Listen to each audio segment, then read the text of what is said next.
so bad. I'll jump in. It's waterproof, so you see it? Yeah, that's definitely a plus up. If this tripod breaks too, we got issues.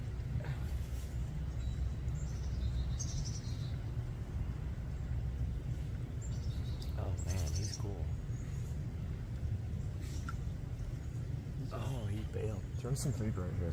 See if we can get him. I'll just be ready. He'll come over.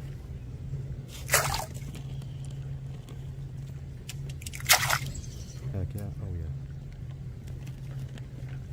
Dude, I can't even find him. He's easy. Yeah, I can't find him. Oh man, I'm missing all of it. There you go. Okay. You got him right there. Yep.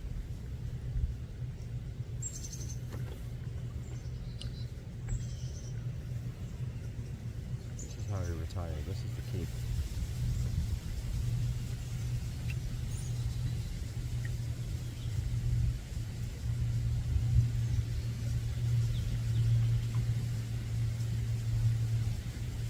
He doesn't even realize that that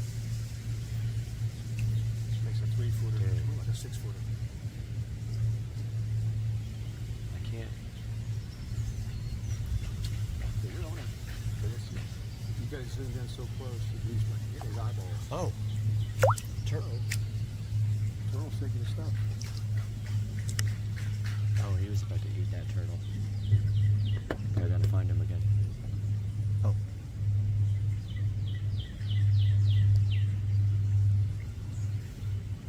He starts backing off when I get like too close.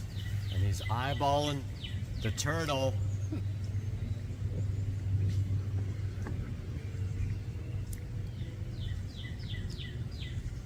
He's got a freaking turtle on his back too. Look at this guy. Come on, man, do something. You're on YouTube. He's chilling. Look at all the minnows swimming around his face.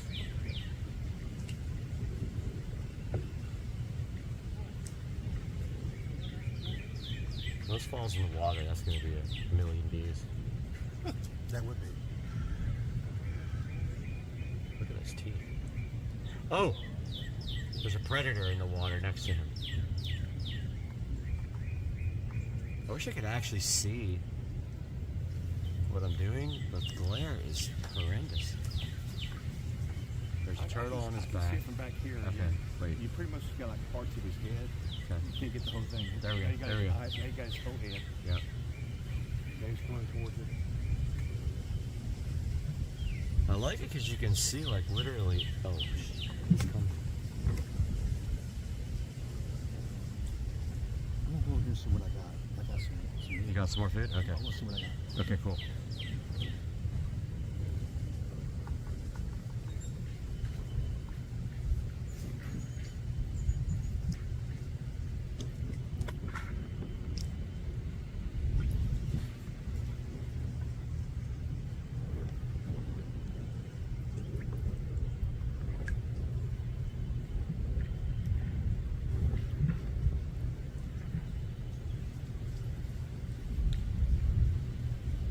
This alligator's just chilling, eating cat food while the turtle's harassing on his back. He's got turtles everywhere.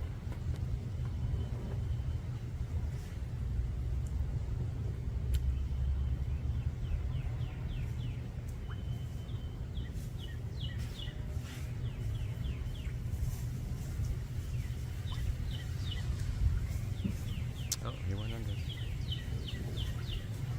He's gonna come back somewhere.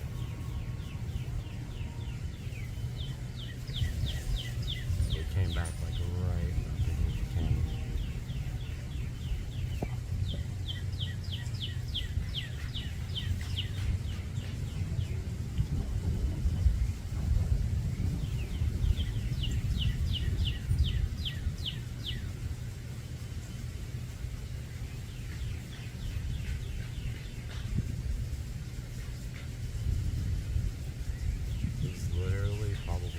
6 inches from the camera.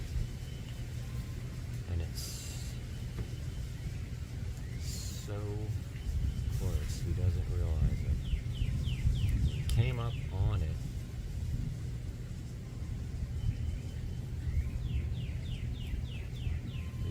I mean, he could bite the camera right now if he wanted to. I can't even see the screen. I hope I'm on it. I think that's his eyes. So it's S23 Ultra 5G in telephoto from, I don't know, 18 inches away, maybe?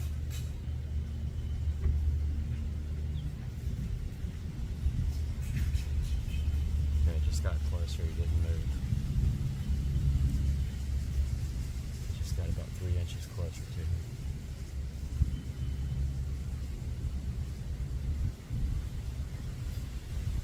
So cool. Starting to hurt my hands. Oh, he keeps getting closer to the camera. I think he just oh yeah, he just realized it. Guys, that was amazing. Good video.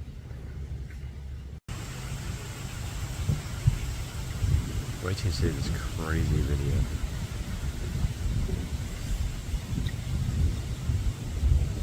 This dude.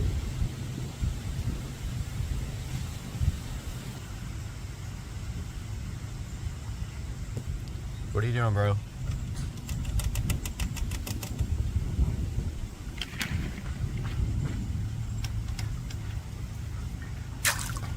Yeah.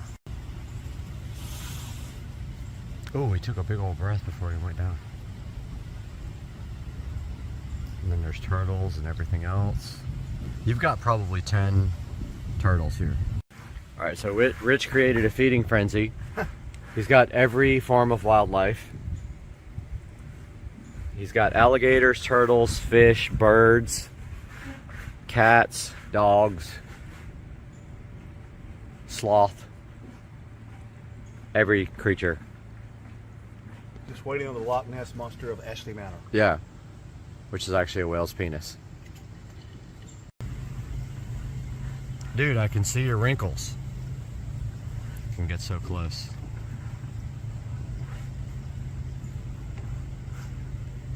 And he bailed. Dude, that's pretty close. I think he wants chicken. He's tired of cat food. It's like, I mean, you can literally see every...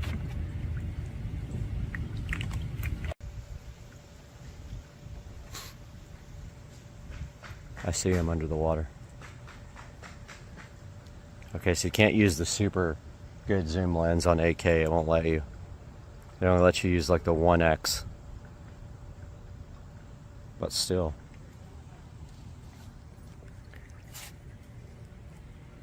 Oh, he didn't like that when I got aggressive. If he jumps up here and bites my face off or takes the phone, Yeah, you don't want that. dude, should I go further? Should I go closer? That's up to you. Oh, he left. He was like not about it. Come here, dude. Oh, this turtle was making noises. Come here, dude.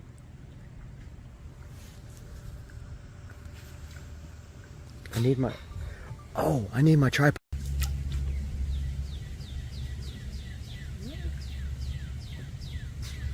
Eat the bacon, you little bacon eater.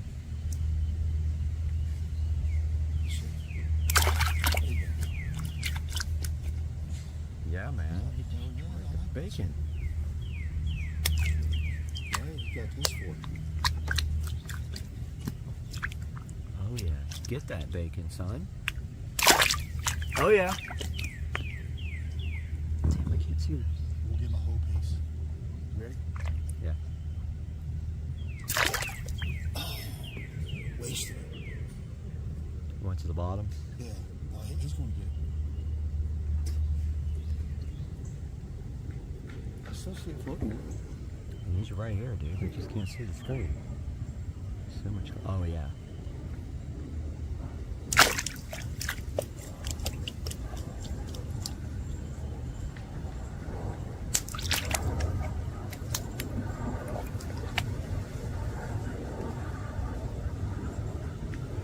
That's a good shot right there. He's right on it. I mean, you're not getting closer than that. Let's see if we can get closer.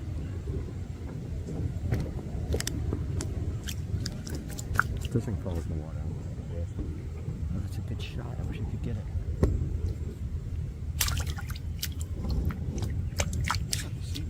I can't see anything.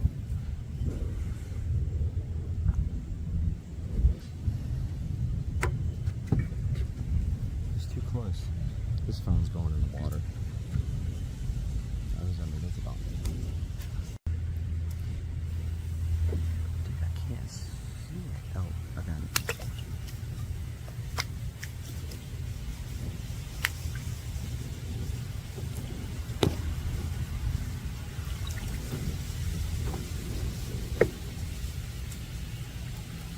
I'm up the snows, basically.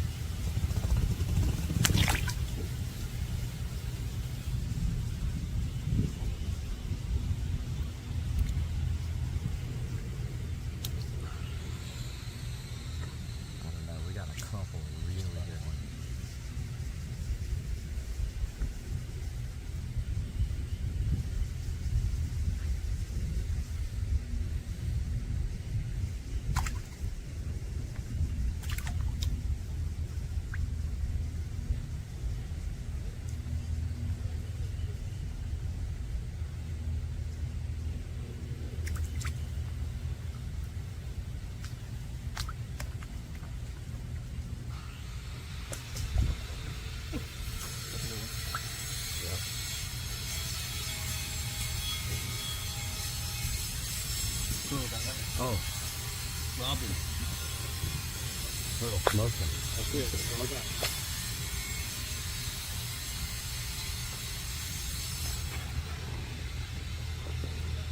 Not going salty with catfish. You gotta be like, dude, what's wrong with you?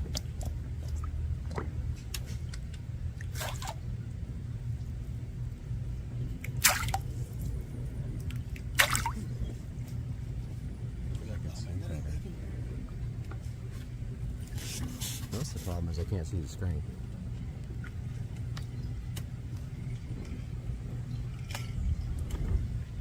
Oh, buddy, you got another one. Or is that's a stick out there? Is there another gator out there? That's another gator. That's another gator. There's two. There's one here. I don't know if I can get it on the screen. It sure is. He's coming up. There's another one. Yep. He's running. We got two out here. Double alligator. He ain't gonna come anywhere near this guy though, I don't think. I'll never get him. Because I can't.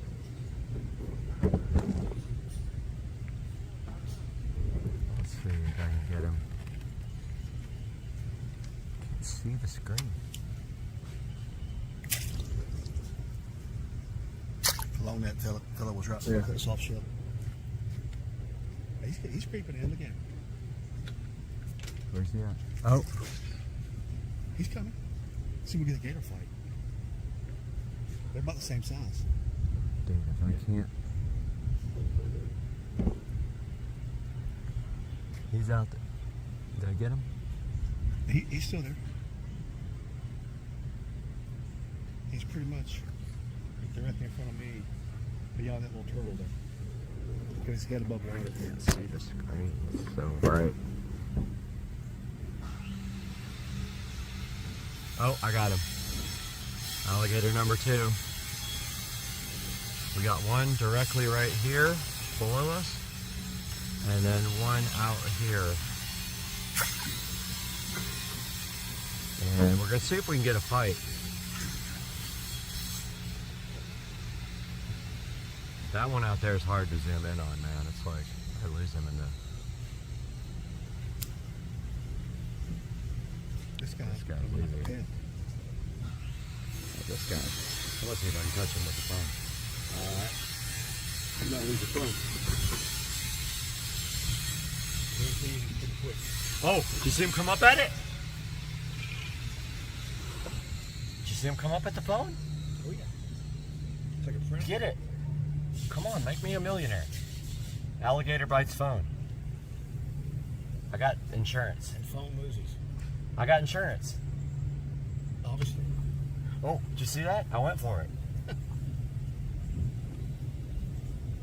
I'm like 12 in, literally what, 12? Yeah. Whoa! There he goes. How dare you come up at the phone, bro? He literally came up at the phone. Lost him in the... Oh, there he is. So the second gator just went under. I don't know if he's trying to... Oh, there he is. He's out there. He went out a little further.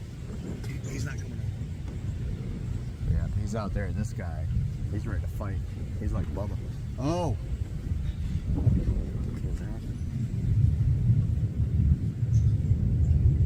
He's back. Guys, you don't understand how bright it is. I can't... Oh. Okay, got him. Got him. I'm on top of his head. I'm going for the bite shot. Man, I got insurance. Who cares?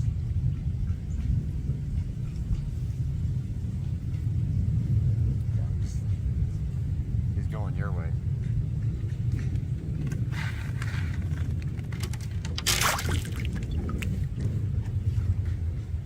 It's so hard to track them when you're in like this close. They move like 1 inch and you lose everything. This tripod's gonna end up breaking and then my phone's gonna be underwater. Then I gotta jump in.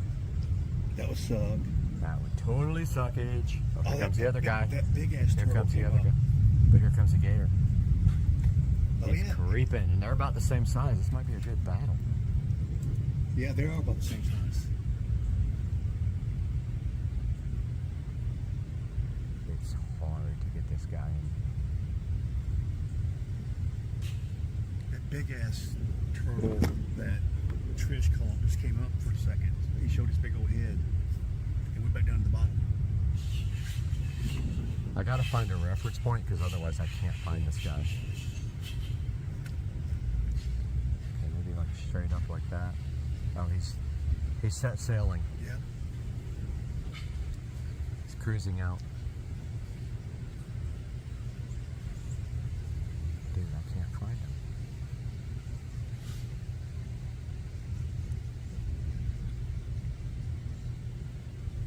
I found this guy. Leroy. Yo, Leroy.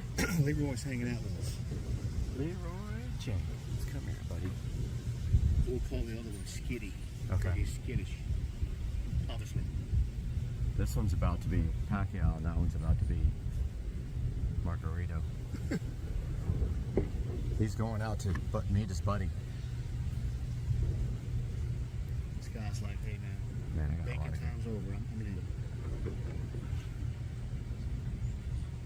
Got a lot of good footage here. Like really good up close stuff. Well, it's I can't see.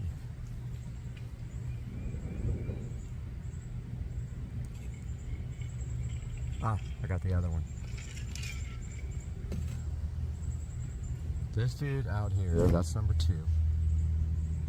And then we got homeboy over here, if I can get him back. Him I lost completely. The other one, Skitty boy, he's taking off. Yeah, he didn't know about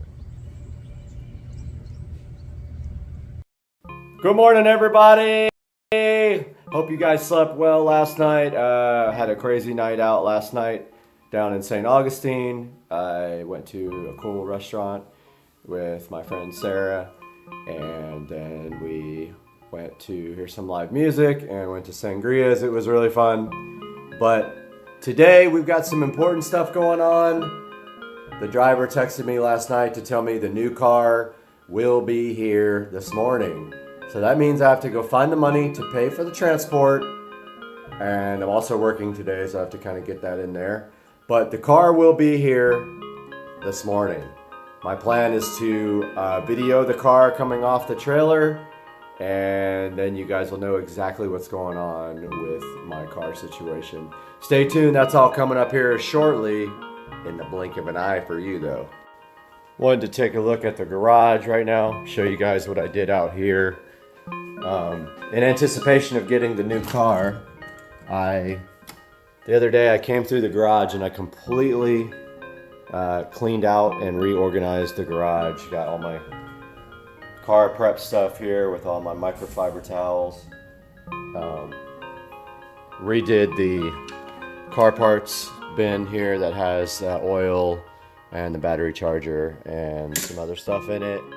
And then threw away a bunch of stuff that I didn't need. Scratching my head to try to figure out what happened to my high temperature coating spray, which I can't find anywhere, which I used for the exhaust on the SL65.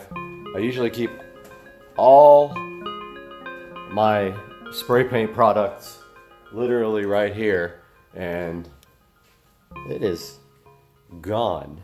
Unless I'm blind as a bat, it is just not here. So I don't know what happened to that stuff. I only used like a little bit of the bottle. But you can see I redid all my paint cans here. Only thing I have to do is get this garbage can back in the back. I keep the garbage cans behind my house when I have two cars. Here's the Accord, my daily driver. My toolbox over here, which I had previously organized and labeled. I keep all my tools here. And here is my workbench and my power tools down here for woodwork and such, and my oil changing. I do have ramps, jack stands. I will be doing a lot of work on the car myself. So I have all that, and I do have an actual hydraulic jack right there. So this is kind of an idea of what the garage looks like now after a nice cleaning, and hopefully this will be enough space for the car. Right here is where it's going. What's up, everybody? Just got a text from the truck, and they are about 2 hours away from me right now. So the ETA is looking like 10:30-ish. Still have to Uber or Lyft over to the place where they're dropping it off. I'm gonna get it dropped off pretty close by at a parking lot. So we'll see you then when I get an update. Headed to the ATM right now. Got to get out $550, unfortunately, to pay for this car to be shipped. So I'm headed up to Bank of America right now. Gonna get out some cash, and then the trucker's 2 hours away, probably about an hour and 45 minutes away now. So we'll have another update here shortly.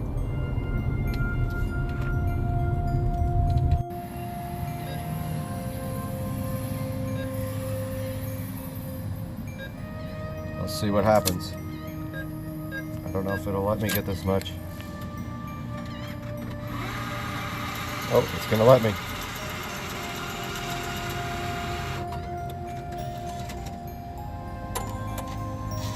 Yep. Out here waiting for the Lyft driver to come around that corner. Just checking out the yard. And grass is doing really good this year so far. It's a lot of work though. That dude should be coming around the corner like any second now. He's gonna drive me up to Winn-Dixie. I figured that would be the easiest spot to unload the car.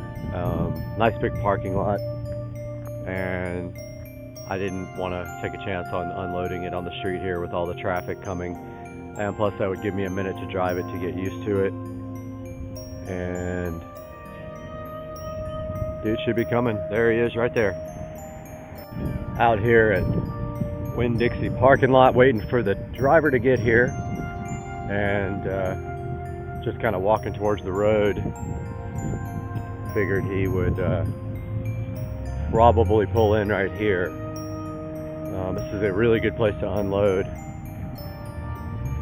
Maybe right along this wall right here, kind of, or the curb. When we do our drives from Mandarin to here for the drift shop, we always line up right here and wait for everybody to kind of regroup. So I figure he will be exiting the freeway momentarily and heading this way. Try to get some video of him coming down the road when he does. Alright, I think I see it coming. Yep, that's the one. There it goes, he passed it. I know what you guys are thinking. Mustang. I know you saw that. He went right past it.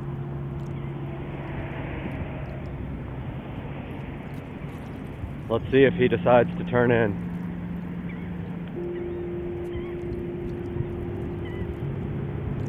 Coming back around this way.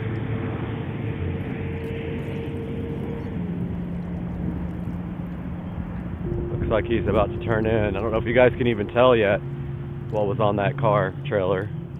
There is a orange car on the back. Could that be mine? It's turning in.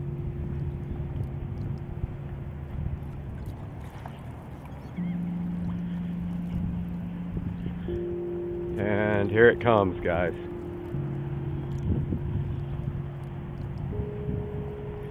There it is. You guys can probably clearly see it now.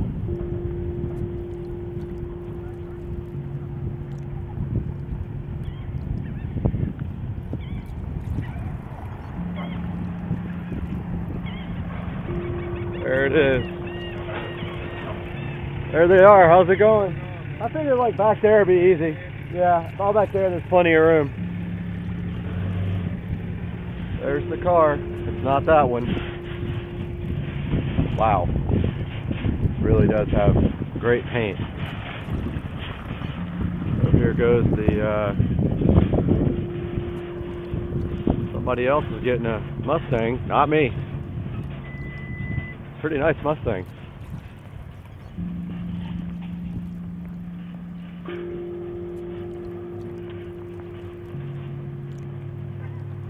Gonna pause this for now so we can get this thing loaded up. Unloaded. Getting the car unloaded right now. Mustang out first. 427 Mustang Roush.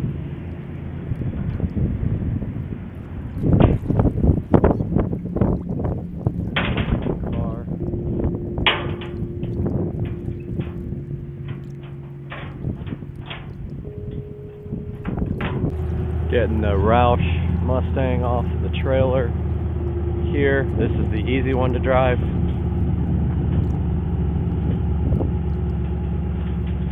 Because it has a regular clutch, I'm sure. But the IS has a twin disc.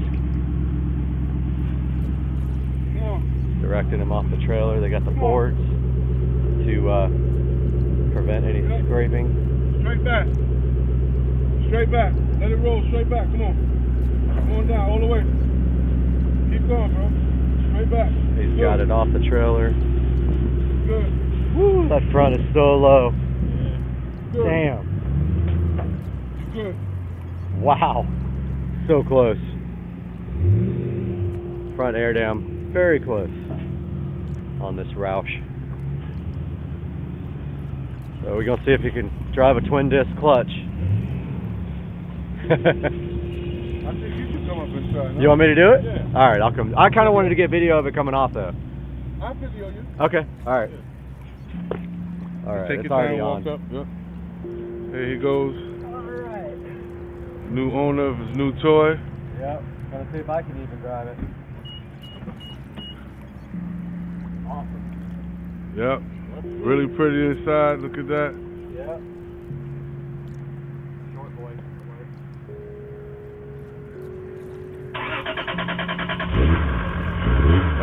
cranked up really nice.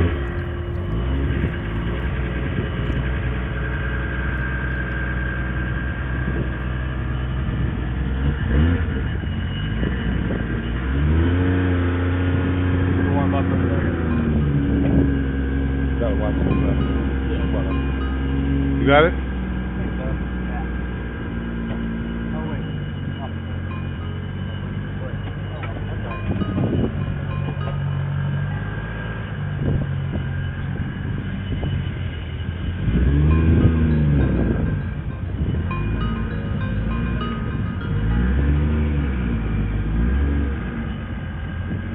Slow. It's so hard to punch it. Super tricky. Yeah.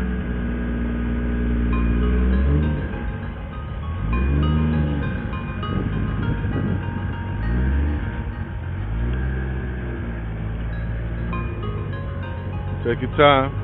Have a little dip. Come on. Come on. Yes, sir.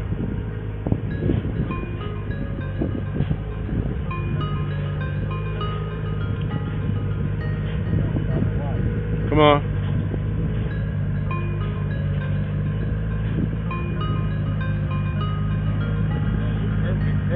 Come on, keep it coming. Keep it rolling.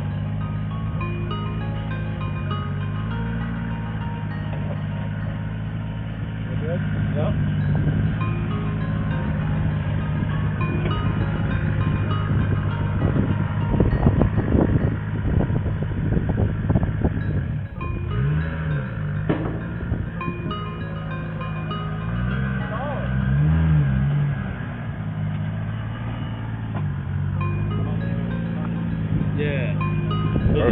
Does it take brake fuel? Or? It will take E85. You know about the E85 stuff? Yep. About to try to drive this car without stalling it already. It's a little difficult to drive, but managed to get away without stalling so far. It's really off on though, as you can see right there. I'm still getting used to it. Wow, this guy just pulled right in front of me. Girl.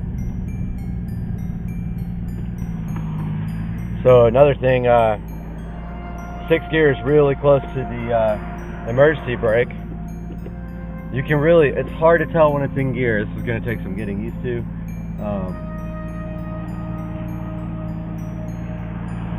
Really feels like a, wow. I did not do a good job slipping it just then. It feels like a really lightweight Supra. It's pretty crazy to drive this after having a single turbo Supra that made, you know, excess of 800 at the wheels. Now this does have the V160 swap, and I do remember I accidentally popped the hood, so I need to pull over and put that hood back down before it flies open. That's really hard to slip at first.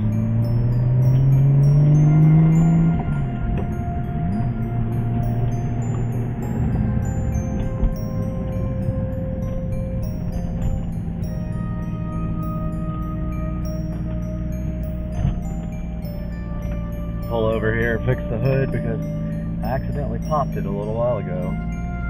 It's really awkward driving for the first time.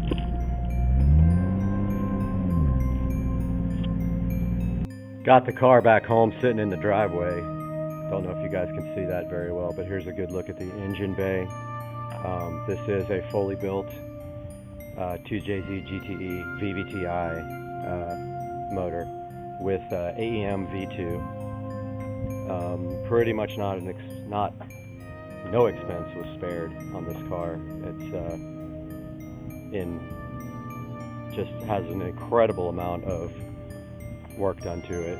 The paint's in pretty good condition. I wouldn't call it perfect. It has scratches here and there, and what looks to be maybe some runs, but it's nothing major. It's in good shape, and I don't know if you can see the flake in the camera, but it does have metal flake. I'm about to polish it up right now. and then take it over to the DMV and get it registered up. So there's going to be some more information about the car at the end of this video, but for now, here's a good look at my 2003 IS300 with a full Toyota Supra swap. It has the 2JZ GTE VVTi engine, fully built top and bottom end, including cams, fully built head.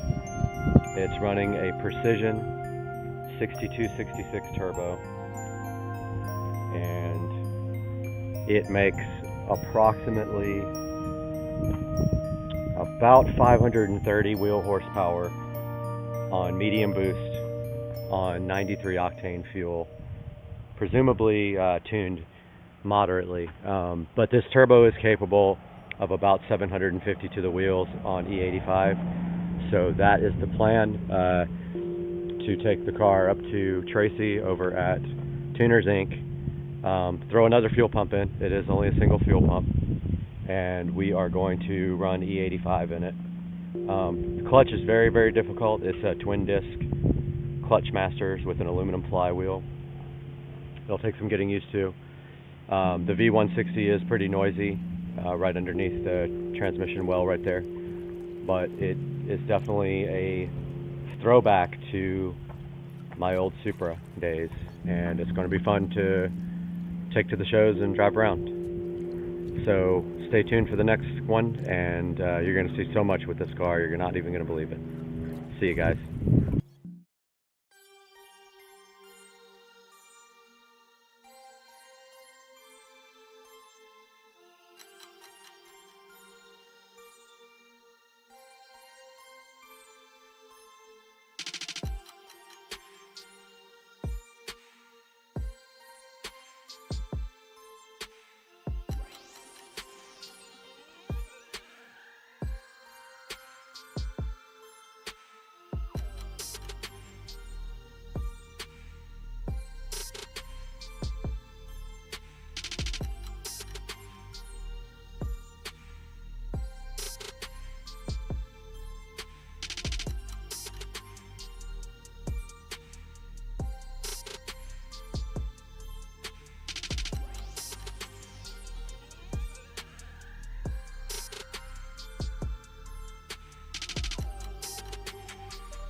Guys, back to the channel for a Supercar Street Racing studio build update. And it is Sunday, and I am hard at work on the studio, and I want you guys to check it out because we are live there and up there. And what have I gotten done since the last update? So I have been working hard on the foam tiles. I made a mistake up there and started tiling, and of course when I ripped the tiles off, the paint came off with it. No big deal. Since yesterday though, I finished this entire wall. Probably have to replace this because it got some glue on it and you can really see it, but in the dark you don't see much. I finished this entire wall, and I finished this entire wall this morning except for the edge, because I'm going to foam that. I've got to put the foam insulation up on this front wall. This is the big wall with so many cuts. It's going to be a while to get that done. I just finished this wall except for that little corner, and I ran out of spray glue. So I used 3 cans of spray glue on all this. So basically 3 walls, 3 cans. So it takes about a can per wall. There's some little mistakes here and there in the tile, but like I painted black in between like the whole wall, so when there's gaps in the tile you don't see the mistakes. Like there's one right there where you can see white through it where the paint came off. I just need to pull the tile up and re-glue it, but I'm out of glue. Now if this glue doesn't work for some reason, if it starts coming off, because there's been some, the first things I did, I spray glue on the actual tile, not the wall, and those have been peeling off slowly, and I didn't use a lot of glue. I stepped up my glue game, probably using 3 times as much on each tile, and I've been spraying the wall instead of the tile, and I think that's made a big difference. Like this is the wall I did yesterday and I haven't had any issues yet, but if they start coming off, I'm going to step it up to like caulk, because that stuff will hold and it will not come off once it dries. I'll get the fast dry stuff and put some on the back and then just put them back up. This wall was tough. These walls are hard because it's an angle. It's a lean-to building, so it's not going to be perfect. And these tiles, there's absolutely no way to make them perfect. You just have to accept the imperfections. That TV is completely done now. So this is a 32-inch TV, and behind the TV you can see we have the USB. We have USB cable, HDMI, and a little splitter jack back there. So that one has all it needs for the future, and the HDMI jack actually runs from there down to there, so you can actually connect a workstation or laptop and or anything, tablet, and you can project up there if you want to. Same with this. We got the USB network, and by the way, there is Cat 6 run to all these televisions. This guy doesn't have a Cat 6 jack. You could add it to the Fire Stick that's on this guy. This is an older television. This guy has a direct network connection that is actually plugged in, but up in the corner up there, I have not installed the switch yet. Once I put the switch in, then we will have network, hardwired network to these televisions. Same with the 50-inchers up there. So guys, I have to make a run to Ace Hardware here in a few minutes and try to get some more spray glue. I think I'm gonna buy like 5 cans because I used 3. I've got this whole ceiling and this whole wall to do. So I think 5 cans will get me through it, I hope. And that's gonna do it for today's update. I'm gonna go ahead and upload this now and get to the hardware store and to brunch ASAP. Guys, welcome back to the Supercar Street Racing Kitchen, where today we have been granted access. Take a look at on unboxing and reviews. And so right here, right now, we're going to actually do that.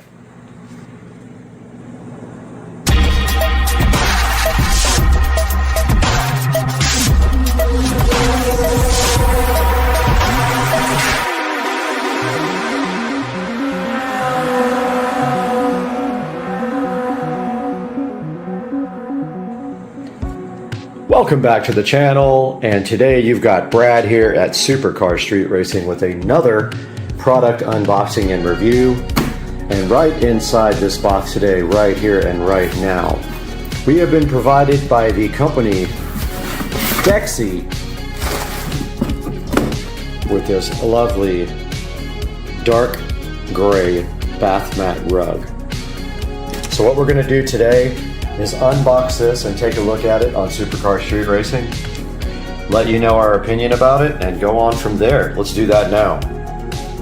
Alright, taking a look at this Dexy floor mat, we see right here and right now, there is the number of the item, and you see right there, this is a Dexy bath mat, 16 by 24 dark gray. They do come in a bunch of different colors. I chose the dark gray one. Thought it was solid colored, but it is a pattern, so let's open this up right now and see what's inside of it. Alright, back in the Supercar Street Racing kitchen again, and we have opened up this mat. Now this mat is designed to go in your bathroom, and it is a non-stick, non-slip mat. Actually does stick because it does have rubber on the bottom of it, so it's designed to stay in place. So notice the bottom of it has this type of rubber there that will keep it from sliding around on your floor. Now it did come out of the package round, of course, so it's going to need some time to get flat there. And next we will take a look at what this looks like going into your bathroom and how it performs. And now we are in the Supercar Street Racing Master bathroom here, and we have this mat placed right down in front of the shower, and this thing is designed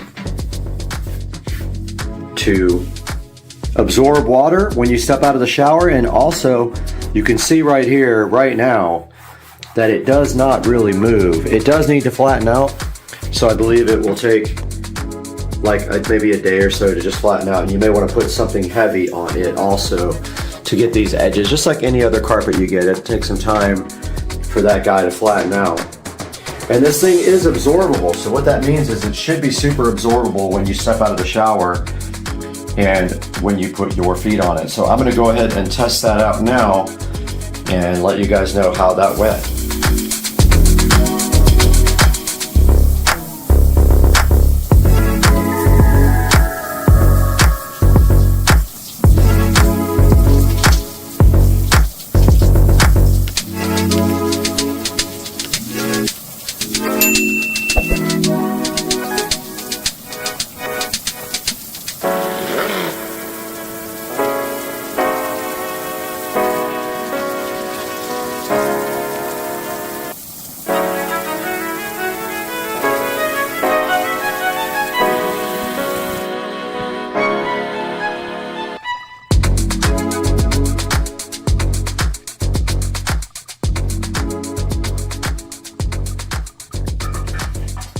Alright, I took a shower and I accidentally, it wasn't even on purpose, I accidentally left the shower outside, shower curtain outside of the shower, and you can see here there's quite a bit of flood here, and a lot of that has been soaked up by the mat, but some of it has not.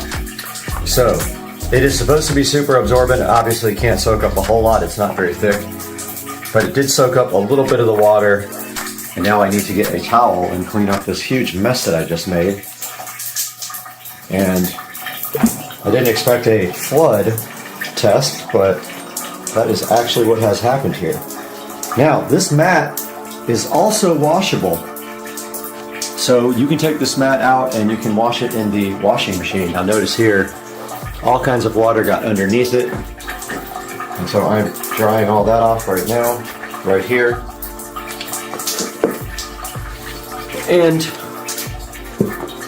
try not to get my feet in the picture here, but yeah, the mat is heading back down to its final resting spot in the Supercar Street Racing shower. And so far so good. Hopefully that will flatten out in a day or two.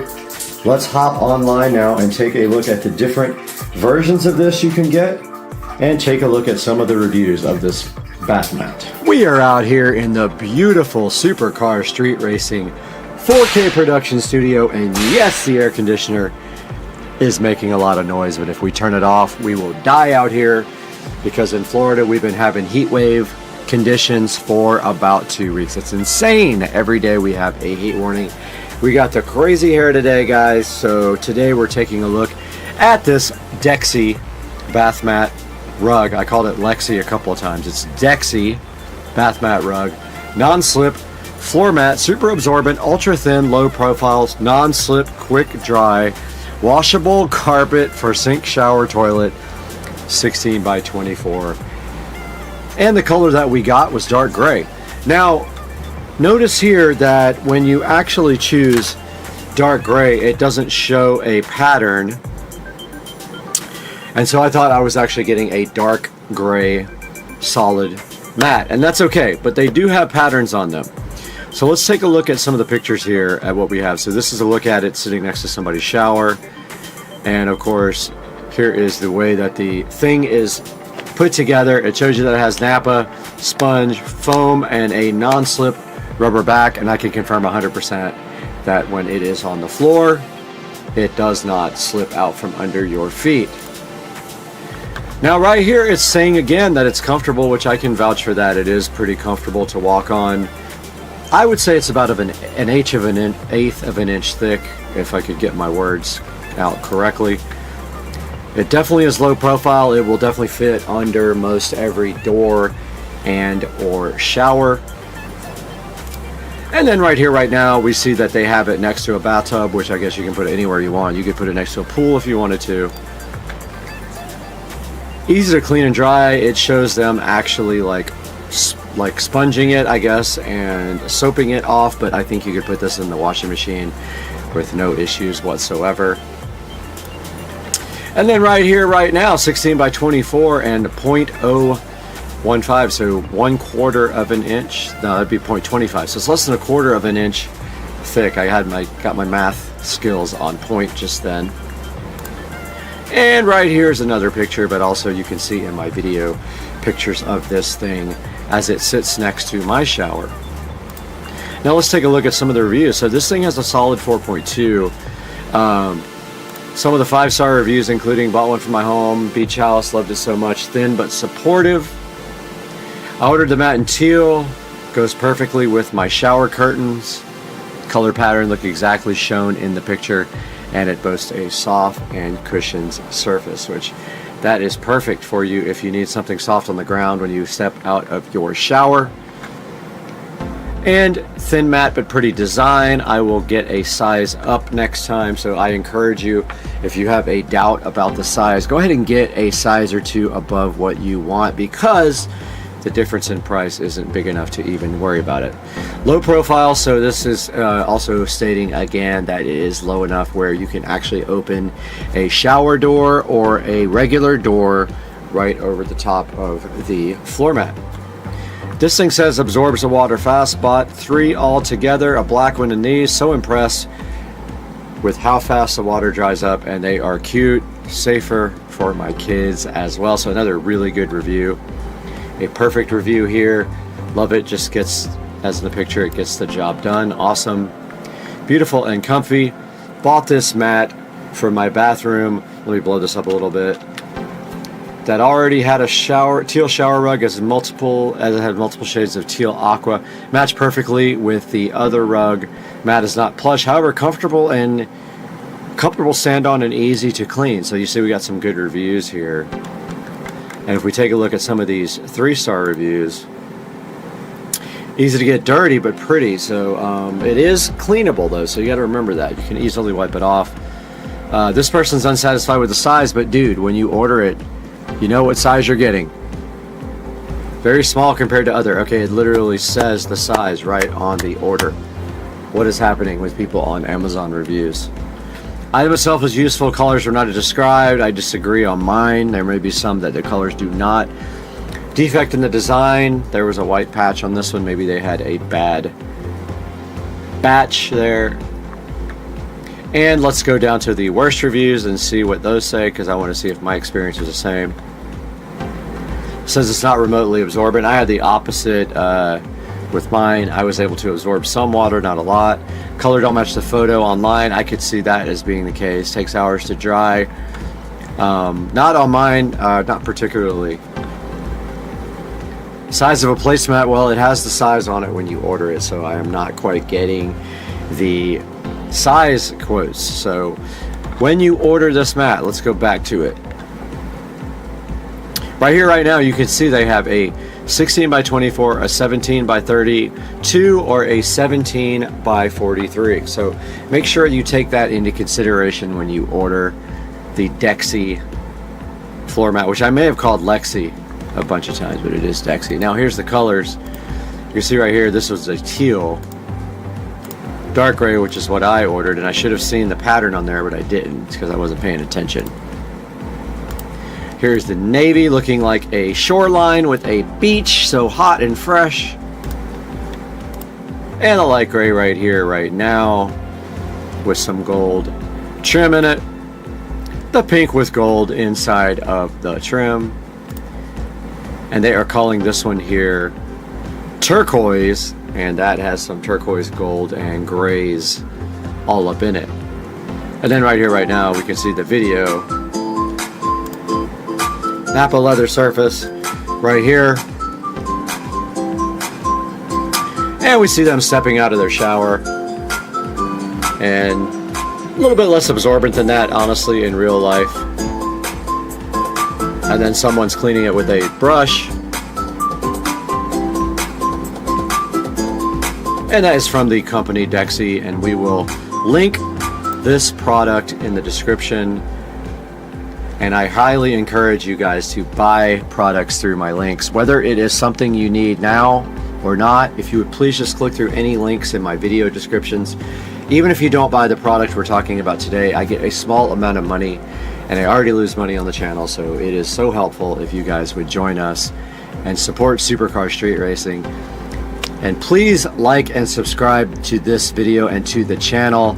And we will see you guys on the next one. I am super hyped about getting you a review for the Model S Plaid coming out very soon. So please stay tuned, and we'll see you guys again for the next one.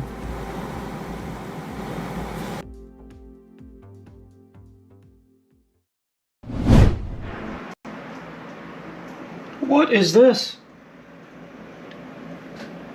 1080p digital camera.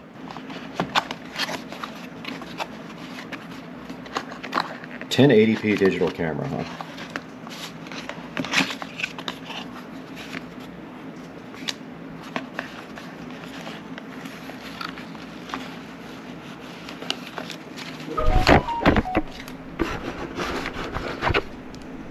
Huh.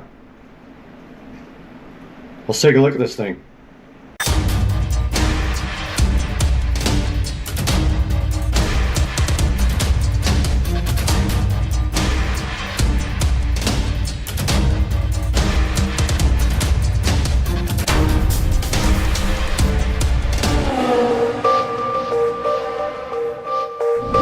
Alright, we are back in the Supercar Street Racing office right here in front of artificial intelligence generating stuff for us. And we have the Jackanor digital camera 2024 upgraded 1080p 44 megapixel digital camera, kids digital point shoot camera with 16x zoom.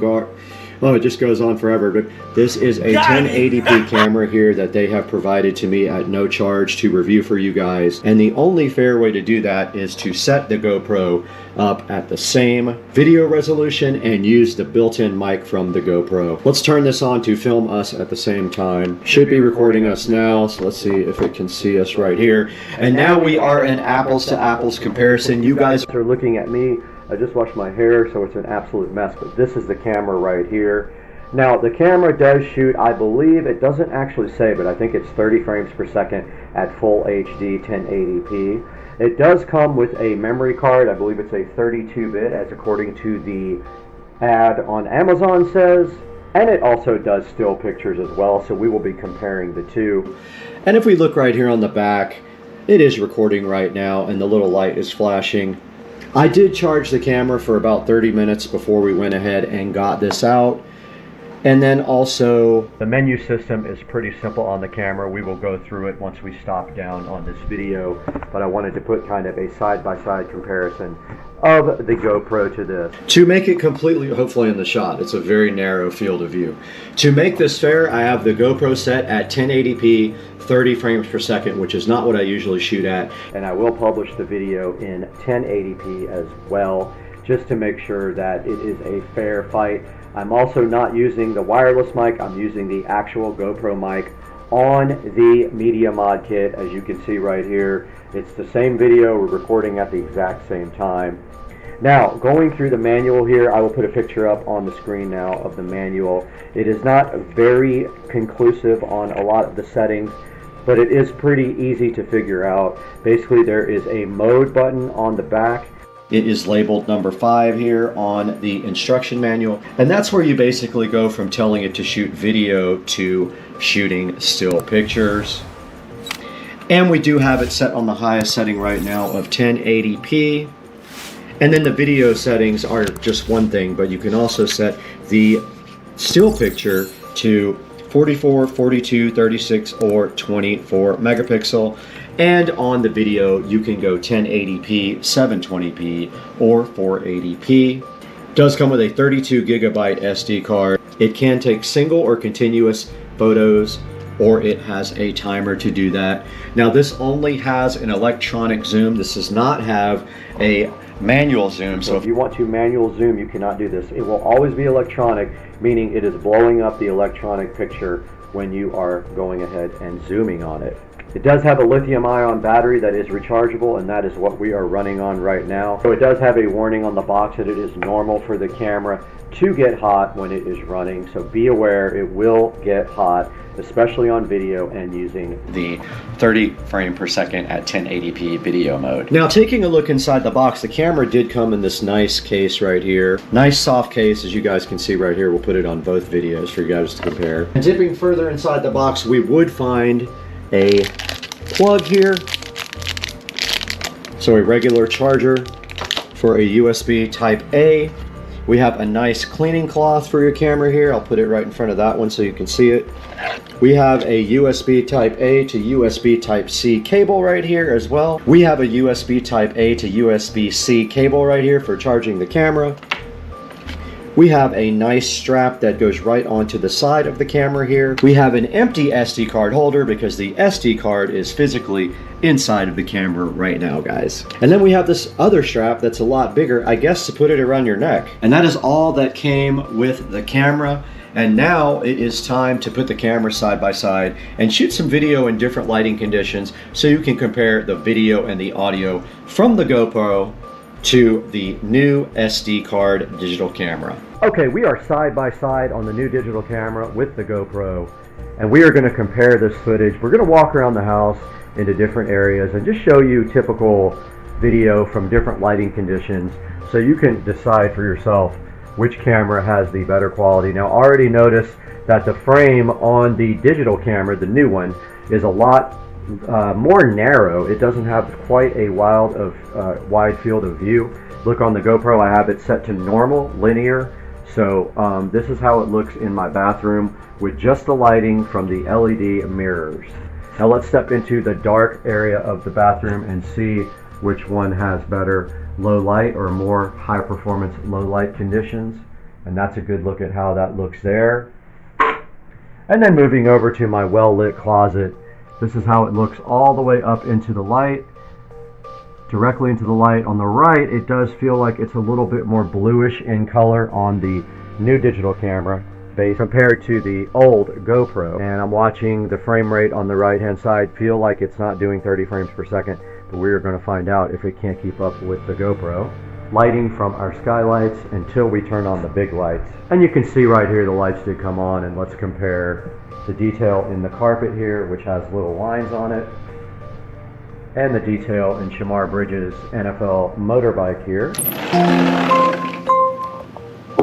We're going to move on outside of the Supercar Street Racing house now. Now, it has been raining for a solid week in Jacksonville, maybe more than that, and it is very difficult to get some time outside, but we are finally able to come outside and compare pictures on the old GoPro to the new digital camera here, which costs a fraction of the price. Let's take it down to the dock here and see if we can get this alligator.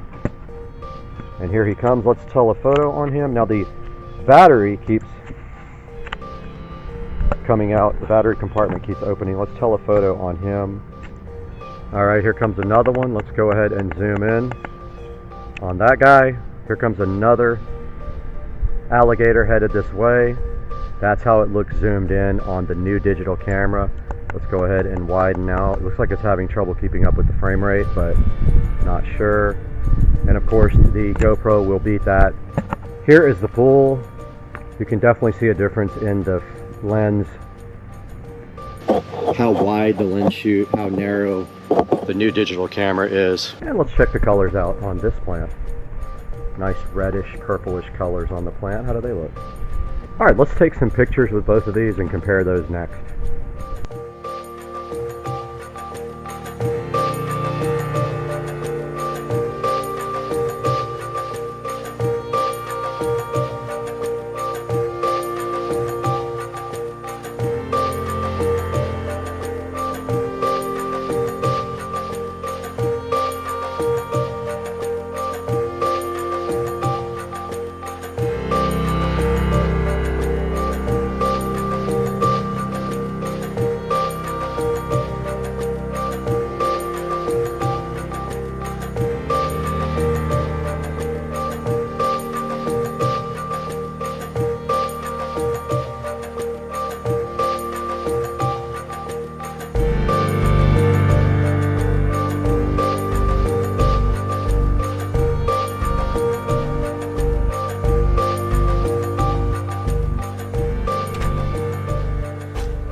It's Friday night edit at Supercar Street Racing. Brad here, and you can see right behind me the 24/7 Supercar Street Racing Jukebox, looking so fresh and so fly right behind me. And right here we have this digital camera.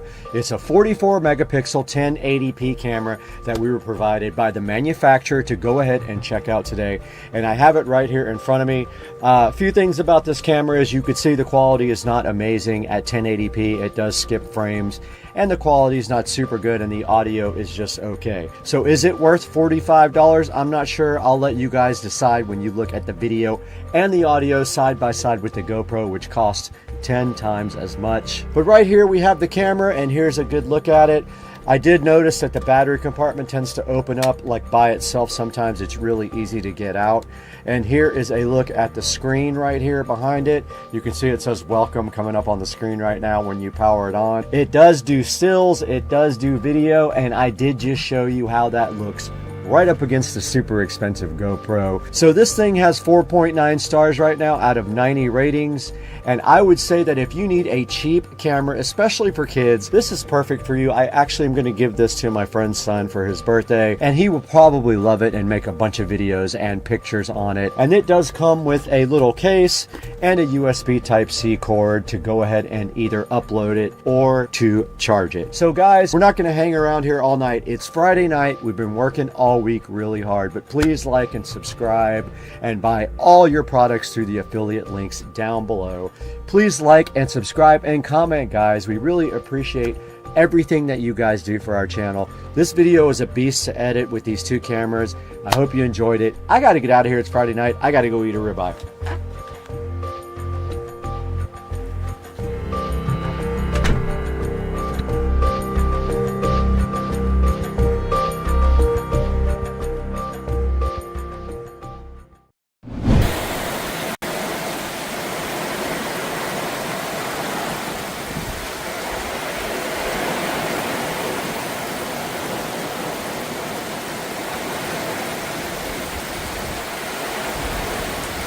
There is something strange in this room that is out of place, and it is right here.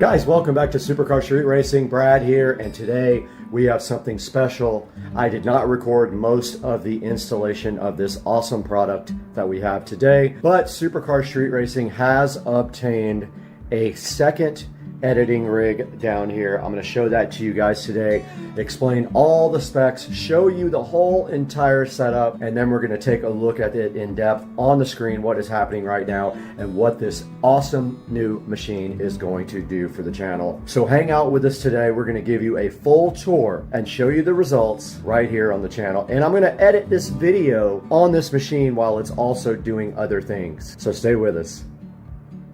All right, guys, we are in the Supercar Street Racing office right now, and you can see right in front of me here as I move this dumb chair out of the way that we have obtained a brand new editing setup for the SCSR company, and it is right down here. We did buy this used, and I did have to drive quite a ways to grab it. I drove about an hour, which is unusual because I think it's the longest and most miles I've ever put on the car, except for the day that I bought it. So we did pick up this rig, and it is perfect for what we are doing, and I went ahead and used some of my older equipment to set up here on this. Actually is a kitchen table that we have reused as a desk. I had it set up before. I changed it up just a little bit this time. The way I had it set up before was a little different. I had the keyboard on this kind of curved like this, and it was permanently mounted like that. I don't really like that. It was kind of hard to get to. So now if I want to extend this, I can just pick it up and I can pull the keyboard back a little bit to have more desk room. But I got plenty of room here. You can see we are using a wireless. I didn't even know I had this, but I bought it at a thrift store. It looks brand new to me. It's a Logitech wireless keyboard and mouse setup. We are also using my Rockville powered studio monitors, which are really, really awesome. I highly recommend these if you are looking for something. They are USB, or they have regular audio inputs, and they have RCA inputs, and they're really, really high quality for doing audio production or anything like that. But for this computer, they are just being used for editing and other things right here on the PC. And you can see right here, they do have a headphone jack as well, and they are on green. If you look at the light, the green means USB. So basically all the audio is coming through a USB cable connected to the PC down here. Now for our monitors, we are using these HP monitors, but yes, we are using HP. They are 24-inch. They are only HD. They are not 4K. They do not have 4K support, but they do have Bang & Olufsen speakers. These are E243M HP monitors. Nothing super amazing. They do have built-in audio and also a built-in USB 3 hub. So I have a USB cable running from here down to the actual PC right here, providing USB 3 there, and also one on this monitor running to the PC. They're both USB 3 ports, and now this guy has a hub on the side where the mouse and keyboard were going to go, but I don't need it anymore because I got the wireless stuff, and it is much better and takes up much less room. Right next to that, you do see that we have redeployed our Keener eye care lamp. Very cool lamp. I love this. There's a review of it on my channel. Go check that out if you haven't. But here we have the capability to dim and brighten the lamp and change the color temperature as well by remote if we want to. And now it is wide open right there so you guys can see. So that's the Keener eye care lamp that we do have on the channel for your consideration to go ahead and buy. All right, I just wanted to give you guys a quick look at the back and some of the ports that are available. It does have Wi-Fi.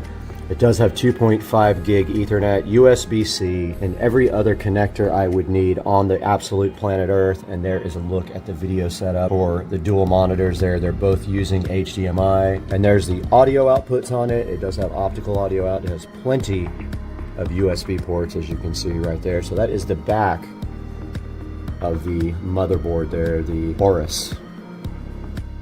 Okay, right in front of me now is the actual tower case. You can see it does have straps in case you wanted to go to a LAN party, but I think I am going to go ahead and take those out because I have really no use for them and they kind of don't look that good here. But checking out the inside, you can see right here that we have 64 gigs of RGB RAM, and they're pretty cool. They look like almost like ice, and they do change colors.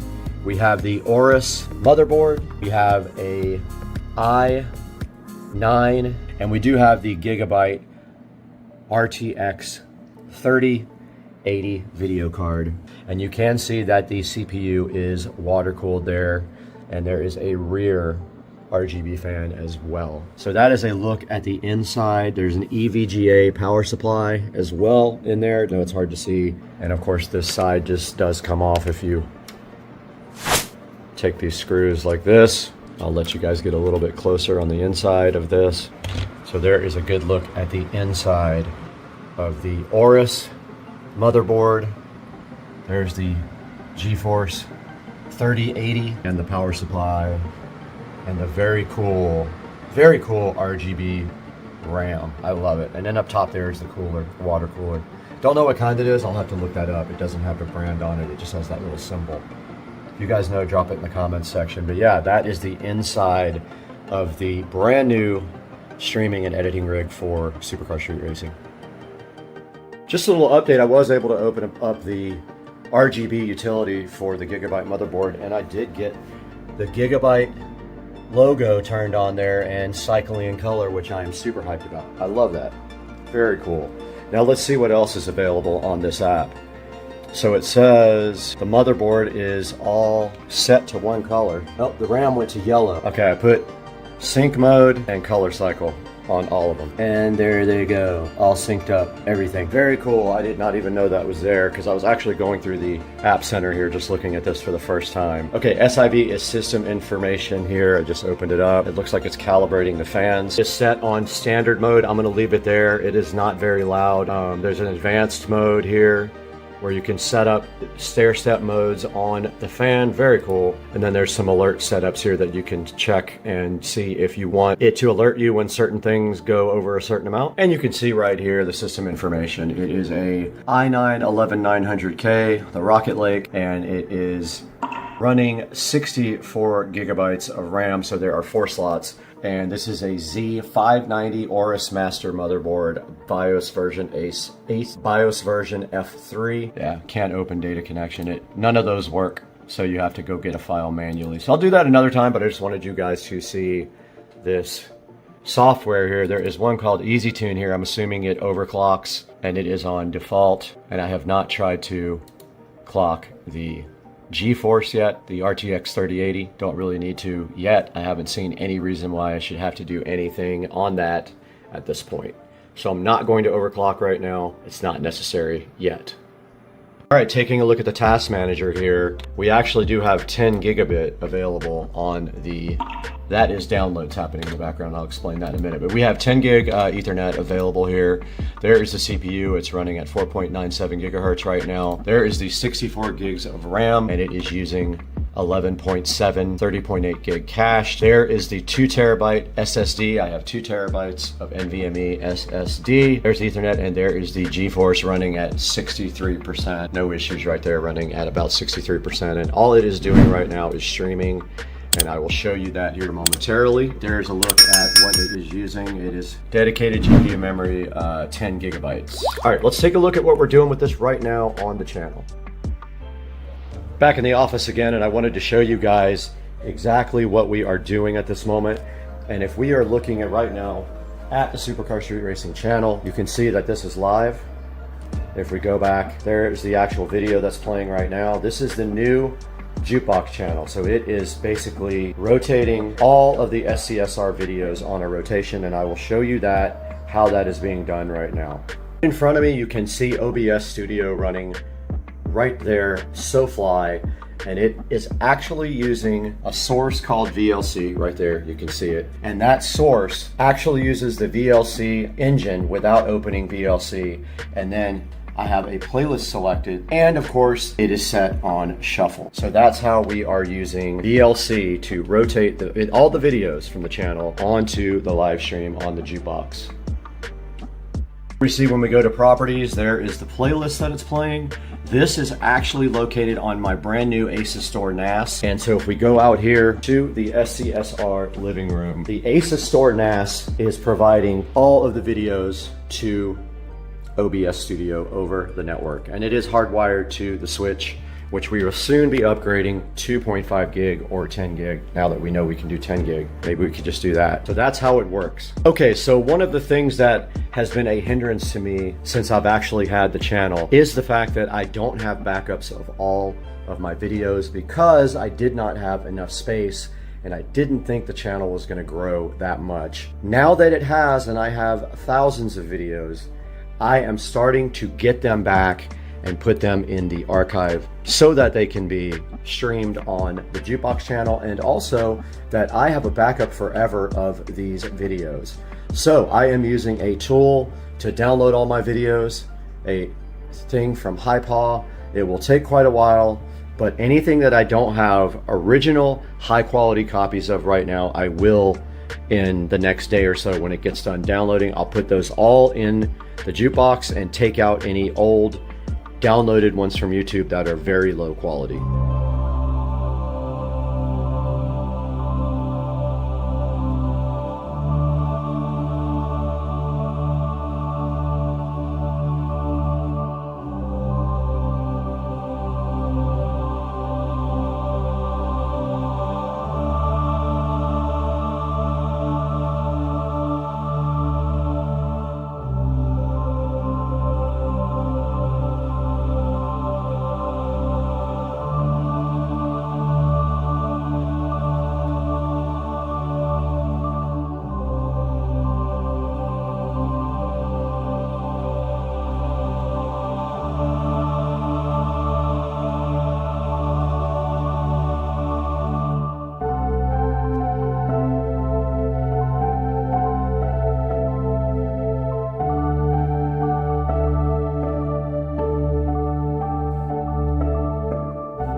What's up, everybody? Supercar Street Racing. Been a month since an update. That's because the car's been in the shop for a month. So the car's been over at Tuners Inc. for a really long time. Getting upgrades done. Got the fuel system we thought worked out. Got the clutch checked out. Everything was okay with the clutch. He pulled the transmission, checked it out. No issues there. And when he started tuning at high boost, he blew off the coupler right below the turbo, just like I did when we broke it. And so he pulled the turbo off to fix the coupler, and while it was off, I decided it might be a good idea to upgrade the turbo. That's right, bigger turbo. So we are removing, it actually is already removed, the 6266 Precision, and a 6870 is now on the car, which you're about to see in this picture here. I'm gonna cut in a picture of it. And Chad is coming over with his Turbo Z06 right now, and we are headed to Tuners Inc. And we don't even know if they're gonna be there because I texted and no text back, but we're going out there anyway, and we're gonna have lunch and have fun. See you in a minute when Chad gets here. I hear it. What's up, man? Thing is rumbling. I got the exhaust closed, actually. Quiet mode. Gotta put this on the channel. What was the deal right here? That was a cutout. I took it out, though. You completely removed it? A downpipe made. I didn't like it. Plus it would spit stuff all over the hood, and even when it was closed. So do you want to talk a little bit about this on the video? It's a 2016 Z06. I picked it up from a shop in Texas. There was a shop car. They used to run quarter-mile races with it. I saw it. It was on 1320. Yeah, it was on 1320 video. So at that time they had like a PT88 turbo on it, but they switched it out for a bigger comp 88mm T6 turbo. And they during road race events they got up to 167 in the quarter. So it dynoed at 1018 at the wheel, 18 psi on E85. So this thing would be really good for half-mile racing, or Yeah. you know, if you could get it to hook from. Yeah, from it does hook. I mean, first gear doesn't, but yeah. the second gear on, it's actually not bad. I mean, I had to put some new tires on it, so I went with 345s. Try to be able to get the power down. So it's got Pilot Super Sport. Yeah, Pilot Super Sports. They're a little taller to fill up Right. the wheel gap, a little wider. So Carbon ceramic brakes. Carbon ceramic brakes. And 345s. Look like they're tight in there, huh? Yeah. So, what about the fuel system? What kind of fuel system is it running? So it has the stock fuel system, which runs most of the time, and then there's a auxiliary system that kicks on at 4 psi. Okay. Basically supplements the primary system. Like a Hobbs switch thing? Hobbs switch. So the pump's located over here. I had to actually change it out because they had a Bosch fuel pump on it, and it wasn't rated for E85. So I think the E85 corroded it. Right. It was making all kinds of noises, and like I had mentioned to you, it was only hitting 20 psi. Right. Whereas the fuel regulator is set to 75, so it was way under pressure. So it was running lean and just wasn't happy. And so you're running the factory ECU for engine management? Factory ECU, it's tuned with HP tuners. It still has the stock injectors. It's got a 32% fuel cam in it with a very mild lift and duration, so it's not real aggressive. So talk a little bit about why it still has the stock injectors and how that's possible. The stock injectors actually flow quite a bit. I mean, they run over 2,000 psi because it's direct injection. Okay. So it's got a high pressure fuel pump as well? High pressure fuel pump that's underneath the intake manifold. It runs off of the cam. So there is going to be a manufacturer out there that supplies higher flowing injectors, but I mean they're like $500 a piece, and they only give you 30% more flow. So the way to get around that is basically you run the high pressure fuel pump harder. So higher lift, longer duration cam on it. So I see. The cam has a 32% increased lobe on it, so that increases the fuel pressure. One of the issues that when I was talking to the guys who tune these cars, he said that once the fuel pressure drops, they command 70 psi. Okay. But once it drops to about 62, then essentially your fuel system's done. So that's why they do the secondary setup. I see. Okay. And so the secondary is good for by itself is 900 horsepower on E85. Okay, so cool. When you combine the two, you can get to about 1100 at the wheel. Okay. And that's about the limit with the stock injectors. After that, the best thing is just to go with the port injectors. Port injection, yeah. So I'll go ahead and pop the hood. Excuse me. Pardon me. Out here blowing an O-ring. So they basically took off the stock supercharger. This is a ProCharger sheet metal intake manifold that comes with the ProCharger supercharger kits. Okay. But it makes it easy just to go along with this, and they sell it by itself. That's a Comp T6 88mm turbo. Huge. Yeah, it's gigantic. It's got a 5-inch inlet. That's kind of like the ones that they were running on the Supras.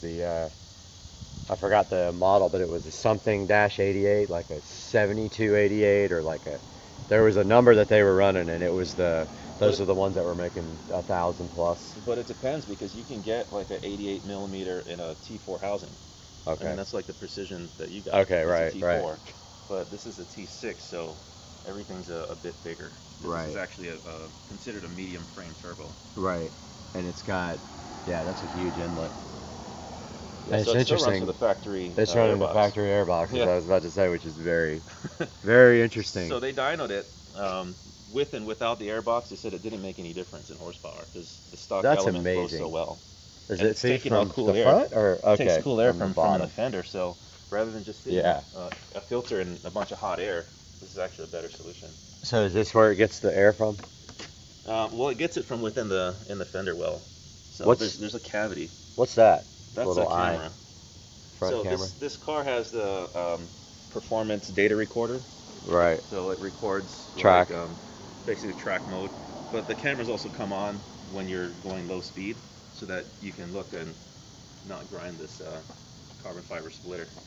That's sick. I would like to see that intake manifold, like powder coated or chromed. That would look so Yeah. ridiculous. So there's lots of space here actually for the injector Port injection. bosses. Oh yeah, all day and, port injection. and this is where the fuel line comes in from that auxiliary pump. So Okay. all you have to do is just run it there, and then you're done. The Done. off switch is on the other side, right here. And if you did, you were talking about maybe something a little bit less laggy. How much of a change would that make? Would that be to do that? I mean, it seems like that would be a big ordeal now that you have a T6. Well, they had a T4 on there. Essentially, it was a precision. Okay. So the flanges, little adapter would kind of take care of that. The downpipe itself was something that they had to change out because of the cutout. But it's just a small section. Like you can see the V-band down here. Do you still have the It's about- cutout? it's Like about you a could foot put it long. back anytime, right? Yeah, I could put it back in if I wanted to. But it's just that section there. Right. Yeah.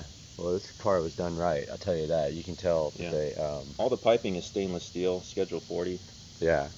The intake piping, of course, is aluminum, but they try to weld as much of it as possible. So there's only 4 couplers in the entire charge pipe side of things. Which, yeah, you don't have the issues that I have. Right. Also, looks like they did heat coating on the. Yeah, they did the ceramic coating on the hot side. Yeah, you can see the downpipe there. Or is that the? No, that's the supply. That's the exhaust from the exhaust manifolds. Yeah. So the way that this system works is the manifold on that side. There's a crossover pipe that comes this way, joins with this manifold that they've had to fabricate, and it feeds this one. So Goes straight there's a into the- custom manifold. Yeah, this side's custom, the other side's stock. Okay, gotcha. Very interesting. Well, let's take a look at the inside of this It's also thing. got water injection too. I'm just running water in there now. It's set to come on at about 5 psi. It sprays water. That's your new boost the control new boost solenoid. controller for the innovative combo Yep. controller. So I ran that. I also put in a bunch of PCV lines so it wouldn't stink because they had disconnected all that. Inside looks So the great. interior is completely stock. They had a boost controller mounted sort of down there, but it was like right in the way of your knee, so I didn't like it. And then you put the And then I put the other controller in, so if you hit that screen button, it'll drop down. like this. Yeah, just press it. So that's where the new gauge lives. Oh, that's It's sick. a boost controller, boost gauge, and wideband all in one. That really turned out nice. You know. Yeah. It took a while because I had to tear half the dash out just to get to it. Inaccurate badge. Yeah. It's a little, reads a little low. So is the one on the side that says supercharged. I think the best thing about this car is the transmission, honestly. Yeah, it's an 8-speed tranny, and Yeah. I mean these trannies they put in pickup trucks, so they're stout. They're rated to handle 738 foot-pounds from the factory. So you don't think you'll have That's any with the, issues, you know, huh? it's, you know, towing 15,000 pounds total. Can I So, start it? This car doesn't weigh that much, obviously. So right now the valves are closed, so it's pretty Quiet. Yeah. But if you hit this button here, you turn it. Which Just one? turn that knob Uh-huh. once to the right. It'll put it in sport mode, and then it'll open up. Oh yeah, that's Here. definitely different. That also changes the suspension settings too, so it makes it stiffer. Sounds so good.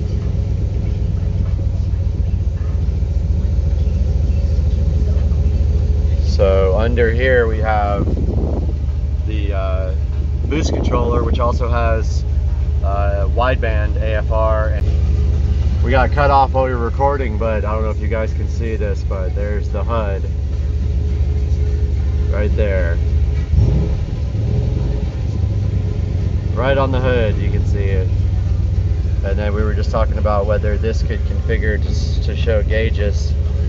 And there's the actual display. And the center is digital. The sides are analog. But even that, it's configurable, so you can change how it looks. Right, you can change the center display. Yeah, and also the heads-up display, you can change how it looks. How do you change the center display here? Yeah, Center it's on the display center has one. buttons here. These So two? Go here. You can just kind of scroll through it, and it'll change. Oh, I don't know if I'm doing it right. Not doing anything. See, you just change it right there. Oh, okay. It's just a little bit slower. Okay. It says engine hours, like a tractor. 210 engine hours. All right, let's get going on this thing and we will shoot some more. All right, what's up, everybody? I can't even figure out how to turn the radio down. Oh, there it is. We're just cruising around now, headed to Orange Park. And look at that old Vet. Did you see it? Was that a Vet or a Thunderbird? Thunderbird. So, just first impressions driving around with the exhaust valve closed, it's really quiet. And with it open, it's pretty loud. It sounds kind of like the SL did with it open. But other than that, it rides really good on this setting. I don't see any real, like, we haven't been jarred around or anything really bad. So it feels good on this. Is it comfort mode? Yeah, it's in touring right now. Touring mode feels awesome. And the tires are a little bit taller than stock, so that might also help with the bumps slightly. And it is auto, which is definitely my favorite transmission. Is this the same one they use in the ZL1? Yeah, they're coming out with a 10-speed, so from I think 2018 on, they're going to be using that one. But pretty soon it'll just be like a semi truck, and you'll have 100 speeds, and you'll have like 2 shift levers, and like my buddy's old Dodge.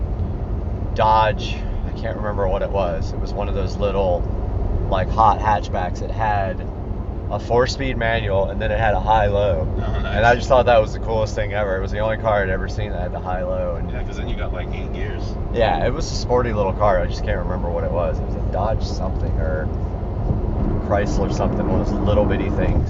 Really fun. All right, we'll be back, everybody. So you got it's in 3rd gear right now. So Chad's showing me that you can. It's in 2nd gear right now. So he's using the paddles now, and it shifts. Yeah, that feels really strong there. What do you think that power is? Half throttle. That was like half throttle? Yeah, so we'll see what the peak boost was. Just at 9.7 pounds, so we still got, 9 more to go. Yeah, this car's sick, pretty much. And it hooked on that boost without any issues. So it does it with, there's no drama. It just makes sick power, and it's drivable like a daily car, unlike my car, which is undrivable. Really, no, literally, you can't drive it. Can't drive it right Haven't now. driven it in 40 days, almost 45 days. That's crazy. We'll be in the Bahamas, and my car won't be ready. That's true. Heading into St. Mary's Seafood before we head out to Tuners Inc. Gonna get some shots because Chad likes to do shots.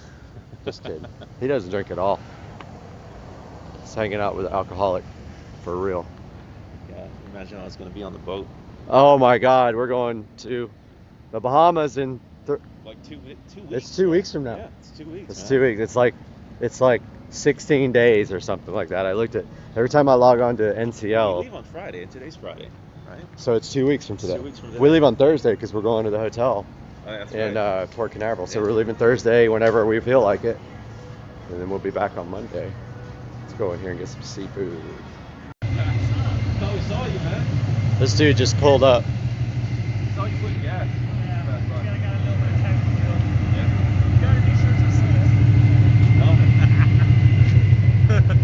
What's up? Nah, man, just give me Saw this guy at the gas station.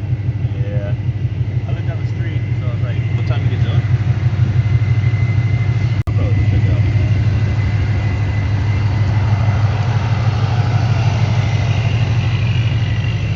This guy's got 700-degree engine bay. So hot you can't stand next to it. Like every so often you can feel it. Yeah, it's coming out for sure.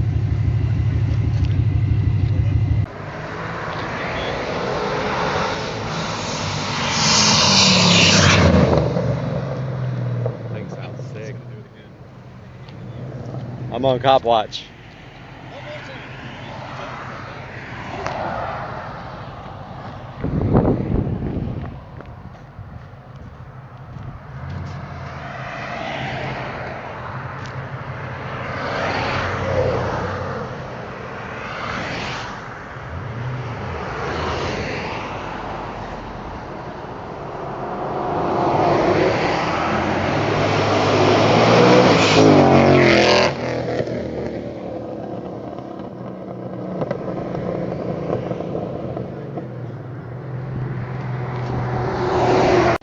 Out here at Tuners Inc.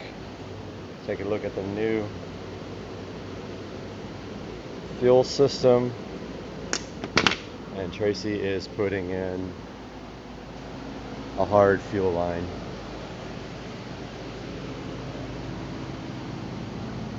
Thinking that the line may not be holding pressure.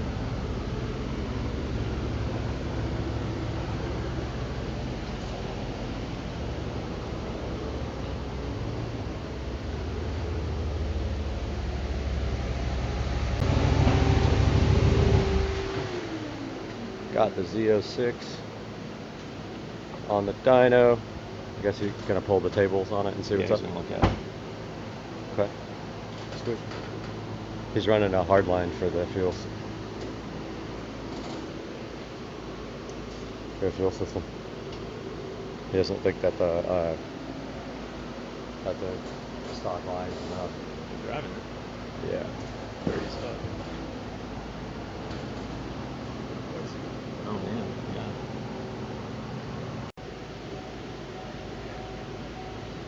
I'll take a look at the tune. See what's cracking.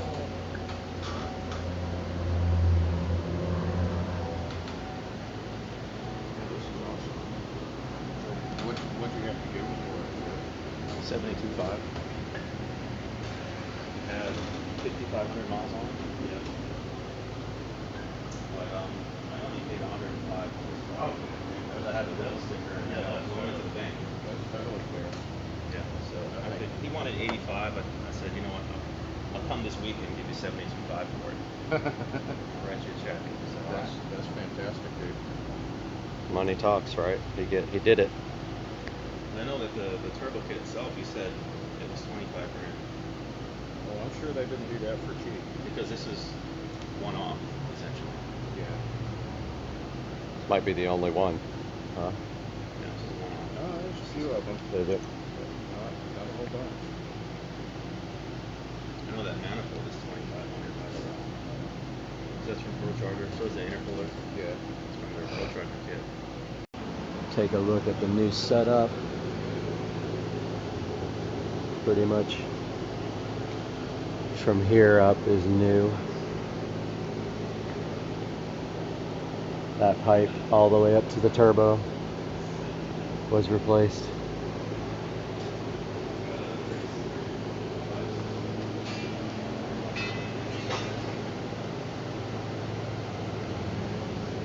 Looks like it might be much easier to keep on there. Chose to go right there. Mm-hmm. From there to there.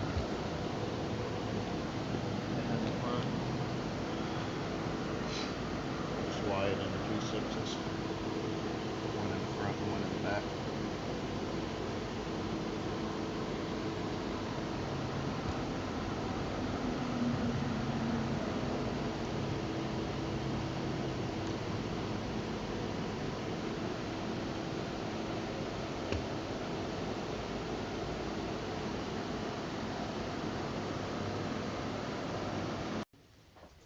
Fuel pumps.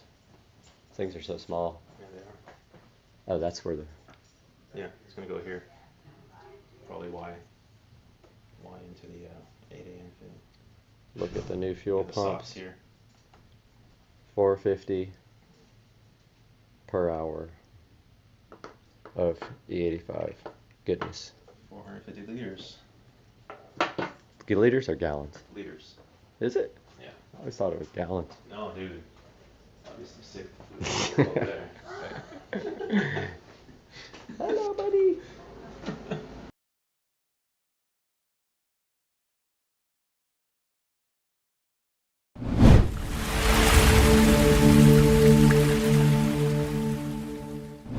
We're out here at Kennedy Space Center. All right, we're at the Rocket Garden now. This is the gateway.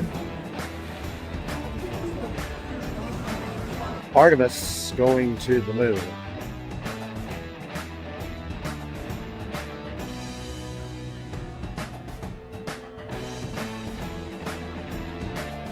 There goes. There goes.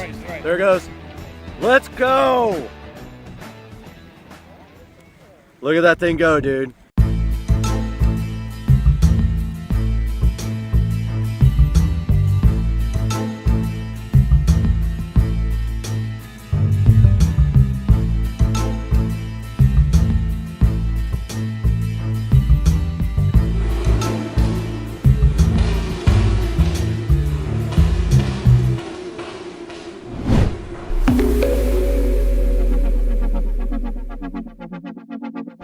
This is going to be all wind, but we're out here at Kennedy Space Center. We're about to go to the rocket garden right in front of us here. These guys, crazy people. And this is the line we're in. Excited. We're actually here. Yeah, so we're out here at Kennedy Space Center. We're doing Explore Tour on the bus at 1:30. We got time to walk around. We got plenty of things to see here. All kinds of adventures and rides to go on with these two rugrats. We're going inside now. All right, we're at the Rocket Garden now at Kennedy Space Center. But look at this. So cool, man. So cool.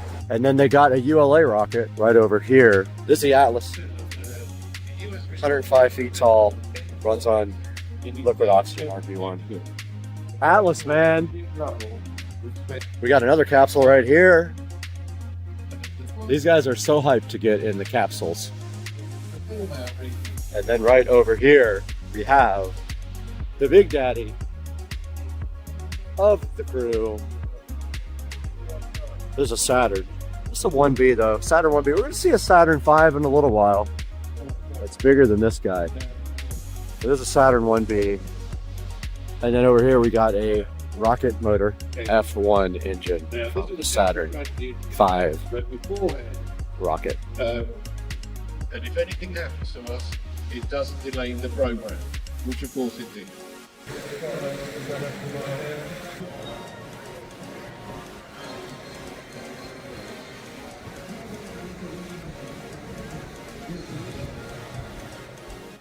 You use your hand and crush these leaves. Because right now, they're mostly water, 89% water. And like I said, water freezes at 32 degrees Fahrenheit. After a few seconds, you're welcome to feel the leaves. My friend Audrey, go ahead.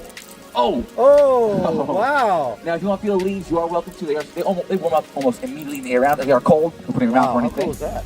This is the gateway. The gateway building at Kennedy Space Center. Yo! Right above your head, that's a Falcon. This one is? Yeah, it's a Falcon. Look at the grid fins. Oh yeah. It's a Falcon. Okay, look at the So soot. that's when they return people back to Earth. So just the other day, those two astronauts that were stuck in space, I'm pretty sure they came back with something just like that. Yeah, they did.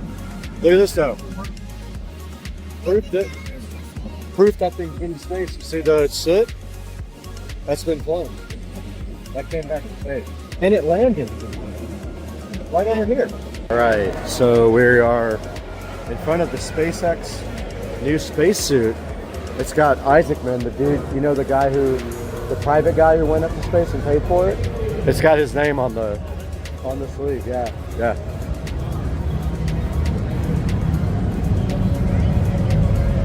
Very cool.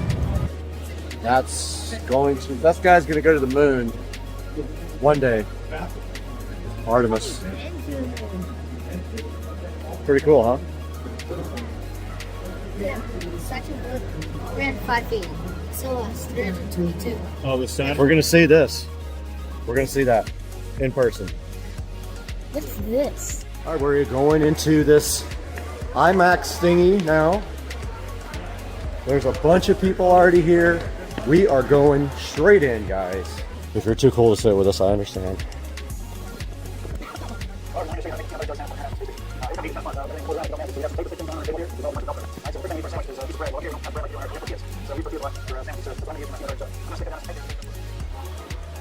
Atlantis, Discovery, Atlantis, whatever, center. And there is the mock-up of the fuel tank outside. I'll get video of that outside.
So cool. That thing, look at the payload bay. This is crazy. This was the space shuttle. This is what? The tiny.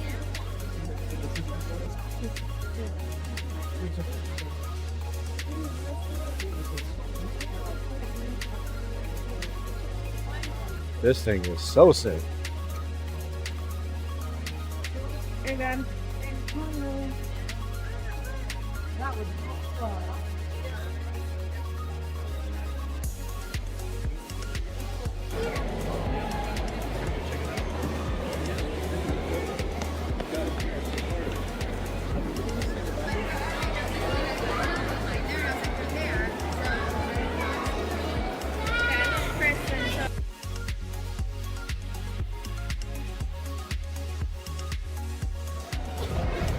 Audrey, you got to go back in your shoes, you crazy. You can't walk on it. All right, this way.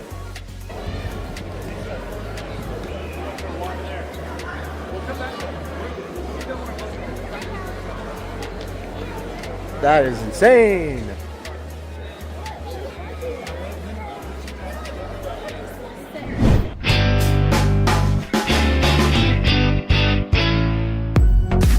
All right, we are out here at Kennedy Space Center with the crew right now going to the Explore Tour. What'd you think about the Atlantis? It was really, really cool, man. Honestly, what an experience, right? To see that shuttle, the real shuttle. Wait till we ride on the shuttle simulator. It's one thing to like see it, but then like to be at it. Yeah, it's a lot bigger than it looks. Huh? Yeah, it's awesome. From TV. But yeah, we're waiting to get on the 130 bus right now. We're the only people that paid extra. All right, guys, we'll get back to you on the bus. All right, we're out here. I know it's probably windy, but we are at the vehicle assembly building now at Kennedy Space Center, and this thing is insane looking. Absolutely huge. It's those doors on the side open right up. You can see those doors will open so they can bring a rocket in there vertically, and they roll it right in there into those drawers. See the doors? There's the VAB. You said about the lines of the American flag. The bus could drive on those lines. Can sit down there too, and we were launched because launch complex 41, 40, 37, 36 are all in the vicinity, and it becomes a great prime viewing location for our guests. Insane. Just the greenest water ever. And right over there is where the astronauts get launched for SpaceX, right? Across the way, and then there is the new Starship Tower right there.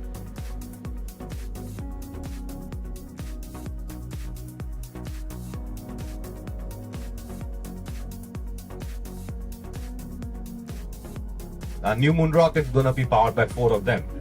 Now, I'm going to give you a rough idea how this rocket system works.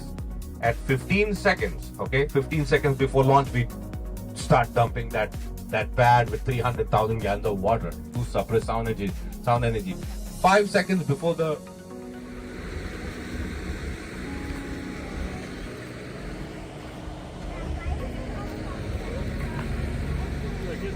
This is the side.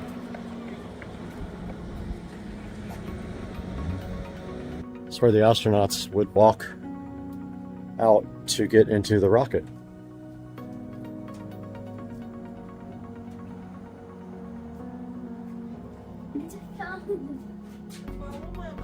Sits on top of the rocket, pulls it away with rocket motors here. That's how it escapes from trouble if they have issues with the launch.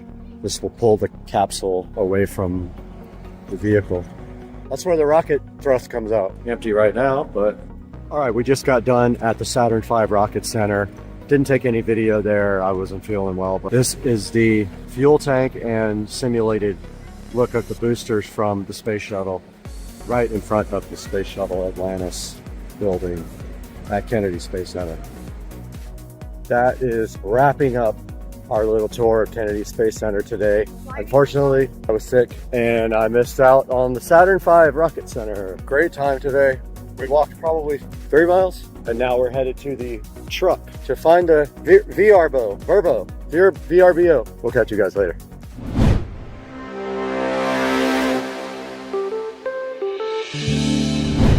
Today we are right in front of the Beard Club PT145 trimmer. The Beard Club is so kind to have sent this new trimmer to us at Supercar Street Racing. We have worked with them in the past. They asked if we could work together one more time, and they are a proud sponsor of this visit to Kennedy Space Center for myself and Joe and his 2 kids. And right here, the PT145 is still in the box. And I just wanted to tell you a few things about this guy before we go ahead and unbox it. This PT145 has 8 color-coded guides for 45 unique trimming lengths. This guy has extra sharp mowing blades. It gives you a quality cut just like at the barber shop for both your facial hair and your body hair. This guy has a 7,000 RPM motor. It has a lithium ion battery, and that battery will provide you over 3 hours of use. That means if you go on vacation and you don't even bring the cord, you still will have enough power to last you probably your whole vacation. Now this guy is simple and easy to clean. All you have to do is just wipe it down, and its blades repel oil, dirt, and buildup. That makes it great for you when you need to clean it because you don't have to go through a lot of trouble. It just cleans right up. This guy comes with a 1-year limited warranty. It also comes with built-in travel locks, which makes it both completely portable and convenient. Now this is a great gift for anyone. This makes for a great Valentine's Day gift, birthday gift, or Christmas gift. Someone would really enjoy getting one of these guys for a present for themselves. And it's sitting at a strong 4.5-star review. Now here is the trimmer itself sitting right here, and also inside the box will be a cord, and this is the rechargeable base. This did come with a charge already on it, so when I go ahead and push the power, it lights up, and it is at 61% power left. It's pretty strong. You can actually feel how strong it is when you're holding it right in your hand right here. And to charge it, you simply turn it back off and stick it right in the base right there, and it will just start charging right up for your trips or just your overnight stays at your house. Opening up the box here, we do see the included length guards right here that come with the PT145. There is also a cleaning kit in here and a nice power cable for you as well. There will be a link in the description to the PT145 beard trimmer from the Beard Club. We encourage you to use our affiliate links and go ahead and pick up a PT145 beard trimmer from the Beard Club. Now back to the video.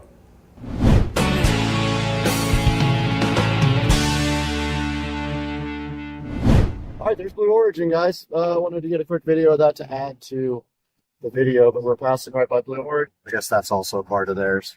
All right, there is the first stage right there from the last launch. Sitting at the port, ready to be brought back for processing, and we are at the port right there.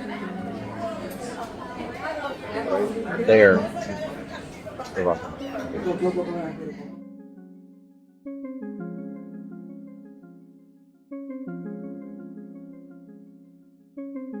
Should be a minute away, less. There it goes. There it goes. There it goes. Let's go. Look at that thing go, dude. Oh my God, that's the coolest thing ever. Look at that thing go, man. Oh my God. We're gonna hear it and feel it. Here it comes. Look at it go through the clouds, dude. That's sick. Look how bright.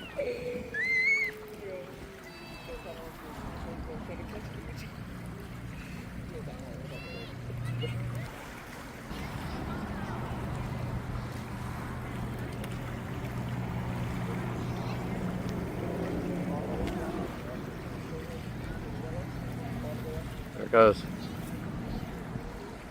No sound yet.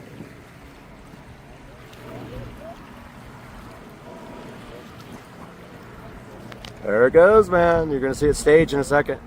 You're gonna see it break apart. Where's the sound? You can hear the build up and everything. It took that long. Look at it pitching downrange. They just staged. It's coming back. Where'd it go? It's gonna be over to the top left. Yo! Wow, that sound is crazy.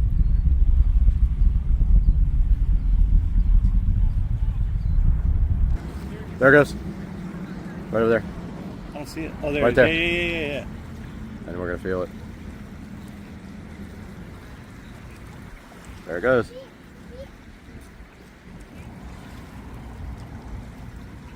We're gonna get that sonic boom. Land, baby, land. That looks good. Yeah! Oh! Oh, yes! Yes! Let's go. There it goes. Oh, there it is. There it Yes, goes. right, right. There it goes. Let's go. Look at that thing go, dude. Oh my God, that's the coolest thing ever. Look at that thing go, man. Oh my God. We're gonna hear it and feel it. Here it comes. Look at it go through the clouds, dude. That's sick. Look how bright.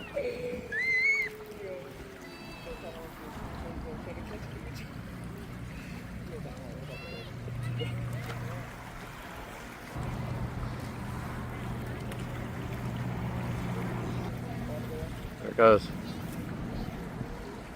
No sound yet.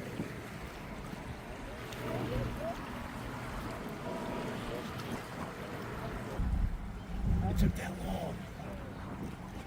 Look at it pitching downrange. Dude, that thing's flying. Where'd it go? They just staged. There it goes.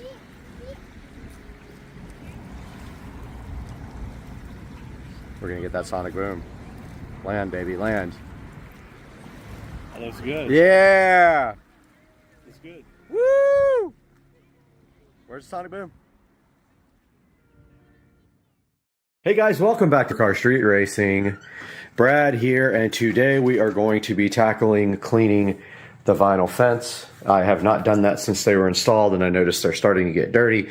And being that we're in Florida, we need to clean these vinyl fences once every 3 or 4 months to keep them from getting all mildewed and dirty.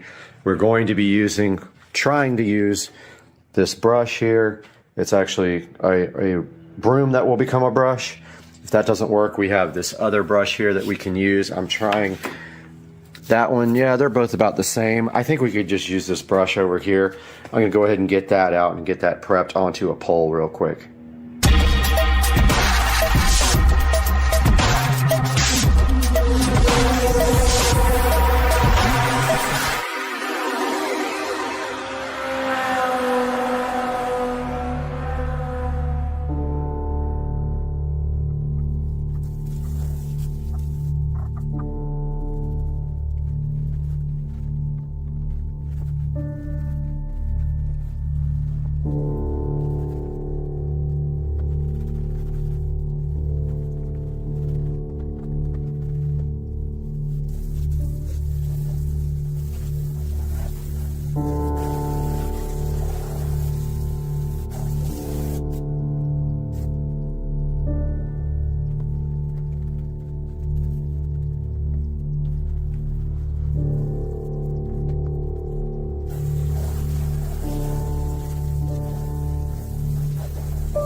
It's ridiculous.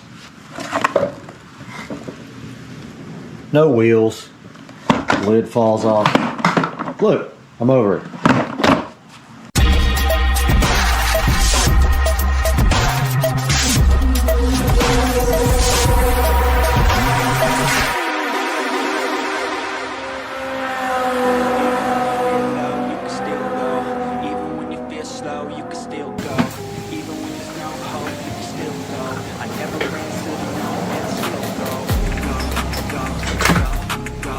Really?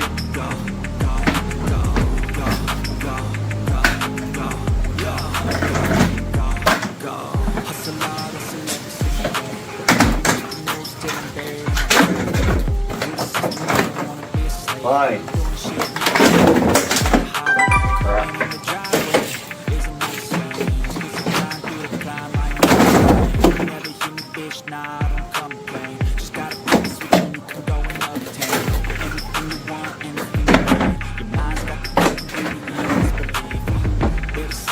Good riddance.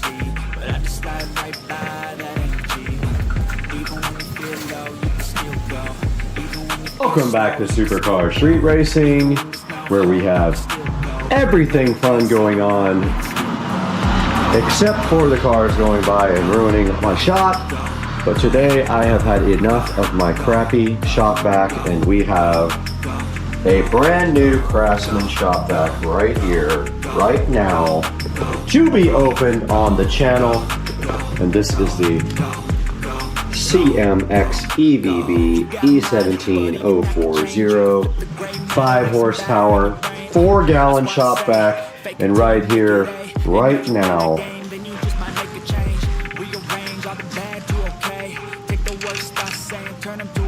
we didn't have both of our cameras on it, now we do.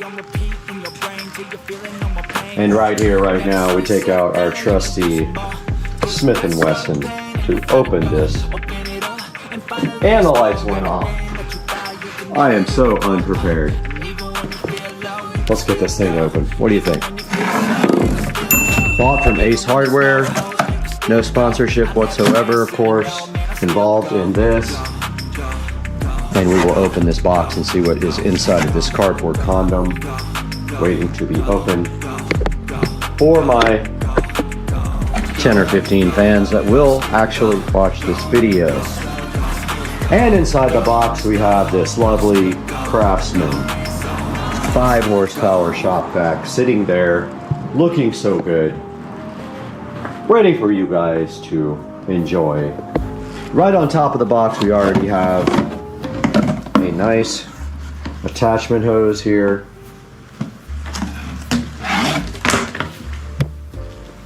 And then inside we have an extension here and here. And they just kind of willy-nilly threw everything into the box. Like this brush attachment and this little side attachment thing for like getting into the carpet. And then we have the literal Craftsman shop vac with nothing else in it, no kind of instructions, no nothing unless it's inside, which it very well could be inside of this unit. And taking the side off is as easy as this.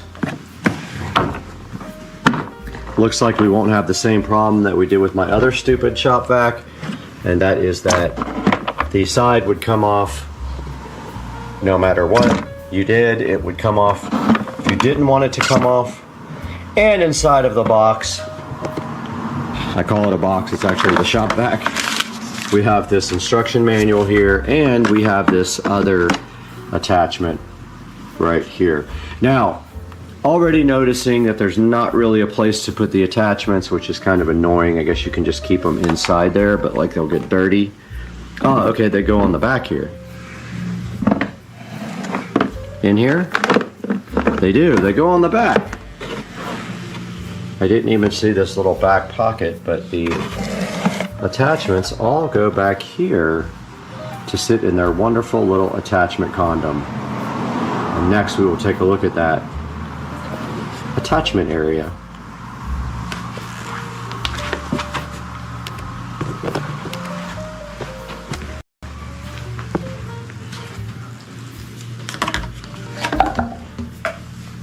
So here's our hose, and it looks like we just put this back on.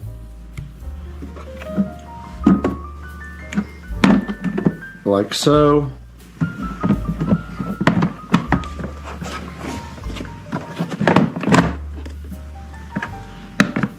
Attach it like that. Like that. And there's a place here for something on both sides. I'm assuming it's these nice long, like that. The hose then clips directly on, which will be difficult with one hand.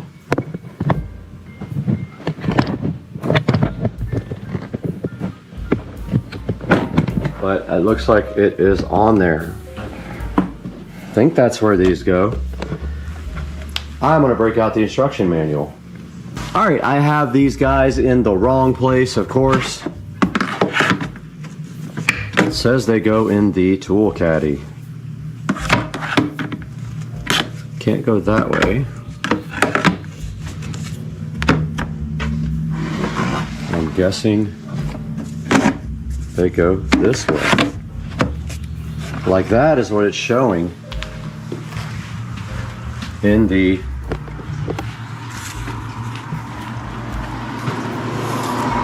looks like the hose goes around the top and the tools all go in the caddy thingy. So there's actually two more. What do we do with the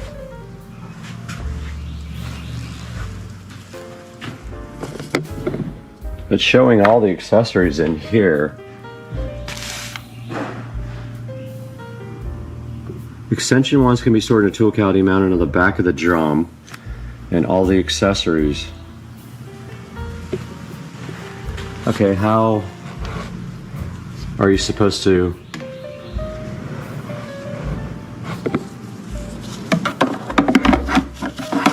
I guess you store this. Well, that's how I'm going to do it. I don't really care what they want, but that's how I decided to do it, even though it shows here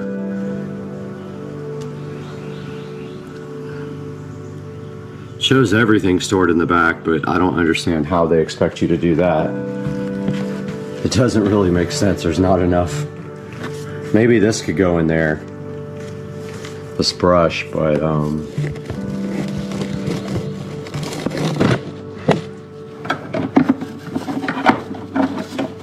I don't see how. I guess it can go like that. That's fine.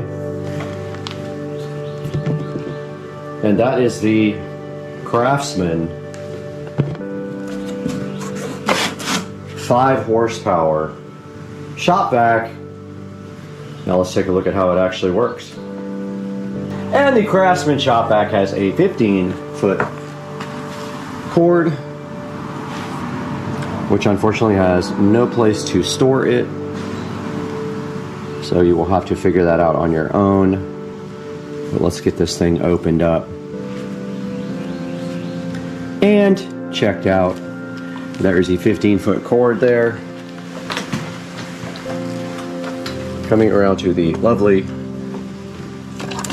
extension outlet. And I guess at that point you would want your hose, maybe an extension,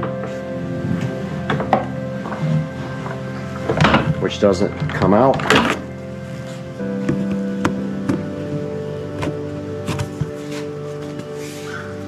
Like that. Yep. Goes like that. And then usually you probably use this.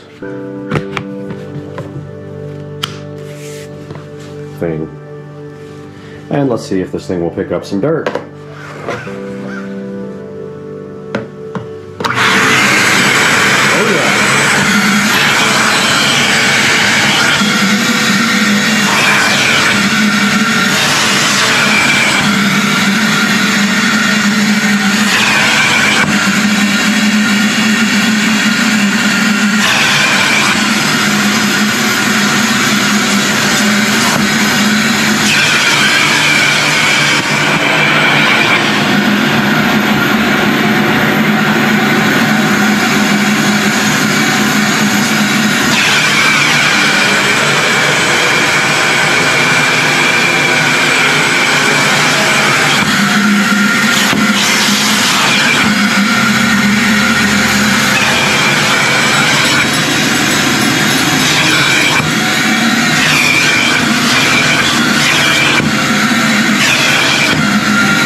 That is the Craftsman.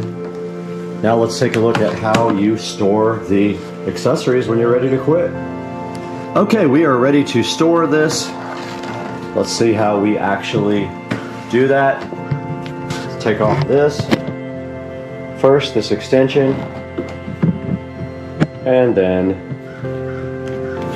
this has a clip on the back.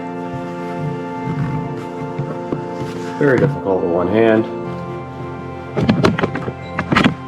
And that comes right off as well. And they can be stored in this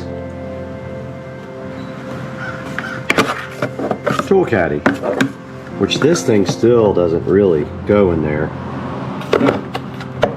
but we will use it anyway. And then the cord, the lovely cord, is supposed to go right here, right now. That is the Craftsman, did I call it a Black & Decker Craftsman shop vac. Alright, we are ready to store the Craftsman. Let's go ahead and get this cord all nice and wrapped up. And there's not really a convenient way to store the cord on this device, so we're just going to store it in the caddy, like so.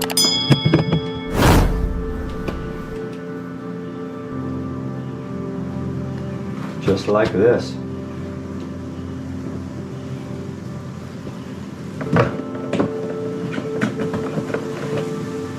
And we'll put our Craftsman shop vac back in the area where the old piece of crap was.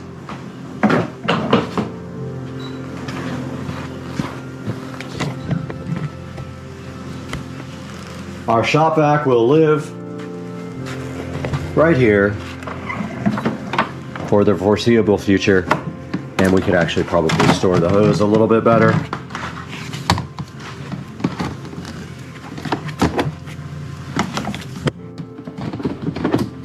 Like that. Guys, I do like the Craftsman shop vac. It is very powerful. It is so powerful, in fact, that it likes to suck up the actual carpet here. And this is what it did to the carpet because it was so strong. And yes, it is a good deal. It's $100 at Ace Hardware because I wanted to buy something local. Go pick one up. Craftsman 5 horsepower shop vac. See you guys next time. Supercar Street Racing.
We are here in the bedroom with the brand new Bi-Cold smart mirror that we are about to unbox. Should come on when we do this.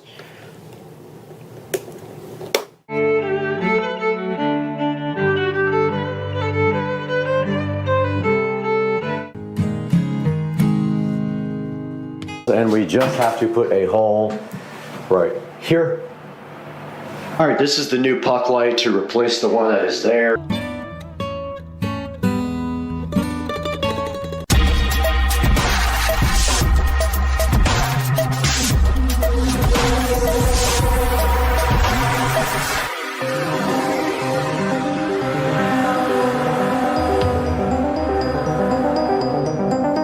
We are back and we finally got our replacement smart mirror and we are ready to go ahead and hang this. So what we're going to do right here and right now is bring this mirror in here and hopefully not drop it because the other one was broken. And I have set a towel on here for this. Yes, this is a two-person job handling with one person, which is not good. And then the last thing we'll do is the peel sat. Oh, yep, don't do that. Thought I broke it again. So this thing is pretty much ready to go. We have to run the wires through the wall, just like that.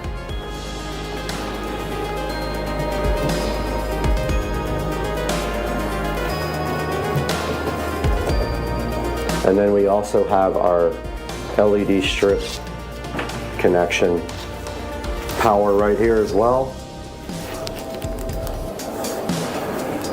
So all we have to do right here, right now, is pull this wire through, connect it to. So once this is up, we can then pull our cords through. All right. So this is the hard part. It's kind of heavy. Yeah. We need all this stuff off of here.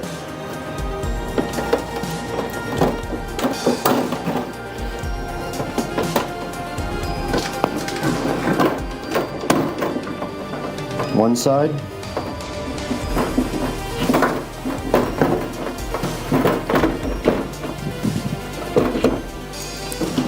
Is it off? Two side.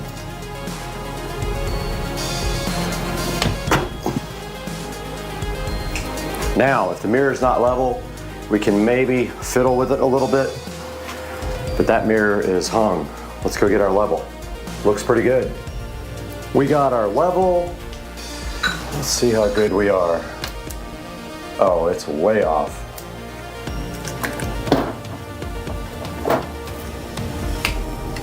How is it so off? Does not make sense, but this side needs to come up, or this side needs to come down. I loosened the screw a little bit more. It's still off. I'm gonna put some stuff on this tape, on this screw, to try to get this to come up, because it's off, and I don't know how it's that far off, but it's like 1/4 of an inch off.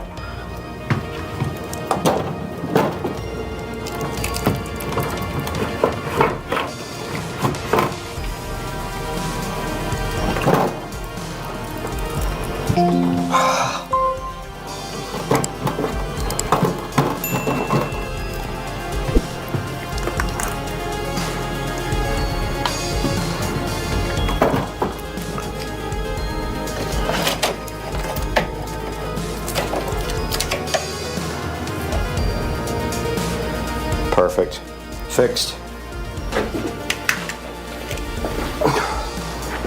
Fixed.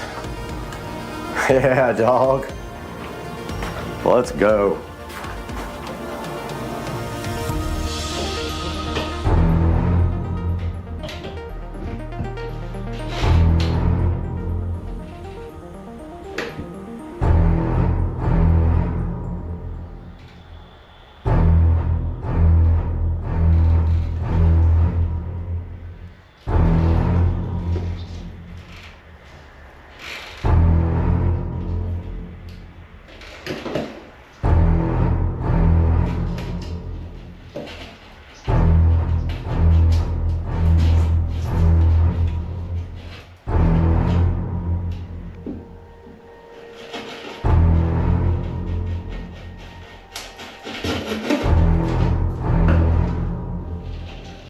Alright guys, we are here in the bathroom, and the footage of this speaker install got lost, but after you saw me come through the ceiling with those, I put the templates up there and cut the holes.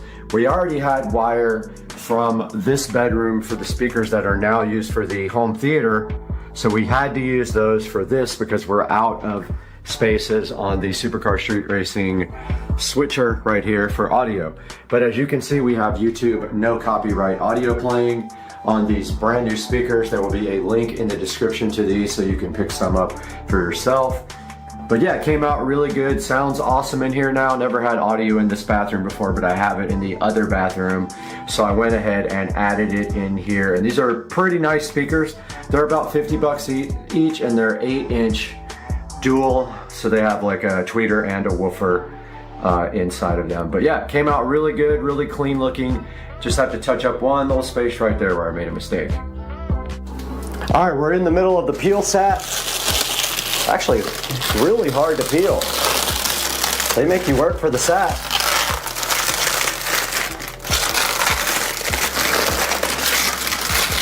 And there is the mirror peeled with the sat. And now let me walk around the corner and plug it in while you guys watch. Gotta be smarter than the plug, I guess. It is plugged in. And I'm pulling all the slack on the power.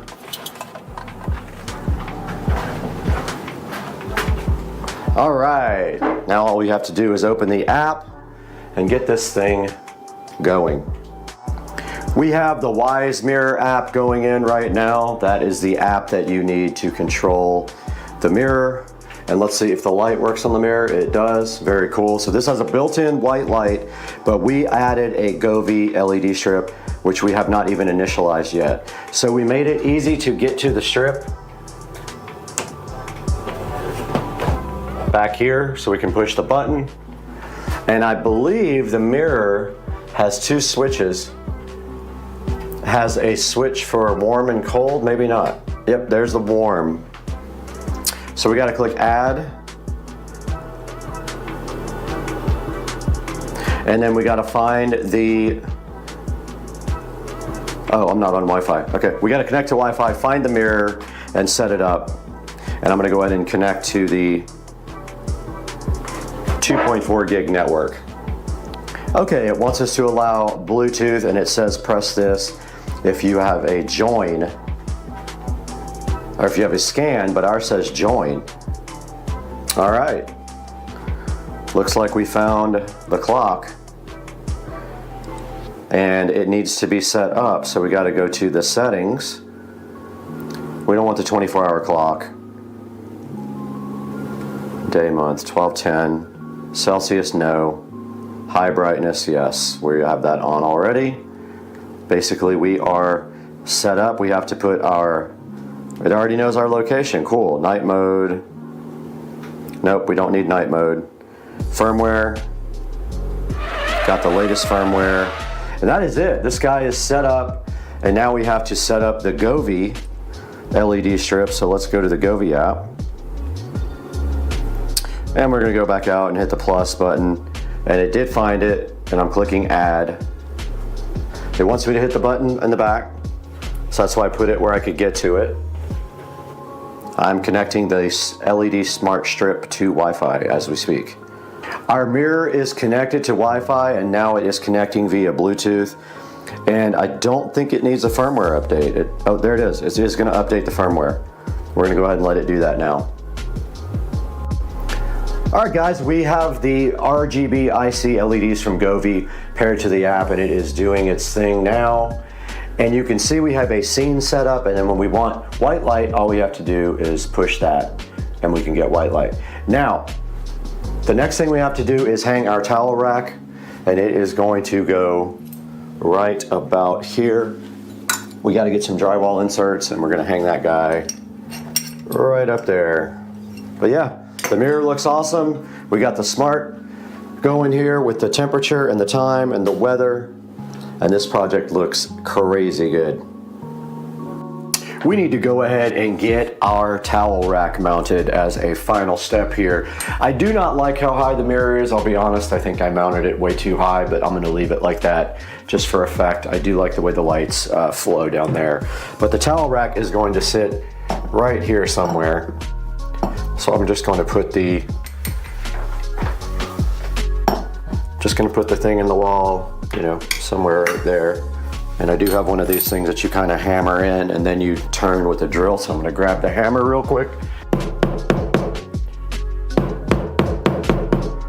Maybe I can just screw it in like this.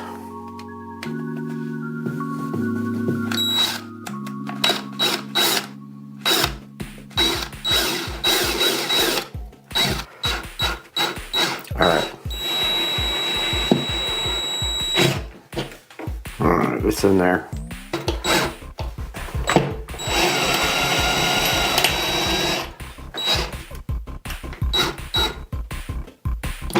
This part you need the level. I'm gonna go grab the level real quick.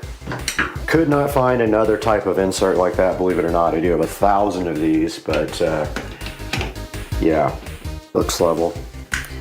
Now this is the tricky part.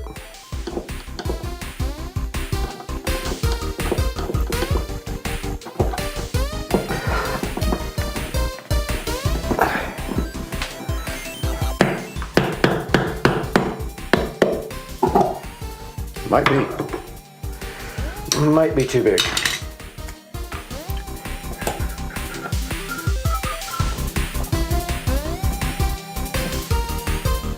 No, it's kind of perfect.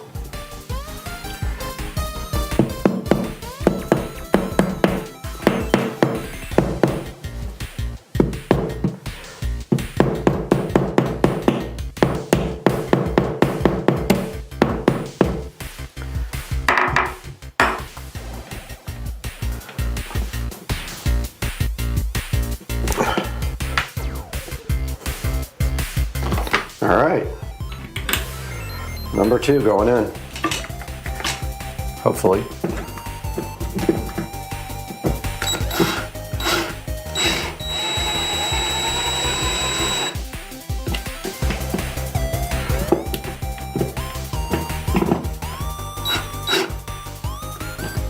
Looks tight to me. Now we need our small screwdriver, because this has a set screw at the bottom. And you just simply put this over it and tighten up the set screw.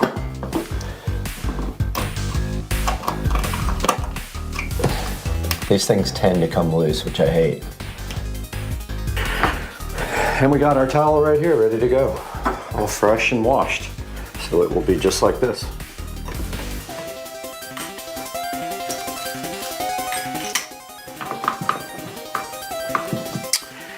And this bathroom is finished.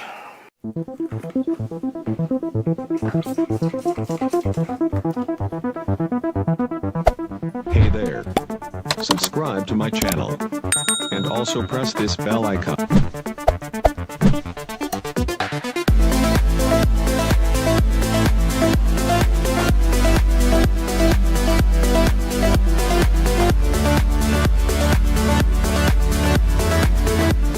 Alright guys, welcome back to this SCSR guest bathroom, and I want to turn the lights up a little bit for you guys first so we just have better lighting. But we are all done with this project and we're so happy that you stood around and watched us do this, and we love doing things like this.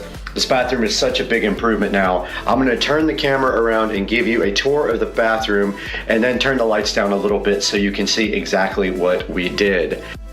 Alright guys, we are in the SCSR guest bathroom that is finished, and let's move from this side to this side. The only thing that we're really going to do after this point is replace this switch with a smart switch. That way when we hit the button it comes on at a certain dim level instead of the slider. But if we dim the lights down here, we can still show you what we have done here. Now, from here to here, what we did was we tapped into the power, and we did get power for our Echo Show 5, and we wall mounted our Echo Show 5 right there. It was just sitting on the shelf.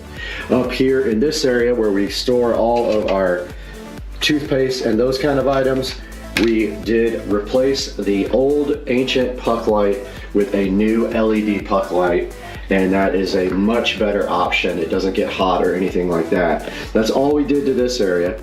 And then moving this way, we have the Bi-Cold smart mirror here, as you can see. Now it might be flickering, but that's just the frame rate of the camera. And if you notice behind the Bi-Cold mirror, we do have the LED GoV RGB IC strip, which is connected to Wi-Fi and can be changed and programmed to whatever sort of scene or colors that you want. And then moving up here, we have the LED light, and I will get the name and the link in the description of the video if you guys like that as well. And basically it is a dimmable warm white LED light, and if we go all the way down, then you guys can see the RGB LED GoV backlit doing its best to look beautiful. Now if you want the built-in light, remember this mirror does not come like this with RGB, this is my creation. If you want the built-in light, you press this button and then you do get a white outline, and you can control the GoV LED strip from the Show 5 right here. So let's turn that light back off and turn this back on and step back with the lights on. Now we did also paint the entire bathroom when we did this, so that was a little bit of an effort that I didn't know I had to do. So moving around here, you can see our new paint color is a pretty cool color. I did enjoy looking at this color after I got it on the wall. Now moving up to the top, we have our 8-inch in-ceiling speakers as well, and I do need to touch up the ceiling just a bit right there. The ceiling, if you even touch it, it goes scuffed, and the paint did come off when I pulled the tape off the ceiling, but I have touch-up paint for that.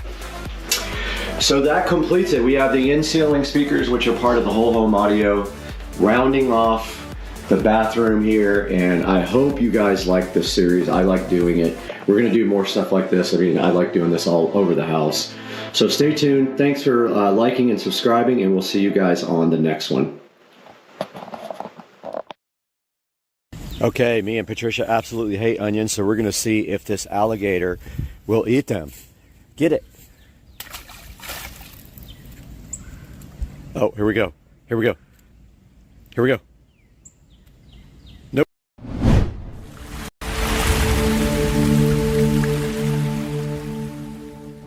All right, directly in front of the camera today is something special. This is a green box full of goodness. Inside of this box is a clue as to what we're doing today. I'm actually not looking forward to this project because it is a dusty, messy project, but I need to get it done. I promised Komi LED that I would follow up to the last video with you guys and go ahead and install the rest of the night light recessed lighting with this 16-piece hole saw kit. Now, I know you're gonna ask me, how is that even possible? You already have holes in the ceiling. How are you gonna enlarge the holes anyway? Well, that's what we're going to do today. We are going to show you how to enlarge any hole that you already have with a hole saw kit. Now think about this. If you try to cut a hole right now out of a hole that's already smaller than this, there is nothing for this bit to go into to keep this from moving, and you will destroy your drywall. I have tried it. So the key is going to be unlocked today in this video. We're going to show you how to do this on Supercar Street Racing. Hang out with us today.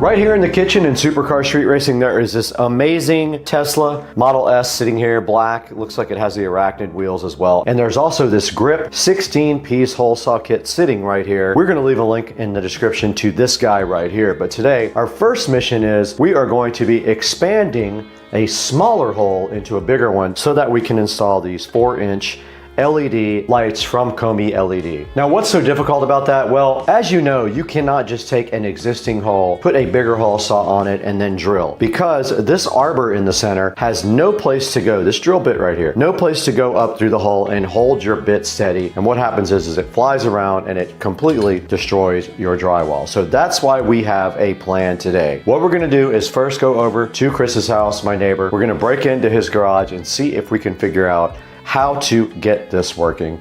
Let's get over to Chris's house and see what we can figure out.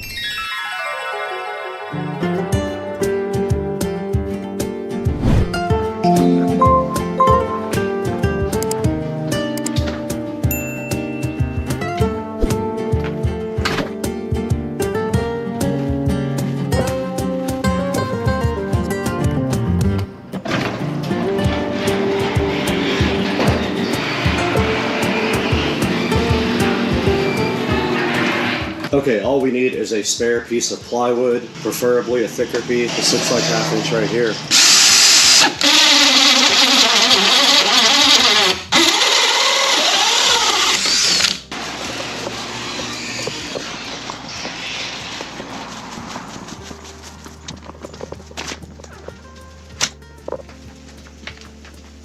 Let's go ahead and show you what we're going to be using today. We have my DeWalt drill right here. Let's go ahead and take off the standard Phillips head. Here is the hole saw right here. We're going to throw that in the DeWalt. We do have this nice plug here, but it is stuck. Now there is a key to that. You simply push something through the back to free it up. This little screwdriver attachment. Oh, I did that wrong. Got him! I did it wrong. Got him! That whole thing's wrong. That whole thing's wrong. I did it wrong.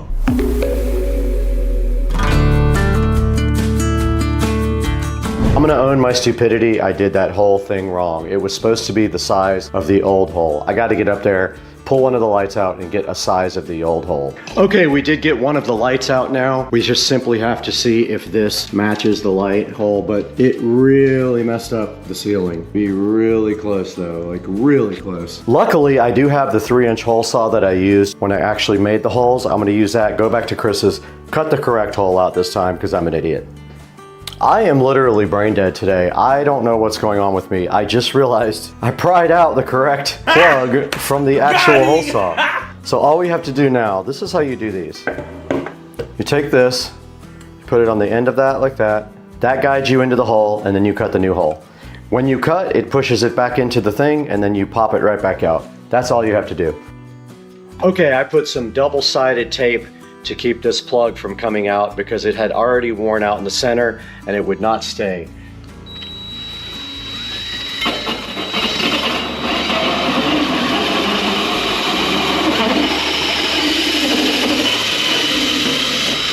Now all we have to do is tie in the existing wiring to the new lights, black to black, white to white, green to bare wire. And I'm using the wiring nuts they provided. They work great with 3 wires. Be careful of your sealing while you're doing this. Any dirt on it will show. When you're done, these should not come out.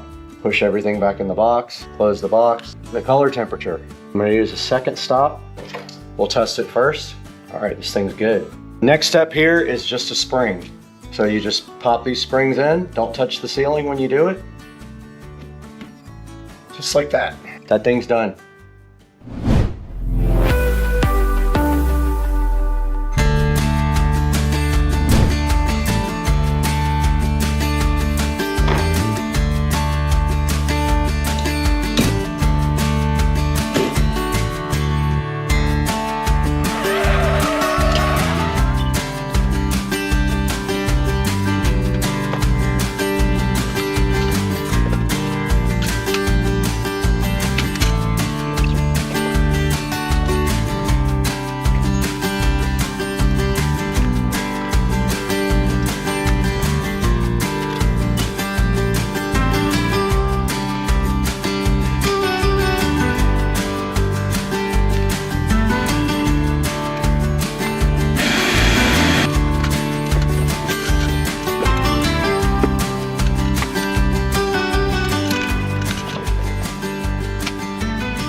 Okay, the last lights were foamed into the ceiling. I had to dig them out, and it was so ridiculous. I couldn't even get the clamps out because they were foamed in. This one is not. I had to dig that one out of the ceiling. And all the cables are too short. Whoever the electrician was that did this, I would love to slap them right in the face.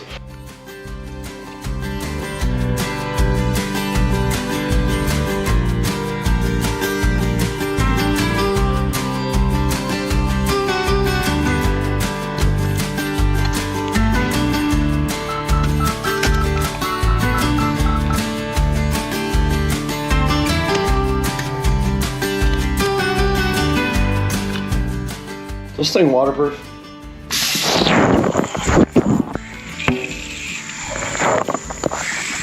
Okay.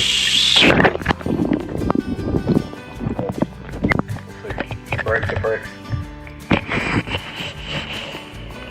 I think it's waterproof. What do you guys think? Does it work? Is the mic still working? Screen's not working. Ah, look at that, guys.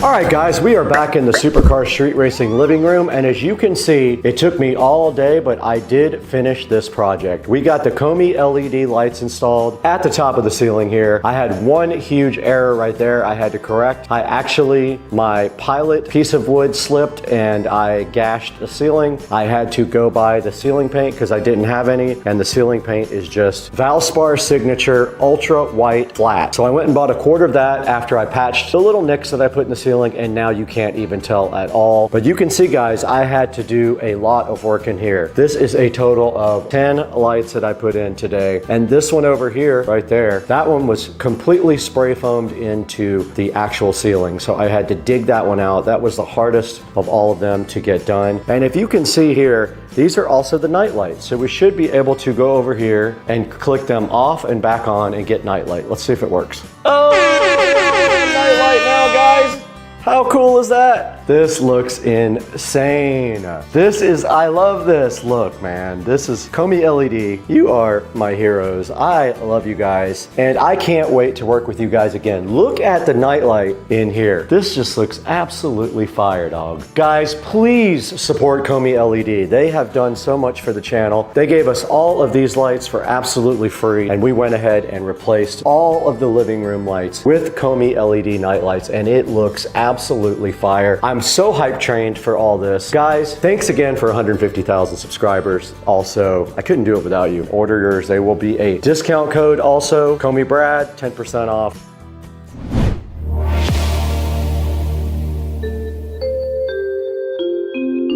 Okay, so these two 3-inch lights from Komi LED do not fit these holes. They are too small, unfortunately. I kind of wish they had a little bit more of a lip on them, but they do not. And so these need to come out and be replaced with the 4-inch. So the same process as earlier in the video, we got to drill out these two guys and then put in the 4-inch. The only annoying part is one of them is really short. This guy right here, the wire is so short on it that I had to struggle to get it in the first time. So let's go ahead and get these guys dismounted and then get the new Komi LEDs drilled out and in there. We're gonna need the ladder though.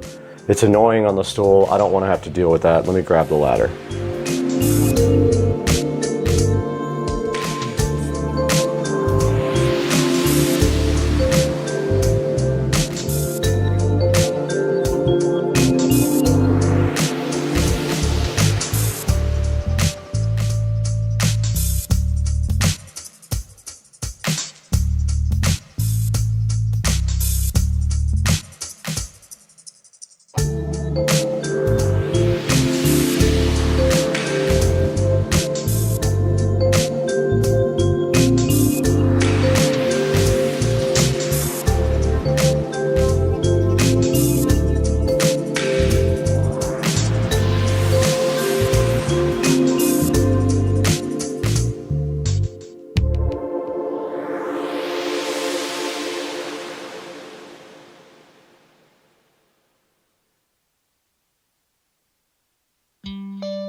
Okay, back in the bedroom, and I put these lights in a long time ago and they suck. So we're gonna be putting in the Komi LEDs now. We gotta get the old ones out first.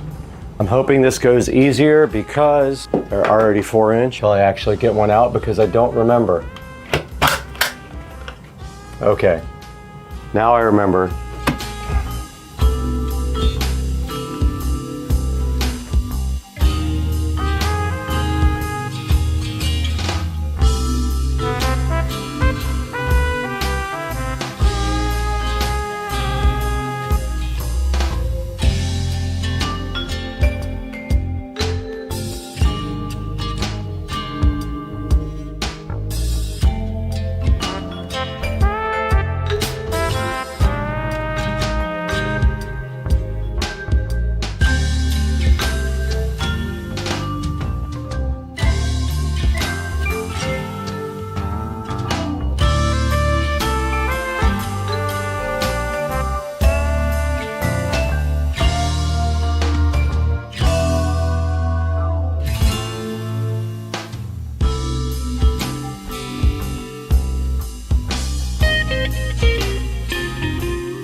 All right, the bedroom is officially done. That was the easiest room of them all because the light holes were actually the right size. So all I had to do was punch those things right up in there. Came out great, looks awesome. I am so hyped for Komi LED. Now we can actually throw it to Supercar Street Racing in Studio B and go over how you can get these lights for yourself.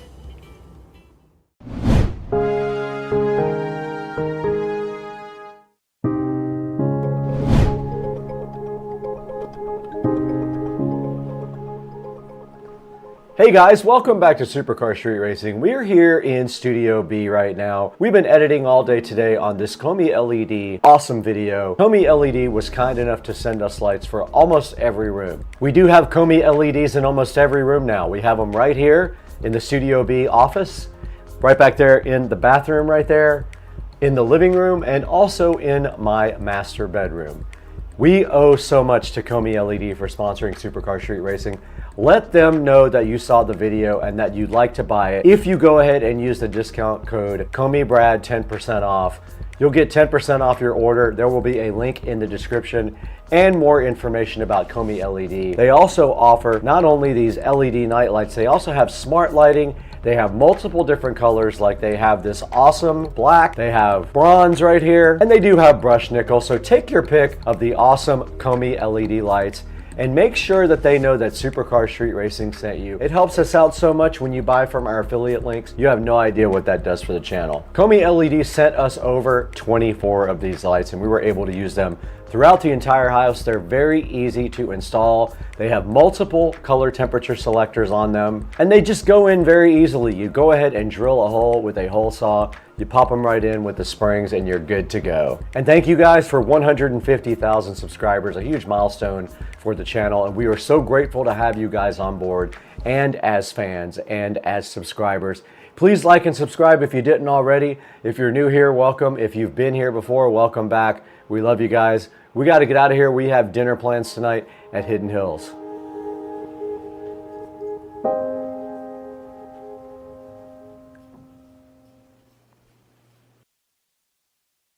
What's happening, everybody? It's Friday morning. Having a little breakfast. Watching car videos on the home theater screen. Playing a little guitar. And working at the same time. But today, we should be in for a good surprise. 4 wheels, 4 tires, out for delivery. If they make it in time today, we're getting wheels and tires put on, we're getting the fenders rolled, and that's all happening today. Hopefully. Stay tuned. What's up, guys? Friday. Got a little project to do today, and that is this grill. We're going to keep on blacking out the vehicle now. This is the last chrome item on the car. So today we're going to pull this grill off, plasti dip it. Here's the factory Mercedes grill. They make an aftermarket grill for this on eBay. It's 3 instead of 4. And it's all matte black. And I think I'm going to do that. Well, main reason because the tabs are all broken on the top of this. When we lift the hood up, this thing will come out by itself. There's literally nothing holding it. I'm going to go ahead and take this out and then we'll continue after that. Taking your grill out of an R230 is these bolts. Every bolt is broken on mine. There's literally nothing holding this grill on. It pops right out. Now, coming up in a project soon, right here, will be aftermarket air intakes. I'm going to have someone build those. We're going to get this grill out, we're going to get it cleaned up, and we're going to plasti dip it.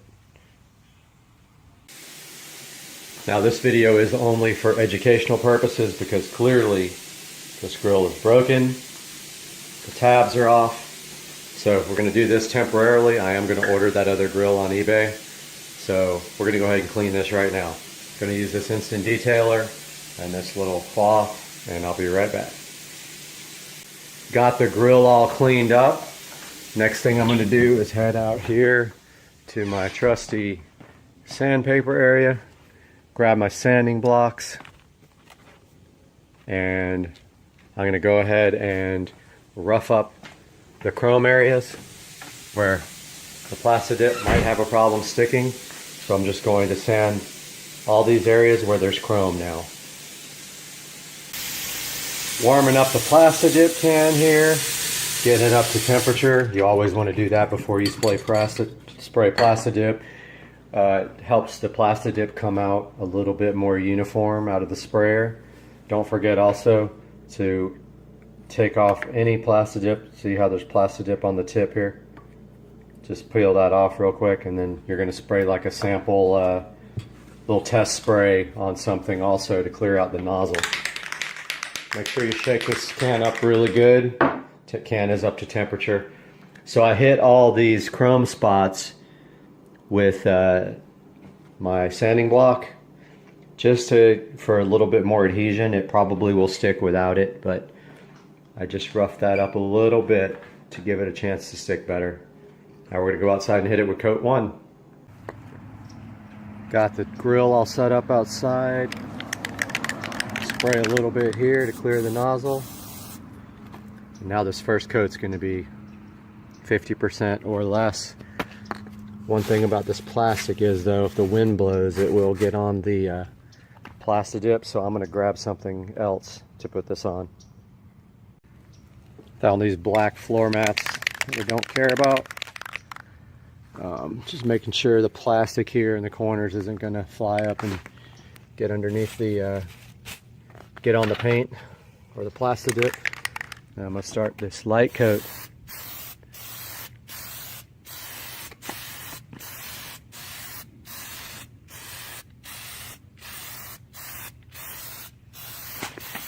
This first coat, you want it to be 50% or less coverage. Don't forget, you got to get from all angles.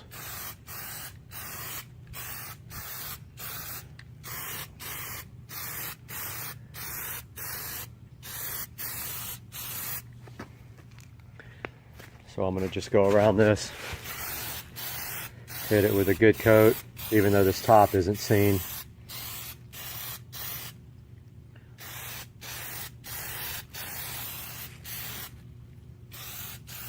Got a few splatters right there.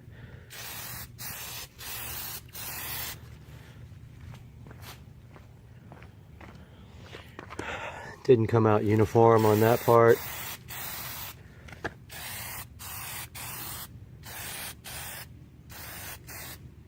That's okay, we'll fix that later.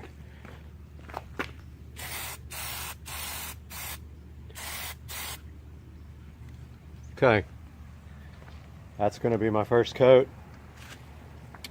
That needs 15 minutes to dry. We'll be back.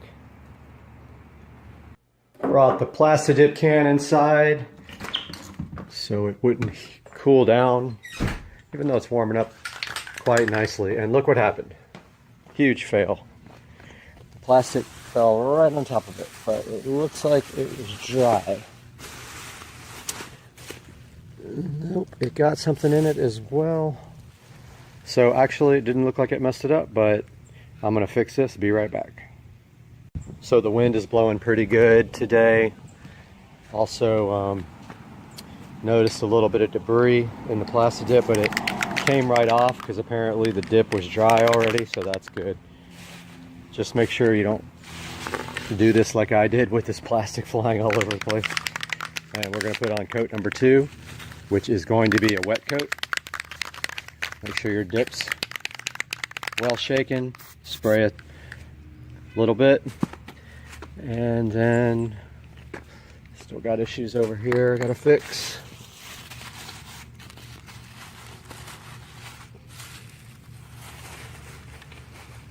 Don't care about it getting on the driveway, it comes right up.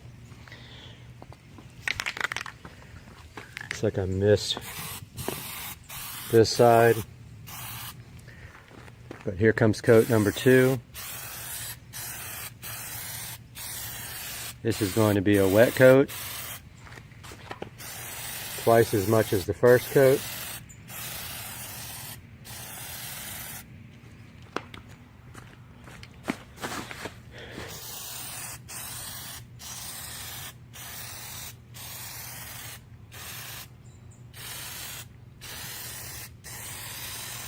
We're going to be cutting it close on this can.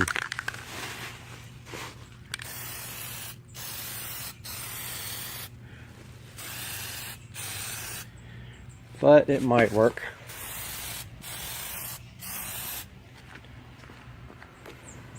Make sure you go from every angle, all the cracks. We'll be able to see that in some angles.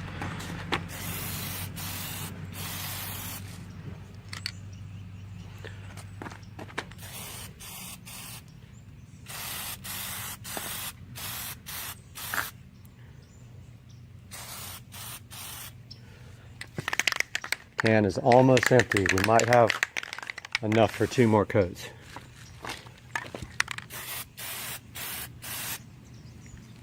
A little bit thick on that coat, but I think it'll be okay. The second coat, you can go a little bit thicker than the first coat. Just remember that first coat, you want 50% or less. What I like to call now my Plastidip timer, since I've used it so much, is going off. And I left the can outside, but it's nice and warm out here. So we're coming out here for round 3. It looks good already. I'm going to try to get some of the areas that didn't get done this time first. Forgot to spray a little bit before I did the first one and it splattered a little. So remember to do that. And here comes the debris from the wind. We'll let the wind die down a little bit.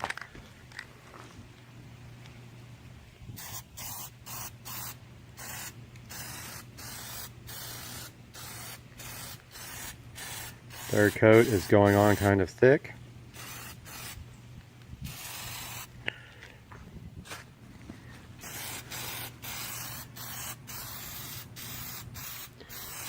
Do want to kind of get this top part because when the hood opens, you will see that.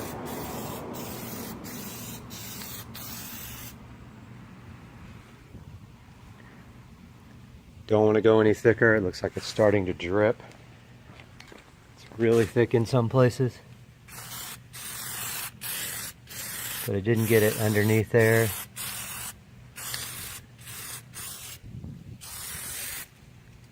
Notice all the stuff blowing around next to me. Not good. Should have brought it in the garage probably.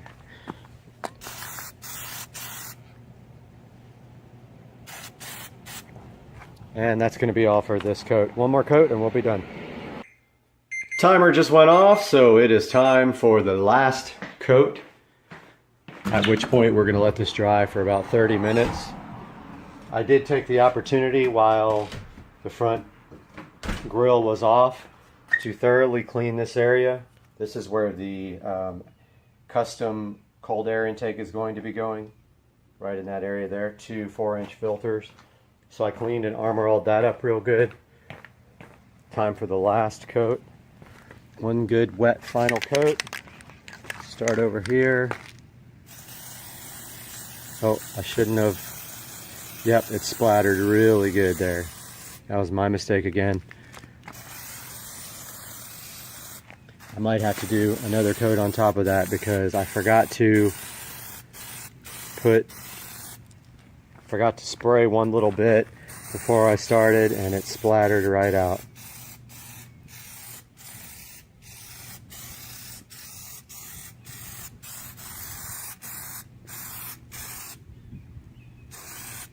So I might have made a mistake there. I'm going to see how it dries.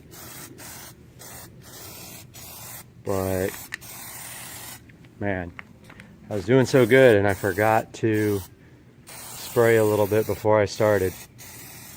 And it splattered out pretty bad. So I'm going to see how that dries. It's going to be really hard to get that off of there now.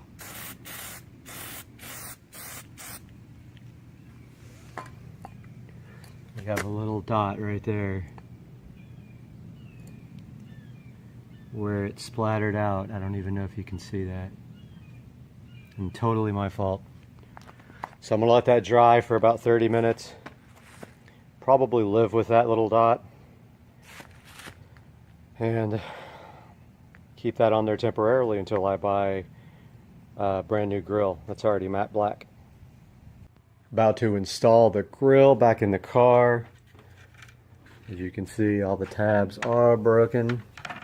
At some point I might try to super glue these tabs back on, but I am getting a new grill, so it's probably not worth it.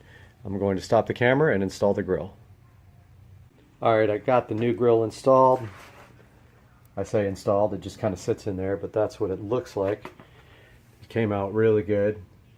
That is the last of the chrome on the vehicle, besides the wheels. And that is going to be taken care of Monday afternoon. So there you have it. This is how you really easily dip your front grille with matte black Plastidip. So yesterday I uploaded a video and it was completely original content, free online music library, nobody else's content. YouTube partially monetized it. Now, not that the monetizing means that much to me. I don't have enough viewers to really pay me anything. However, today I get on and they have removed monetization from my channel completely with the flag saying duplication. Now, I've never duplicated anybody's works, and when I have used copyrighted music before, this was way before anyone else was using YouTube. They removed the music recently and I had to put nothing in there or free music in it.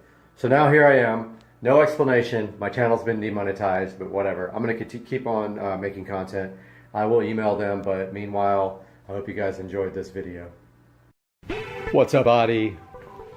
Tuesday afternoon, we're out in the garage. What we're going to do today is attempt to paint these matte black, these exhaust tips.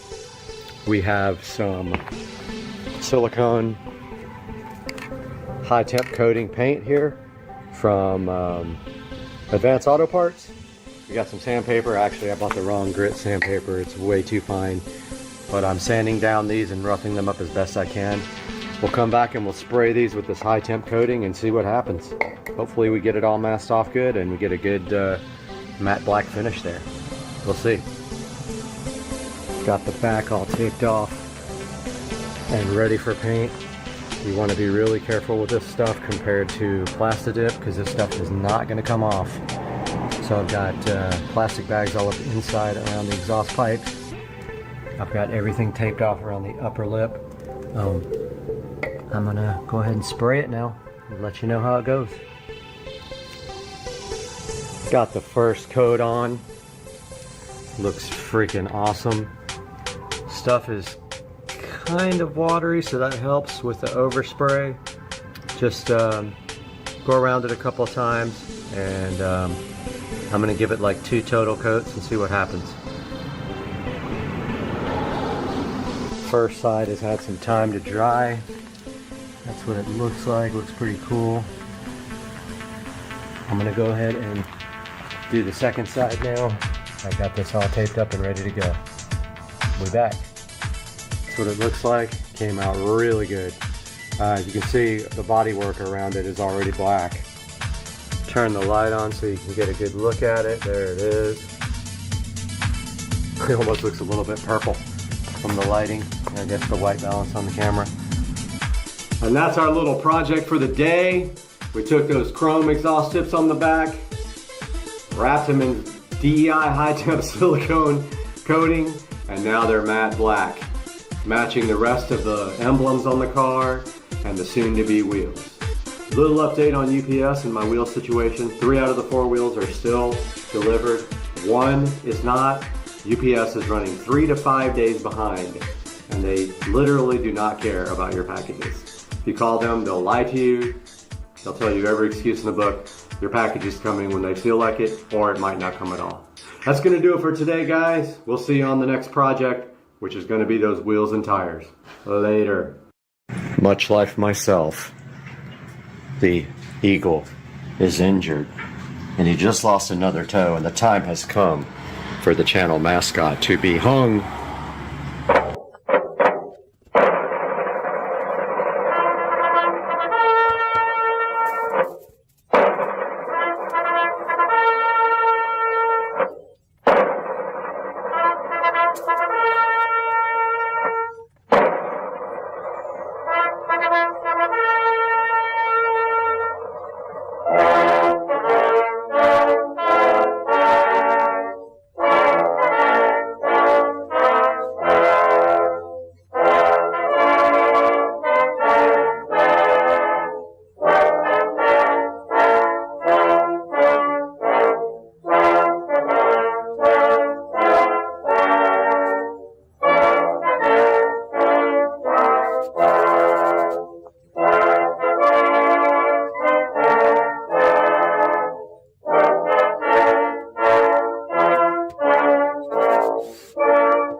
Injured Eagle, Supercar Street Racing Injured Eagle is done.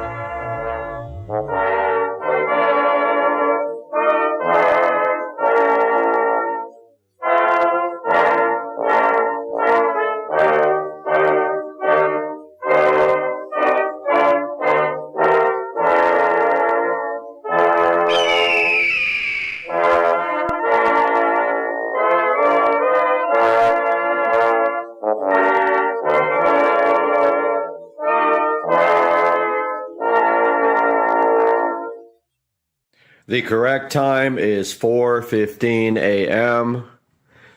Had a little bit of drinkage last night with Joe Dukes of Duval County, and therefore did not sleep very well. I never sleep well when I have alcohol. But I'm up and I'm ready to work and then get on the treadmill.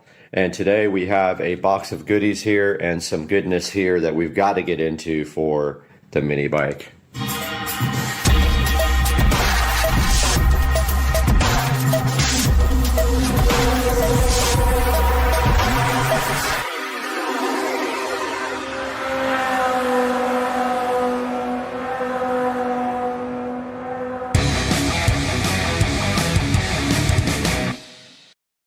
What's up, guys? It is 4 o'clock in the morning with Supercar Street Racing. I'm out here in the garage. I know you hardly ever see me do a selfie shot, but I wanted to show you what's going on with my injuries from the mini bike. So my knee looks like that. And this part here still bothers me when I sit down for a while and get up. It actually hurts because I think it's healing and it's, you know, flexing every time I try to get up. My thumb is still pretty jacked up from the accident. I jammed it pretty hard and it's multiple colors and yeah. And then that part of my hand right there lost a bunch of skin in the accident as well. I got some bumps and bruises also, but those are healing up pretty nicely. So I just wanted to give you guys a little update before we start. Yep, we still got our tires here, and I think this week is the week for pulling the wheels off the bike and going to get the tires mounted. And then after that, I am actually just going to paint the wheels matte black. I ordered wheels, but they were taking forever and I canceled the order. So I'm just going to paint the wheels. There's no need to order black wheels. But in the box, we have a replacement for the accident. Here's a new brake cable. Not brake cable. A new brake handle. Can't talk this morning, it's too early. Here is a new grip, because I destroyed the other grip. And this has nothing to do with the accident, even though they did get kind of messed up. Here is two shiny new brand new foot pegs.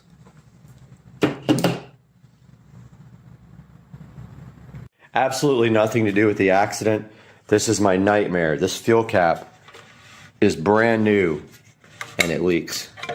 Brand new. Look at it. It's shiny. It's got a new gasket. It leaks.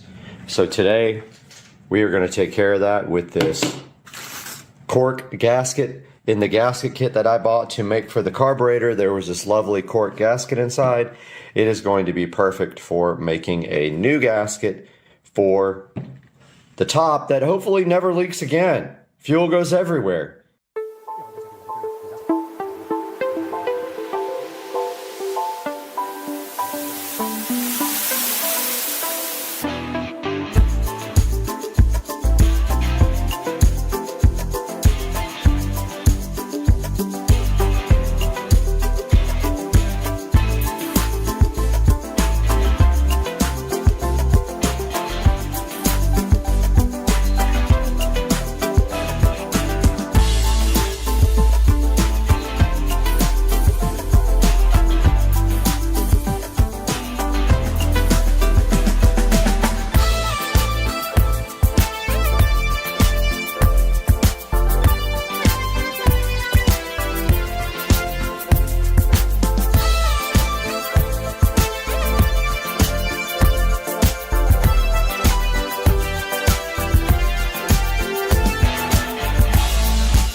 back in black to replace the handle.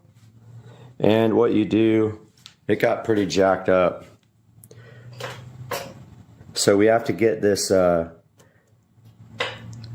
brake cable out.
All right, we got some brand new foot pegs here.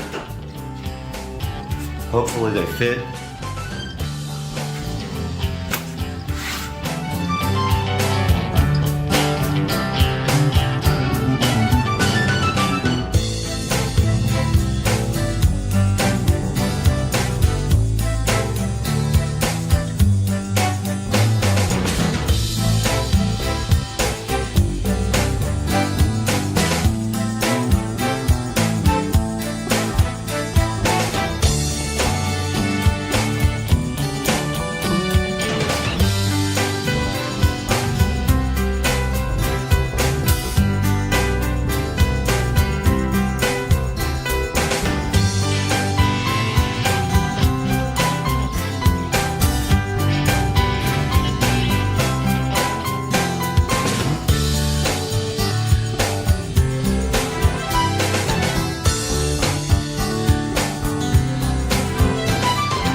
Current status, the foot pegs are both replaced.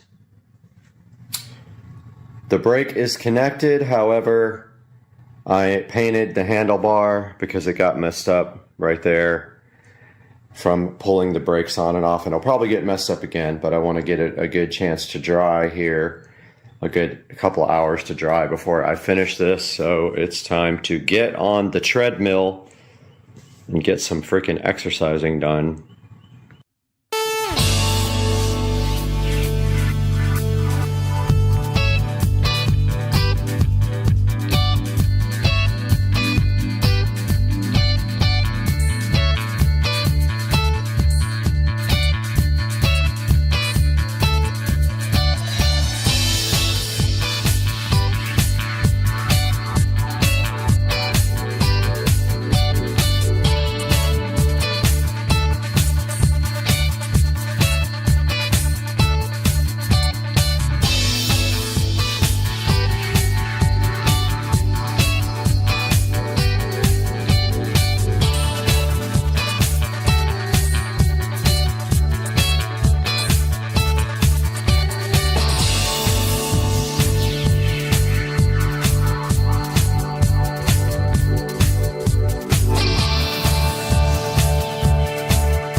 Alright guys, so that is going to do it for today's video.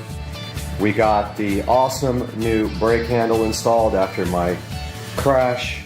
I didn't show you guys the third degree burns on my leg from the exhaust either. So yeah, big time crash, big time bro. Got the brake handle done, got the brand new pegs done, which look pretty awesome. What else did we do? That's it. Oh, new grip over here. And I also have one for here, I just haven't replaced it yet. So that's gonna do it for the video today, guys. Hope you enjoyed it. We'll see you next time.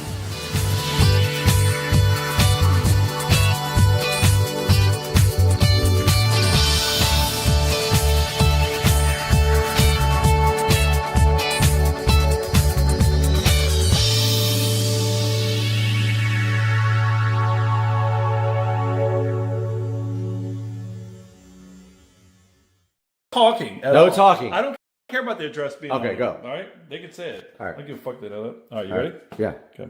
To JEA. Residential if you are calling about a power outage, gound wire, street light, or other electric problem, press 1. To report a power outage or for an outage up for security purposes, only the street number of the outage location will be repeated. If the street number of the outage location is 11351, press 1. If not, press 2. Our records indicate that your service has been disconnected. A payment of $0.00 must be received to reconnect your services. Let me call and make a payment of $0. Press 1 to pay by check. This green phone protector has lodged itself to my table and wants to be part of the peel satisfaction guaranteed. Hey guys, welcome back to Supercar Street Racing. I hope you guys had a great Christmas. And today we have this carbon fiber dash kit, and I have to figure out a way to put this ignition switch back in. There's instructions right there. So today we're going to start looking at this carbon fiber dash and figuring out how to get this thing back installed so that we can use this cart again. I did get some other stuff done that I will explain here on Supercar Street Racing.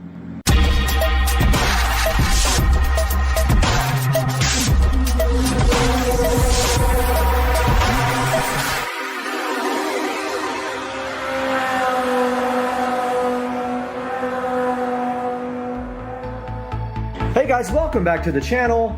Supercar Street Racing here. Hope you guys had a Merry Christmas, and New Year's is coming up, and hope you guys have some big plans for New Year's. But you can see here the cart is in shambles. This is just the wiring harness.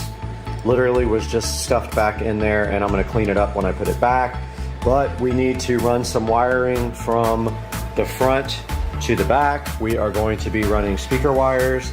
We will have 2 crossovers in here under the dash for the front component, 6.5-inch speakers, and then we will run the wire down through the trough right there where the other wiring will go, and it goes up into a little indentation in the dash right there on the end. You can see it. I did clean up underneath the mat completely, and I also got all the rust and stuff off of this plate where the accelerator pedal goes, and I did paint it black or plastic dip it black, and you can see a big difference there. It looks really good. Came out awesome. The seats also came out great. Did those with the Duplicolor vinyl paint, and it looks like it's stuck perfectly. There's no more brown left except this brown stitching, and that is acceptable because you can barely see it. I think if I wanted to, I could get like a dye pen and just run across these stitches and make them black. But for now, our goal is to get the ignition switch off of this panel. Here is the switch panel. We are not using anything off of this panel again except for this ignition switch, and we will make a new label or get one. We're not using that, and we're not using the battery indicator, but we are going to take from this round charge thing here, and that is going to power our USB charger and voltage indicator that won't be here till Wednesday, at which time we will have to put a hole in this dash to put our charge indicator in. Don't know where that'll be yet, depends on how big it is, but I'm thinking somewhere in here, maybe right in the center, but we won't know till we get it.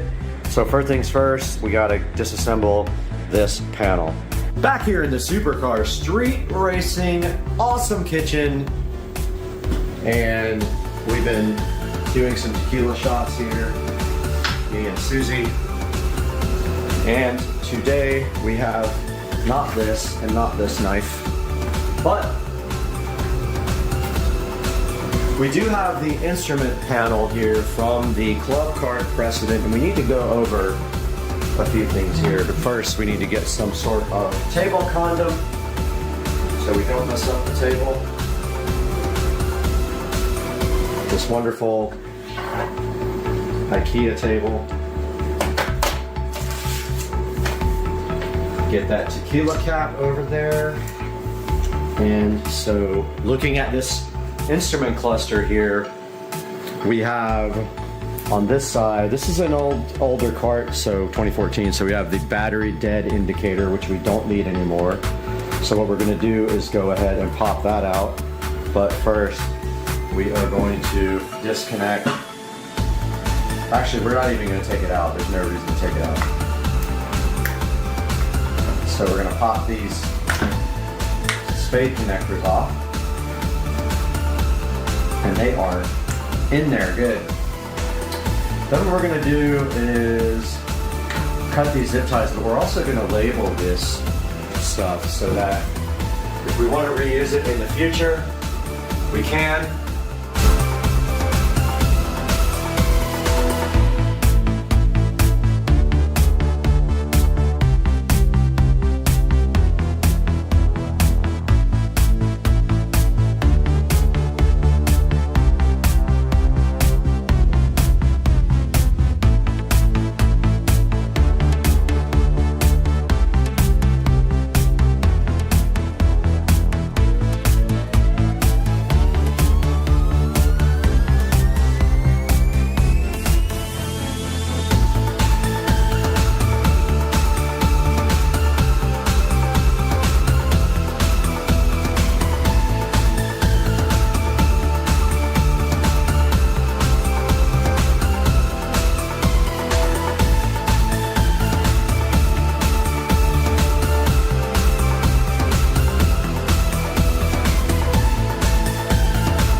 All right, guys, welcome back. Here is the carbon fiber dash, and it comes with a,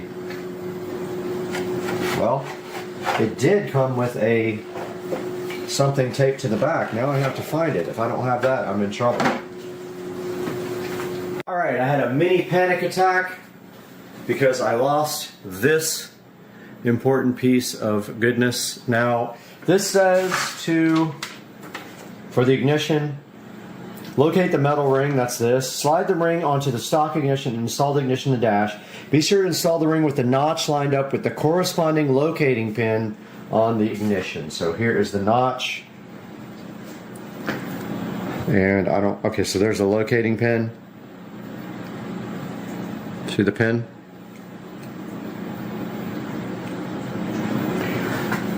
And it says, slide the ring on the stock ignition.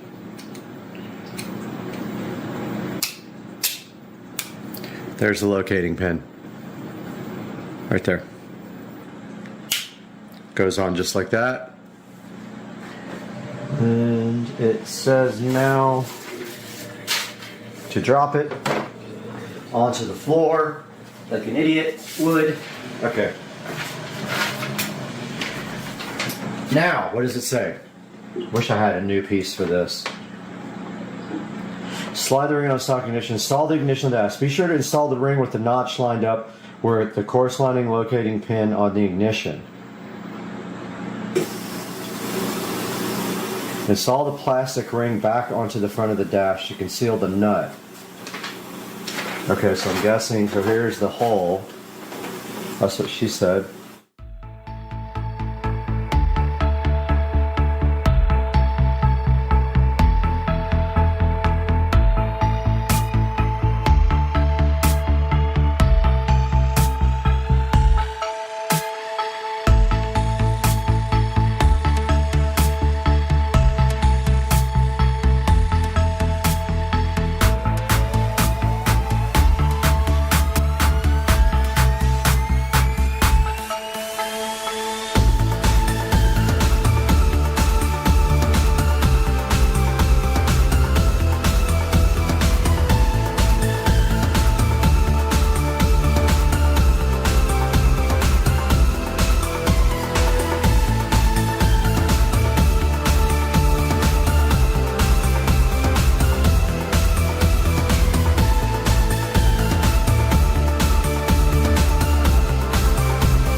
Back here with the cart, got the ignition switch installed, and these are the ignition wires we labeled. They are green and blue, and we clearly have a label on here, which I'm glad we do. This one goes to green, and I think they were this way.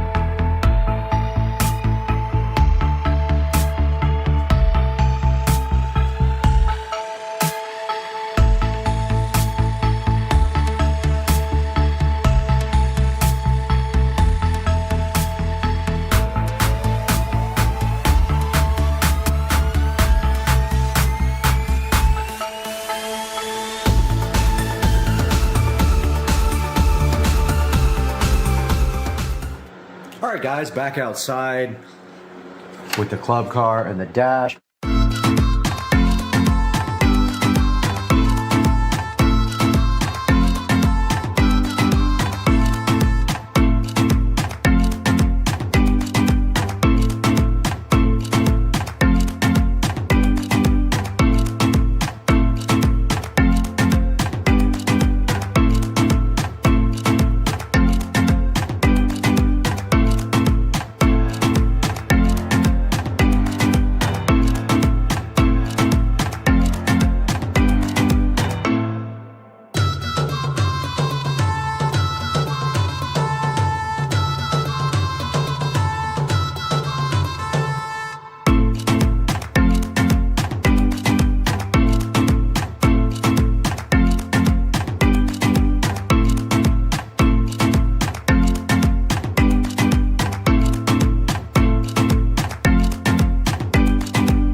Okay, I got my trusty screwdriver out with my bit, and these things just really just come right out, no problem.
Alright, now I get it.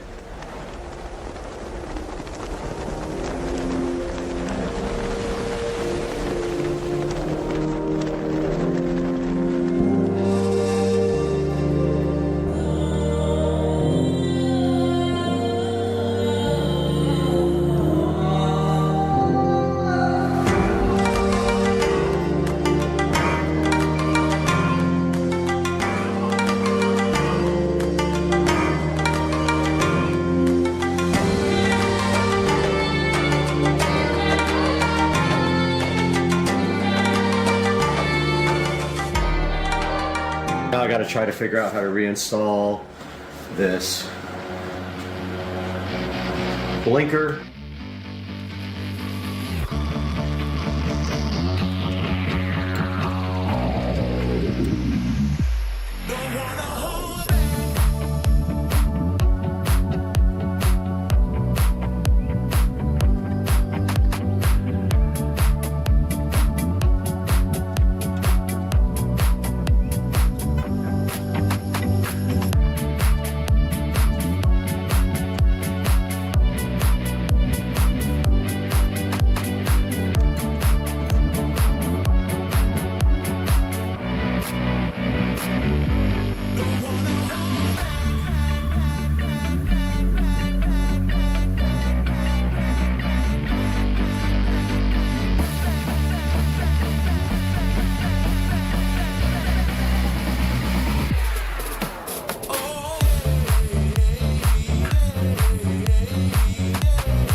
All right, I got the steering wheel on, and after a lot of back and forth, I got the blinkers back on. Finally figured that out, that I was using the wrong screws. And so the next step is we got to leave all this loose because we're doing stuff behind the dash, and we need to actually be able to slide the dash up, and that will be next. Okay, I struggled with this dash for a minute, but I finally understand, and it looks so good. So high trained. Look at this thing, dude. This thing is awesome. I was like, this doesn't fit at all, and then I realized the back part of the dash has to tuck under the cart, and then this part goes over it, and now it is pretty snug. This is going to be so good once we have everything installed. I'm really excited about this. And yeah, kind of want to paint this steering wheel column. It's all scratched up, so I might do that as well. We'll see. God, he's got big too.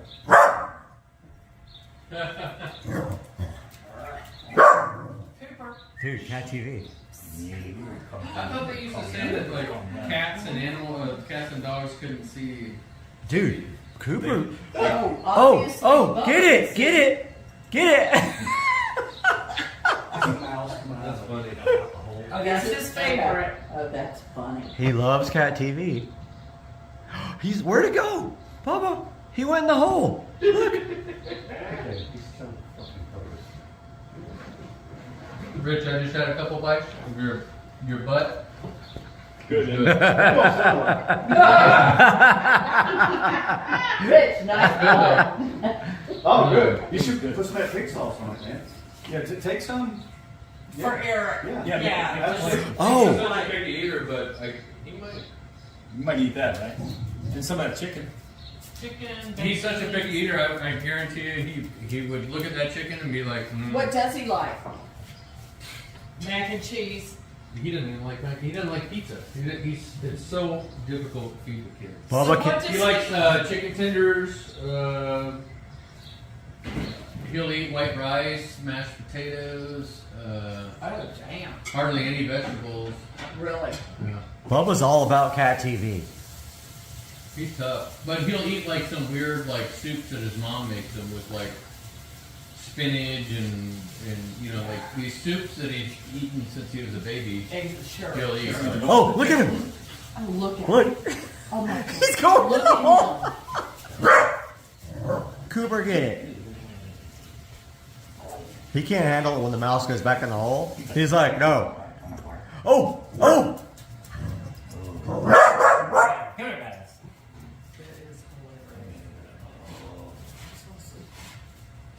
Bubba loves Cat TV.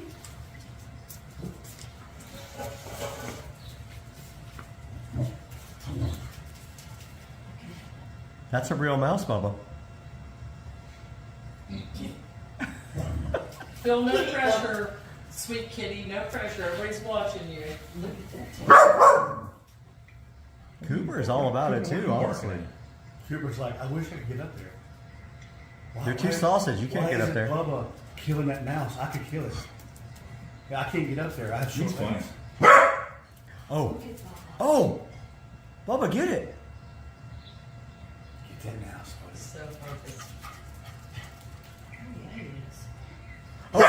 Oh!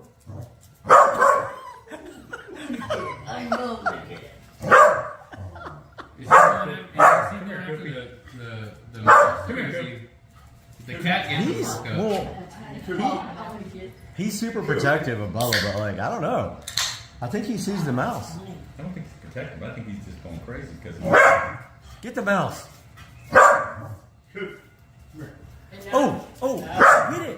Get it. I think the cat's just getting him worked up. I think so. Yeah, that's what it is. That tail, he's pissed. I'm gonna kill it. Look at his tail. I will You let that mouse get out of the hole?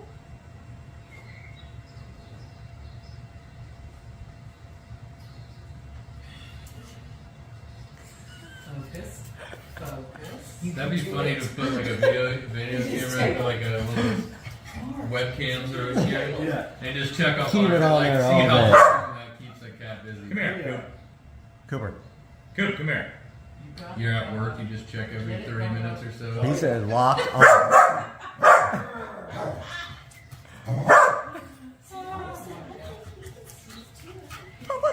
He sees it, huh? But I can't tell he's watching. He sees it. Maybe. You think so? Yeah, he sees it. Heck yeah, he does. No, I know Bubba does. I'm not sure about Cooper. Cooper sees it. Cooper doesn't know what he sees. I think Cooper's. He sees it. Oh, you let that thing get out? What? You're smacking. I think he sees it too. Like he reacted He there, sees it ran it. back to the hole. It was good. I'm a Right, good you kid. choose something Yeah, careful. I'm not prepared. Wait, let's How long try. did that butt take you? Okay, here. How long did that butt take you? Let's try other pad TV and see how you react. Yeah.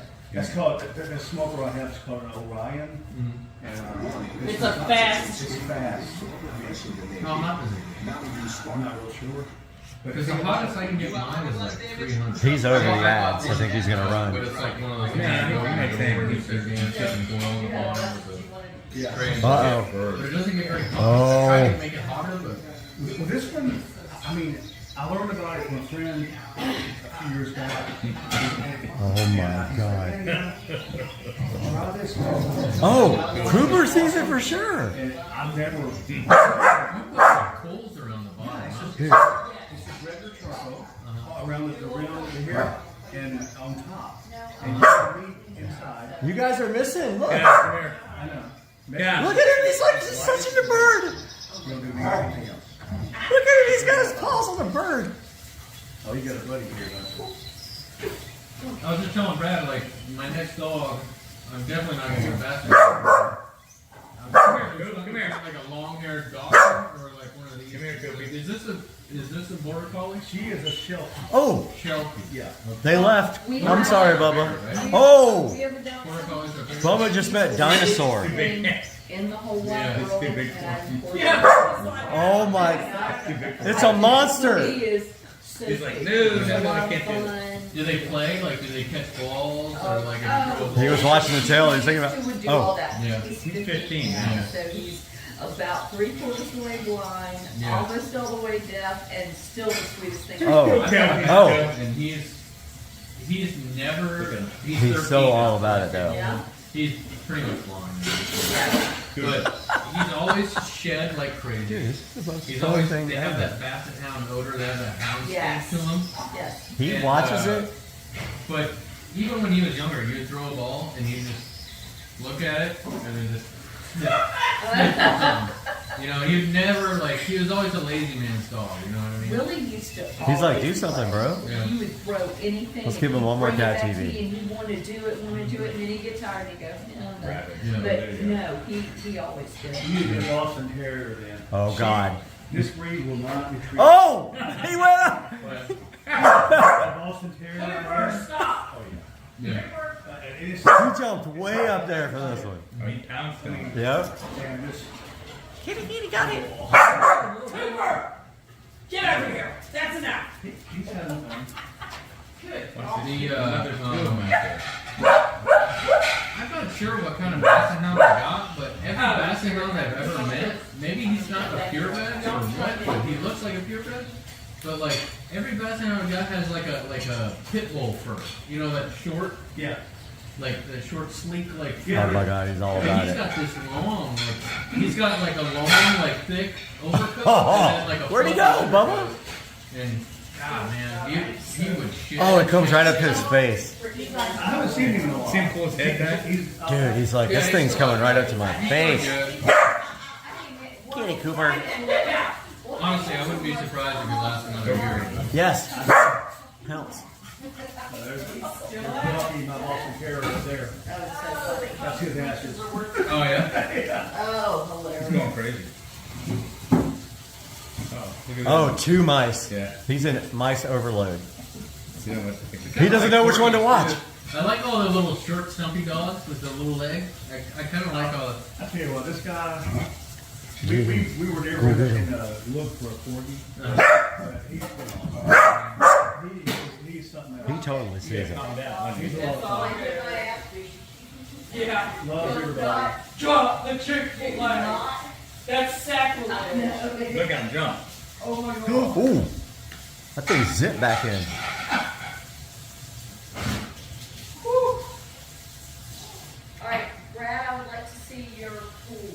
All right, let's go do it. And we do need to get home and Oh. let the bud. Yep.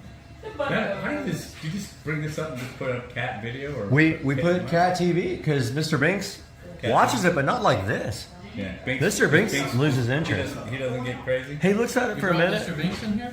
Huh? Or where did you watch it with Mr. He Binks? watches it in my theater. And Yeah, he but sits on the table like doesn't go crazy. He doesn't go crazy? He just watched it for a few minutes, but Bubba's all about it. Like wild on it. You know, with as much as that cat's outside, he's probably got to see rats all the time. Yeah.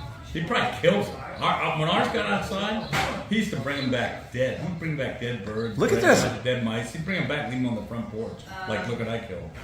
And he hadn't any front claws, but he was a huge. The rats down here are no joke. They get huge. Yeah, they're big. I think he would watch this all day. You had Honestly. them back there in the water? I bet you did. Oh yeah, I've had them up in my attic before. Like they've had like a straight up like nest going on up there. Yeah. So where you can hear them scampering around. Oh, wait a minute. Set The up a mouse bunch that of goes traps right up for his there, face. Lay down a bunch of poison, and they haven't been up there since. But you can see Put out that camel. Go eat the shit out of that. Yeah, I've got like this little Put a little bench peanut butter outside on it. that's like a storage area. Yeah. Like you lift up where you sit and stuff, and I can see them. They bit out a little hole. It's plastic, and they bit out a little hole in the back. And They one worked day, their way into it? huh? They worked their way inside? Yeah, and they were staying in there. And one day I opened it because I was like giving my dog a bath because that's where I keep his shampoo. But I could see one scurrying around in there. This big old sucker. So I went and grabbed my son's BB gun. Don't have it. And I pumped it up, and I opened up the lid, and he tried to jump and climb out of that back hole. Not so fast. And I got him right through the ass and Nice. coming up through his body, and he was scampering around a little bit, and then I got him again. And I can't believe I got him with a BB gun. It was like, how do you get a running rat with a BB gun? But just like you get a running squirrel with one. Your cat's so entertained. They're nothing but. I cannot believe he's still watching it. I bet you leave this on all day, you'll be there the whole entire day. Sure, just she's like- locked on. Look at him. Watch his head. this would be literally like exercise for Oh. a fat cat. Yeah, totally. But watch when he gets near them. Oh, there's two of them Then now. he freaks out when he sees two. He'll look back over, he'll move his head back and forth. Like, oh shit, there's two of them. Where'd they go, Bubba?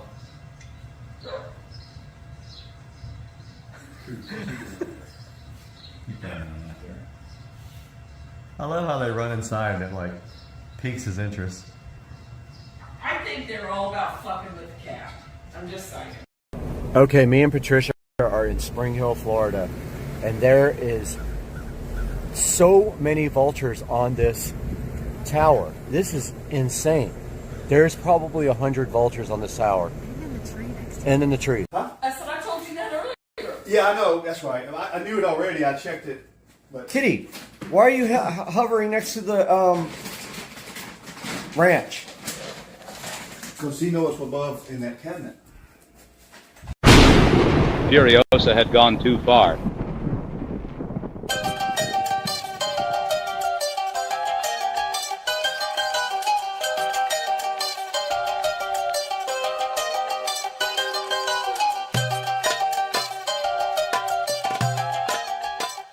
As a child, someone changed her world forever.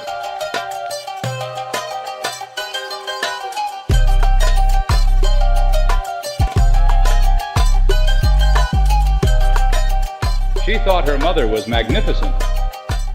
He took it all from her.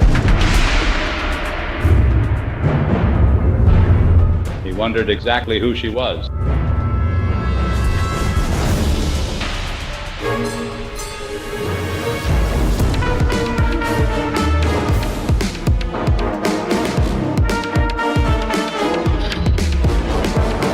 He took her childhood, her mother. Now she wants them back.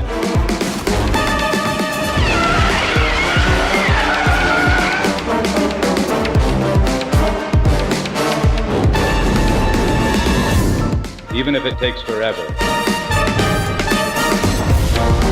She makes a promise to find her way home.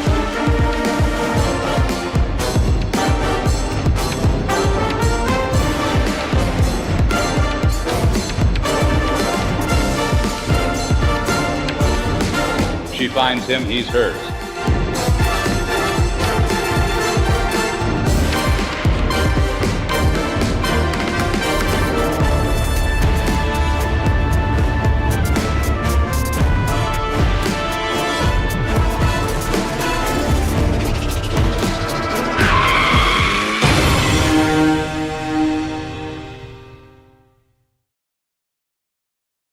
That brand new Tesla peel sat. We got the Tesla, we got the peel sat on the brand new trim piece. Let's go.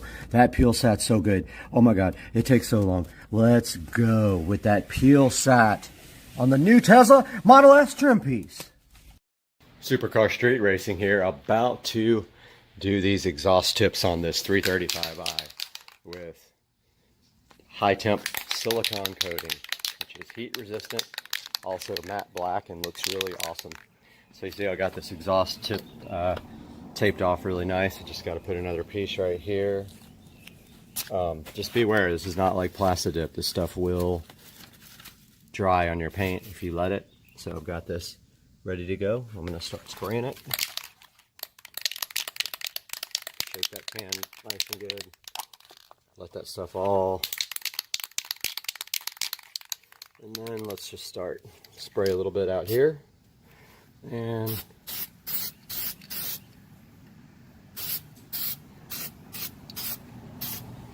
just like that.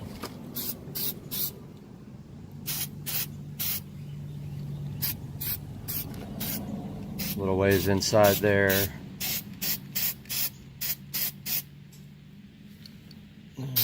Can't really see up, but get that anyway. And that takes a little while to dry.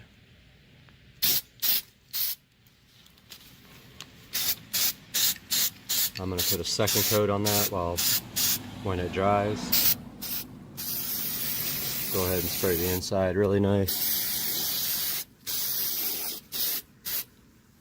And that should do it for that side. And then I'm going to repeat the other side. First, I'm going to do a second coat on this side. Starting on the second coat here of exhaust tip number 1.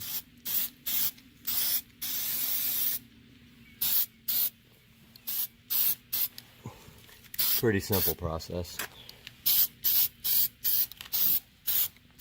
And that is it, my friends. There you have it. That's how you do your exhaust tips with DEI high temp silicone coating. Stuff prefers to be baked on, but it lasted as long as I had my SL65. So that's funny, it's coming out of that one now. I'm going to go ahead and do the other side now. Hope you guys have good luck with this. I'll show a picture from when it's done. Alright, I got 2 or 3 coats on each exhaust tip. But there's a good look at how that looks. Came out pretty good. Next shot will be without tape installed.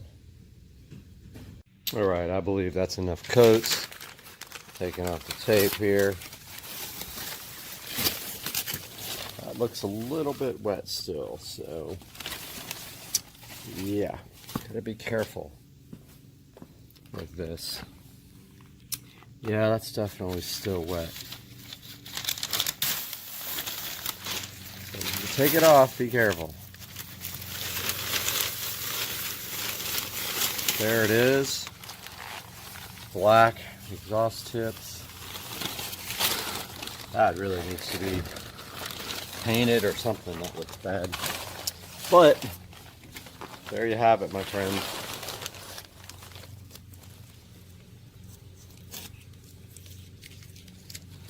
Taking off all the tape. Wow, that looks so good. Came out really nice.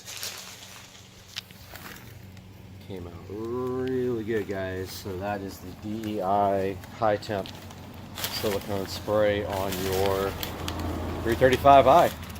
Do it. Hello? Hello?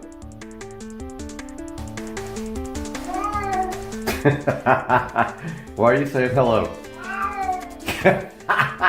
Hello? Hello? Oh, hello. cat is literally saying hello. So weird. Hello? Supercar street racing here, and it is a wonderful cold Tuesday morning, and something I have not been looking forward to for a while. Just a little update though, also on my gauge cluster got lost in UPS, my electronic gauge cluster from Germany, and they are working on sending me a new one, but it was supposed to be here yesterday, and then UPS says shipment has not been received yet, so I do not know what's going on with that, but I will update you as soon as I know. Here is what we're working on today. So I believe the PCV valve on the N55 has failed. Now, the symptoms of this are whining coming from the engine and a rough idle. And also it was diagnosed by a shop not too long ago because I have some codes that say loon mixture, and they couldn't find anything wrong, and they think it was the PCV valve. Now, one thing you have to know is BMW tries to hose you on this, and they want you to buy the whole entire valve cover instead of just buying a PCV valve. You cannot just pop out the PCV valve and replace it. Or you can spend $82 on eBay for an aftermarket valve cover, which was my plan. But I did find this fix online, so I bought this from Amazon. I'll put the link in the description. This is a replacement cap diaphragm for the PCV valve on the N55. You can see here's the part number, if it'll ever focus. So $25 for this guy. I've got some JB Weld here. What we're gonna do is I've got a online video that I watched. A lot of people cut the cap off and like kind of chip it off and pry it off. But I saw this video online where this guy just used some snippers on the side of it. He snipped the side and then like right here, and then it popped right off. After that, he used a flathead screwdriver. I'm gonna try that. So that'll be in the next clip here. Alright, so taking a look at the N55, the first step to doing this is to remove the nice little engine cover here. I do realize when I took it off that I'm missing the grommet on that side, so the thing kind of just sits there. Now, I've never done this and I didn't watch a whole video on how to do it, but it looks like this cover here needs to come off too. This is kind of what supports the engine cover bracket. Engine cover mount is, I guess, what it is, because we got to get this guy off. There's the PCV valve. Looks like I got to take at least the airbox cover off, so I went ahead and undid the latches there. Now I'm going to pop the airbox out real quick, and I'll be right back after I do that. Okay, airbox is loose. Now it needs to be unclamped, I believe. Actually, maybe not. I might be able to get this cover off from here. I'm not 100% sure. Hopefully that whole thing doesn't have to come off. I'm gonna check real quick. I'll let you guys know what I figure out. Alright, a little update. I did watch a video online that said if you can snip away at this part on the side, you can pop the ring off and then this will pop right off. I tried these snippers right here, couldn't get that to work at all. They didn't have enough grip to get in there. I tried a few other things, ended up using my Dremel with this cutting disc, and I cut on the side and you can see where it popped out, where it separated, and I just took my screwdriver and pried it in there. Now I'm about to try to remove it. Very difficult to film and do this at the same time, so I'm going to try this real quick and get right back. Okay guys, little update. Went very well. I just pried my screwdriver under the lip around there and broke some of that lip off, and then the PCB came right out. And sure enough, I can't tell whether it was damaged or not because I damaged it with the screwdriver, but chances are that this thing has a hole or two or is malfunctional somehow, because this is a very common problem. Let's see. Those are holes that I put in it with the screwdriver, so, but I think this thing is shot. So go ahead and grab the new one out of the box. Now, these designs are different, so don't be surprised when the new one doesn't have a diaphragm out to the end. That's a new design that that works, I'm sure, just as good. I'm going to take the opportunity now to clean this out completely, and I'll get right back to you. Just a little reminder, so I did clean this out completely. Just a reminder, when you start cutting on this thing, don't go too crazy. You can actually damage the housing there because it's plastic. So you don't have to cut too far. When you think you're not there, you probably are there. So cut until you just have to kind of figure it out. It's not very thick, but you see I did nick the little housing, but that's fine because we're using JB Weld. I'm now going to take this opportunity to clean all underneath this area because I'm kind of OCD about that. So I'll be right back. Got the new PCV valve cap here. This is the old one. Don't forget to take the little plastic piece off and replace it here. And then this lines up the same way the old piece was. And so just line it up the same way with the notches on the inside. And don't forget your spring. So when you take it out, keep your spring the same direction that you had it. So I left my spring like that. You're going to put your cap back on, but before you do that, you're going to get your JB Weld all ready. The biggest deal is do not get any JB Weld on top of this, only on the side. It will interfere with the diaphragm working correctly, and people have had issues with that. Keep the JB Weld all along the side there, and that should seal it off good. It's going to be a little difficult to get in here because of this cover, but I think I can figure it out, I hope. So I'm going to try to find some stick to do this with. I'll be back. Okay guys, just a little update video. It was impossible to video and make the repair at the same time, but I am completely done. So what I did was I mixed up JB Weld here. It's the quick set, so it's 6 minute. If you're worried about running out of time, which it does set pretty quickly, you might want to get the stuff that takes a little bit longer, but I kind of wanted the car to be running sooner. So I got that JB Weld, and I used actually just used part of the packaging from another box as a little spatula, and I ran the JB Weld around the side of it all the way around, and then I pushed the cap back on, aligning it properly. Don't forget your spring. I couldn't actually remember if I put mine in, but I don't see it, so hopefully it is in there. This stuff is probably dry already. And if you have any issues with leaking, you can always go back afterwards and put some like caulk around the outside edge. But I would say that if you don't get it completely covered on the inside edge, then it's probably not that huge of a deal. Like I said, just go back over it. I've got some black silicone over there that I could use. I'm going to reassemble the car and start it up, and I'll come back with an update. All right, I got the airbox back on. I'm gonna wait to do anything else in case this is leaking and I have to seal around it. But we're gonna find out right now live if this thing works. So let's crank it up and see what happens. See if we get any errors or anything. Any shaky idle.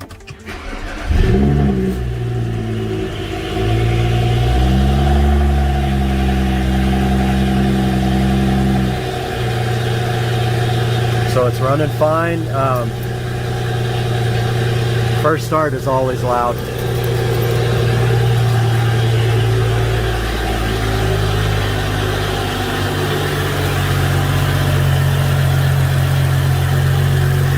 Go ahead and crack this garage so I don't die.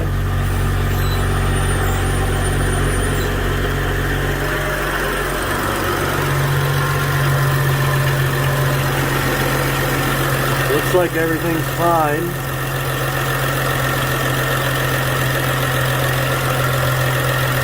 A little bit of valve ticking in there. I think that's normal though. I think that's Manos. I don't think that's anything to worry about. But yeah, car's running great. I'm gonna go ahead and let it warm up, and then I'll put all the details online. Have a good day, everybody. All right, guys, welcome back to the channel. You're at Supercar Street Racing. You got Brad here and Joe. And today we are going to take a look at this project that we did on Joe's golf cart. We're going to go through everything with you, tell you why we did it, and then explain everything about both of these carts. Yeah, so obviously you were given an opportunity to work with Masasor Batteries. They contacted you to ask you a little bit more about your channel and had some interest in providing you one for you to obviously do a nice video on. Masasor reached out to you, obviously had a battery that they wanted you to showcase on your channel. The opportunity was great because I was in the need for new batteries on my golf cart. Simultaneously, there was a lot of things that we wanted to do to make the golf cart better in regards to the radio and other things. So the timing was perfect. I was elated because it was such a great opportunity to get this battery, and it was a great project. So right after this, we're going to go ahead and start this look at the two golf carts and what we did with this project, so stay tuned.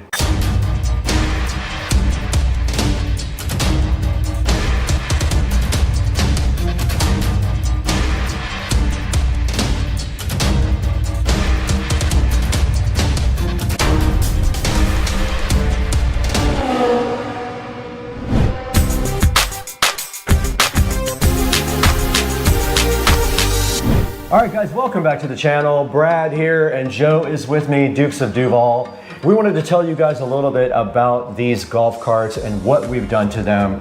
This all started with Masasor reaching out to me and asking if I'd be interested in looking at their 48 volt, 105 amp hour lithium battery. I said I would love to, but I already had one in my carts, but Joe actually needed one in his. So I reached out to Joe and said, what do you think about maybe putting the 48 volt, 105 amp hour battery in your cart? And what was your answer to that? Well, that was a simple heck yeah, because I had been running on some older Trojan batteries for some time, and I knew that their lifespan had started to lessen more and more, and to be able to put this newer technology in and be able to get all the bells and whistles that come along with it, I was super excited. So the answer was very quickly yes. Right when we decided to do this, we also wanted to maybe step up his cart a little bit. We had the opportunity to tear your cart apart and maybe do some improvements on it. What did we decide after we looked at the price and what it was going to take to get the cart up to the next level? Yeah, obviously it was such a nice donation from Masasor to give us that battery. So I was able to obviously not have to incur the cost. So I said, hey, if we're going to do this, let's go ahead and add a couple of features to the cart. Really mainly around a stereo system, because I'm a big radio guy, love music, and I knew that I could use that money that would have normally paid for the batteries. I allocated that towards radio systems. So we were able to put together a really nice system. It sounds amazing. I'm super happy. And of course, we're going to go over that and talk about all the system and the other things that we did to get it in there. And also, I'm a big stickler for wire management. So once I get into a project, I really like to make things look nice. I like to do as much as possible as far as tying wires up and making everything look good in case somebody wants to look in the motor bay there. So we did take it up to that level. So what are we going to talk about first on these carts? I figured we could each go right with our cart and kind of do a walkthrough of everything we did and explain everything to the people. Absolutely. And just to kind of piggyback off what Brad said, I'm very much a stickler too about wire management and making things look good. And when we already had the chance of ripping all those batteries out, it really exposes everything. We were able to get into everything, replace some stuff that was already there, upgrade it, put newer wires on there while adding all the additional features that we wanted on there. So yeah, if you want to get rolling right into the cart and what we did. All right, so we wanted to take a couple of minutes to just talk about the golf cart itself. Particularly, I wanted to kind of break down what are the things that were already existing on the golf cart, some additions that I did prior to the battery install, and then we'll talk a little bit about the things that we did after the battery was installed. So with that, one of the first things that I put on this golf cart was I added this front light kit that comes from Madjax. This is a very simple kit, easy to install, and I added some additional lights to it, some aftermarket lights I should say, just to make it a little bit brighter. So it's a nice feature on your golf cart, especially if you're going to be riding around at night. Highly recommend it. There are some golf carts that have some fitted lights that you can install on it, but these come with a front bumper that's easily removed, and then you can add this in, and then some very easy plug and play wiring that goes along with it. Additionally, as we go towards the back of the golf cart, I added a couple of things. Mind you, this golf cart came directly off of a golf course. So it was bare bones, did not have a lot of the features that you see on it now. So I had to add a front windshield, rear view mirror. I added a back seat to match obviously with the material that I have on the front seat. So because these seats are original. And then of course I added the rims and tires and did a little bit of a lift on the golf cart, about 1 inch, because these are 14-inch rims with low profile tires. However, they're just on the brink of when you put them on, if you did not raise them up a little bit, they will rub. And then if you have additional folks on the back. So I added some leaf springs that are heavier duty to be able to support the weight of the back seat, I should say, as well as any additional people that I want to add onto the back with the weight. Along with the front Magix light came a turn signal kit that we installed as well. So that was all the things that I did prior to the new battery that was installed. Additionally, there was a radio that was up here with speakers built in, very simplified setup. We removed that right after the battery installed to make way for the new system.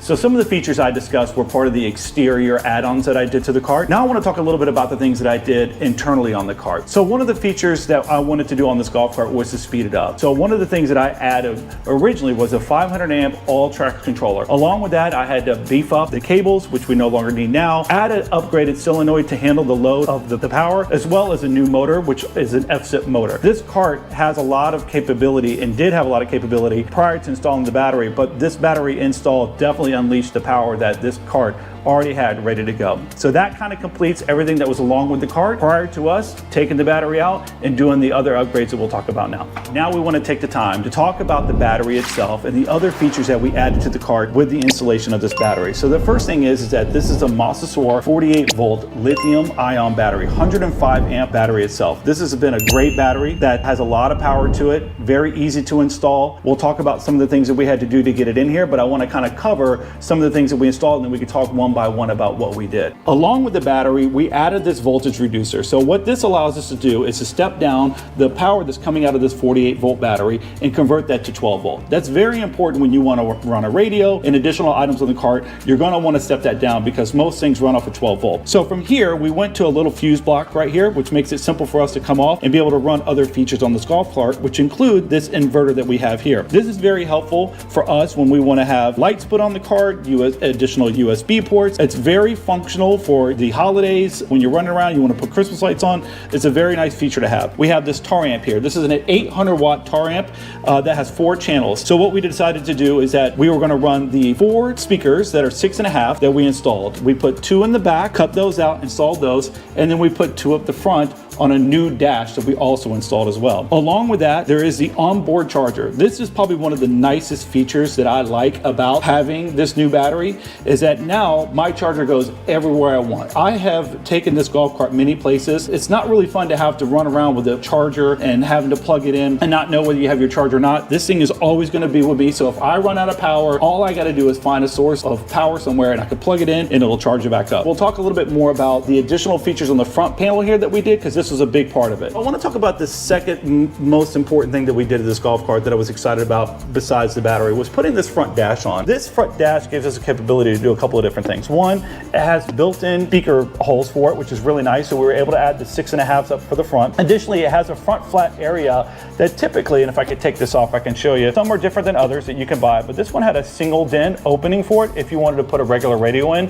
What we decided to do, and we mirrored Brad's golf cart, which was a great idea on his behalf, is to find an iPad or a tablet, add metal strips to the back, and add some magnets to the background. This is probably one of the last things that I got to finish up here to get this all cleaned up and ready to go, but we're pretty much close. We're doing some testing to make sure it holds on. But with this, it just simply snaps in place, which is really great. Right now, when I get in the golf cart, the nice thing is that I have a full tablet here that's going to allow me to do a multitude of things, from watching movies or to play music, which is going to be the most important thing, and having internet and availability at any point in time, which is really nice. Along with that, on the bottom here, we added a subwoofer to the back that we'll show you in just a minute, but part of that I wanted to have is the ability to turn the subwoofer up and down. So if I'm coming into a neighborhood or somewhere that I don't want to be loud, I'll be able to adjust the volume down tremendously on that, which is really nice. As well, we decided to add this external USB port, which is really nice, and it's weatherproof, so you can open it up and it gives you your voltage indicator for your 12 volt convert. Along with these other features that we added here, we have the LCD display screen for the battery itself. This is a nice feature. There is a Bluetooth setup and an application that you can software that you can put on your phone, which is really nice, which will eventually go onto this tablet as well. So what I will end up doing, we'll end up adding that application to here. So all I need to do at any point in time is to be able to toggle between my music and the application, and I'll be able to see my battery, all the things I need to know about it right at a glance. And lastly, one of the things that we did here was we did add a Bluetooth adapter. So this is very nice because what that's going to do is allow us to take any of the music that's being played off the tablet, send it through the Bluetooth back to the Tar amp, which is then going to obviously feed out through our speakers. All right, and one of the last features that I really wanted to add to this golf cart was to add a subwoofer. Again, I love music, so I wanted to make sure I have ample treble and ample bass. So with this, we took this subwoofer, and actually it's interesting, I found this on the side of the road a couple of years ago, and it's been sitting in my garage, and we took the time to obviously redo the entire carpet on it, go through it, make sure the port was corrected, and glue back in, and then obviously install it in here. So it just happened to work perfectly that it fits flush right inside here. This is just a 10-inch subwoofer, and I can tell you when pulling up that Brad certainly can hear me in the house rattling everything. So it's got a lot of power coming from this 800 watt amp to support this 10-inch subwoofer, and it's a great feature. So as you can see, we got it in here from the back. Right now, we're still trying to figure out how to permanently mount this thing so that it doesn't move around, but I got it tied out pretty good so it stays pretty still. Overall, this subwoofer's been great. Sounds amazing off that amp. I don't think that I'm going to upgrade the amp any higher. I think it's the perfect amount of bass that we need to enjoy a nice ride on the golf cart. All right, so that was a quick overview of my golf cart. Again, I just want to say thank you to Masasora for such a great battery that they gave us to obviously talk about and install, and it's been fantastic for the week and a half that I've had it, and it's really allowed me to make this golf cart so much better because of the power that it has and all the capabilities. So thank you for that. Now we're going to pass it over to Brad's cart to give you a little bit of comparison of the things that he did to his cart versus the ones that I did with mine.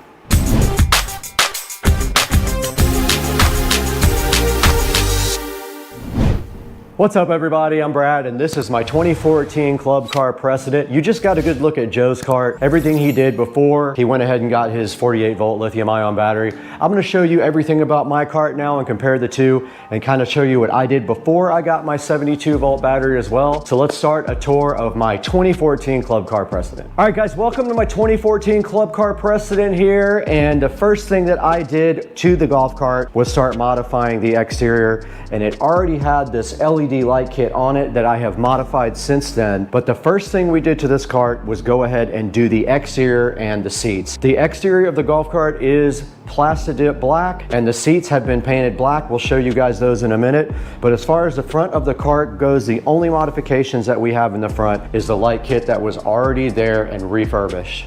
So we're right here with my wheels and tires on my 2014 Club Car Precedent, and what we did is we ordered these from Facebook. We found a guy who was selling wheels, and what I really liked about these wheels as opposed to other golf cart wheels is I don't like the bolts. I don't like when it shows exposed hardware. It's kind of a fake three-piece look. I don't like that. I wanted the clean look, but I also wanted some wheels that kind of looked like the ones on the Tesla. So I got these wheels off of Facebook, and I think I paid $300 for the set. I'm not quite sure, I don't remember exactly. And then I went ahead and ordered these tires offline, and then we took them somewhere to get them mounted and balanced to a local tire shop. But yeah, we got the wheels and tires done, and it looks pretty awesome if I would say so myself. All right, we're in the back of the Club Car Precedent now, and you can see right in front of me the other set of wheels for the rear here. But the most important thing about the rear is when you put 14-inch wheels on a Club Car Precedent, you have a tendency to rub. So what we did is Joe and I made this special shackle kit. We actually bought all the stock from Home Depot. We cut them ourselves, and we made these shackles that raise the cart up about 2 inches. And you can see right here, even weighed down with everything on the cart, it barely moves, and there is no way that that thing is ever gonna rub. We have this much clearance on the back of the cart. Okay, I'm around the back of the Club Car Precedent now, and this seat was actually already on the cart, and it was actually brand new. So you can see here, it's one of those seats that you can flip over, and then it does have a little storage thing right there, but it goes to the subwoofer in my case. But yeah, this seat was brand new, and it comes with this nice place here to put your feet. So this was already there, I didn't have to add it, but it is a good feature to have on the cart. Okay, we're here in the motor bay of my club car, and you can see right here we have the 70 volt eco battery, 105 amp hour, and this battery was not given to me. This was not sponsored. I actually paid for this battery. It was about $5,000, not including all the other hardware I had to get. So this is the 70 volt 105 amp hour eco battery. It is a little bit more expensive. We'll explain why in a minute, but all the supporting hardware that goes with the eco battery is the controller, the motor, and the solenoid were also upgraded. upgrade at the same time. And also we went from DC to AC at the same time, which improves your torque and your range and everything else about the battery. Now, looking in this battery compartment compared to Joe's, there are some differences. I do have a handheld controller here that I've never actually used. I have a 12-volt switch for my 12-volt system here that cuts all power from my voltage reducer. I have the same fuse block here, and then I have the onboard charger back here, and that kind of rounds out everything that I have in my bay. So you see I have a lot less things in my bay because we'll show you where everything else is momentarily. All right, you can see here the back seat of the Precedent, and located on the back seat is everything to do with the audio system and a few things to do with power as well. And starting on this side, we have our voltage reducer. This does take 72 volts and drops it down to 12 volts. And there was a question as to whether it would handle 72 volts, and it handles it like a champ. Right above that, we have a actual relay that is for the amplifier. So instead of a fuse block, we actually have a relay that you can reset by pushing a button if it does trip. Moving over to the center here, we have my amplifier here. It is a 5-channel amplifier. And then right behind that, we have my epicenter, which is my bass enhancer. And then over on that side, we do have the inverter. And one thing I forgot to mention here, right here in the center, I have the same Bluetooth adapter. This Bluetooth adapter is connected to my tablet, and it feeds RCAs to my amplifier for all 5 channels of my stereo system. And that rounds out what we have on the back seat of the club car. All right, we just wanted to touch on one thing. Notice that the size of the battery is a big reason why Joe has more room. This battery is about 6 inches longer, or if you want to say wider, than the battery that's in Joe's cart.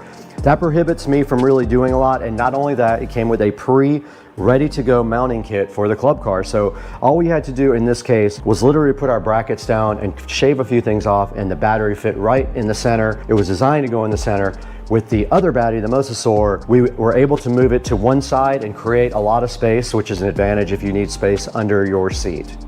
Okay, we're in front of the charging port. Now, a big advantage also of the Eco battery that you don't have with the Mosasaur, but they are going to work on it, I heard, is the fact that we have a male charging plug right here, a male extension cord plug, your standard 110 volt plug. So you just take a extension cord and plug it directly in here to charge. That's a big advantage in my opinion. That one, we had to drill a port for the extension to charge, but Mosasaur is taking that into consideration, and they might improve that in the future. Joe's cart has a Tesla connector on the charger. Mine has a regular 110 volt male plug. Okay, we're up here in the dash of the club car, and we want to talk about the differences between this cart and this cart. Now, the first difference is my cart is not watertight. All my speakers are regular audio speakers from a car, for a car. These speakers are JBLs, and Joe's are SCAR, and the SCARs are made for a marine application. My whole cart is not watertight. It cannot be out in the rain or get wet. Now, up at the front dash here, you're gonna see moving from the top, we have this Android tablet, and that is what controls everything in the audio system. We can play YouTube, we can play music. We can also look at our speed with speedometer. We can Bluetooth interface with the controller. We can look at the battery. We can do everything we need to do right here on this Android tablet. And then moving down, we have this voltage meter, which is also a charger. But you can see here, it thinks it's 7.6. It's actually 76 volts is what it's reading here, not 7.6, because it's not designed for that high of a voltage. So it is actually reading 76 volts there. And then to the right of it, we also have another charger. So we have the ability to charge 4 or 5 different ways up here in the dash. Now down below that, we have our nice pocket here, and we have the display for the Eco battery. And you can see the battery is reading at 73 volts. It's 98% charged. And if we want to charge it, all we have to do is plug the extension cord directly in there. And then we also have a little storage bin where I keep my remote control here for the garage door, but we could also do that from the tablet if we really wanted to. We could open the garage door with that. And rounding off the dash completely, there is a uncommon key here. So this key is not like the other keys that come with the club car. That was just added when we did the dash. And that rounds out the complete club car Precedent and everything that we did to it.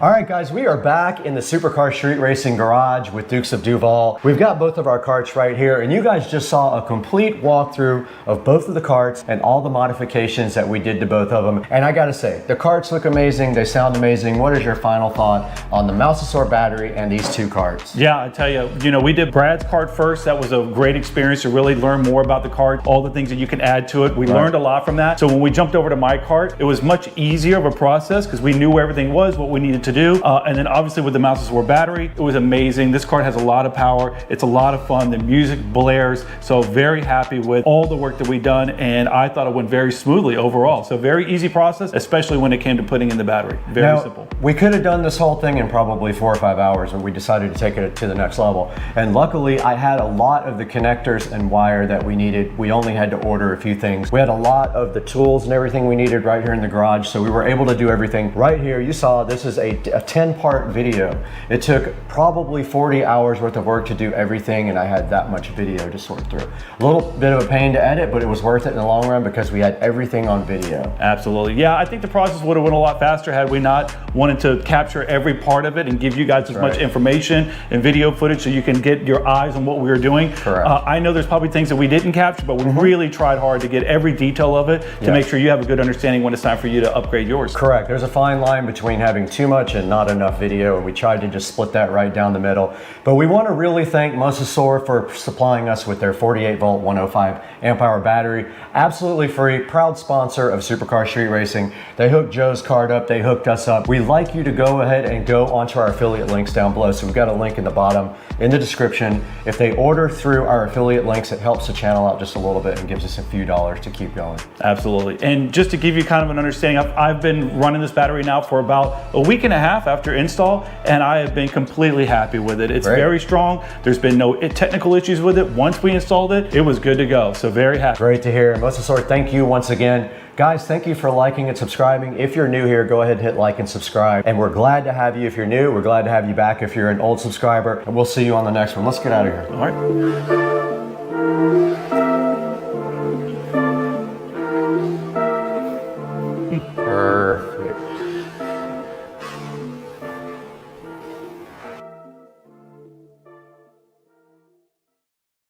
All right, this is how you punch it in a 1,000 horsepower Tesla in Mexico. Punch it. Oh my God! What the hell? Tesla plant. You got to see your bike, man. So here's your bike.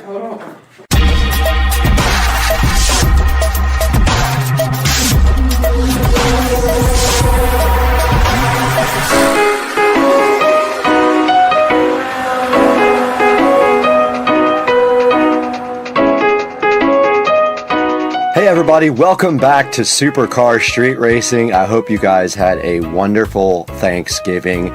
We're back out here in the 4K production studio, as you can see, and today I have something special for you guys because you can see right here on the screen that this is Shamar Bridges mini bike that I rebuilt.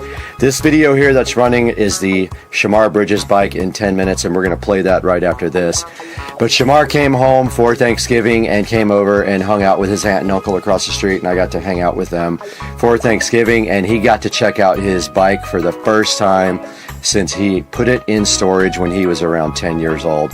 So let's check out this video right now, and then we'll come back and see how Shamar reacted to seeing his bike for the first time.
All right. Tesla Plaid. You got to see your bike, man. The Tesla. Oh, yeah. All right, so Shamar's never seen his bike after I rebuilt it. Oh. So this is, you drove this when you were 10 years old, man. Yeah. All right, so This your Christmas tree? this is my Christmas tree. All right, so here's your bike. Oh, no. That's crazy. Dang. Like, rebuilt. Yeah. Tyler, did you do like a little like overpaint? So I took everything apart and I sanded everything down and I repainted everything. Yeah, that's a cool little decorated thing. And yeah, so it doesn't run anymore, so I don't know what happened to it. Yeah. So I haven't decided if I want to put a new motor in it or just. Well, your uncle rode it, your aunt rode it. Yeah, you rode it. So I did. she rode it, and it. I fell off of this a couple times too when I was young. So Oh yeah, I crashed it. Yeah, everybody I think fell off it for sure. Yeah. So I crashed that thing so hard, my thumb is still not proper, and I have scars and everything. And then that's nice though. yeah, and when I crashed it, I scarred that all up. I scarred all this up. I had to repaint all that. I dented the fender. Yeah. No, it's nice. Yeah, man. Though. It looks nice. All right. Get the Christmas lights. Put Christmas lights on there or something. Well, my plan was for you to ride it, but I'm scared to ride it doesn't run. Don't ride it, Shamar. Please don't ride it. I'm scared to ride it. Doesn't run, but yeah. No. It came out good, man. It looks great in here. That looks good with the guitars and everything. Yeah, it matches all my stuff. Oh yeah, that's nice. Very cool. That's going on YouTube. Yes, Heck yeah. All right, as you guys saw right there, Shamar Bridges took a look at his mini bike that he hasn't seen since he was 10 years old, and it has been sitting in a garage. And right here in this 10-minute video that you guys saw earlier, I completely restored it. The current state of it is it does not run, it has no compression, so I'm still trying to figure out if it is going to remain a piece of furniture or if we're going to go ahead and replace the motor. And I did have some ideas for maybe some sort of possible electric conversion on that. Would be cool. However, it might not be worth it because you can buy the whole bike brand new for about the same price as you can get the motor separately. So guys, I hope you enjoyed this video. I had fun making it and showing Shamar his mini bike that he hadn't seen for a really long time, and I had a great time with them on Thanksgiving. I want to encourage you to like and subscribe to our videos and go ahead and buy products through our product links because that helps us out greatly and keeps the channel going. But right now I've got to actually edit this video, so I got to get out of here. And I got to work out.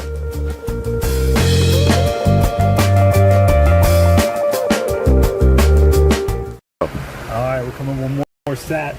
Here we go. Oh, it covers the holes, dog. Where's the other one? Right here, big dog. You're running out of time quick. You gonna make it? Let's go!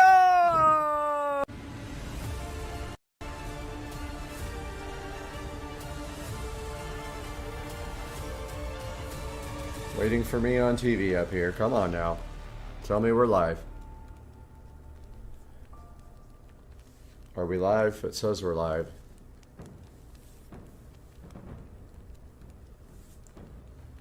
Aha. There we are. A little behind. Hopefully you guys can hear me and hear the game audio now. I think you can. Alright, so we got everything on high settings. Let's play some UEBS2 sandbox. And let's start with the modern combats, soldiers against some evilness. Let's do the puppet terrorist because I've never done it. Let's do 1,000. How come I don't see them on the battlefield? Oh, there they are. Let's put this guy here and this guy here. Give this a shot, see what happens. Play some UEBS2. What do you think?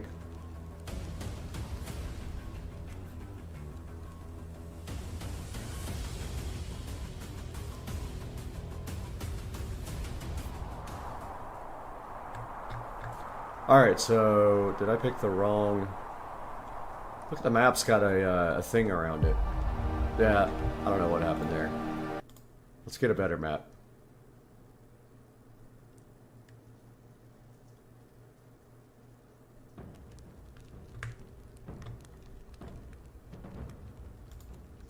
Let's do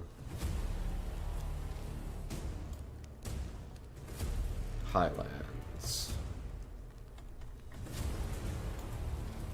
And get these guys closer together. Start that.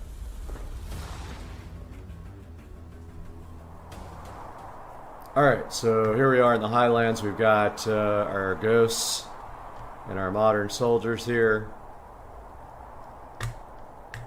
There's 1,000 there. Kind of curious to see. I've never seen the ghost before. This is kind of new. Let's see what happens.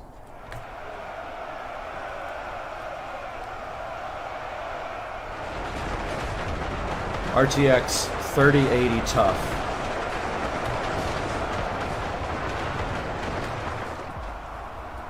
Wow.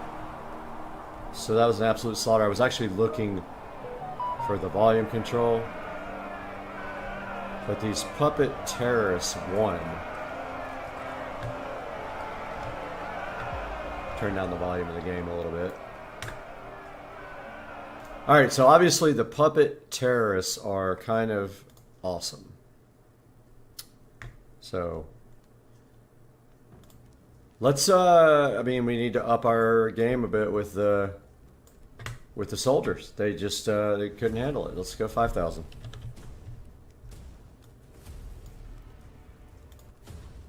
Yeah, this is RTX 3080 tough on ultra settings.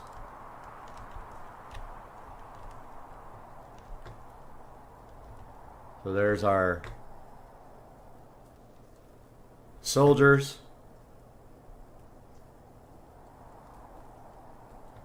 And there's our puppet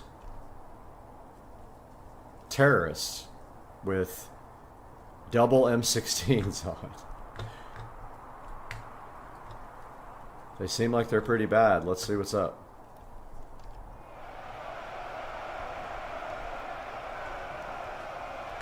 So they're outnumbered 5,000 to 1,000, and already are just tearing up our soldiers here. Look at our soldiers. Are destroyed. Guys over here are still shooting. All bloody. It's hilarious. I love this.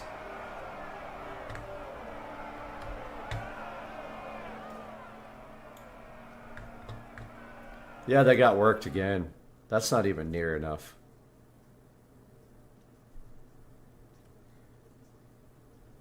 Let's try a little bit more soldier action. Let's do 20,000. We haven't even started to get the puppet terrorists a challenge yet. So there's our soldiers. And here's our puppet terrorists.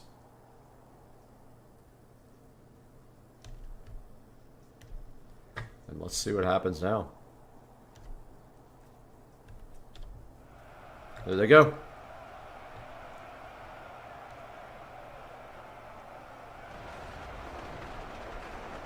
All right, so we got some kills racking up already.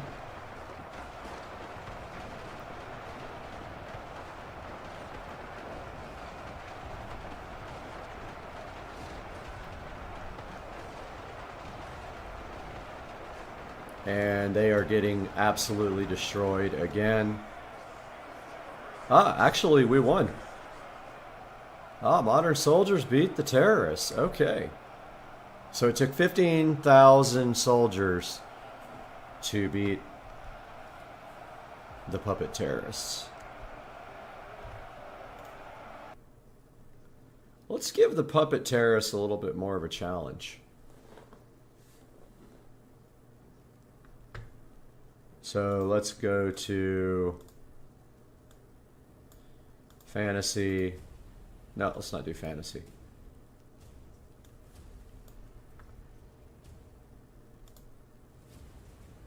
Let's give them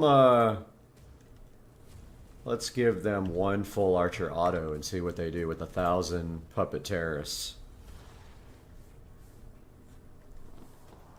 One full archer, full auto archer versus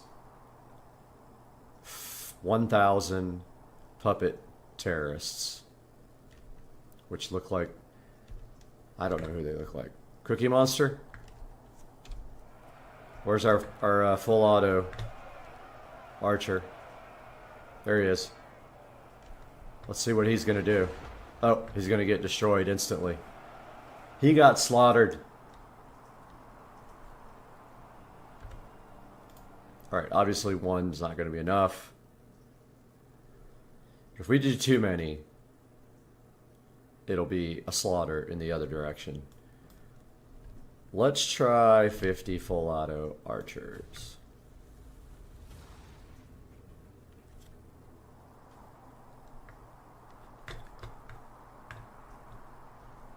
And here we go. There's our archers. Watch this. Nope, they're too... The puppet terrorists are just way too good on range. And they absolutely destroyed our full auto archers. Let's give them a little bit more of a challenge. Yeah, they just got annihilated by the range of the puppet terrorists. Alright, how about 1,000? Dead even on the manpower. Let's see what happens. There's our 1,000 archers.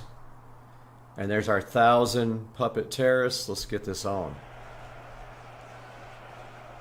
These guys have a crazy good range, these puppet terrorists.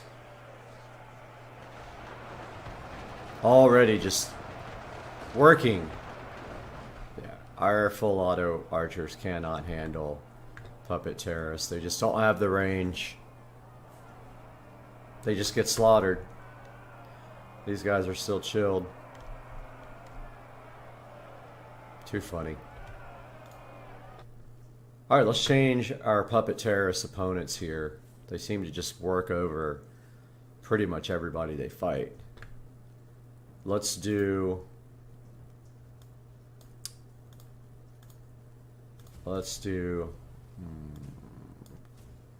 custom.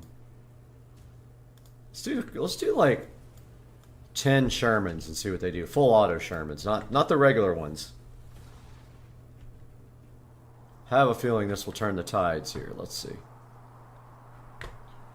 There's our Shermans. And there is our... Oh yeah, that's what's up. Oh! They're flying! They're flying through the air, look! Oh my god.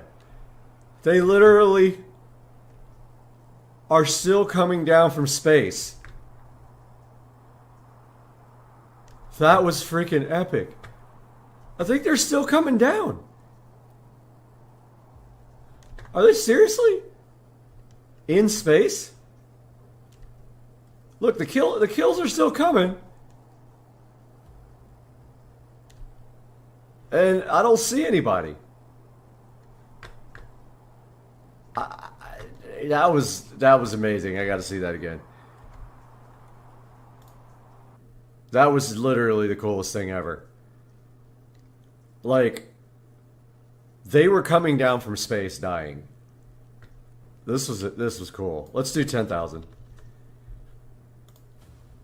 Till our computer can't handle it anymore. I got a pretty powerful machine, 64 gigs of RAM, 3080 tough.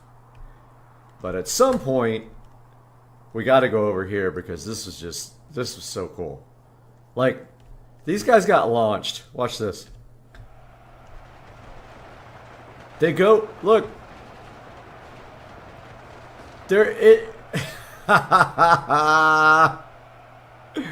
Look at this.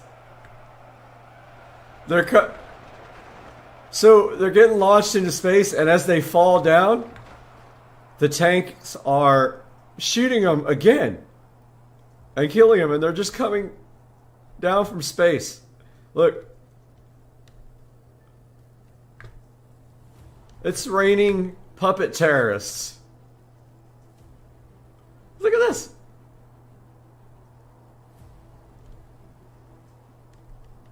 Absolutely funny. Oh my god.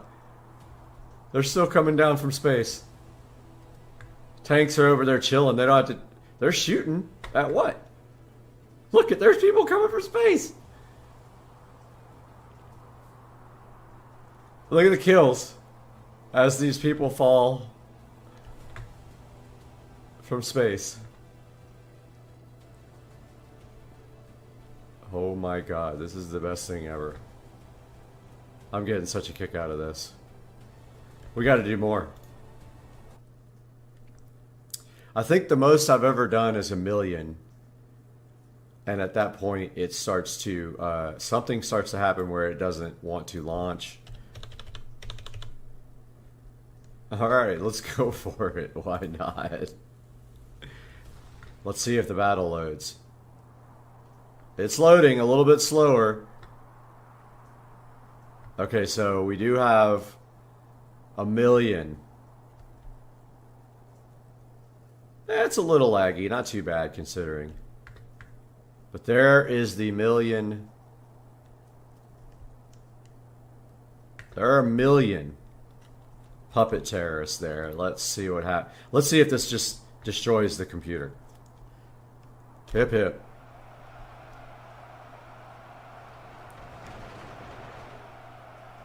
Okay, look at the launch into space. Oh, our guys are coming back. Our guys are coming back, but they are getting ragdolled into the atmosphere right now. Look at this. There's our Shermans. We're down to 4 Shermans. Look at the death toll. 310,000 puppet terrorists are gone. We have 1 Sherman, and he is fighting it out with 700,000 and just putting them into the absolute atmosphere. The full auto Sherman doing his best, but getting just absolutely pummeled by 600,000 puppet terrorists now.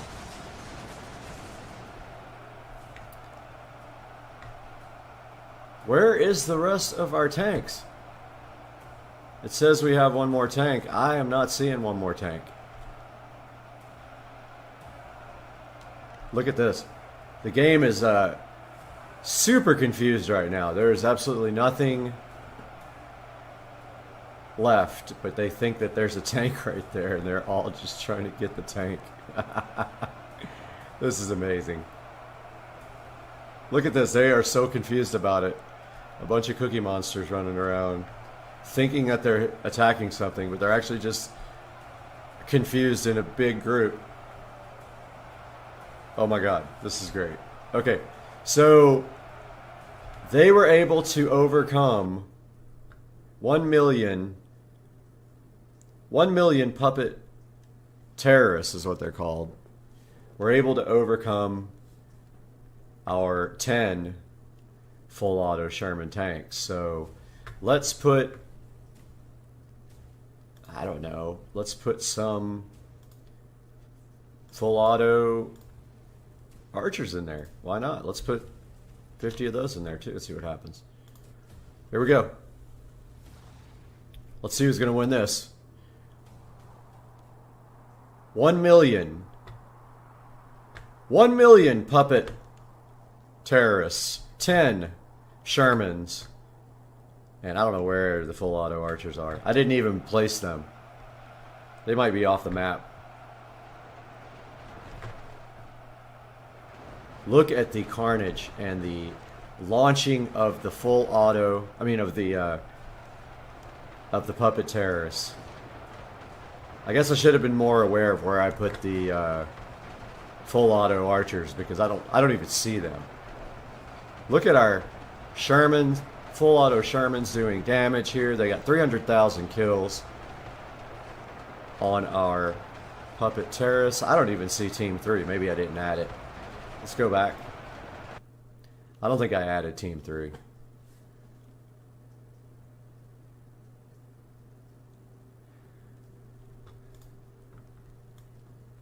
Alright, so where is...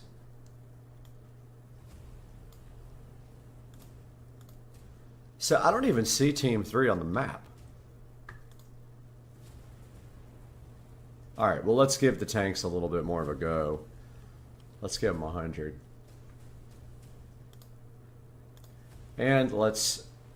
Okay, yeah, so it just split them into the same team. I see now. Alright, I got it. Alright, so let's add to Team 1. Team 1 can have some full auto archers. Let's give Team 1 50 Sherman tanks. Full auto Shermans. Let's give Team 1 100 full auto archers and see if they can make this battle a little more even. Here we go, guys. This is awesome. I'm hyped. Beyond hype. Alright, here's our team. I don't know. I don't see the rest of the team. So odd. Look at the firing coming from the puppets. And our tanks are not in range yet, but our puppets already have kills.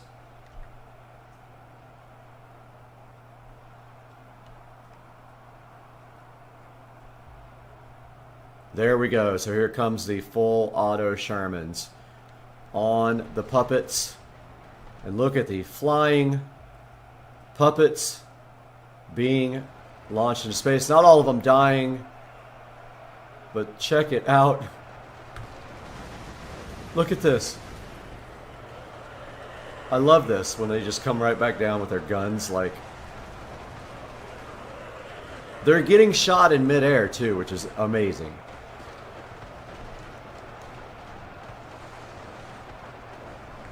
See how our Shermans are doing. Look at that guy fly right into the middle of the action and then get rolled over. We got puppet terrorists rolling right into the action here. And they are getting absolutely killed here. The puppet terrorists are up to minus 500k, and the Sherman, full auto Shermans, are ripping them into atmosphere. Look at them flying everywhere.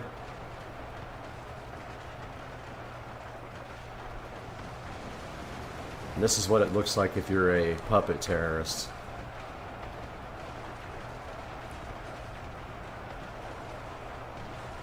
Not looking good for you on your puppet mission here, is it? This is what happens. They just get... I think they're making noises too, like, our tanks don't care. Look at that guy flying way back there.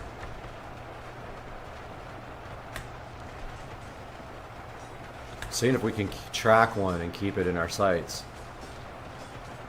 That one just kind of hit the ground.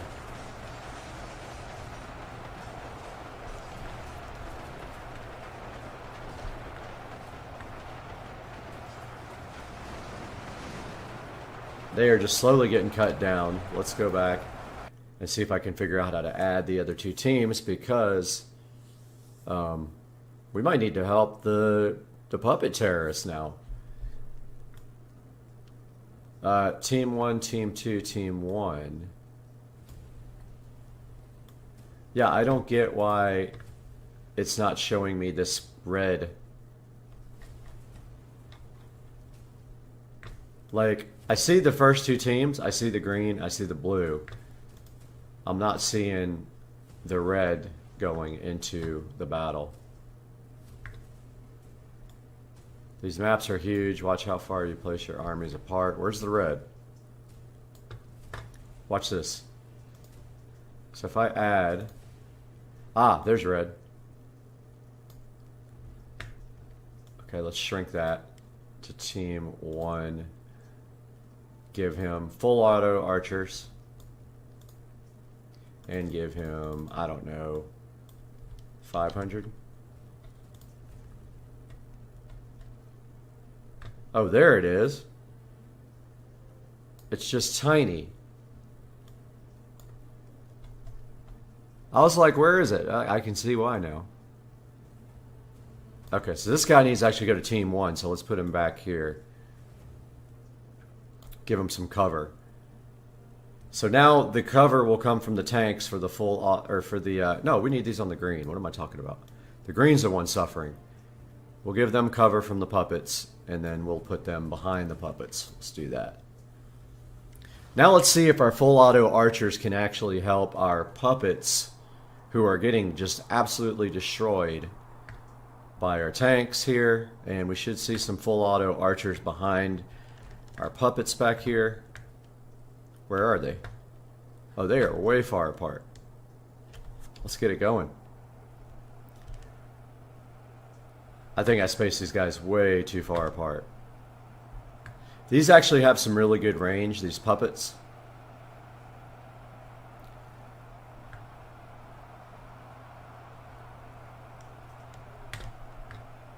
Yeah, let's get those closer together. I spaced those too far apart. Sorry, guys. Let me get those moved in a little bit closer so we don't have to wait all day. That's more like it. Start battle, brother. Let's go. Let's go, brother. All right. Now let's see where we are. Oh, yeah. Our full auto archers should be back behind. Oh, I forgot to move them forward. Look at the carnage.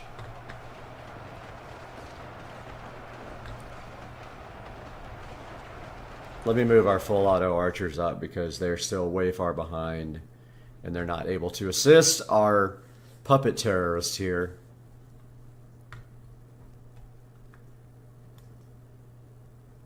Okay, yeah, they're pretty close.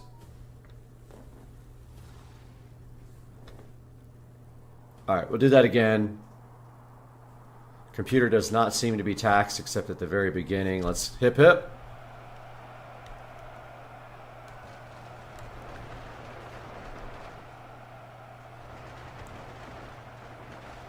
We don't even have our full auto archers in range yet, and already the tanks have 230,000 kills, and we have a rain of puppets.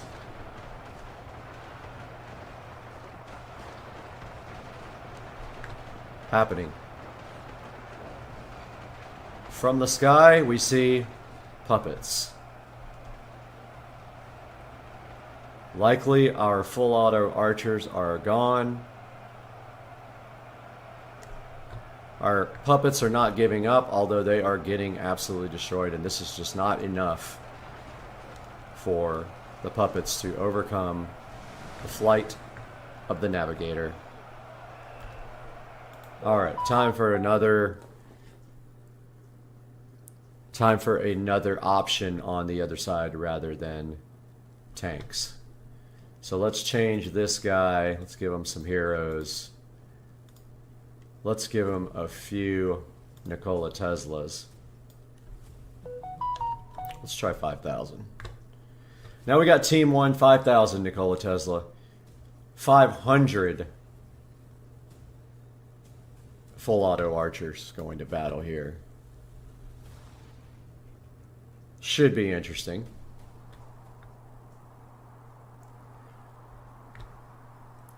There is our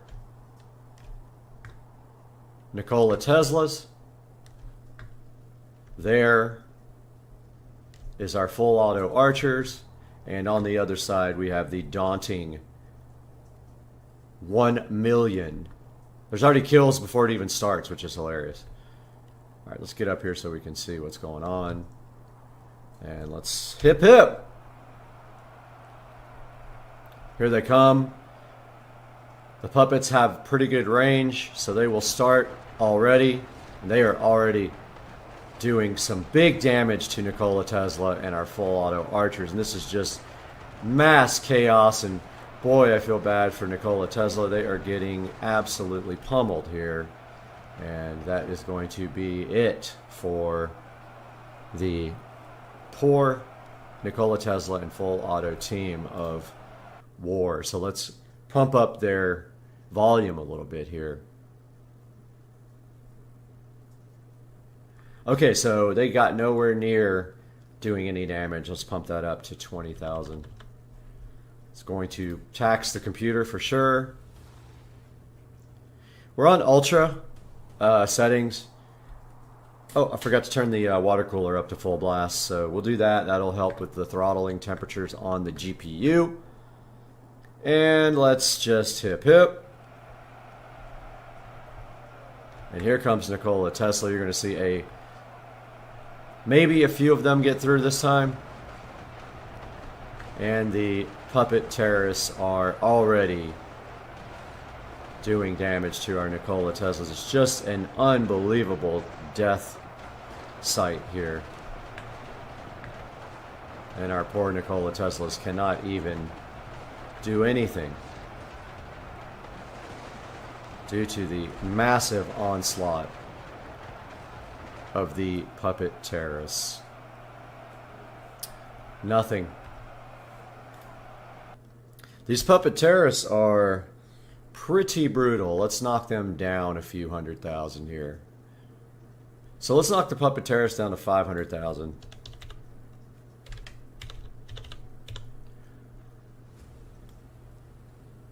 Let's give them a few more full auto archers. Let's make it 10,000. Quite a few less of people on the field.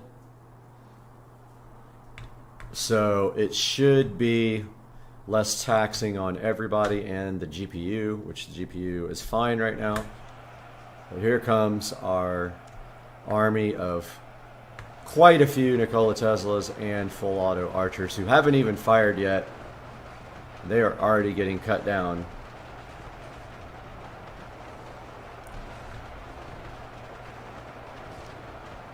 And they just cannot overcome the massive onslaught of these weird looking Cookie Monster guys. And that is it again for the poor Nikola Teslas. And let's knock them down. Let's knock these Cookie Monsters down to 250. Let's say 200,000. And start that battle.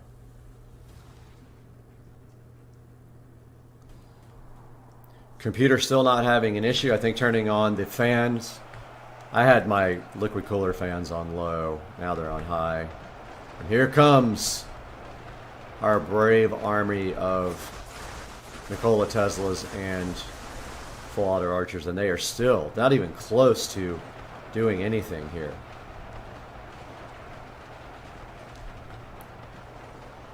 It's going to take a lot more of them or a lot less of the puppets. These puppet terrorists are brutal. Maybe we should switch them out with something different. Let's see what we have to offer here. So we've got standard zombies, we've got ghosts, we got the Juice Man, which I think is Kool-Aid Guy. Let's try Kool-Aid Guy.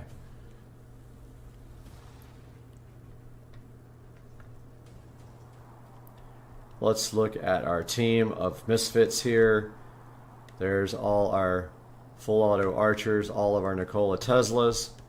And on this other side, we have a bunch of Hey Kool-Aids with a bunch of ice cubes on top. Now let's see what they can do from this side.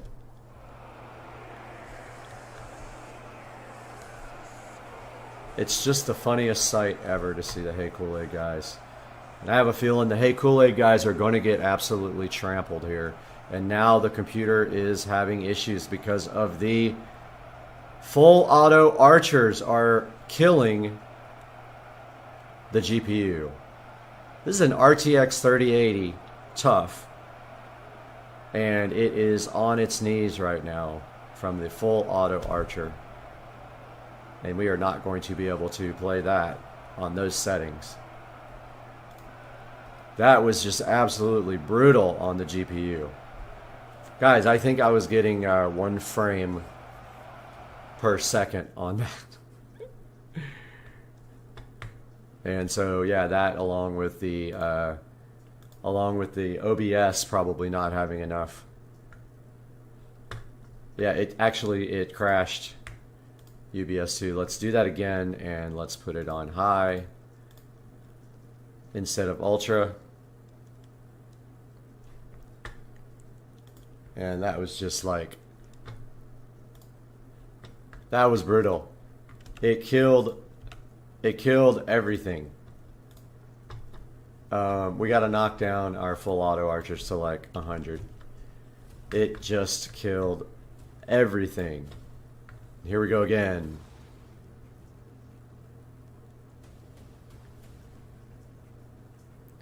And it did load properly. As soon as our full auto archer started firing, that was it. It was like, nope. No GPU power. And I've got a fast GPU. We knocked down the quality settings and lowered the amount of full auto archers, and here come Juicemen ready to party.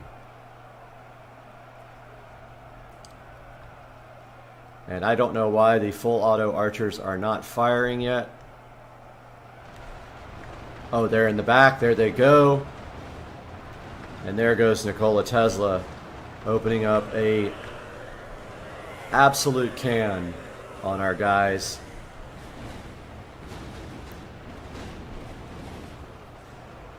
We have a lot of Kool-Aid guys, though. A lot. And there's some full auto archers doing their damage. And you can see our Kool-Aid guys are bloody here.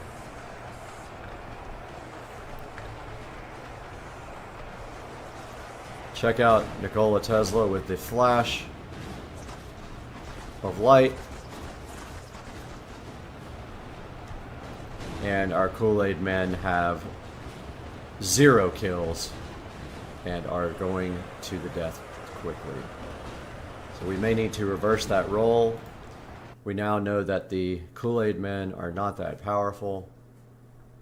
So let's bring the full auto archers over to their team.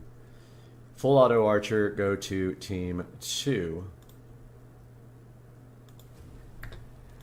And full auto archer, where are you on the field? Right there. Full auto archer back here on the side. Maybe let's put them right there. And start the battle. Give our Juicemen a little bit of a chance here because they are getting absolutely killed. There's our Nikola Teslas, and there's our Juicemen and our full auto archers. Let's roll.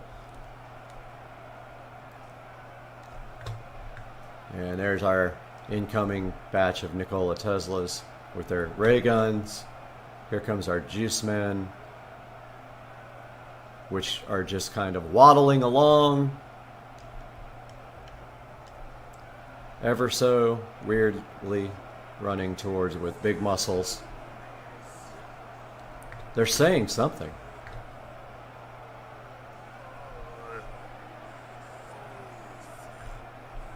I can't hear what they're saying, but they're talking. And here they come for the fight. And they are getting pummeled.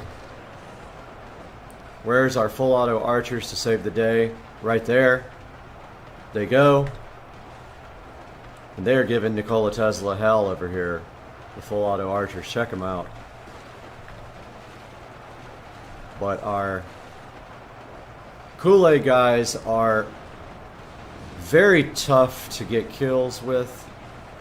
Very easy to kill, it looks like. But this is a pretty even battle. It's almost dead even right now.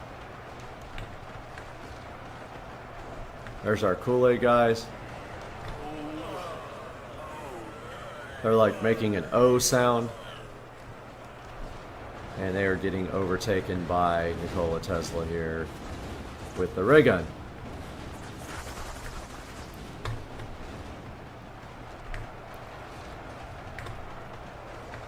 And we still have our full auto archers just lighting up Nikola Tesla from in here. Look at the full auto archers go. Look at that battlefield, guys. And there is the strength of the full auto archer. Let's go.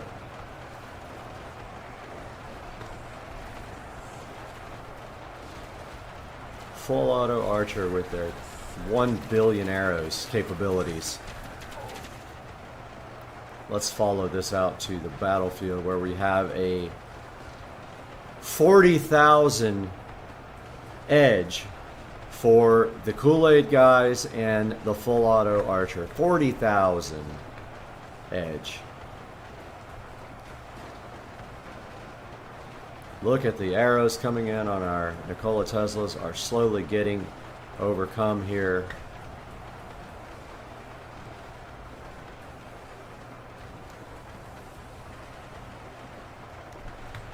And that full auto archer is doing the trick, or was doing the trick. Did they get them all? They might have gotten all our full auto archers.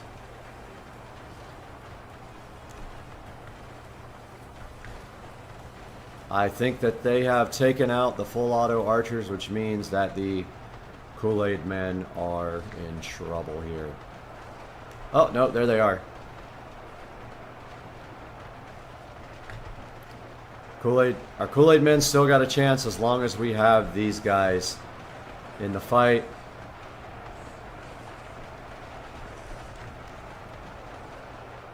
Look at that arrows.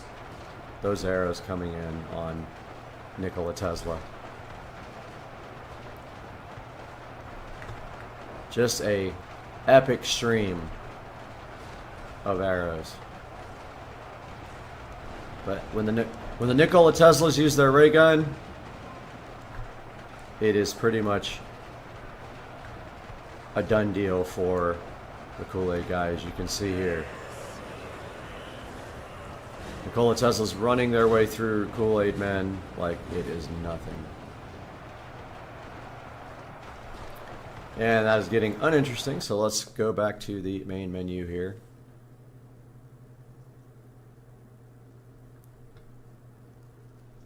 And let's change the map to the city of Troy. And let's take the... Let's see, I can't even see the red team anymore. Let's get rid of them. And let's do some City of Troy fun here. And let's get rid of Nikola Tesla and let's put in Action Man, who we all know is just you know who, which I'm not going to say. And where is Team Blue? Team Blue is here. And so we have 200,000 Juice Men against 20,000 of the you-know-what Action Man. And let's roll. These are John Wick wannabe clones, not the real John Wick. Oh, is it going to crash? Let's see. Nope, it actually loaded. Okay. And here we go. I see the other guys out there. I see the Jukebox guys. I see John Wick. This is probably going to just be an absolute slaughter by John Wick. These Jukebox guys are going to get killed because John Wick has a gun. And here comes the John Wick army. And here comes the Jukebox army as well. There goes John Wick. They are already killing thousands of juice boxes. Poor Kool-Aid man. Boy, they make the funniest sounds when they die. Yeah, not happening with these guys. They need some help. They need some help.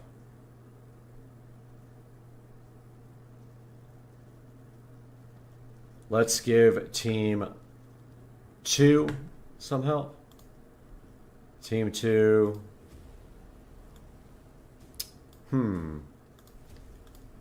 We got only 2 things in fantasy here. Let's go for Modern Combat. Oh, no, not Modern Combat. Let's give them something evil. I love how the Juice Man is evil.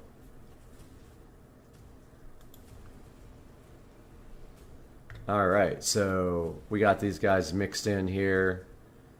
Let's put them on both sides and see what John Wick can do when he's surrounded by evil Kool-Aid Man and evil ghosts on Supercar Street Racing Gaming.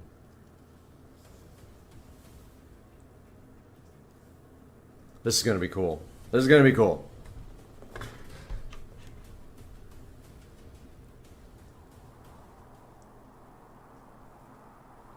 It's going to give my GPU a workout.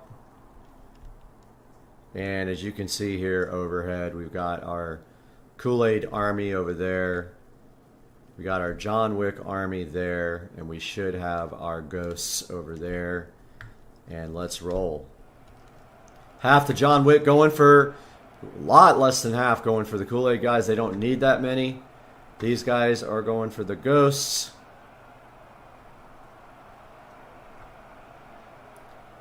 RTX 3080. Not overclocked. It's a 3080 tough, and already the ghosts are starting to get overtaken by John Wick, who is an absolute boss of a Nova, Bossa Nova.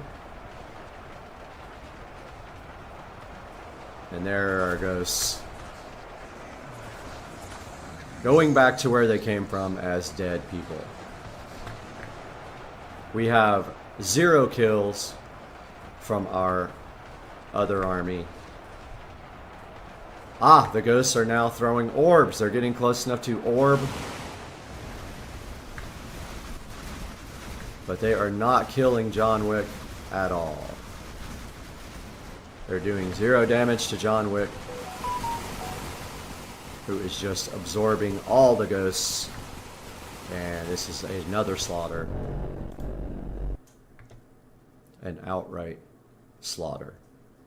We got to give something as a challenge to John Wick, and I think I know what we need. We need some puppet terrorists on Team 2. Purple puppet terrorists will be here. Little bit of John Wick's there, and we are going to tax our GPU quite a bit. Here we go. Let's go. Hand is hurting.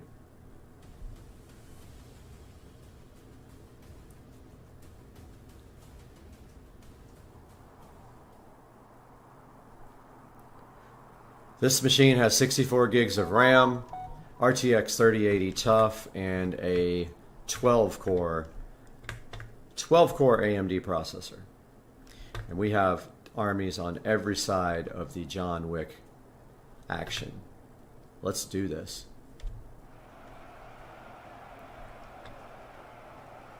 Here we go. We've got John Wick's moving towards the puppet terrorists here, firing already at our puppet terrorists, who are very powerful. Our puppet terrorists are going to be firing back here shortly. We already got 20,000 kills. John Wick taking a lot of damage here. And now taking even more damage. And there comes our Kool-Aid men. into the battle very slowly and very weird looking Kool-Aid man with very muscular legs and arms and ice on top. Back here to the battle. We've got these John Wicks fighting the puppet terrorists here and winning handily. And then we should have some other battles going on back here somewhere. Yes, we do. We've got our ghosts back here fighting our John Wicks on this part of the battlefield.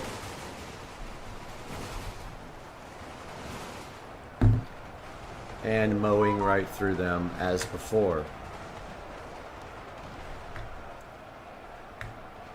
And now they are headed this way.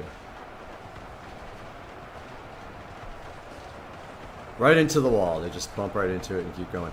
So they are headed to the other battle. I think that they eliminated all the ghosts. And the John Wicks have 430,000 kills here. Mostly probably are all Kool-Aid men, and the John Wicks are moving downhill towards our puppet terrorists.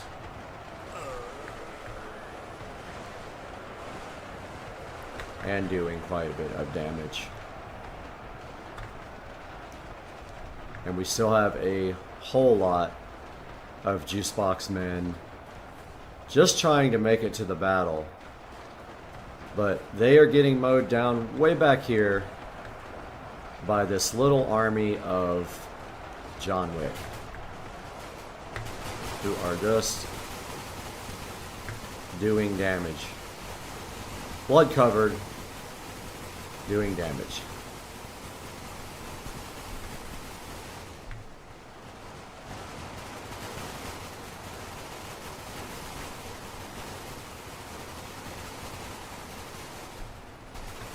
And now they are up to 545,000 kills, and that is a lopsided battle. They will need less people to be able to be fought with. John Wick is a tough customer here. Let's put some full auto archers on team 2 on this side and start this battle of GPU destruction, because this is going to be GPU intensive once it finally loads.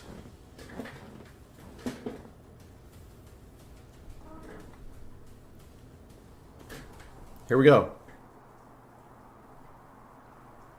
Look at that thing counting slowly. Alright, this might be pretty brutal. If the full auto archers start firing on screen, we might get some weirdness, but hip hip, let's go.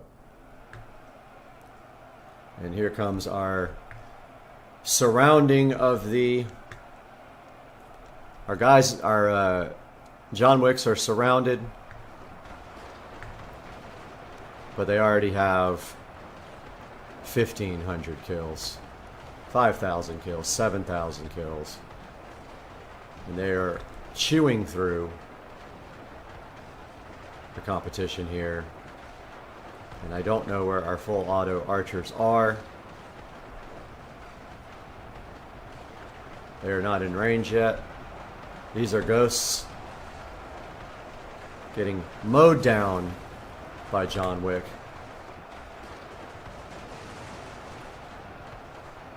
Yep, no full auto archers yet. Maybe they're already gone.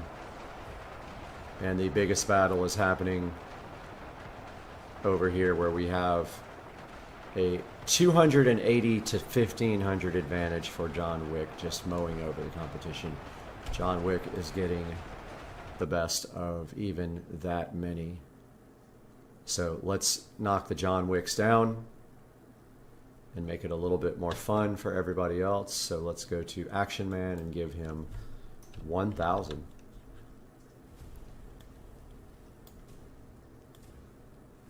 And John Wick is green. Let's surround him a little bit more. He's right there in the center.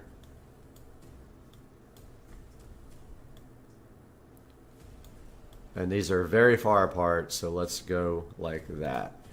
1,000 John Wicks, let's see what they can do.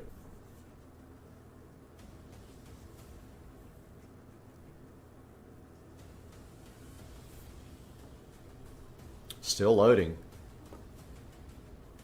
Alright, so it didn't crash, that's good. It's been crashing a lot less as they've been improving the game, so that's great. And boy, this is a tight quarters. There's our John Wicks, and right there we see our ghosts, we see our juice men, and we see our puppet terrorists, and we should see our full auto archers somewhere as well. I don't see them. Is that them? Let's just start it. Hip hip. Here comes our ghosts. Wow, Juice Man already ran straight over our John Wick. So let's try that again. Give John Wick a little bit more.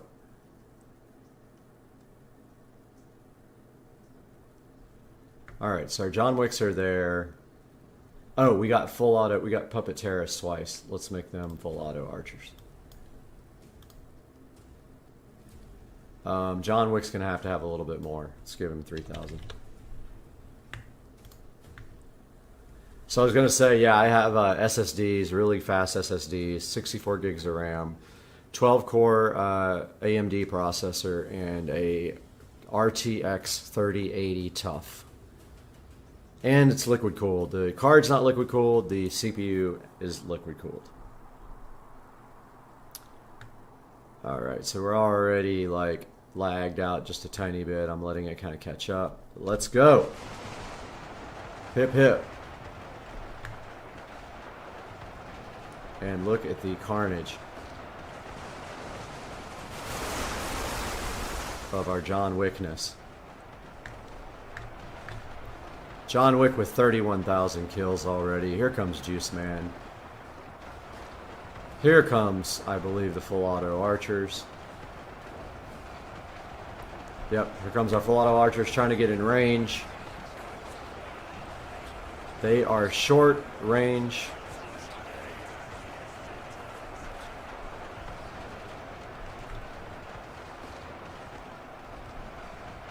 And here comes our Juicebox Man. Juice Man won again. There was just too many for... Too many. Let's kick that Juicebox Man down quite a bit.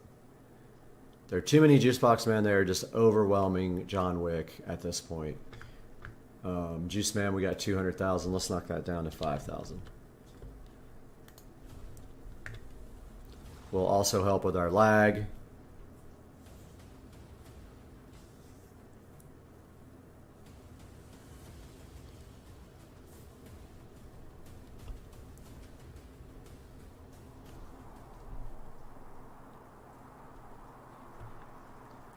And here we are, and it is still trying to load all the textures, I think. And let's hip hip. And the battle has begun, and John Wick is trying his best. And he has armies on all sides of him. Rather large armies, but he already has 30,000 kills, but he has lost.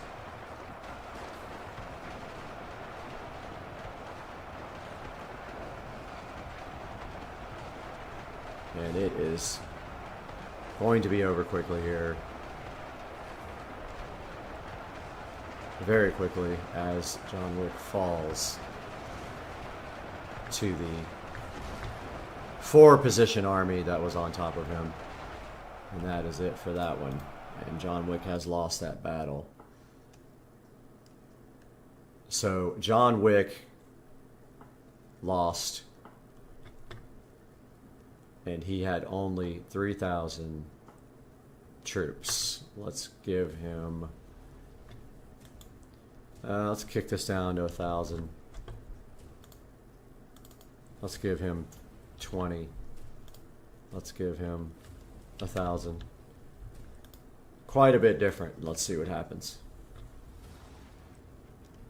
And this will be our last battle as we are approaching an hour of gaming.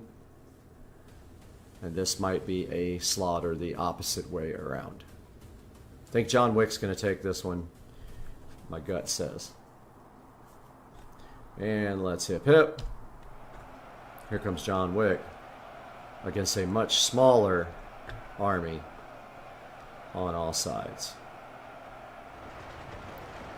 And John Wick already with the overwhelming of the other troops. And this is going to end quickly for John Wick. Look, check out John Wick has gotten all of the juice box men, and he is heading towards the other armies now. And he is super confused and he does not know what to do, so don't know where our other armies went. I think they already got them. They did. Guys, this one is over. And I hope you guys enjoyed SCSR gaming. We're going to call this one done for the day. I'll see you guys next time, man. Have a good one. Peace out.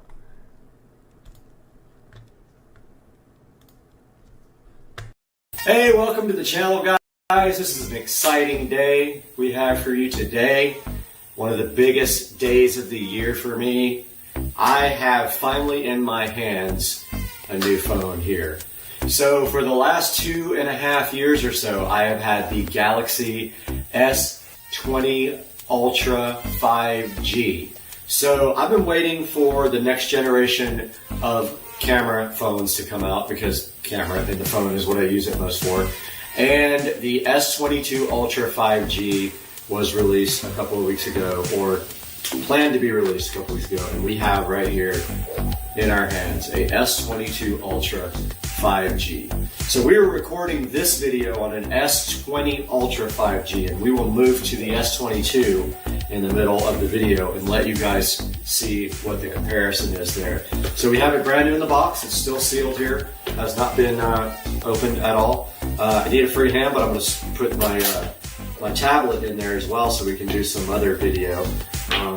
If I can do this with two hands. But yeah, so we got the S22 Ultra right here. We got some closer video here with my tablet. Believe me, guys, I'll get a good camera eventually. But here we go. So first impressions right here. Here is the case, the box for the, not the case, the box for the S22 Ultra 5G. It comes in a really nice black box with a big S on the front. Now this is 45 watt charging.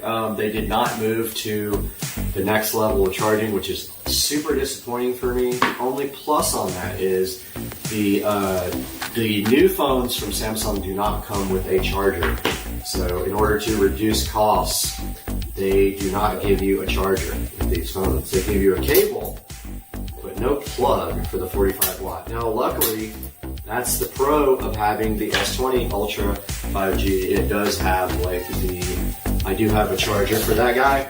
So here we go. So I just got the tape off of this guy, and I've got my tablet going right here for a closer look view. And yep, there it is. All right, guys, there's the phone fresh out of the packaging right there. And for those of you guys who like the 4K video better, here is the phone directly in the box, unpackaged from T. And dropped it, of course. I wish I would have broken it, because that would have been epic. Funny story, I broke my S20 Ultra the first day I had it while I was putting on my screensaver. It fell off the counter and broke. So that would have been another epic breakage. But I do have the insurance, and no, it did not break. There it is, but that was also good content. Alright, so it does have a screensaver on it.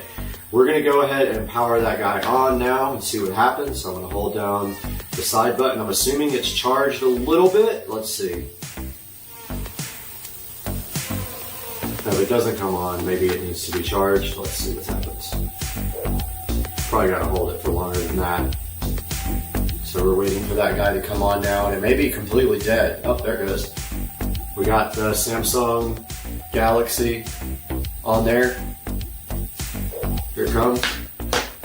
Got some good close-up video going here on the tablet. Unfortunately, the tablet's only 1080p. Looking inside the box, while that's going to power up, we've got this little packet right here. And inside we've got some little instructions, like terms and conditions here. And the phone is powered up. It says welcome. We've got the USB Type-C cable inside of the little packaging, and we've got a SIM puller. Now, we don't have to take the SIM out of my old phone, is what I understand. This should just work.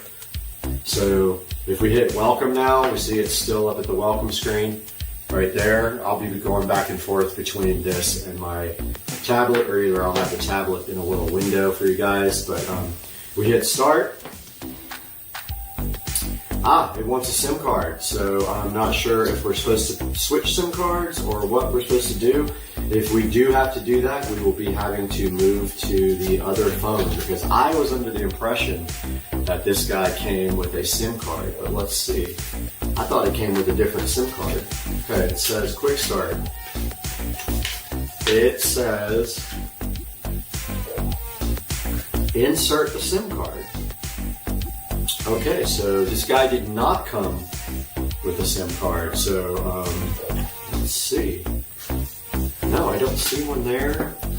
There's not one in here that I'm aware of. Yeah, I think I have to take the SIM card out of the other phone and put it in this one, which is annoying. Because I was under the impression it came with a brand new SIM card, guys, but I guess it doesn't.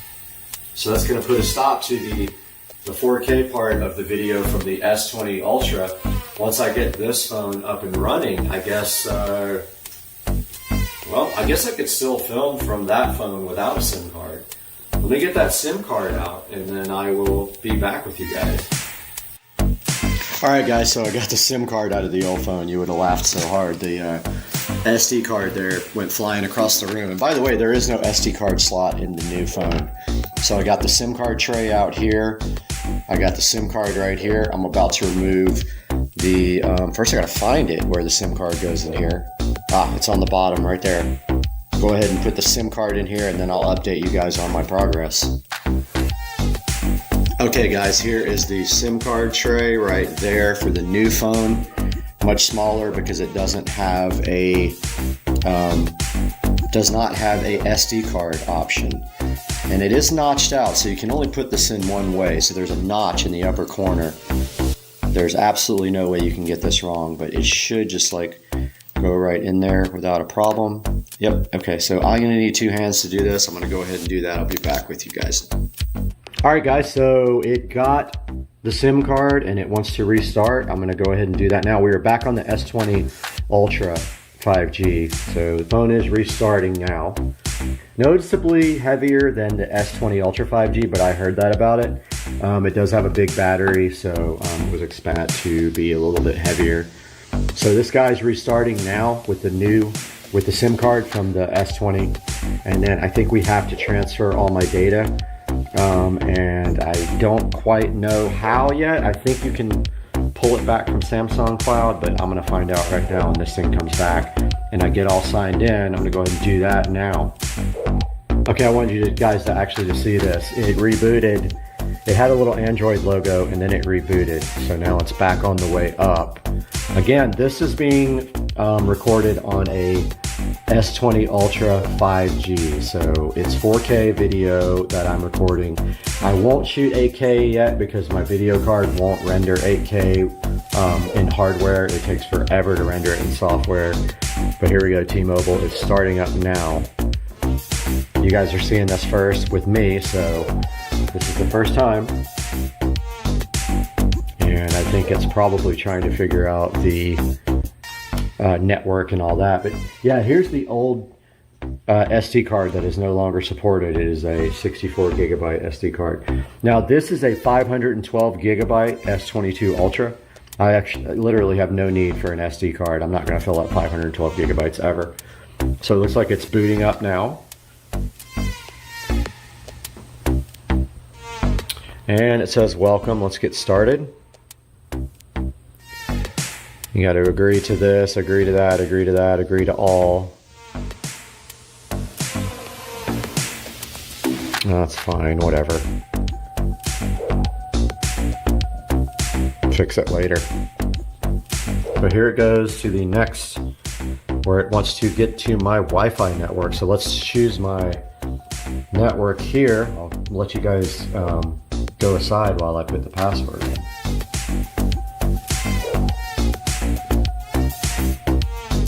Alright, it says connected. Alright, it's connected to my Wi-Fi network. That's good. Been having Wi-Fi issues lately, so it's looking for updates. It may find some stuff to do here. It says it's getting my phone ready. It's supposed to be a really fast phone, so I'm curious to see like what the difference is in CPU speed here. But it is getting ready.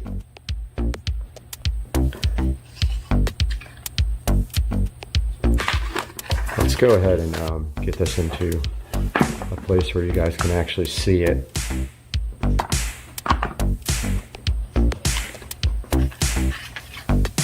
It says scan the code with your old device for more information on how to switch. So it gives you data on how to switch. I believe you just use a smart switch to do it, Samsung, or I'm not sure. I did it on my last phone. It was really easy.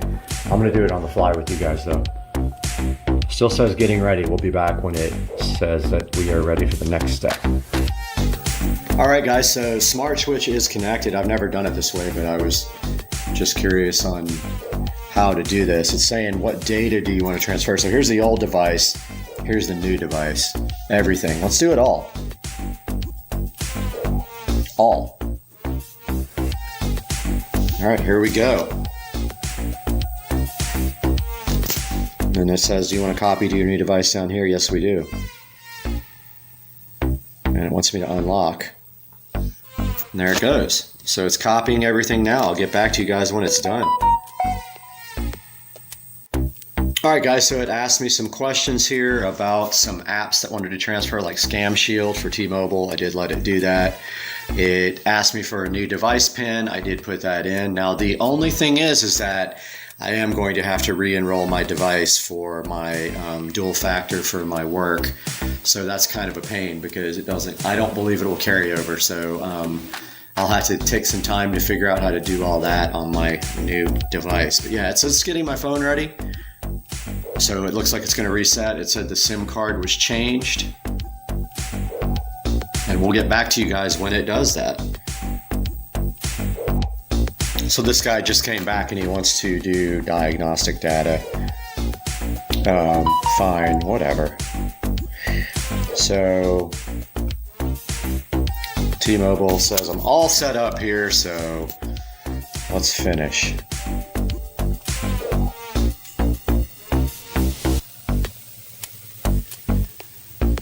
All right, so interesting. This is how it came up. This one's still going though. I'm not sure what that's about because it says it's done. Although it is downloading something up here. Oh, it's completing setup and transferring data. Okay, it's not done yet, see? Stop being impatient, people. Stop it. All right, I'll let you guys know when this is done transferring data.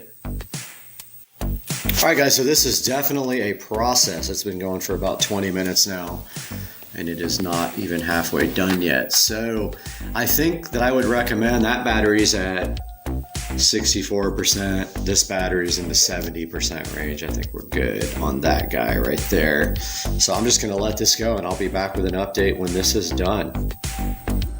All right, guys, so welcome back to the channel.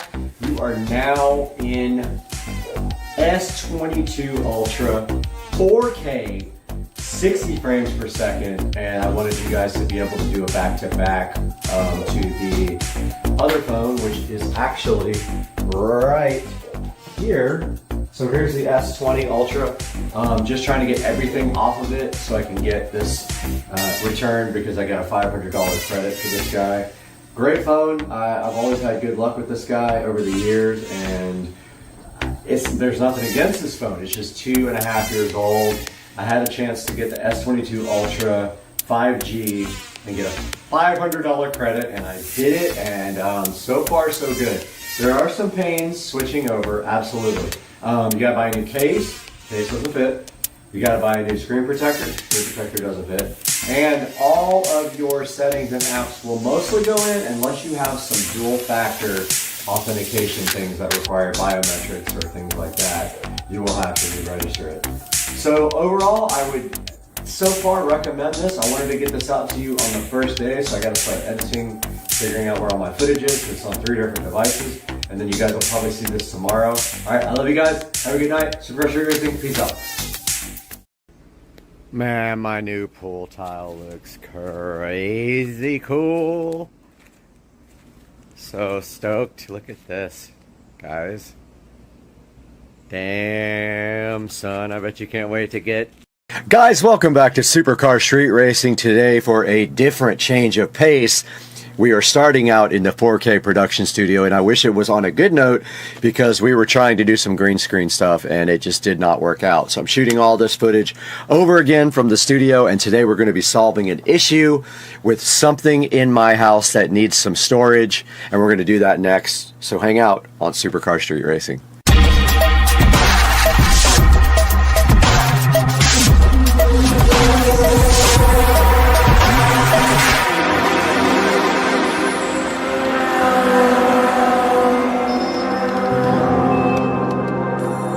Guys, thank you for joining us again today on Supercar Street Racing. We are so glad to have you, and please take a moment to like and subscribe while you have time. Go ahead and click the bell icon, and always buy through our affiliate links that are going to be in the description because it helps us out so much. And today, we're going to be taking a look at a good way to get some extra storage for your wristwatches and your rings and jewelry. We have 4 or 5 watches that we need to go ahead and get stored today. So we're going to be taking a look at the Song watch organizer that you see here on your screen, and right here up next we're going to take it back inside the Supercar Street Racing compound where Brad's going to go ahead and unbox this thing for you right now. Alright guys, we are right in front of this Song watch organizer JWB 012G01V1, and we're going to be opening this right now and see what is inside of the box. And of course on the very top there is a styrofoam protection device, which will make a mess if it gets everywhere in the house, so do not get that everywhere. And then inside of the box, it looks like we have the actual watch organizer right here. Let's go ahead and move this to the side. Get this guy right out of the box if I can. And of course it is making an absolute mess, but here is the Song watch organizer. Looking so cool, and I'm pretty hyped about this, guys, because I really do need a place to store my watches, and I want to buy more watches, but I don't have any place to put them, and I'm worried about them all getting mixed up and messed up. So we have this nice, looking like leather. I know it's not real leather, but it is kind of nice looking black, and you can see right here, it does have stitching all the way around it like this. It has a nice latch right here that opens up, and then inside it looks like there are some keys for it right here. You can eat this later when you're hungry or feed it to your mom, either way. And then inside the box right here, guys, we do have another piece of protective styrofoam that we can go ahead and pull out. And then checking out the inside of the box, it looks like they have individual places for you to put each little watch. Alright, taking a look at the Song watch organizer now, guys, and in front of me I do have the provided keys for this. Not that this is the ultimate in protection, because definitely somebody could break into this if they wanted to, but it looks like the keys just go right there to lock it, and then of course you can't open it at that point. And then if we go back this way, looks like the lock goes like all the way around, so I guess like that. It does open back up, yes it does. And then look down here, we have this nice tray that folds out to store some other things. If you need other things like rings and things like that, you can store them on this bottom part. So pretty cool. It's got these separate trays here to get things in the bottom, and it looks like you can put rings around these as well. I think you can put rings, which I don't have any, but you can push them down here. So this is kind of cool, guys. Very cool little organizer. All right, taking a look at the exterior of the SONGMIC's watch organizer, and basically it is just finished in a black, kind of matte black, probably a substitute leather or something like that. Very just generic and black on the outside with a couple of little rivet holes right there, or screws or whatever. But as you can see on the inside of this, it has a nice glass top here for you to look at your stuff. And on the inside we can store 6 watches here, 6 watches here, and then down here you can store rings and other things, which I think that's cool, because I wouldn't mind starting to get some rings also. And let's go ahead and see if we can get one of my watches into the SONGMICs. And what you do is you pull this part out. It comes with a little thing that the watches go around like this. And then you just put that on there like you would your wrist, and it will store your watch. So you just kind of tighten it up on this watch thing, like so. And then you make it so you can see it, and then you just push your watch down in there like that. And when you close the top, you have a nice display of your watch here. Okay, we do have the Android watch here now that we're going to go ahead and store in the SONGMICs and see how that looks as well. So all we have to do right here and right now is just take this and put it around that like you do your arm. Go ahead and tighten it up. I didn't tighten up the other watch very much. Go ahead and push that through there. Tighten it up as if you were putting it on your body.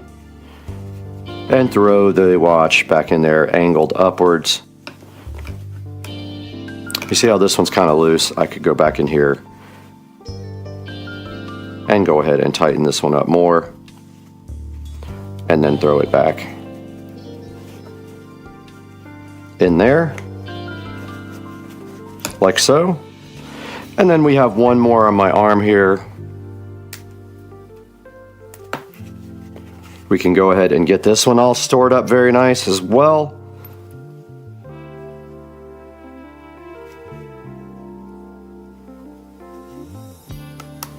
And so just putting it on there like that.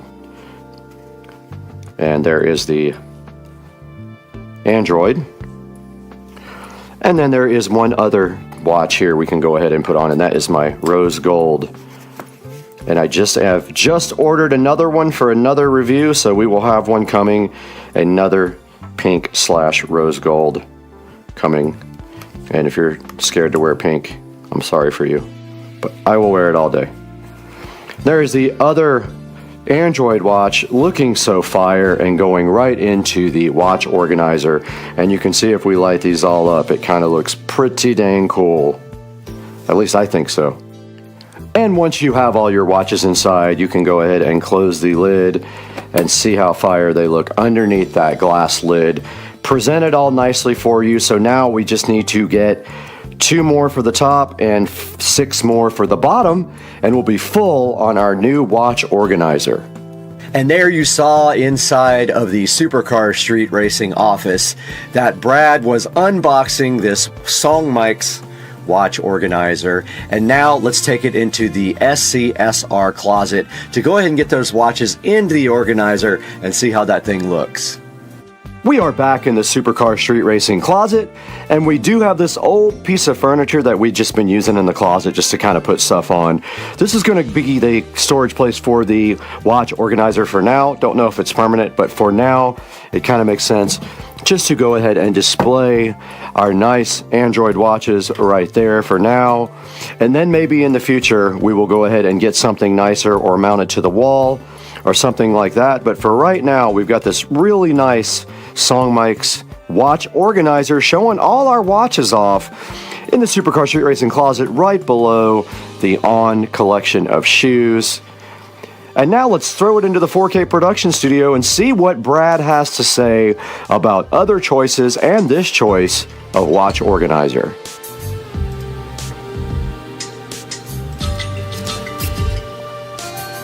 Guys, welcome back to the Supercar Street Racing 4K production studio, and we are out here today showing you guys the SONGMIC's 12-slot watch box organizer.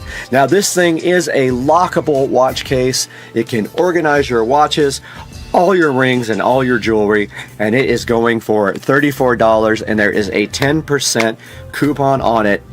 And you can also save 5% on 2 other items with a promo code that's sitting right here on the screen, as you can see.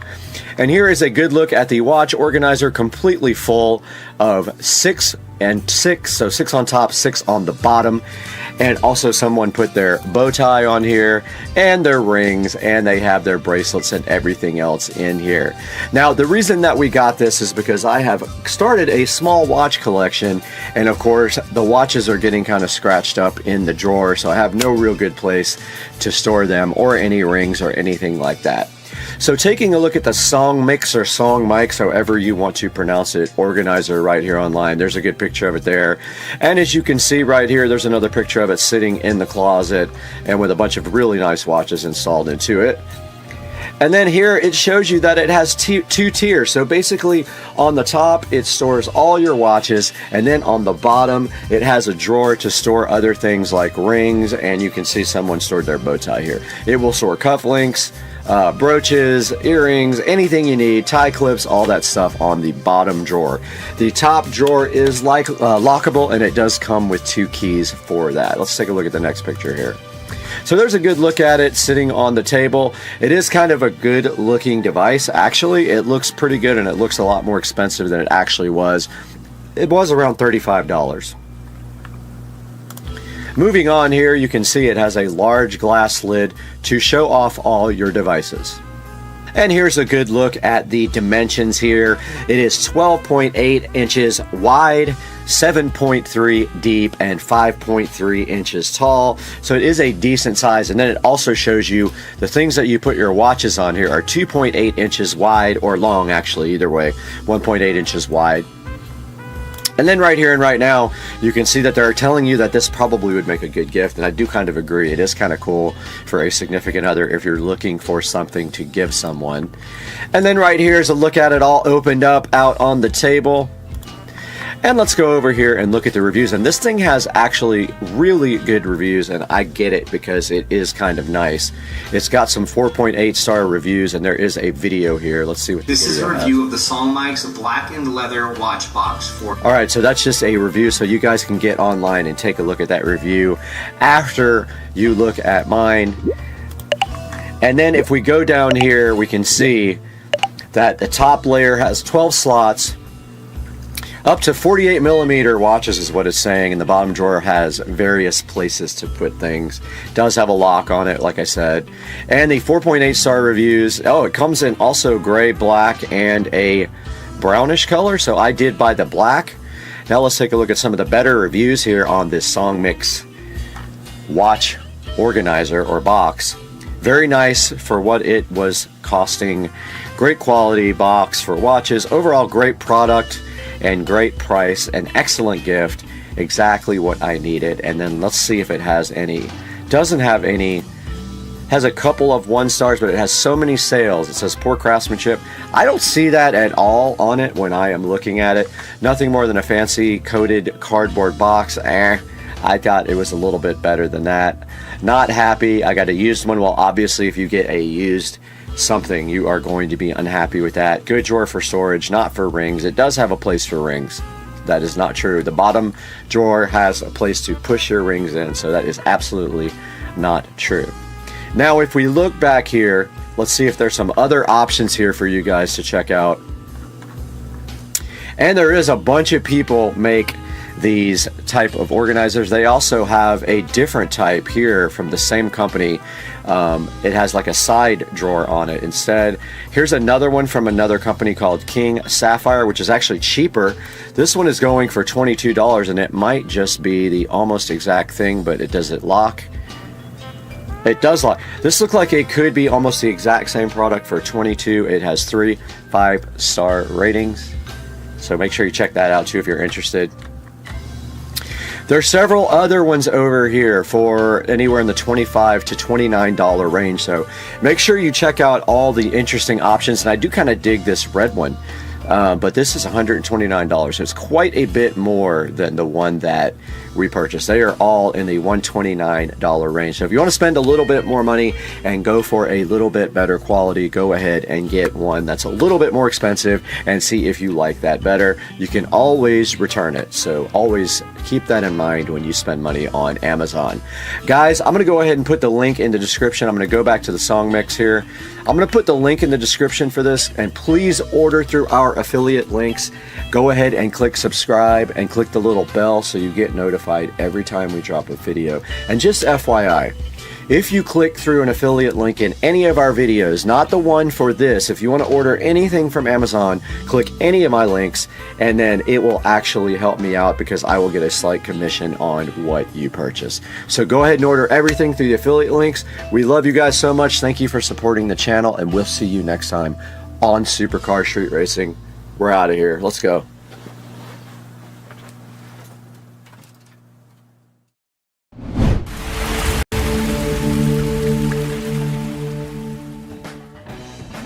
Everybody, welcome back to Supercar Street Racing. Today it is hot in the SCSR Studio A because I forgot to turn the air on early in the morning so we could shoot all day, and so it's having trouble keeping up with the hot. But regardless of that, we have something else hot right here in my hand. This is the Diag 600 Pro OBD2 car scanner. Now, Top Don did reach out to Supercar Street Racing to see if we were willing to take a look at this, and I said I thought you guys would enjoy this very much, and they sent one of these out. So today we're going to be taking a look at this on Supercar Street Racing. Let's get to work.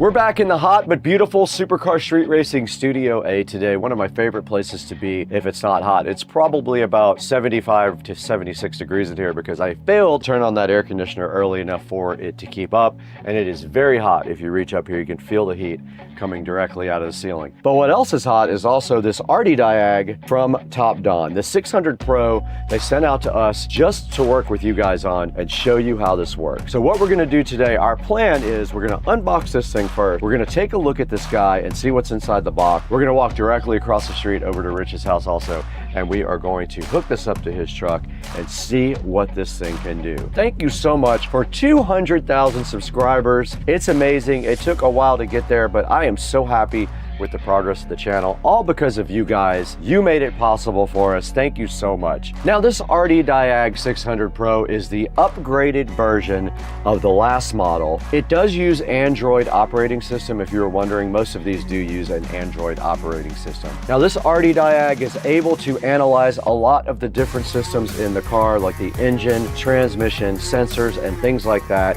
and report back to you what kind of condition those are in. This guy will give you detailed fault codes and descriptions so you understand exactly what you're working with. It also does maintenance functions like your battery. It does things like ABS, things like oil, throttle, and injector coding as well. And also cool things like TPMS reset should be able to be done by the Diag Pro. Now, this guy also does live data monitoring. It can read your car's data and show it in real time. This dude does do one-tap code fault clearing as well. You just hit one button and it goes ahead and resets all the active codes in your car. This guy uses auto VIN and auto ECU recognition to identify your vehicle. It's pretty future-proof because it uses CAN FD. This will keep this guy on the cutting edge of technology for a really long time. This powerhouse is compatible with 90 different vehicles and also 12 languages, so no matter where you are, you probably are able to use the Hdmi 600 Pro. It says that it has 2 years worth of updates built in. And now right back behind me up here, you can see some of the essential features it does for maintenance. It does things like oil reset, ABS bleeding, DPF reset, throttle relearn, SRS reset, brakes, battery matching, injector coating, and SAS reset as well. This guy has been on quite a few automotive sites online. You can see here, it's been featured on a lot of different places. You can see some of the technology right up here that it has: a 7-inch touchscreen, 3350 milliamp hour battery, a 4-core 1.5 gigahertz processor, and also it runs on Android 11. Now I am really hyped to get this Hdmi 600 Pro directly out of the box and see what's included with it. Let's go ahead and do that right now.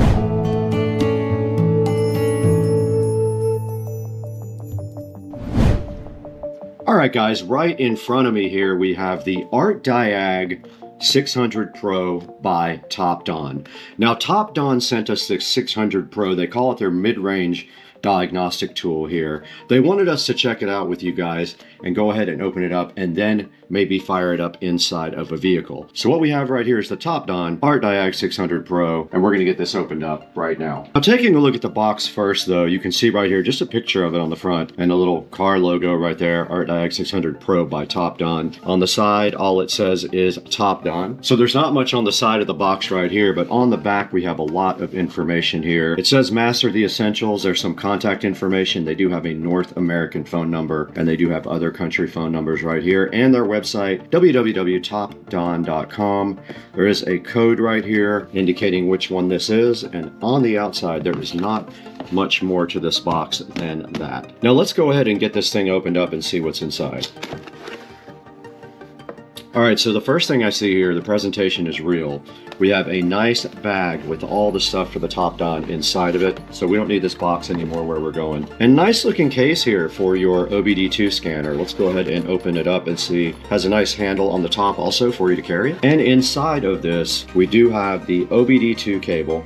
So it looks like it has an old school serial. I think that's a 16-pin connector there, and that's your OBD2 connector right there on the other side. Everything is nicely packaged in little bags, and inside of this probably is a charger. It is. It's a USB type A on one end, and thank goodness it's a USB type C on the other end. More and more companies are finally getting smart and putting USB type C in their devices so that everything is one standard. Then we've got the actual scanner right here, and there is a couple of little manuals as well. There's a quick user guide here. There is a user manual if you scan that. And the first part of the manual here is in English, and it kind of describes everything on the front of this, but let's get that opened up so you guys can see it in person. There is the nice Hdmi, really nice looking box with a nice large screen. It shows you what's on the front and on the top. Your top has your power button and your, I think that's a 16-pin serial connector right there. On the front you have your OK button, you have your return button, and then of course you have your keypad here. There is something on the side of the box, a charging port, and inside of there is your USB charging port. So there's not much else to do here except charge this.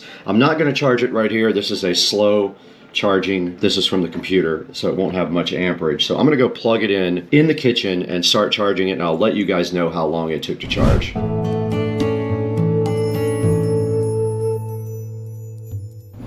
All right, guys, we're back in front of the Topdon, and I'm happy to report that that took about 20 minutes from 60% all the way to 100%. So now we're ready to go ahead and fire up the Topdon. Let's go ahead and turn it on. There it is booting up, the Topdon. It says copyright 2024 Topdon. Let's see how long it takes to boot up.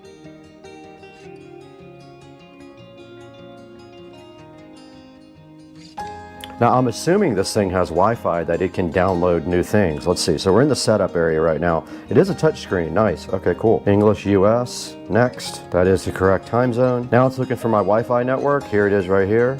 I'm gonna go ahead and put in the code that you guys can't see. All right, I put my Wi-Fi information in, it says connecting. All right, so now it wants us to update the version to 2.3.0 and it's gonna fix known bugs. Let's see if it updates. It's got a line, it's indicating the progress right here. Let's let it do its thing.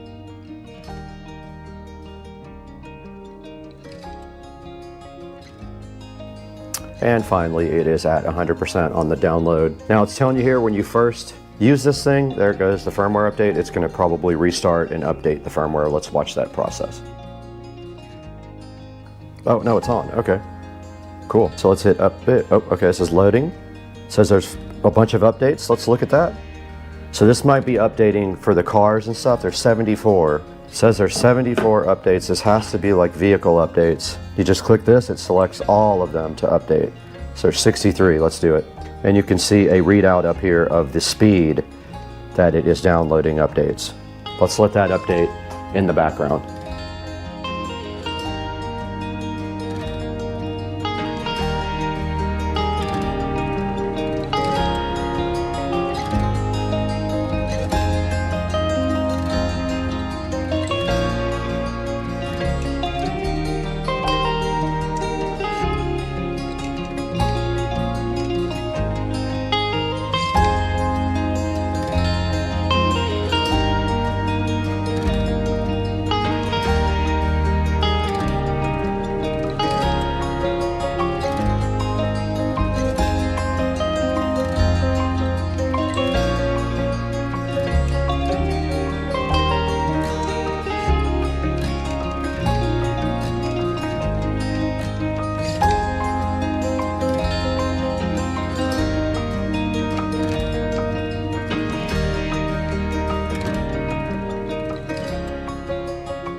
We're back now after a couple of hours of break, and my GoPro overheated, of course, because it's absolute garbage and we're inside the air conditioning. This tablet did eventually finish all the updates. You can see right here there's nothing left. It did let me know that I have a free year of updates that is usually $29.99, but there's a lot of things here that we can't do right now because we're not connected to a car. It does diagnostics, OBD2, EOBD. So if you go into OBD2, you got to connect first. So what we're going to do after this, here's the different maintenance items you can do depending on what vehicle you have. So let's take this thing directly to Rich's house when it's not 115 degrees, get in his truck and connect it right up and see what it can do. Guys, I wanted to take a short break from the video to introduce you guys to our new sponsor, Trond. They sent us this very cool desk lamp right here, which is sitting so fly and bolted directly to Studio B desk.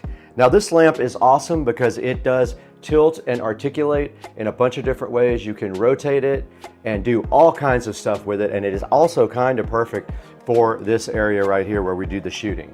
It does have controls on the very top, as you can see right here. All the controls that are on the top are also located on this remote control. The remote control does have a timer on it. It has brightness on it. It has color temperature. So as you can see right here, I'm rotating through the color temperature on the light from cool to really cool to warm white. And on the remote control right here, you can do the exact same things, if you guys can see that right here. The lamp just bolts right to the desk here. It bolts right from the underneath, and then all of the different areas of the lamp are articulable, so you can move everything. Especially these two little wands right here are very cool. I love that. You can almost see it in the webcam picture right there. So Trond donated this light. It is a 360-degree rotating Architect desk lamp. It has 5 colors, 5 brightness levels, a 24-watt light with eye care, and a 45-minute timer, and it does come with a remote control. Now, right now it is $69.99, but there is a 20% coupon you can apply to this, and also there's a promotion that you can save another 10% when you check it out online. And you can see right here on the picture, they're actually using DaVinci Resolve, and they have the nice desk lamp above it. That's what I'm going to be doing, because I'm going to install this guy right here. I'm going to put a link in the description to the Trond LED desk lamp. Make sure you support Supercar Street Racing. Tell them we sent you and show your love for SCSR. Now back to the video.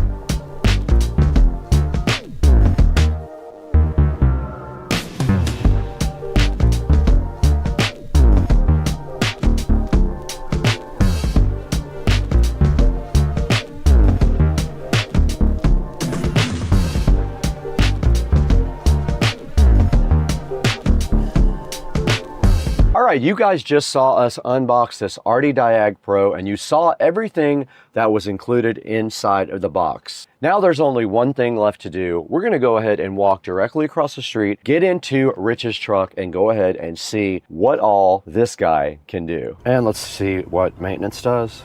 You can reset different things in the car, like your oil light, your throttle position, your EBP, steering, ABS, DPF, BMS, injector, and TPMS. I pushed maintenance, and now I'm going to go to Toyota. It found the VIN again, double cab, confirm, and there's the manual oil reset, so you can go ahead and reset the light if you do get your oil changed. That part is not supported with engine and ECT. And here's all the other functions you can use to reset to do maintenance on the car. So for example, if you need to reset your injectors, you can go in there and do that. So the mall is where you can purchase things for the Topdon. That's that button right there. The library has a bunch of useful information here, like a DTC repair guide, DLC location, warning light library, a user manual, and a quick support with TeamViewer. I guess they can remote in and work on this. And I'm doing one more auto scan on it. There it is, reading directly off of the computer. All the live data is like the fuel trim, the RPMs are right there. I'm at 700 RPMs, you can see right here. Vehicle speed sensor, timing, you've got all kinds of things that you can view in real time with this nice Topdon Art Diag 600 Pro. User info is just where you get all your information. You can also do firmware updates or system updates. We've already done all the updates. You saw that yesterday. That took a while for the cars to go ahead and get updated, but everything is current here now. And that is a look at the Topdon. It does a lot of cool stuff. Let's see what battery voltage does. All right, it shows you real time. The battery voltage is at 14 volts. That's cool. And under history, you can look at reports that you saved. You can replay old data. You can actually do screenshots as well if you need to. And you can screen record, which is pretty cool. All right, we are recording now on this device, and I'm gonna play back a little bit of the video that I record on this device if I can figure out how to get it off of here. This is recording right now, so if we go back into diagnostics and we go to VIN, all right, it's scanning now. Let's do auto scan. I'm gonna record the screen and see if I can get the file off of there to play back for you guys. And it is scanning now. It's at 30%. You can see at the bottom, 40%. It said no DTCs actually, but it is on. The light is confirmed on the dash. And it is at 70% now. Occupant detection, passenger door, driver door, and it said no TTCs on occupant detection. Passenger door, driver door now does not exist on that one. And if we do a report here, there is the report that you can get from this, and then you can save it and look at it later, and you can see the codes right there and what they mean. Pretty cool 600 Pro scanner.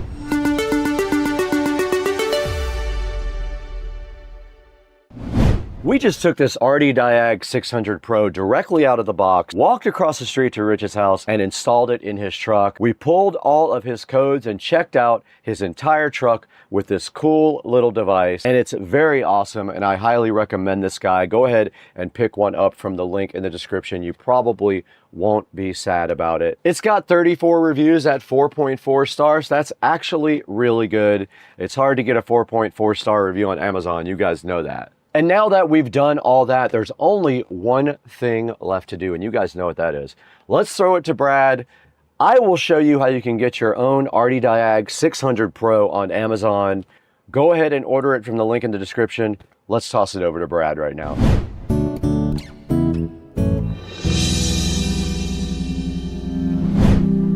Hey, what's up everybody? Welcome to Supercar Street Racing. It's so nice to have you out in Studio A again with me, and thank you for 200,000 subscribers while I am thinking about it. Today we have a special product that was sent to us by Topdon. This is the Diag 600 Pro sent to us by Top Don. They asked if you guys might want to see this, and I said yes, I thought you did. So we went ahead and got this thing, and it's pretty cool. It is a diagnostic tool for OBD2. You plug it into your OBD2 port right underneath your dash there. It does pull codes from your car, shows you all your fault codes, and then allows you to reset them and also Google them so you know exactly what's wrong with your vehicle. And you saw today, we looked at Rich's truck, and he did have one fault code. I gave him that fault code so he could go to his mechanic, and then he could not get ripped off by them because they won't know what he knows. And that's why you guys should have your own Diag 600 Pro. Now this thing does have 4.5 star reviews. It's got 36 reviews sitting so fresh right here on Amazon. It is $208 right now. It's 20% off. So now's a really good time to go ahead and order your Diag 600 Pro. It also allows you to do screen recordings and screenshots, so if you want to play that back later like I did, you saw how I did that when I put it into the edit session here while I was talking over the actual diagnostic on Rich's truck.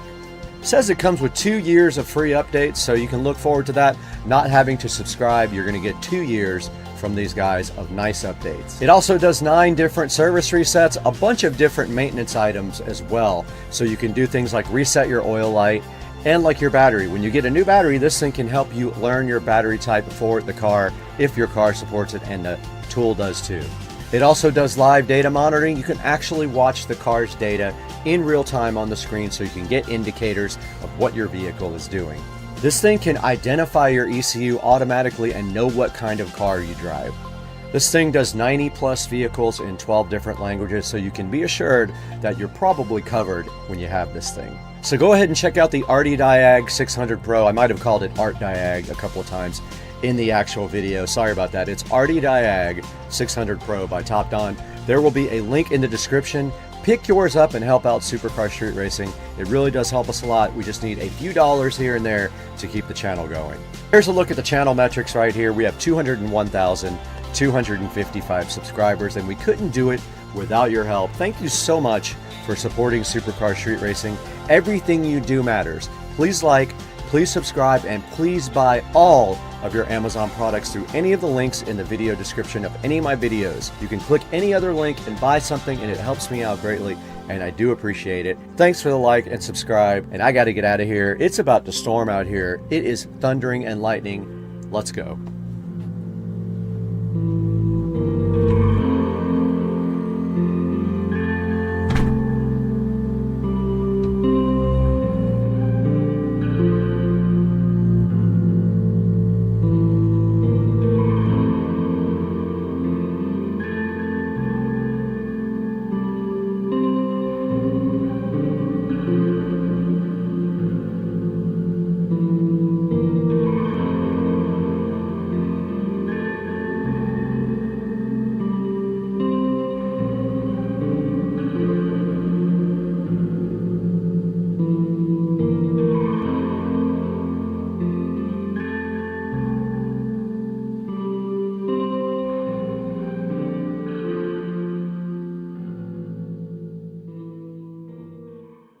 Just came outside and look what I found.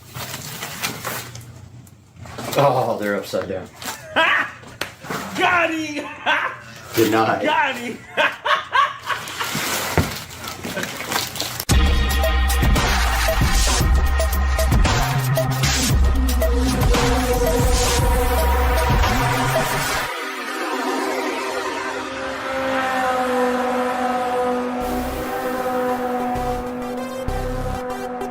We are back out here in the SCSR garage, and we have everything we need to change these wheels out. We have our Pittsburgh jack, we've got our 4-way lug tool, we got our nice anodized sockets, and we got our puck kit, and the only thing we don't have right here and right now is our impact gun. And of course my dryer wants to go off, and now I can't reach the impact gun. It's too far back. And I got the impact gun now, and it has a battery ready to go, but it will not break these free. I tried last time. You have to break them free with the 4-way And now we have to get our adapter set out for our impact gun. Unfortunately, these sockets do not fit my breaker bar, so that's where we are right now. And we have our brand new wheels over here, and we will be putting the rears on first. So we have a 295 on top right there. That's the one that needs to go on first in the back. I believe that's a 295. Yep, so this is the first back that will go on, so we'll get this over there and unpackaged right now.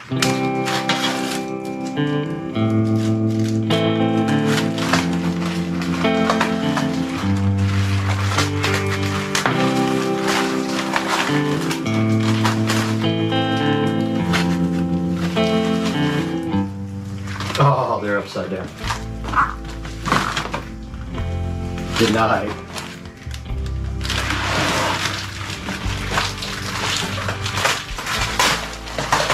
Oh my God. Oh my God. Look at these. Holy crap. Amazing. Unreal.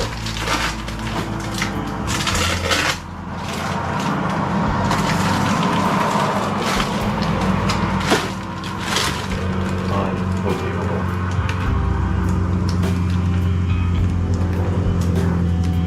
These things are amazing. I am so hyped. Are these things unidirectional? I think they can mount like... These tires are not unidirectional. So now we can move to getting this thing out, but we got to get this car into jack mode first. And let's see if we can figure out how to do that. All right, we got to get this car into jack mode first. First thing we did was unlock it, remove the charger, put that back on our charging stand here, and the little charger door has closed. You have to go into the car. I've never done this before, but I think you go into... Get that music turned down before we get a copyright. You go into service, and you go into... It won't go into jack mode. Why? Jack mode. Door has to be closed, maybe?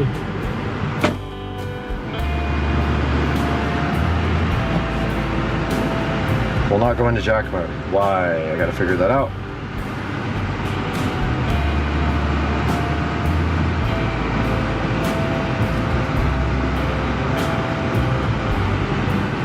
Park. Okay. Won't go in jack mode. Not sure why. I gotta figure it out now. Alright, I cannot figure out why it won't go into jack mode. But I also can't change the suspension either. Advance.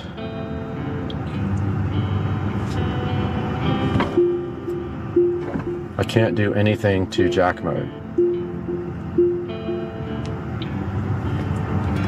So, not sure what's going on here.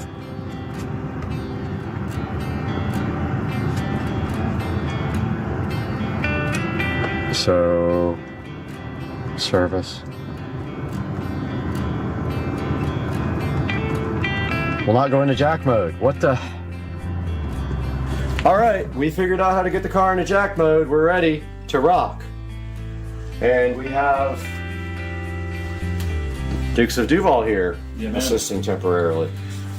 And so he's got to pull the little plastic cap covers off first, which we will be reusing temporarily until we get new lugs.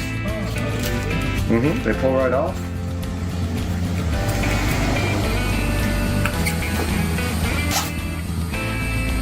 And we gotta get this thing mounted somewhere. For your look. Oh, you didn't get aftermarket lug nuts, did you? He ordered them, so I gotta put them on later. They didn't come in yet.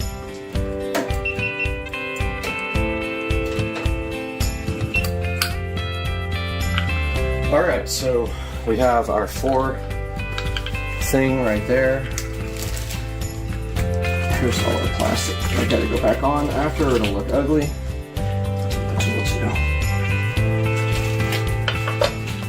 And then we need our 21. And we need our adapter.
This is stalker big. Alright, so these are, we are going from what? We're going from 285 40 R19 to 295, forgot. 295 3521 ZR. So we're screw up anything? Like with the electronics in regards to different size? It does not, because from the factory it comes with 21s. But you can order them with 21. So that's the new big bad boy. Let's call this. Let's sit in some battery acid here.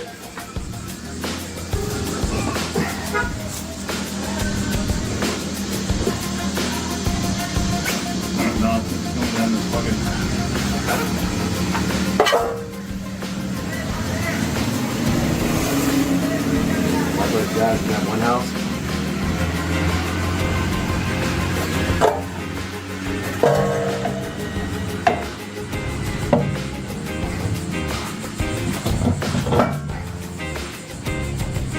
Oh, how fire is it?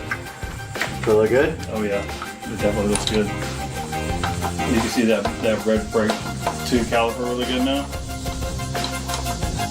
Get a couple of these in.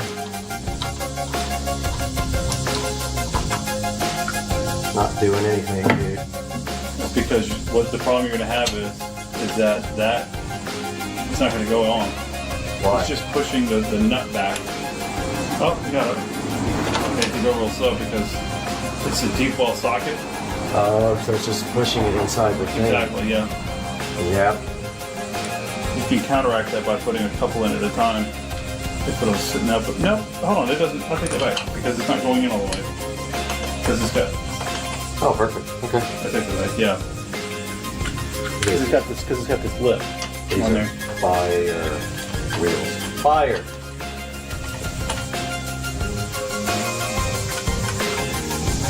I'm so scared to like do anything.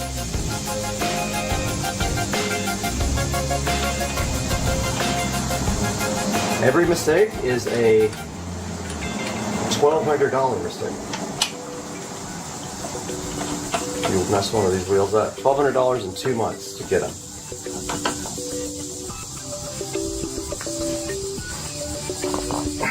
Where's my torque wrench? Probably safe to impact them on real quick. You think? Yeah, and then go back with the torque wrench. Did you get the? I've never even used it. I'm scared to even impact. What pounds? Don't know. Can you Google it? Can you phone it for me? You have a phone? No, I don't know.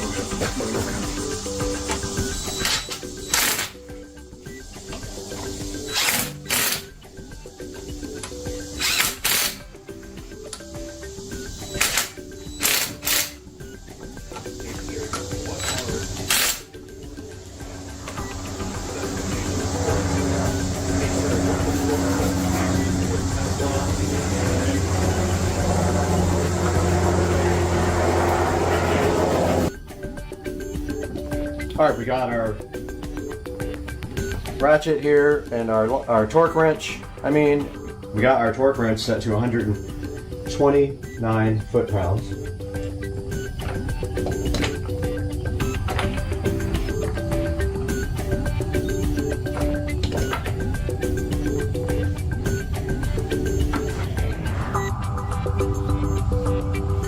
Pretty tight. I'm gonna go ahead and let this thing down.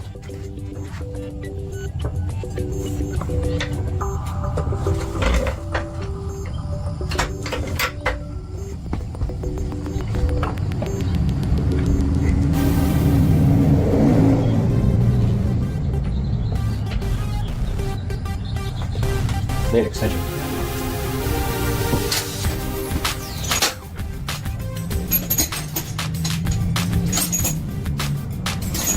Stop looking there.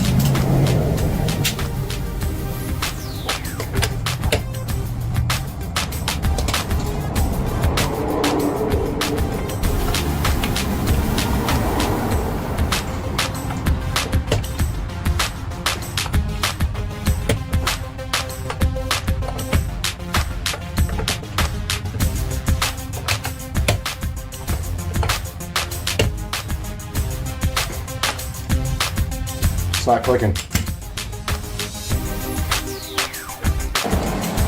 Got the wheels on, put the cap kit on, and we are done with this wheel. Now all we have to do is clean this wheel off and dress it.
Guys, we are out here with the Tesla Model S Plaid with the brand new BC forged wheels.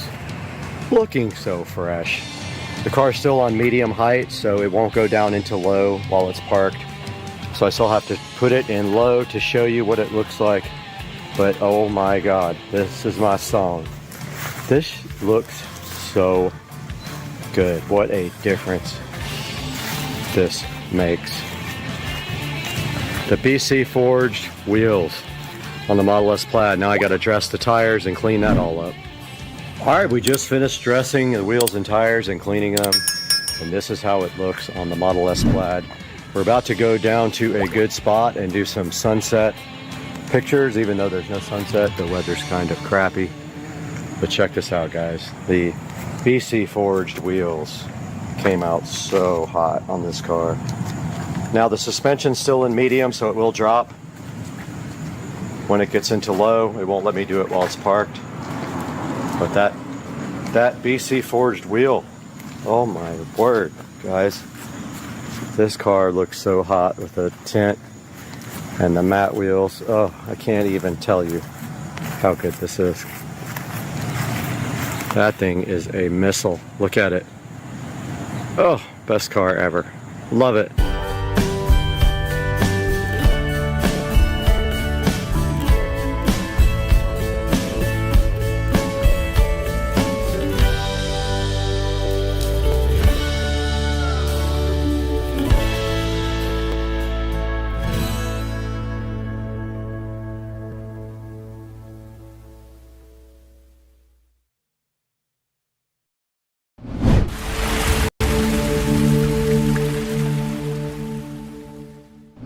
Guys, welcome back to the channel. It is Monday, and today we have something special. A upgrade to the editing rig. Studio A is getting an upgrade today. I did not realize that I could have went up in processor speed from what I have. I thought the motherboard was too old to do anything with, but actually this is an AM4 Ryzen 9 5950X, and that is going, there it is right there.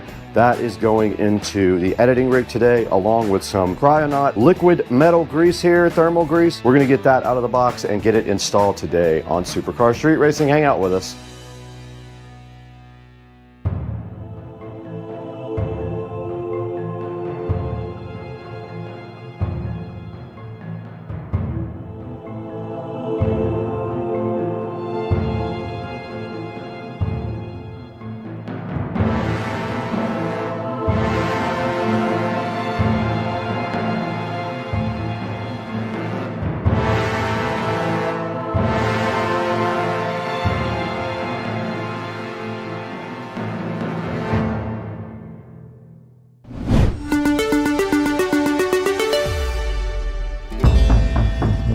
In front of me on the table here is a AMD Ryzen 9 5950X, as you can see, marked on the box right there. And it is time today to take a look at this and also this nice Cryonaut thermal compound. What we're doing is upgrading Studio A. Studio A has a editing rig with a 5900X processor in it.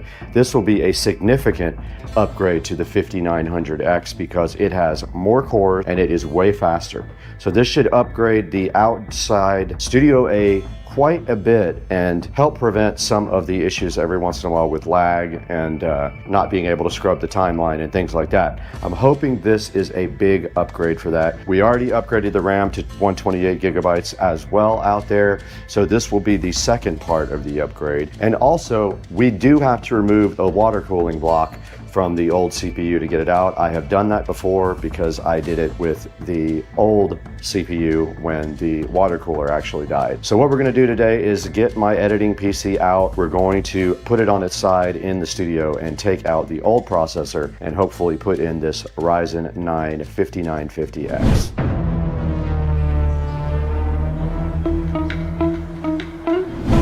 Okay, we did do a project over the weekend with a golf cart battery, so I have all my tools here that actually need to go back outside, and I will need to get a screwdriver, a regular screwdriver, for taking out the water block.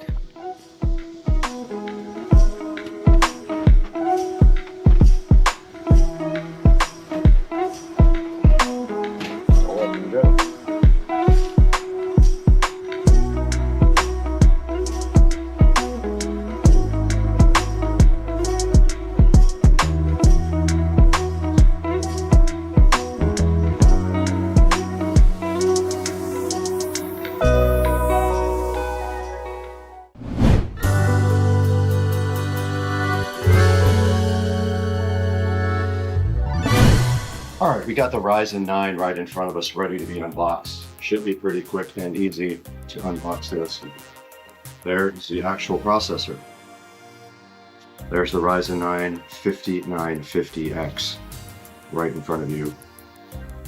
So that's it. There's not really much to look at inside the box. Let's get the Cryonaut open. Is a tube of Cryonaut thermal grease.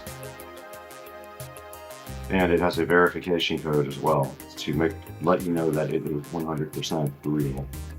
And a little paddle. It says to put a little drop 3x3 on this processor and spread it evenly. So let's just apply it with a little bit of pressure and evenly. So that's what we will do. We have to go disassemble the PC outside though. Let's get outside and get this thing installed.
And we're booting up to Windows. Let's open up CPU-Z, see what we have. Ryzen 9 5950X right there installed. 16 cores. Let's look at Task Manager. There's the CPU, there's the 16 core processor.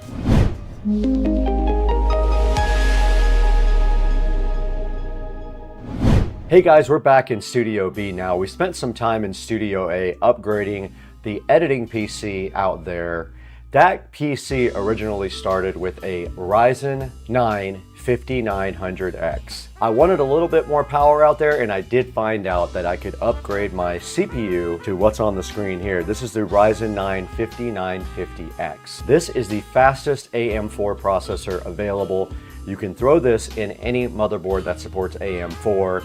AM4 is a DDR4 specification motherboard, so you have to use DDR4 RAM with it. And you can see right here, it does have a 16 core architecture, and it does have 32 total threads. Its maximum boost clock is 4.9 gigahertz, and it's based at about 3.4 gigahertz. It has 64 megabytes of cache. Its TDP is 105 watts total. It is unlocked, so you can overclock it. It uses the AM4 socket, and of course it supports Windows and RHEL and Ubuntu. It does not have any graphics built in, so you will have to have a graphics card if you go ahead and get this. And right here on Amazon, you can see that it is $308 right now. If you're looking for it, 308 bucks is about what I paid for it as well, and it was shipped the very next day. Now, I did do some testing on this in DaVinci Resolve Studio, and it is quite a bit faster than my old CPU. And I know a lot of the stuff is graphics card intense, but a lot of the speed change stuff in DaVinci Resolve uses all of your CPU power available, and I do a lot of speed changes in my editing, so it really helped in that area as well. Even the general performance of the actual PC itself was noticeably faster with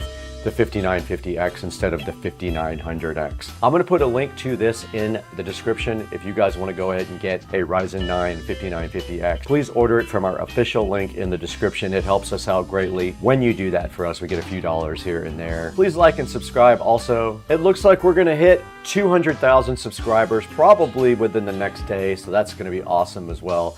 and we couldn't do it without your help. So we really thank you so much for supporting Supercar Street Racing and sticking with us through all these years and making us great. That's gonna do it all for today with this 5950X AMD Ryzen 9. We're gonna go ahead and get out of here. We actually have a real job.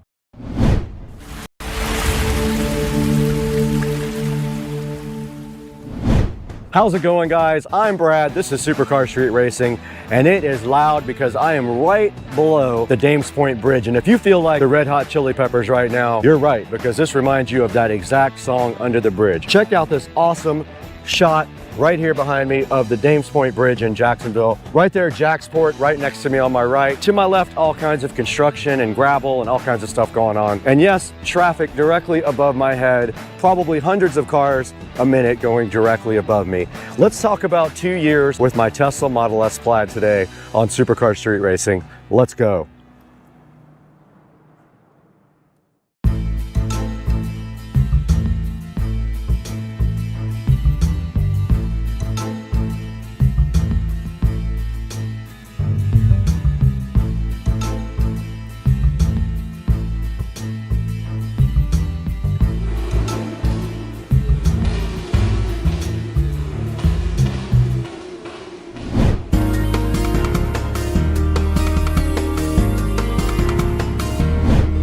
Welcome back to Supercar Street Racing. It is loud because I am underneath the Dames Point Bridge and traffic is flowing directly above me, and that is so cool. I wanted to bring you guys this edition from under the bridge because I came here years ago with the car club to take pictures. It's just such a cool location. So here we are again on Supercar Street Racing. 2 years with the Tesla Model S Plaid, and the car has 4,000 miles on it. That's it, only 4,000 miles in 2 years, and I don't plan on putting that many more miles on it in the upcoming year as well. The car has one more year to be paid off. I think I owe about $38,000 on it, and it'll be fully paid off, at which time I will be getting a brand new car. You guys don't know about it yet, but it is coming in the next year. And we have planes flying overhead, we have cars flying overhead, everything we need to make an awesome video about the Model S Plaid. Now let's get going. I'm gonna tell you what I like and what I don't like and everything that's happened in the last 2 years with this Tesla. Now let's start right here up front with the wheels and tires. These are BC forged wheels, and they were special ordered and created just for me. Nobody else has this exact set. They were tooled and created just for me for Supercar Street Racing.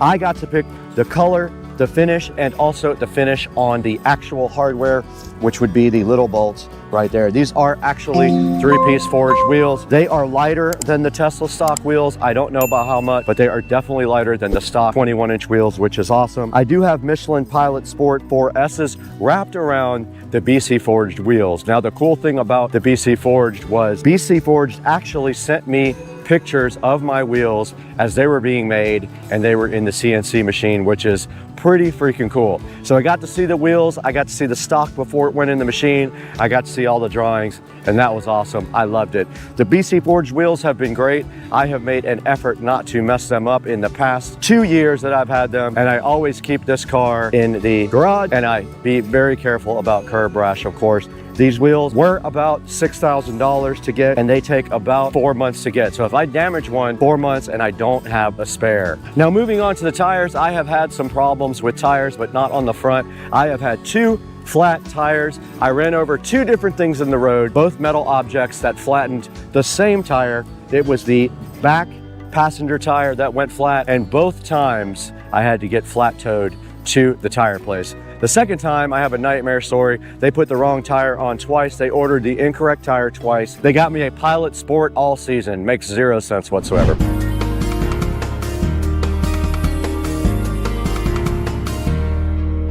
Now, right up front on the Tesla Model S Plaid up here, you can see a few modifications that I did right away. The lights are tinted with the satin wrap. The rest of the car is satin wrapped, and so are the front lights. It looks really cool. It gives them kind of a smoke clear look, but the whole entire car is PPF wrapped thanks to All Set Auto. They did the lights as well.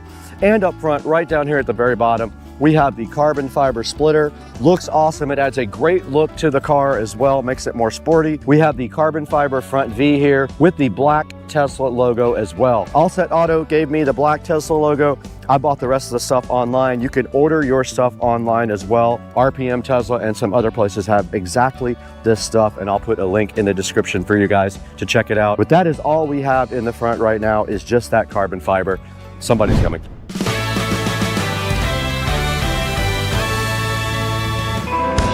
All right, moving along to the side of the Tesla now, we are looking at the camera covers here. Those are actually carbon fiber. They actually are matte carbon fiber, and they're made to match the carbon that's already on the car. The rear spoiler there is also matte carbon fiber, so you will see it matches it perfectly. They press on, it looks good. It adds some sport and flair to the already sporty Model S Plaid. All right, next up on the side of the Tesla Model S Plaid, you also can see that all of the windows are tinted, including the front window. Allset Auto also did that. But right here on the side, we have the carbon fiber mirrors. That was one of the first things I put on the car, and I think they look pretty cool. They definitely make the matte PPF wrap kind of offset a little bit, and it gives it a little bit of flair on the side and brings out the sportiness in the Model S Plaid, which it definitely needs more than it did from the factory. These carbon fiber mirrors are easy to put on, and they're just press on, and it's super simple, and they fit perfectly. There'll be links in the description for that as well.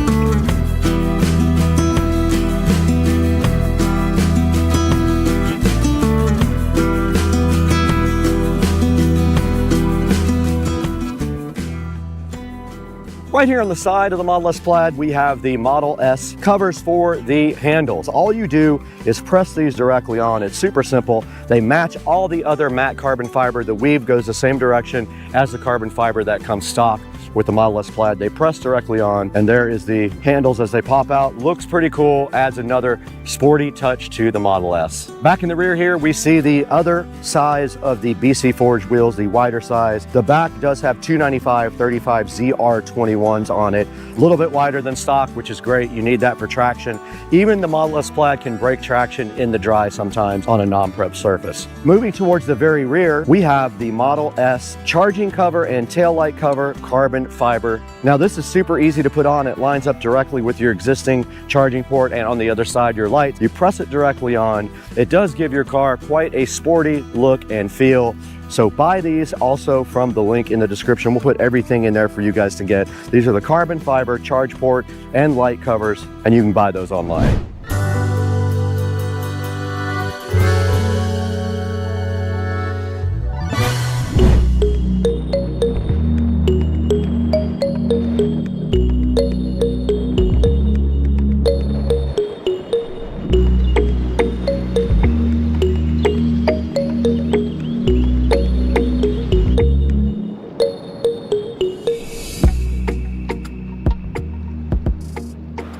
Guys, we are welcoming a new sponsor today to the channel. Olight contacted me and asked me if I was interested in checking out their Warrior Ultra 2500 lumen tactical flashlight, and I was so hyped because I'm gonna give this directly to Rich after I check it out for you guys. They have olive green, gray, and navy blue.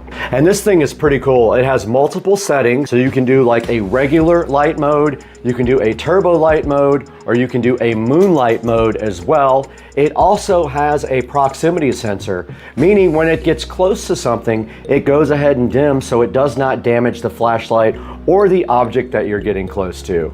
Now the Warrior Ultra does come with this cool charging cable. You can see it is red right now because it is charging. It literally just is magnetic. You stick it directly to the back and it does charge the flashlight. Now the flashlight does feel nice and heavy. It's got a great feel to it. It does not feel cheap at all, and you'll find that for the price, this is a quality flashlight. Now as I said earlier, this has 2500 lumens. It does go up to 320 meters. It says also that it will last up to 55 days, which is awesome. Now it's got indicators also right here that show you the charging level so you always know where it is. The button on the back is grippy and textured. It gives you secure grip even in the wet. And it does come with this awesome holster, very nice. There'll be a link in the description to both of these guys. Go ahead and buy it and tell them Supercar Street Racing sent you when you get your Warrior Ultra.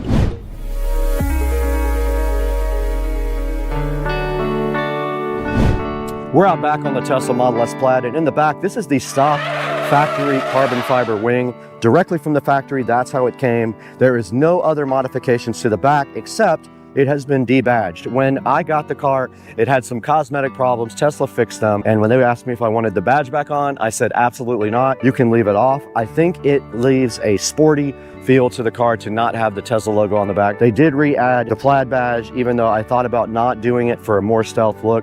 But the back of the car otherwise is completely stock. We did not wrap the taillights like we did the headlights. That's the back of the car, completely stock besides debadged.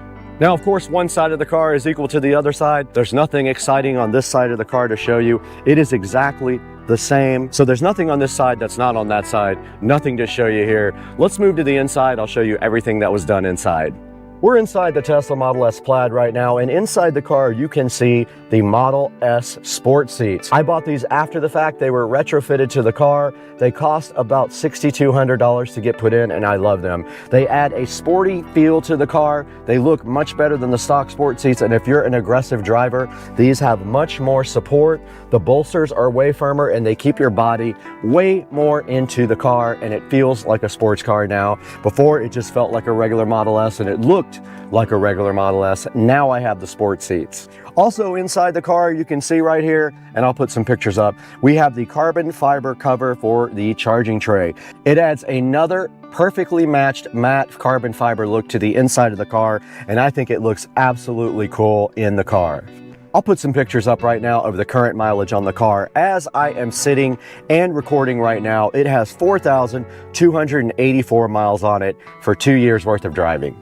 I've only ever taken this car on one road trip, and that was to go get the camera that I bought about 3 weeks ago. Joe and I went down to Winter Garden, and we got that camera in this car. Other than that, the longest trip was buying it. I bought it down in Merritt Island and drove it right back to Jacksonville. So there's nothing else inside this car that's not 100% stock, just this carbon fiber here.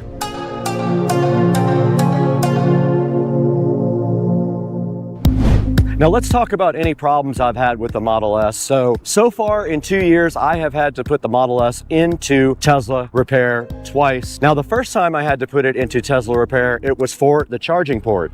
The charging port would get stuck sometimes opening up. They had to go ahead and replace the entire thing. But here's the thing, they came to my house to do it on mobile repair, and the guy put the wrong charging port in. So they had to actually do it at the actual service center. They ordered the correct charging port and went ahead and replaced it with the right one. Now another time, my LTE service stopped working completely. Really odd. I could not get internet in the car, and then if I would reset the car, it maybe would come back, it maybe would not. So they went ahead and replaced the entire LTE modem in the car, and I guess that fixed it because it worked after that. Now the very last thing that ever happened just happened recently. Last week I had to put the car back in service because the GPS stopped working. Now it was working a little bit, but it was very spotty, and I did notice that when I would come to my house, it would not open the garage all the time. So when they replaced the entire GPS system and the car computer, everything worked great, and when I got home, the garage door opened like it was supposed to. So I guess that was the problem the whole time. That's the only time the car has been in the service department. It's been a total of 3 times. 2 of those times they tried to fix it at my house. 1 time they couldn't. And that's gonna do it for a 2-year wrap up with the Tesla Model S Plaid here. I hope you guys enjoyed the video, and I want to thank you so much for 130,000 subscribers. Please like and comment. I'd love to hear your thoughts on the Model S down in the comment section. My buddy David just bought a Model Y. We're going to be covering that on the channel, hopefully. Brand new Model Y, and I referred him for it, so I'm super hyped to get his Model Y coverage when he buys it. Stay tuned for that. Thank you for liking and subscribing. Always buy your products through our official product link, and click down below for anything you want to buy on Amazon. Go ahead and scoop it up from us. We get a few dollars, and it helps keep the channel going. It gives us just a few bucks to run the channel, and it means so much to us for your support. Thank you for watching. We'll see you guys on the next one. I got to get out of here.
Hey guys, welcome back to Supercar Street Racing. Brad here, and today we are taking a look at an upgrade in tool equipment. Today we have right here in front of me the DeWalt DCK24OC2 drill and impact set, and we also have the DeWalt DCS334B jigsaw. Taking a look at that today on Supercar Street Racing.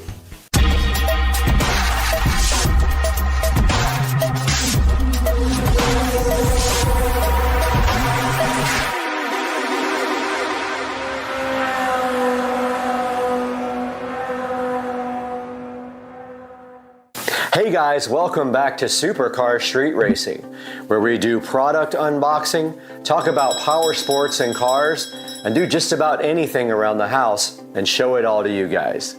So today we've got a set of nice DeWalt tools here. Now I have suffered for years with broken Hitachi tools that I have gone through battery after battery, bought a new charger, and done plenty of other things with them, and they finally have really made me upset in the last couple of days, and I decided to go ahead and buy some good tools for the first time in my life. So today we have the DeWalt DCK2402C. It is a combo pack. It comes with the DCD771 drill and the DCF885 impact gun, 2 batteries, and a charger. Now we picked this up off of Amazon for the low price of about $150, and it came in about 2 or 3 days. So if you're interested in getting this, I will put a link in the description to this. I got the DeWalt jigsaw off of Amazon also, and I will put a link in the description to that. But now comes the fun part where we're going to go ahead and unbox this for the first time. It still has the sticker condoms on it. It is still nice and sealed. So let's take a look at this now. So it looks like they got some tape here. I got my trusty Christmas present here, my Smith & Wesson Extreme Ops, ready to take on some really tough cardboard boxes. Now on the back, it has your typical battery warning label, and I do have this turned the wrong way for the camera, so let me put this right here. It shows you the specifications here for the DCD771 drill. Right here you can see, and it has all of the specifications, the speed settings, and the chuck settings and everything like that. And then below that we have the DCF885 impact driver with all of the specifications for that. Down below that, it tells you about the warranty, 3-year warranty, 1 year for service, so 3 years limited, 1 year service, 90-day money-back guarantee. Battery is 3-year and for limited warranty, and 2-year of free service. Now right here, it also tells you that it includes the DCD771 drill driver, the DCF885 impact driver, a belt hook, 2 lithium-ion batteries, a charger, and it's supposed to have a contractor bag. I heard some reviews online that it might not be the biggest bag in the world, but that it will hold these. I'm hoping it will hold the jigsaw also. Don't know yet. I might have to buy a new bag for both of these. So that is the back of the package, and the side is the same. It just shows you pictures of the drill and impact with the model number for the kit, and that it is the 20-volt max kit. Now let's take a look inside the box here. So first things first, we have a bag, and I think the tools might actually be inside. They are. So this came everything inside the bag, and it looks like it might be big enough also for the jigsaw here. Now I bought the jigsaw because I do a lot of work with speaker stuff and woodwork and stuff, so I needed a good jigsaw, and I haven't had one in years. So here's the bag right out of the gate. It does feel like a high quality bag. It does have these hard plastic things on the bottom so that when you set it, it doesn't deform. It is a zipper bag with 2 handles, no shoulder strap, which isn't even really necessary for a tool bag. But yeah, so let's go ahead and open up this DeWalt bag and see what's inside. Dun dun dun. All right, first thing we have here is the user manual.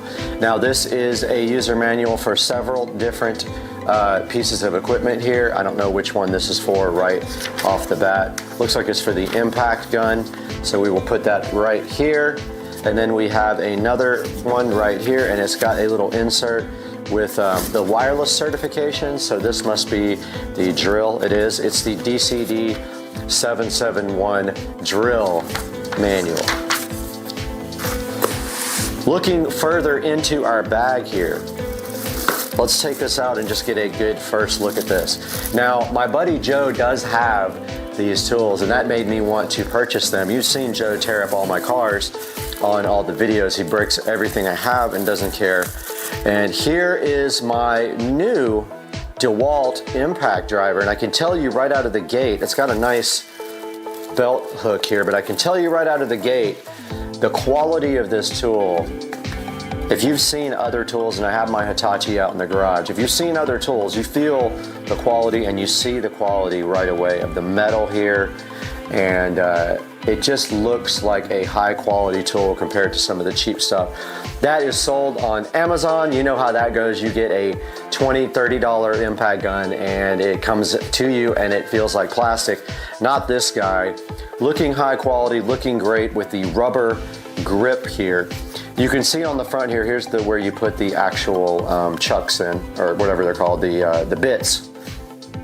And looks like we got 3 LED lights right here on the front of the impact gun. So here's a good look at that impact gun now with the belt hook. So it hooks right on your belt. The 20 volt max batteries go right here, and your reverse is right here, as of any standard normal impact gun is, and your trigger right there. But yeah, it's got a good heavy, I would say this weighs a good 1.5 pounds. I would have to weigh it to see exactly what it weighs, but you can tell there was some quality put into the DeWalt 20 volt max impact driver. Let's set this aside and keep digging in our tool condom. All right, so the second thing out of the bag is a battery, which is enclosed here in a battery condom as well. And we have the 20 volt DeWalt lithium ion. This is a lithium ion kit, and it is pretty lightweight, probably weighs, I don't know, 0.5 pound or less. And that is the first battery. Okay, digging into our DeWalt bag even further, we have another lithium ion battery. That's right, this kit comes with 2 lithium ion batteries, not 1. So that lets you keep 1 battery charged at all time while you work on the other battery. 2 lithium ion batteries inside the DeWalt bag. Now let's keep going here. Kind of want to do this next. So inside the DeWalt bag now we have the DeWalt DCB 107 charger. Now this is just a lithium ion charger only for the DeWalt 20 volt max charging system for these tools only, and they do make aftermarket batteries for the DeWalt. I don't recommend buying aftermarket batteries. I will tell you my story with the Hitachi batteries at some point, but yeah, I recommend getting the genuine DeWalt charger and also the genuine DeWalt 20 volt batteries when you buy your tools. If you buy cheap tools, you get what you asked for. That's always the case. There's never an exception. Digging further into our DeWalt bag here, what do we got now? Okay, so in this tool condom here, we have the DeWalt 20 volt max drill. Now, my buddy Joe has this drill. This is the DCD 771 here. Feels very high quality. It is heavier than the Impact. Obviously, it is longer than the Impact, so it's going to be heavier. Here is your torque adjustment speeds. This is for a high and low speed on the bit, and so you torque down. Right now, it's set on full torque here. That's the little indicator there, and then you can dial this back if you want the actual drill to slip rather than having full torque. Looks like you've got an LED on the bottom here, which is really nice that you can see when you are actually working. It lights up your work area. Standard 20 volt interface here for the DeWalt battery. Clicks right in to release the battery. I've never done it, so I am going to see how that is done. Okay, so you squeeze these two. No, that's not it. How do you do this? Oh, this front thing. Okay, so you push down on this front thing, the battery comes right out. Not sure what this is on the side here, but yeah, there's two holes here. It looks like that just might be screw holes, but that is the DeWalt 20 volt max drill. This is the bag once again. Also inside the bag, it came with just a filler like this and a little silica gel pack that you can eat later if you're hungry. Putting this aside, we have all these nice DeWalt tools, but let's move on now to the DeWalt Jigsaw. So this is the DeWalt DCS 334B Jigsaw. And I bought this because I am always going to be needing a jigsaw to do work on wood and plastics and projects for the channel. You know, we like to do a lot of projects around here. We're doing something all the time here. So we're always busy at Supercar Street Racing. We need a nice, really nice jigsaw actually. And the jigsaw costs more than the actual toolkit did. It was about $150 alone. Now putting this together, I maybe could have got a combo 20 volt kit. I really didn't look into it that much. But on the front here, you see it shows you the jigsaw and it says that battery and charger are sold separately. I already have batteries and chargers. I didn't need one. Would have been nice if this came with another battery. If you need more batteries, you can always purchase them, and I will put a link in the description to new batteries. So let's take a look at the side. It just shows you the jigsaw again, the 20 volt, and it's XR. It is a brushless jigsaw. And on the back here, it shows you the specifications, the strokes, the keyless blade clamp, four position orbital action, and keyless bevel adjustment, and so on. And then it has something underneath the actual label here. Probably something about the warranty, not sure. But let's take a look at the sides. Nothing extra there to look at, so let's get open the DCS 334B jigsaw from DeWalt. Hoping this is a high quality device, just like all the other DeWalt tools have been known to be. First, we've got our instruction manual here in a nice instruction manual condom, and they were nice enough to, for our $150, it looks like they were nice enough to give us a free blade. Sound the hype train. Free blade for $150 device there. They gave you a free jigsaw blade. I did order more jigsaw blades, so let's put that aside here and take a look inside the box. Okay, putting the box aside here, now we have our brushless DeWalt 20 volt XR jigsaw, which I think the XR line costs a little bit more than the regular line, but I'll have to do some research. Looks very high quality, feels very high quality, something that you will not break easily, and it is awesome, and I love it already. I don't know how to operate it yet. I haven't broken open the instruction manual yet, but there is a blade here, and I do not know how to put it in. So blade would face that way, and then I believe you just push it in here, but I don't know if you have to do anything to do that. Let's see. Okay, that's not for the blade. All right, I got to do some research on adding a blade because I really don't know how you do it. Yeah, I'll find out, and we will do that later. But that is a look at the DeWalt 20 volt XR jigsaw, and of course it takes the standard lithium ion batteries right here in the back. Fits on just like the other tools. And when you're ready to pop that battery off, you just push the yellow button and you pop that right off. And now we're going to show you guys how to actually load a bit into the DeWalt jigsaw, but I got to research it first. Okay, welcome back to Supercar Street Racing. I did some quick research inside the instruction manual, and now I'm going to show you how to load a blade into the brushless XR DeWalt jigsaw here. So the first thing you do, you need to release the DeWalt latch here. This is the latch that opens up the blade acceptance shoe or something like that it's called. You pull this open, it will be opened up, and then you just take your blade here, push it in. It has to be a T-shank blade. Once it's seated, you let go of the latch, and now your blade is in place. It wasn't quite there, but now it is. It's got to sit on this little guide right here. So that is how you load the jigsaw blades into the drill, or the jigsaw rather. And there's some other instructions on here that tell you what everything is. I was kind of curious as to what this black thing was. So it's right here in the manual, it's number 6. And that is the orbital action lever.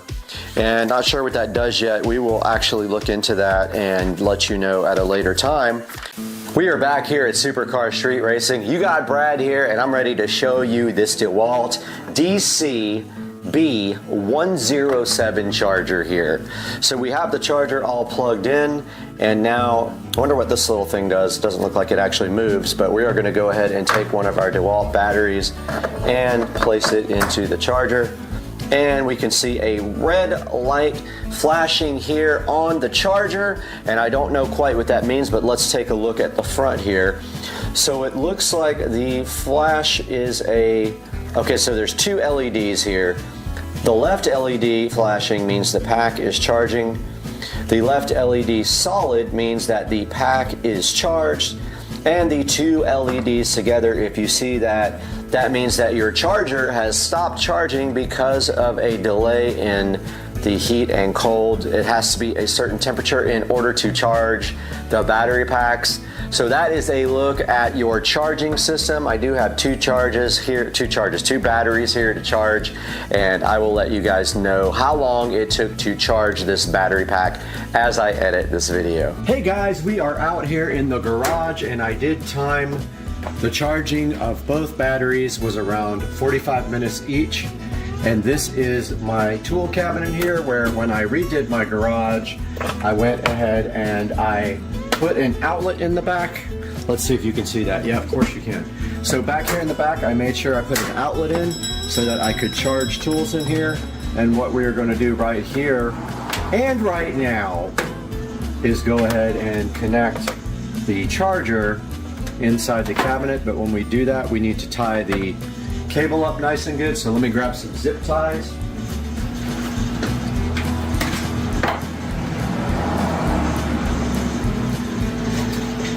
Okay, I got my zip tie here. We only need about, I don't know, 6 inches of cable. So we will tie up all this really nice. Right here on top of this $5,000 worth of washers and dryers. But we only need to get to the back of the cabinet, so that would be fine right there. We're going to go ahead and tie that up. Just like this.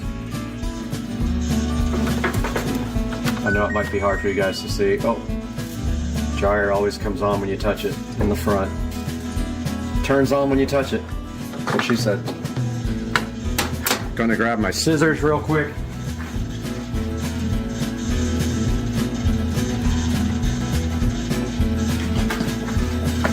And go ahead and cut this little pigtail off.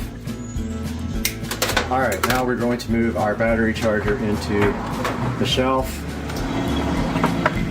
and go ahead and plug it in the back, just like that. And now we have our nice organized, so the battery wasn't quite done charging. I just plugged it in maybe 20 minutes ago, but the first battery did charge in 45 minutes.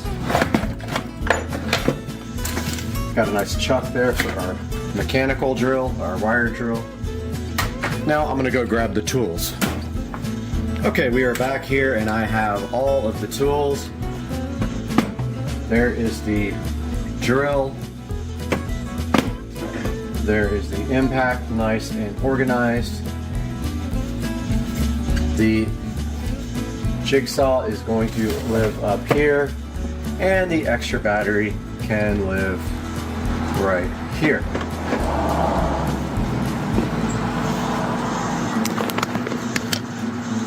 All my drilling accessories are over here. And here is my drill and my impact gun, my extra battery, my charger for the DeWalt's, and that is my little Walmart special Black & Decker lithium ion I've had for about 10 years. And then up here will live the Jigsaw, and I may move some other tools up, power tools up here that I have, and get it all nice and organized, because I don't need to keep other miscellaneous wire and things like that up here. Yeah, so that's how this turned out. It's really nice. I love it. That is a look at the DeWalt 20-volt tool set. I got the full set of drill, impact, charger, and 2 batteries on Amazon. That link will be down in the description. I got the XR DeWalt Jigsaw off of Amazon as well. That link will also be in the description. Guys, thank you so much for joining us, and we will see you next time on Supercar Street Racing. Alright guys, I was able to find my own nut and bolt and finally MacGyver that thing back.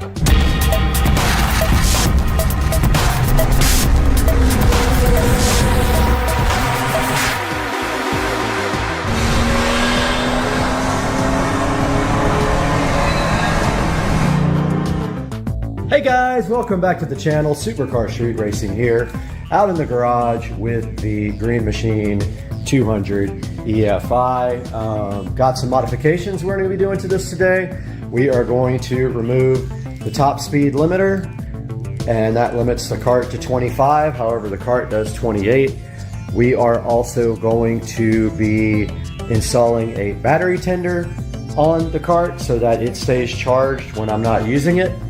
And we are taking a look at the part of the cart that is annoying, and that is the backup warning chime. We are going to be removing that. So let's start with the backup chime. All right guys, taking a look at the speed limiter on the cart, it is technically limited to 25 miles an hour with this set screw. So I removed the bolt from underneath the vehicle. All we had to do now was just pull out this speed limiter here. And what we're going to do is I have a little baggie for it marked in case I ever sell the cart. If somebody wants the speed limiter back on, we've got our speed limiter right there. So the top speed is now unlimited on the golf cart, whatever the motor can do. However, the guy who I bought it from said don't keep it at high speed for a long period of time because the oil will run up, stay in the top of the engine, and it will do damage to the engine. So you're not supposed to run it hard for a long period of time. The next thing we're going to do here is we are going to install our battery tender so that we keep this battery charged when we are not using the cart. So we're going to get our tripod out and go ahead and do that now. All right, we are back out here in the garage with the Green Machine 200 EFI, and here is the battery. Looks like it is just your standard hex nut with screw terminal. Now here we have our battery tender that has the screw holes to attach it permanently to a battery. We're going to use this, and what we are going to do is look for a good place under here that we can secure the connector on the end to, so that when we want to use the battery tender, we can just reach under and plug in the cord here. So here's the end that plugs in. It's a quick connector. We're either going to try to do that in the front of the cart or the back of the cart. The front is more convenient. The cable is not very long at all.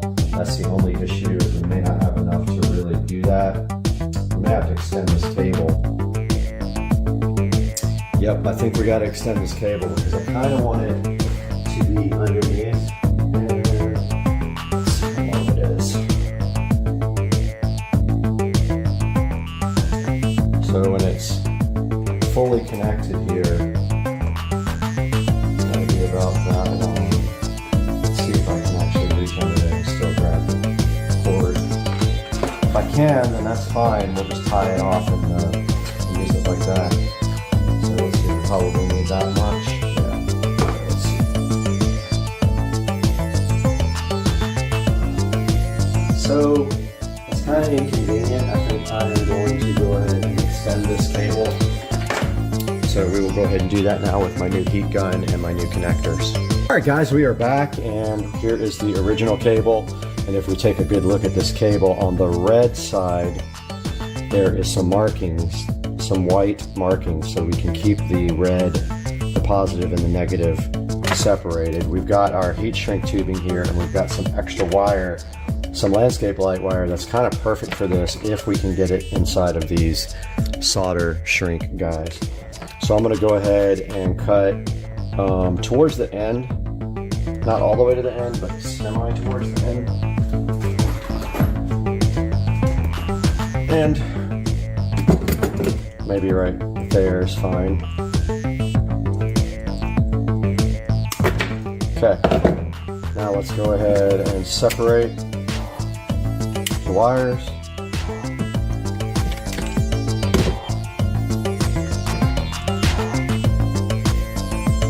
Okay, they're actually red on the inside as well, so that helps us with keeping positive and negative in track.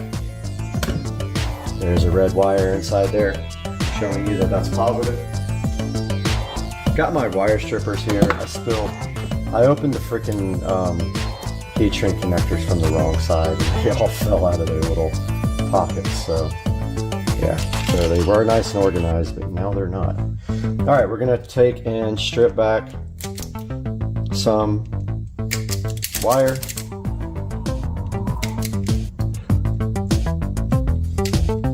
Now this wire has to reach all the way to the center where the solder is on your connector. If you look right here, so it's got to go all the way to the middle. So we're going to do the same with the other side.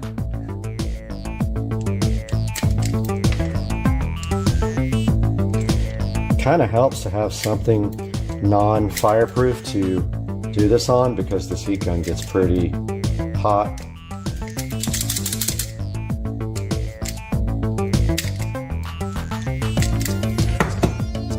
Not working very well on that one. Doesn't want to strip that side off very well, because there's also a wire inside of this. There's insulation.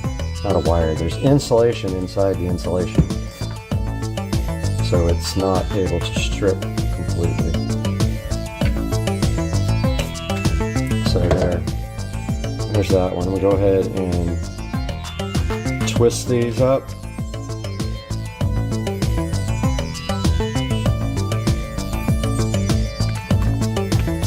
And then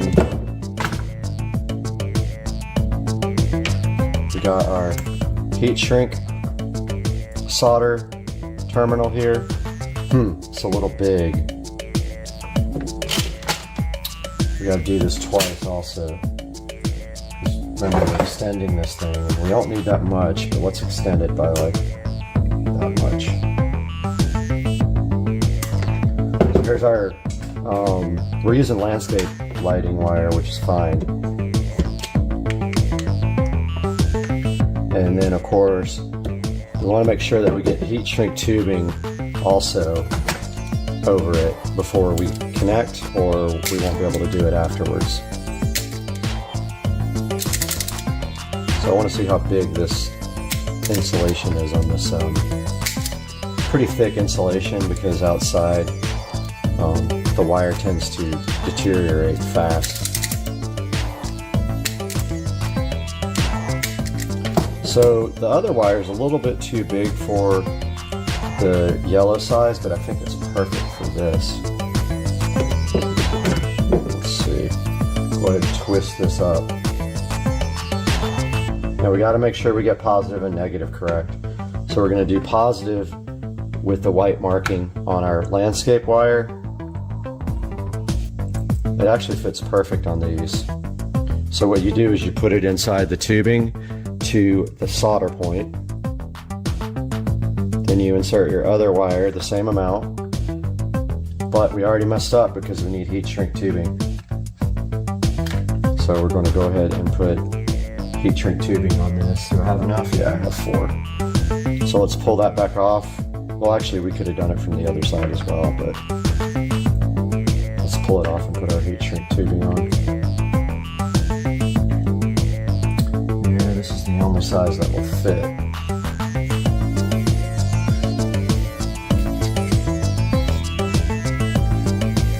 Alright, it's stuck inside.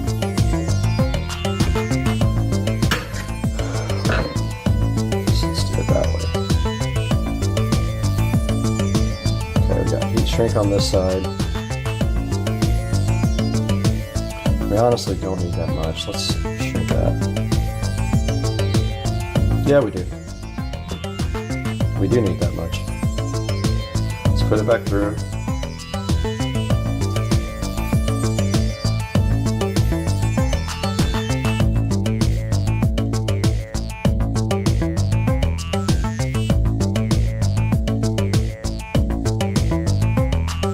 We got our heat shrink tubing in there. This is going to be positive. Make sure I still got that positive. It is. It's the side with the marking on the wire. Get our wires inside there. Make sure inside of your connector that the wires are through the part with the solder, okay? Because otherwise they are not going to solder down. Now, ideally, I wish we had something better to heat gun on, because this gets pretty hot, and all we have is the table here. So we don't want to shrink our tubing yet. So this is kind of a pain, like when you're doing this. Like when you do the first one, it's kind of a pain, honestly. Okay, so positive. Try this again. I'm trying to figure out where to put it when I actually start. I guess that's fine. Oh, I ripped it right out. Nice job. See what I mean though? It easily comes apart. So that's the only complaint I have.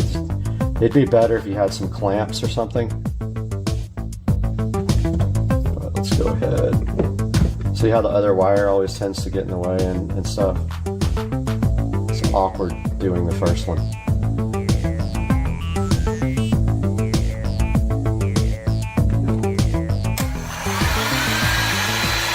When I do this, I do the plastic first so that it goes ahead and holds the wire in.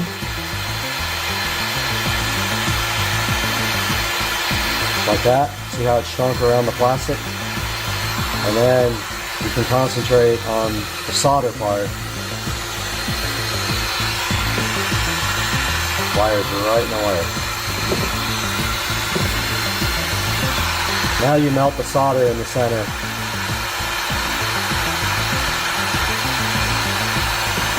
And it says when you do it to hold the gun, to rotate the gun around the solder to make sure it melts all the way around.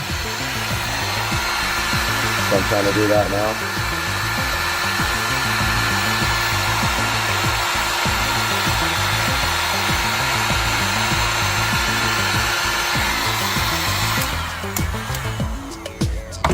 Alright, I think I got it. Remember, this is very hot. It'll melt whatever you put it on. So yeah. That looks good. I don't know if you guys can see, but looks like I got it done. Now I've got the heat shrink tubing right over it. Might be kind of big for this, but I don't think I can get the next size down on here. Let's see. Oh yeah, that's hot. Let's see if I get the next size. No, that's not going to go over it. So it might be loose. This heat shrink tubing, when we get done, might be a little loose. Let's see.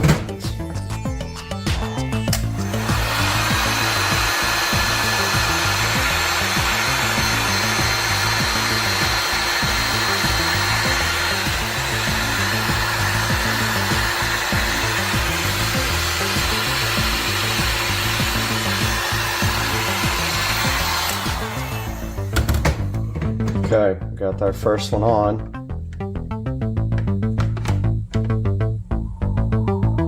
And now it's time to do our second one. So we put our heat shrink tubing over it.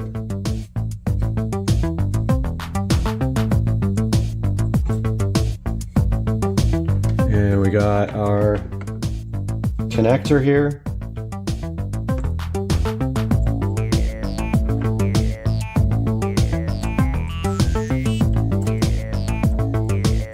And both the wires are in there and they're ready to go. Let's go ahead and shrink the plastic.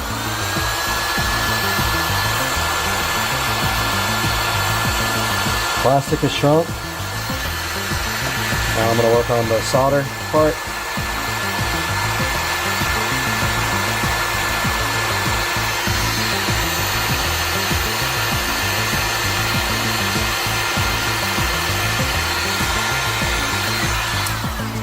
Alright, I saw the solder melt. So that one's good. Yep, now let's get our heat shrinker around it. Uh-oh. Is it coming out? Oh, my tubing melted too soon.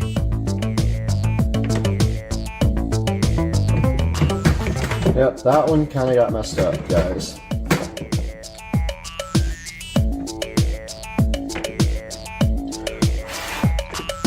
I'm not sure if it's still connected or not.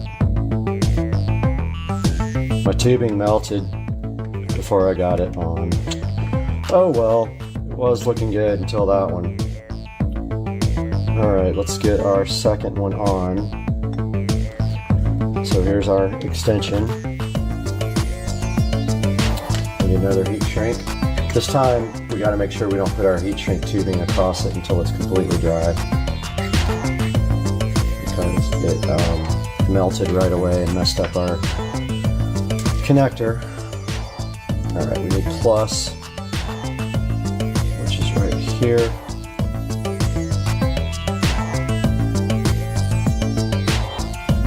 And plus right here.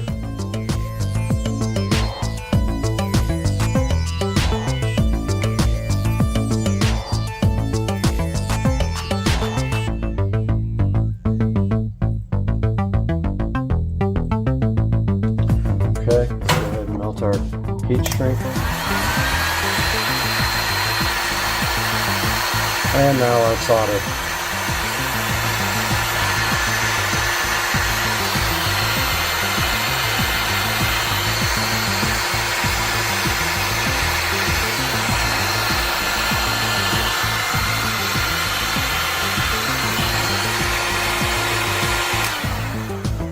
Okay. Now it's got to cool off a bit before we pull our heat shrink over it. Lesson learned.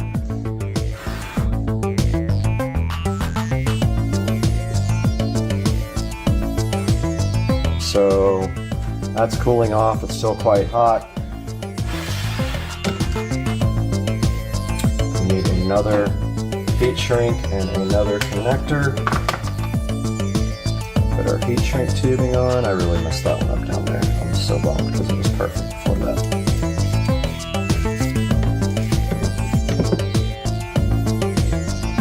Okay. Got our tubing ready. Put our wire through it.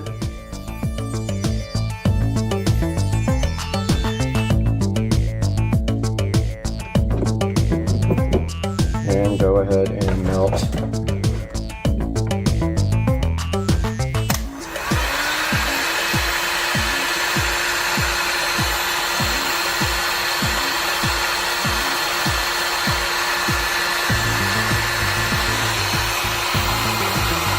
Melt the solder.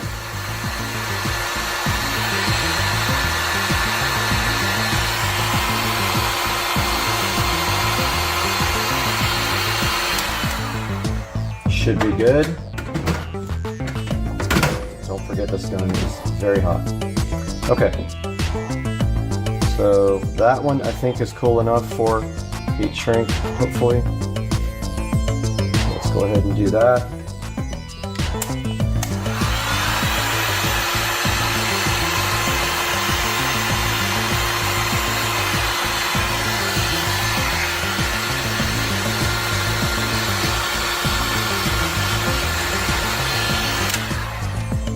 All right, one side done.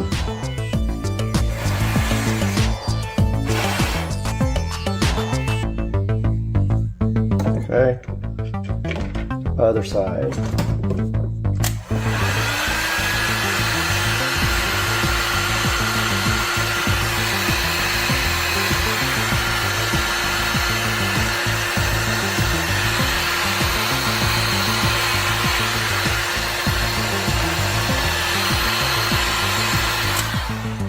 Okay, so we got that one mistake down here.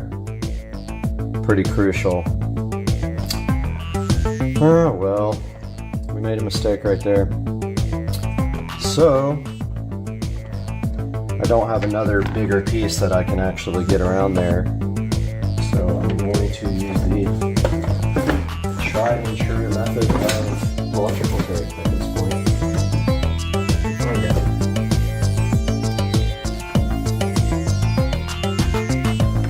Go ahead and wrap this guy up. Hopefully this works. I didn't test it yet.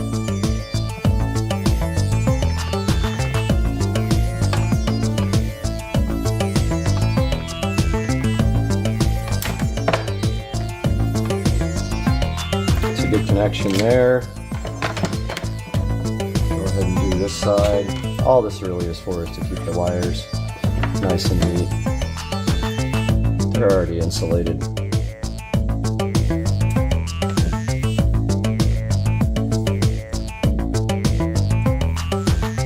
Still a hot little potato.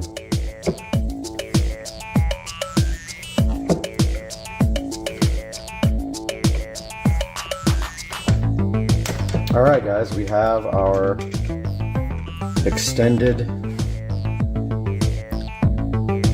battery tender cable here. Let's go ahead and put it on. All right, we're back out here trying to install our battery tender. So we are looking for the right size wrench. And it appears to be metric. I don't think I have it. I don't have a lot of metric wrenches.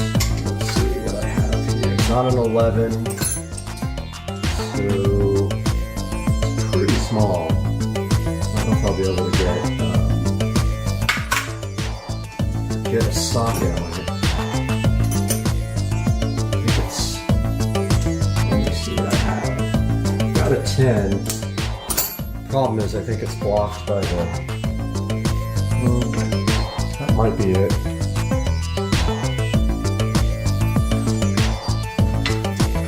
Might be a 10. Let's see.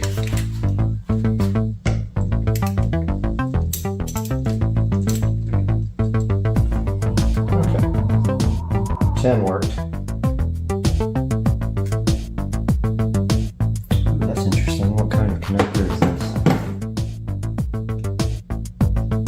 We have to get it all the way off for almost like thinking we should just do the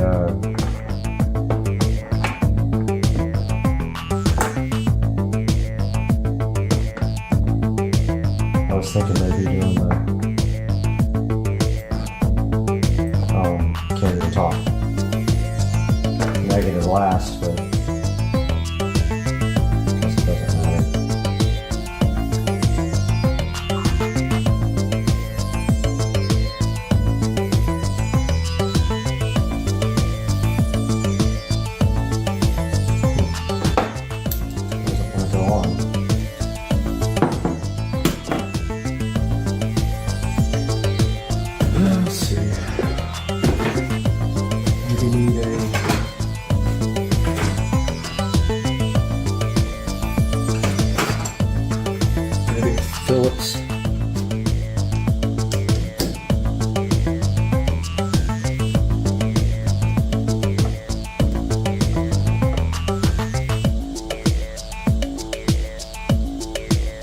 okay, what did I do? Oh, there's a nut on the bottom.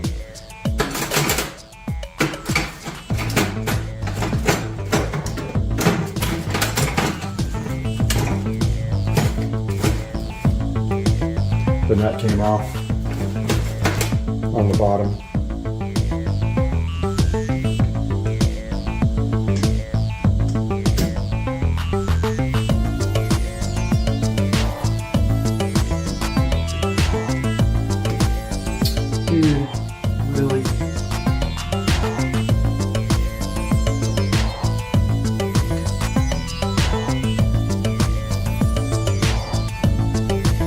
Well, this sucks.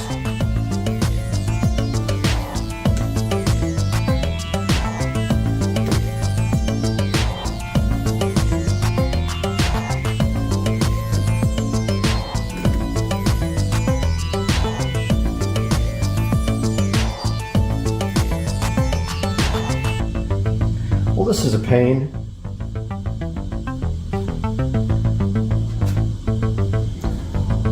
The hell am I gonna get this thing back on?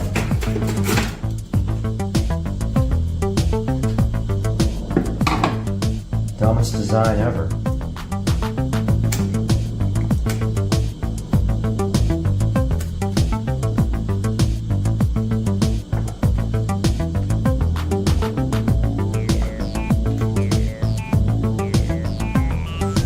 I got it, but man, that is a stupid design.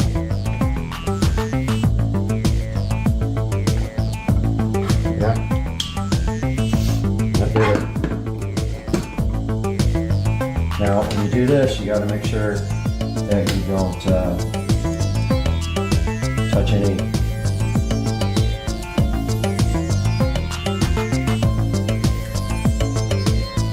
anything negative with the positive terminal.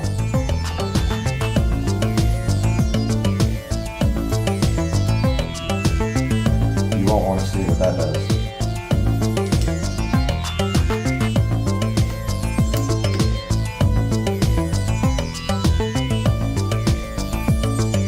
Once again,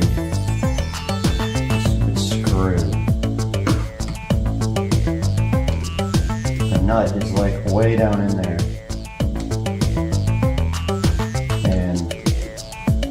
Kind of a pain to get back on.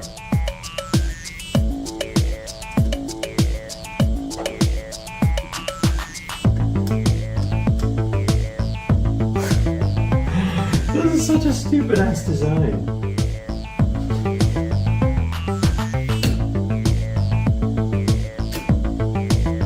I guess that's the way to do it.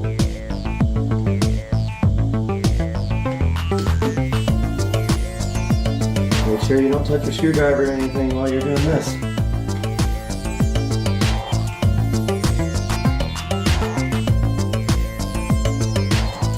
This sucks. Next thing that's going to happen is it's going to fall out. You know it. So what's happening is the nut is in a place where you can't get to it, and it falls down.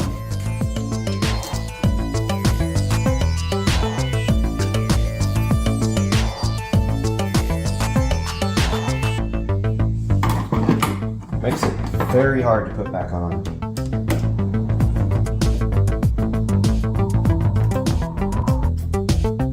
Oh my god. Really? This is the dumbest design I've ever seen. The nuts, the screw is not long enough.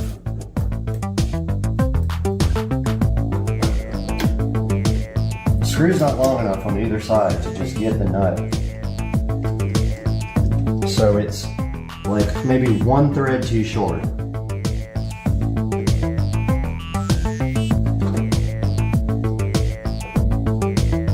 Or the bolt or the post is like, you can't get a screwdriver in there either. This thing sucks, I hate it. I gotta figure out a better strategy for that one. Wish you guys could see this dumb design. It's like there's a nut that holds, there's a nut that you have to screw down into and you can't get to it. The problem is the bolt itself is too short. If it was like one thread longer, it would work. But it's not long enough to bite on the screw. You need literally 3 hands to do this, or 2 people. Or you gotta be lucky. And I think I got lucky on that one, on the negative cable. But that's what happens.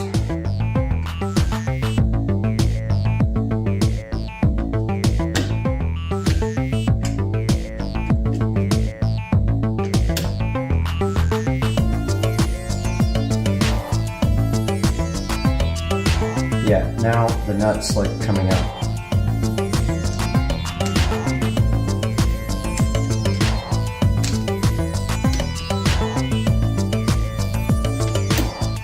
This sucks big time.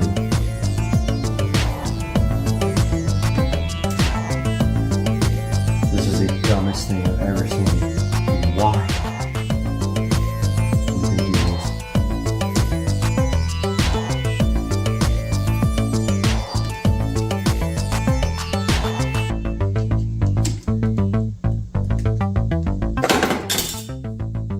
Did I just lose it? Yep.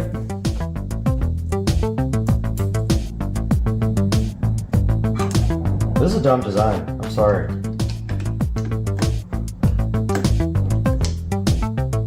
Stupid, stupid, stupid design. And I think they fell. I think it's a nut, but can't tell. Where'd it go?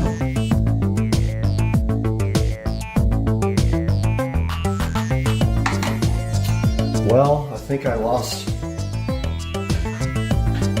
I think I lost it. Great. How could it go?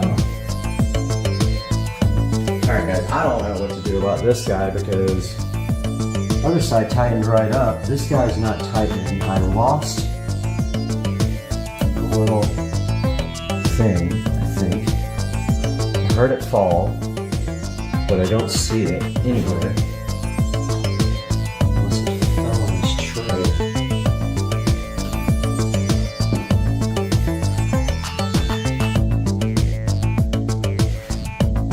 There's a tray under here. Could have fallen into.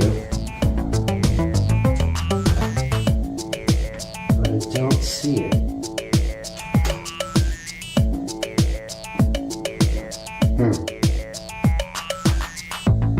Well, I gotta figure out what to do about this.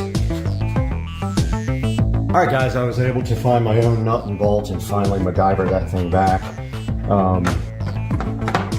Not ideal. I'll go ahead and look for a replacement bolt for that. I don't know where the bolt or the nut went. Barely got a nut underneath that thing. Now what I want to do is tie this up really nice and run it down the side of the battery so it can go down to the underneath the cart and then will be available up front.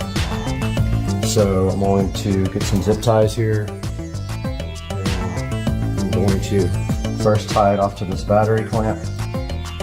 Battery clamp's just a bungee cord, by the way.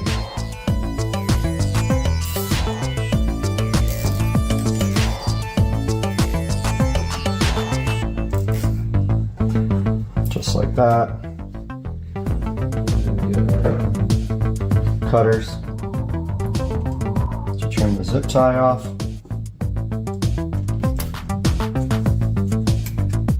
Which isn't working at all because they're too big. And rotate the zip tie to the back so you can't see the ugly clamp part.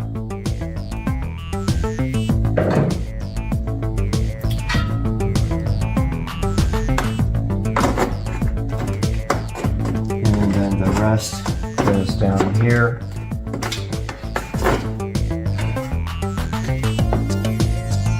I'm gonna put one maybe around this brake. Well, no, probably around this cable. See if I can get you guys a view of this.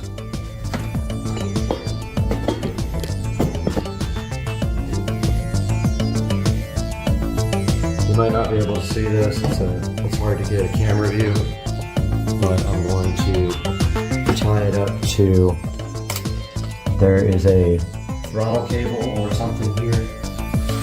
I'm going to go ahead and tie it to that underneath, which is really hard to get to, by the way. Yeah, it looks like that might be that's one of the brake cables, I think. I wish I would have made the wire a little longer now. I do that all the time.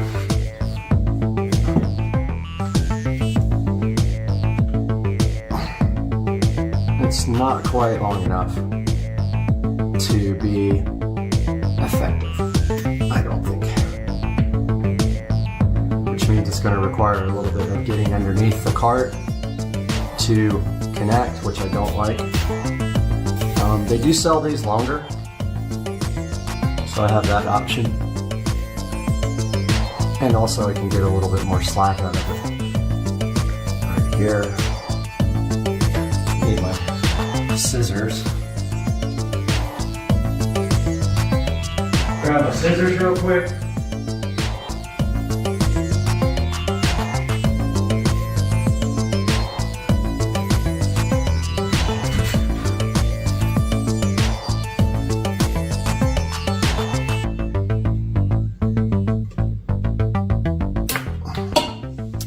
Okay, that's good.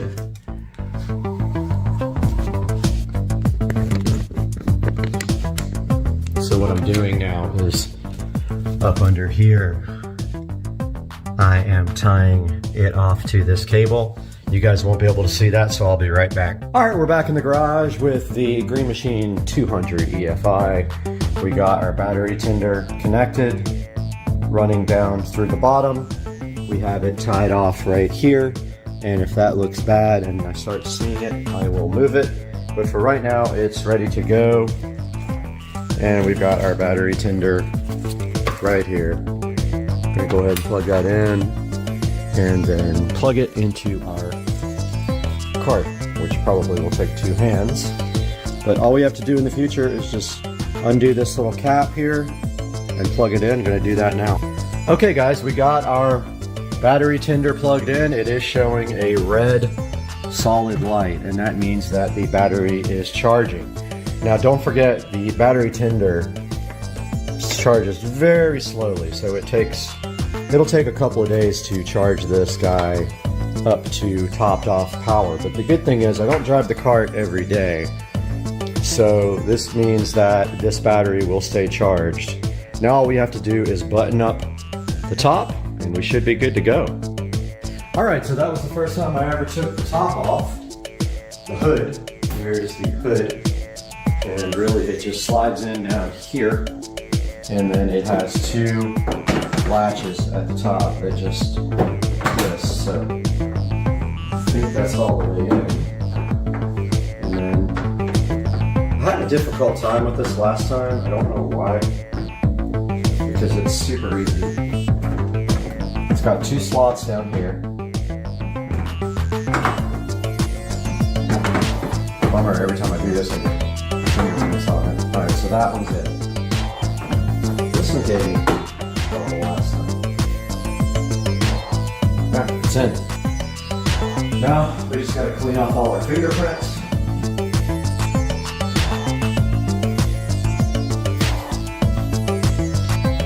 Got the clean and shine out. When you do this, you get fingerprints all over the cart. Clean and shine will get it right out.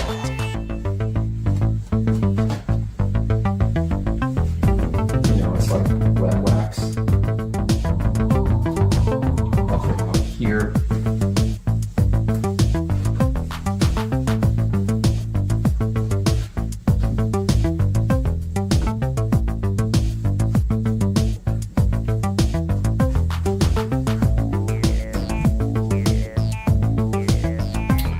Okay, guys, I hope you enjoyed this episode of modifying the golf cart. That will charge now for, say, probably 24 hours. It will flash green first, and then when it is fully charged, it will stay green. That is the Battery Tender Junior and the Green Machine EFI 200. Like and subscribe. Love you guys. Peace out. Yo. This looks fly, dog. Oh my goodness. That garage. Let's go. It is Tuesday morning, and I want to talk to you guys a little bit about Bluetooth audio for a car that never had Bluetooth. So the SL65 AMG, obviously, this model started in 2005, and of course back then Bluetooth did not exist at all. So there are ways to get Bluetooth in this vehicle. Now, unfortunately, for whatever reason, Mercedes thought it was smart to not put an auxiliary port in this car. They had them before this year, but they deleted it on this year model, which makes 0 sense. So in order to get Bluetooth in this car, there is a device installed called the Stream Blue. Now, the person who owned this car before me paid a ridiculous amount of money for that, about $1,200 or $1,300, I think. You can actually buy it for $400, and I will be selling the one that's in this vehicle because I'm going with an aftermarket head unit.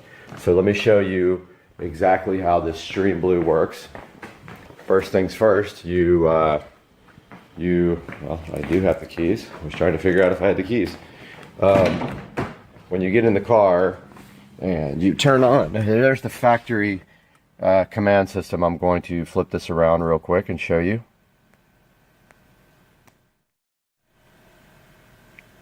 So there's the factory command system, of course, almost 12 years old now.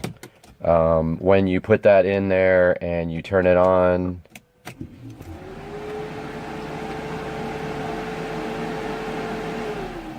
now the only thing I have figured out is what that no iPod thing is. Now, to get Bluetooth audio on this, all you do is press the audio button till you get to this screen.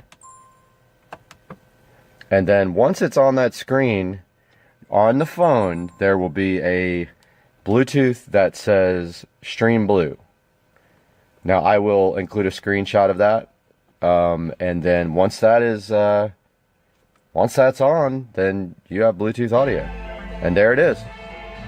So that is Bluetooth audio playing from my phone right now.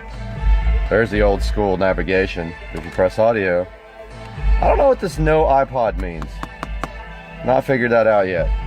But steering wheel controls work only for volume, nothing else.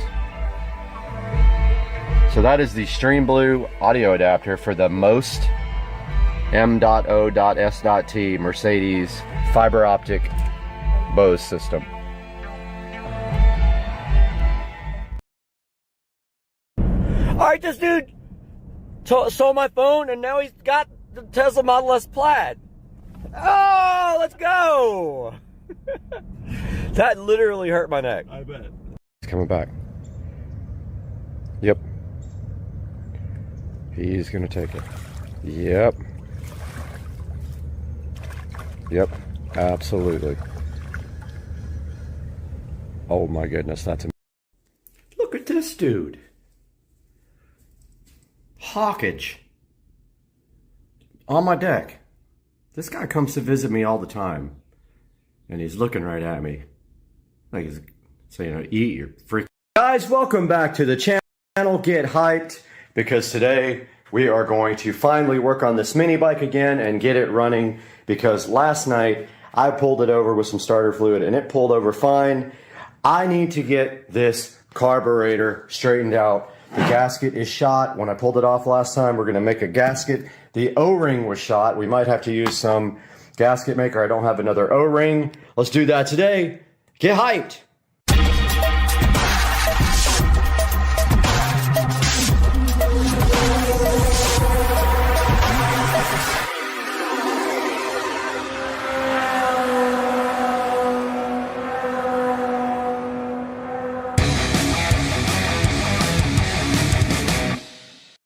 Alright guys, we are back and I have my work clothes on, which means one thing, I'm ready to work. And today, the first thing we have to do is make a shorter Allen wrench because the carburetor has the stupidest design and these are Allen head with no hex. And so this will not fit between the carburetor and the nut without it rubbing. So we're going to shrink this.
Okay, two things we need to do here. This O-ring is busted. This whole entire plate is cracked. I don't think I have any JB Weld, which sucks. I'm gonna go look. I do have JB Weld, we're in luck. Here's our JB Weld, so we are going to repair this, make our own gasket with the ultra gray, and then bolt these back together. That's the first step. And I guess this got over tightened because it's cracked. Yeah, it's cracked all the way from the bolt here around the side, so we're just going to squeeze it back together with a clamp and then JB weld it. Actually, let's do it on the vise. That's what we got a vise for.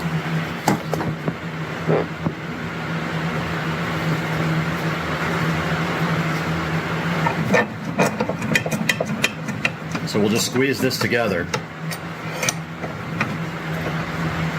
Just enough, like that. And then we will get our JB weld going here shortly. We're done with our Dremel. We can go ahead and clean up. So I thought about this a little, and I wonder if it makes sense to let the crack open up a tiny bit so that the stuff can actually get in there. I think that's the ticket. And then what we'll do is we'll sand it down on both sides after we do the actual repair here. But first, music.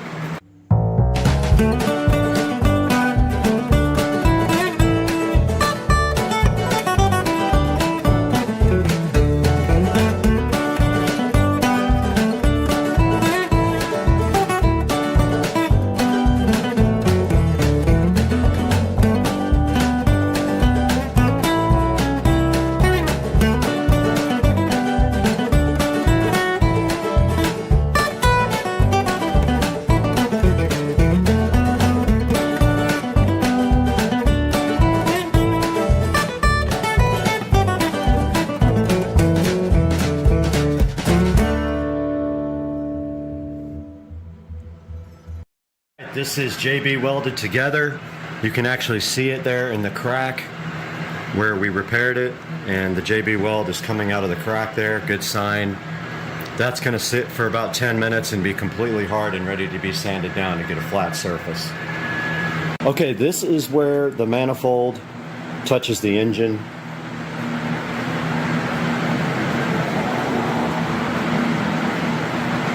And this is what is left of the garbage cheap gasket that came with it. So we have Felpro, and we are going to make our own gasket.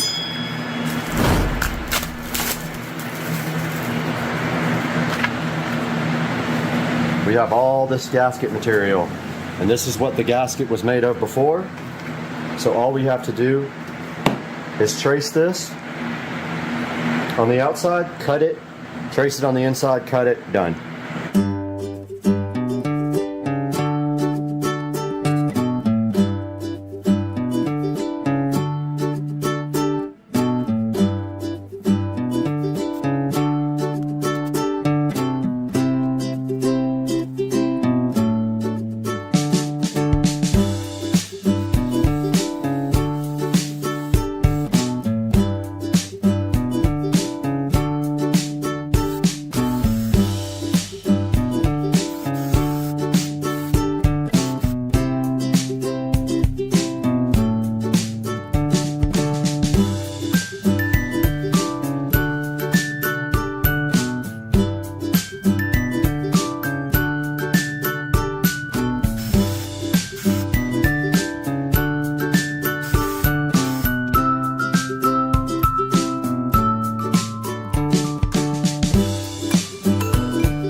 right, we got everything put back together. This time we put gasket maker in between because the O-ring was shot, as you can see here. And we made a new gasket to go from the carb to the bike, and we are ready for reassembly. And I think that we probably will take the fuel tank out and clean it out as well. I never did that, and I'm worried there might have been junk in the bottom of it. Not sure, but I already emptied it, so it doesn't hurt to rinse it out real quick with gasoline.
All right, we are wrapping up the work for today, and I'd just like to go over everything with you guys on what we got accomplished with the Garage Find mini bike. So we started having an issue where the string was really hard to pull, but yet you would take the spark plug out and the string would pull easily. It's not gasoline inside of the chamber. I blew it out with air. There's nothing in there. So everyone thinks it's valve lash. So I come in here last night and it's super easy to pull, and I spray some starting fluid in the carburetor and it starts right up. Well, I knew that last time I took the carburetor off, this gasket was shredded. This cheap gasket that came with it. And this O-ring in the manifold was also broken. So today we took the carburetor off, we created a new gasket with gasket material, we redid that part. Instead of the O-ring, because I don't have another one, we used gasket maker on the manifold adapter here to the carburetor, and we put everything back on. I did forget to put lock nuts right here. I did put Loctite though, so I'm hoping that is enough. If that doesn't hold it, I'll pull the nuts back off and I'll put on the lock washers on this side. I just completely forgot about it. And now I am going to wait 24 hours before I put fuel in it and try to start it, because I want that gasket maker to have time to set up. If that is not enough gasket maker, we'll have to pull off this side and do it again. But I think I got it all in the hole where the O-ring was, so I think we're good there. I just don't want to take a chance on messing it up with gasoline flowing through it yet, so we'll wait 24 hours. But I hope you enjoyed the video. I'm going to run and edit this right now and get it out to you guys today, and have a great day, guys. What's up, everybody, out here at Racetrack on 103rd with Chad over here somewhere. About to get some E85 here. Heading to Tuner's Inc. right now with Chad. Going to fill up with this E85 right here and hope that it has good content. Who knows? Get some E85 over here with Chad. See how many gallons it takes. It's cheap too. It took 10 last time and 7 this time. So that's gonna do it. Alright, I'm out here with Chad, and we were literally leaving this light here, and we broke the car again, so the car's been broken twice. This time I think the shifter linkage bolt came out, or the nut came off the bolt and they all fell out, but we're gonna go look for it, and if we can't find it, we'll be going to Home Depot to find a new bolt and nut. I bet the bolt's gone too, honestly. Out here at Tuner's Inc. Tracy's fixing a broken car, and yeah, he's having fun. So looks like we popped the bolt and the nut off the linkage. Looks like you blew a nut. Yep. And looks like you blew a seal. And then, haven't even told you, but I've been having trouble getting it into reverse, and I think I figured out why. But there's a good look at the link. Well, that might be it too, but I think it's hitting the lockout plate up top. I'll show you. Somebody removed the reverse lockout where you pull up on the ring. They took that out completely, and they have the shifter, like, I'll show you. It's gorked. But there's a good look at the V160 transmission. Here comes Chad. About to get checked on the laptop. A little bit more. Well, you're centered on the dyno. Never mind.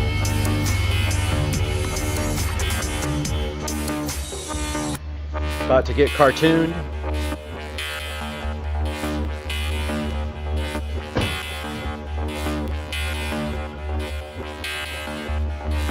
That's what broke, or came off actually, right there.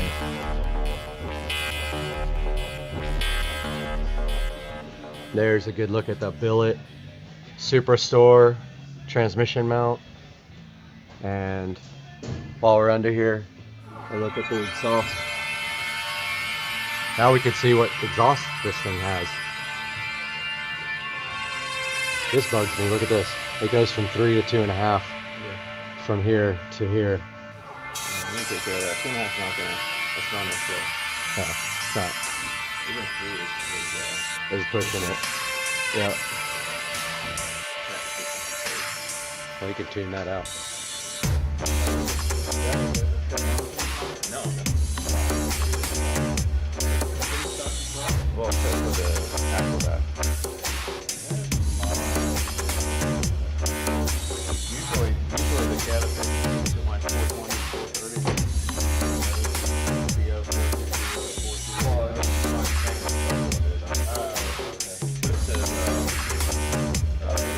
In here.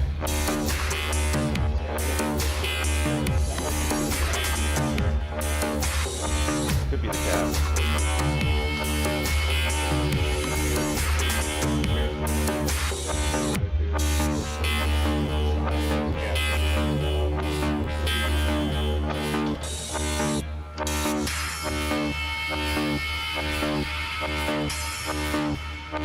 Reading the map right now, looks like 2.5 minutes. Okay.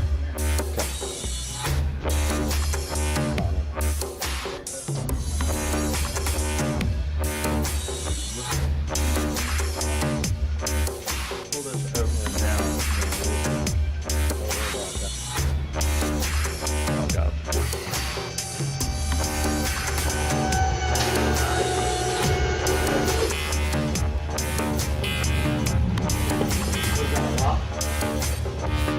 So you can let it down.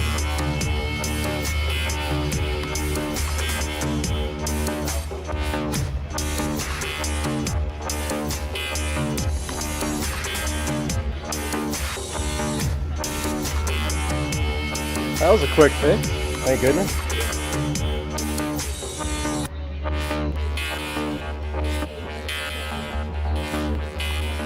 About to dyno tune this guy's car. 40 horsepower. He's gonna. It's a best guess, but we're gonna get a baseline.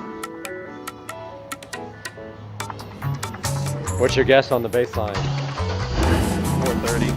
All right, whoever gets closest, that'll make. No, baseline. Baseline. Wow, no wonder. All right, so here's the deal. Whoever gets closest, the other person has to buy lunch. All right, I got it. All right. So I say, and it's okay. So I think it's 438 is what I'm going for. What about you? I'm gonna stay with 430. 430? All right, he says 430. I say 438. Tracy, you don't have to buy lunch, but what do you say? Baseline 445. 445. Final 480. 480. He's gonna make 40 wheel horsepower with no bottle. Such a liquor bottle. All right, we're about to find out. We'll get this thing strapped down.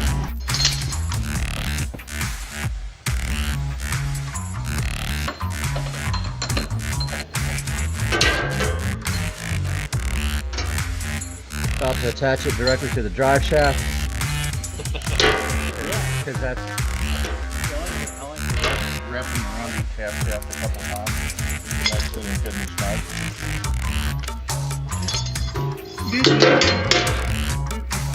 Yeah.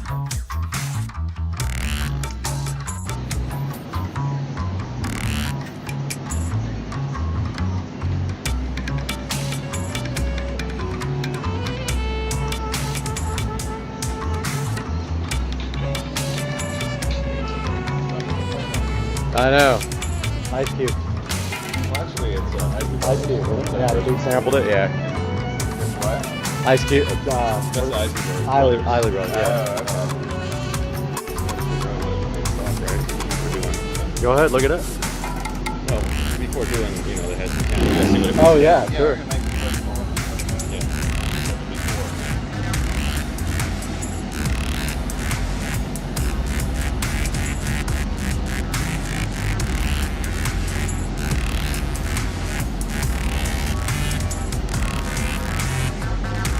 About to do a stock pull here.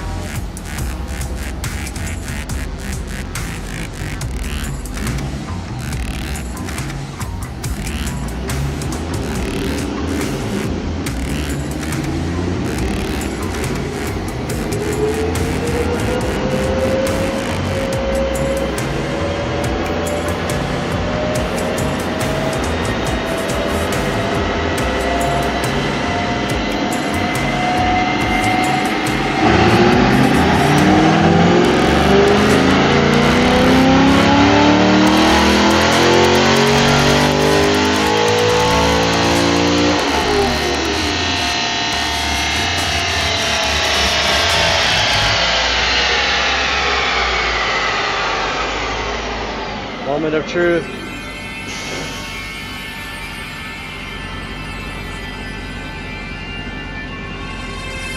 About to find out if you bought lunch or not.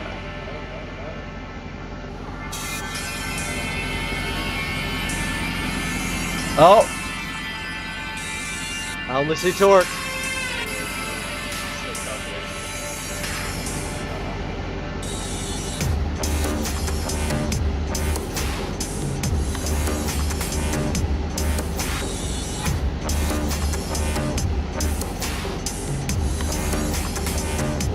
$427. You were closer. Yeah, I bought lunch. We were all under. Seems low, huh?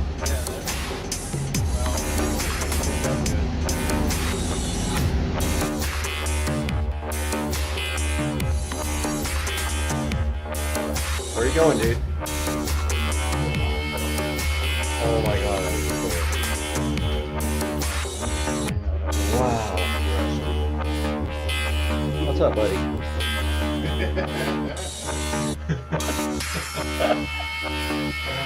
He's so cool.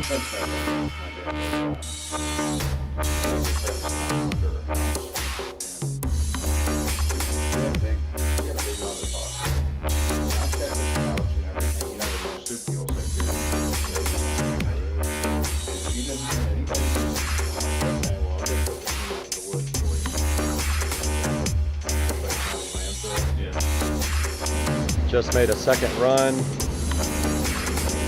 40 wheel horsepower with one adjustment. Look at that curve. Whole bunch of adjustments. One set of adjustments, I'm sorry. Yeah. Look at that. All the way from the bottom picked up. Big torque.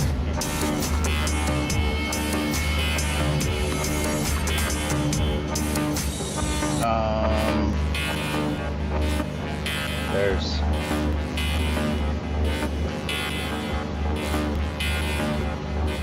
so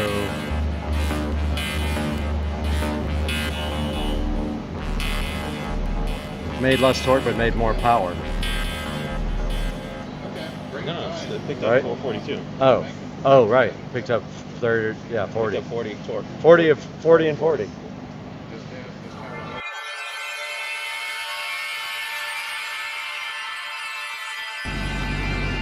About to make another run here, see if we can get more.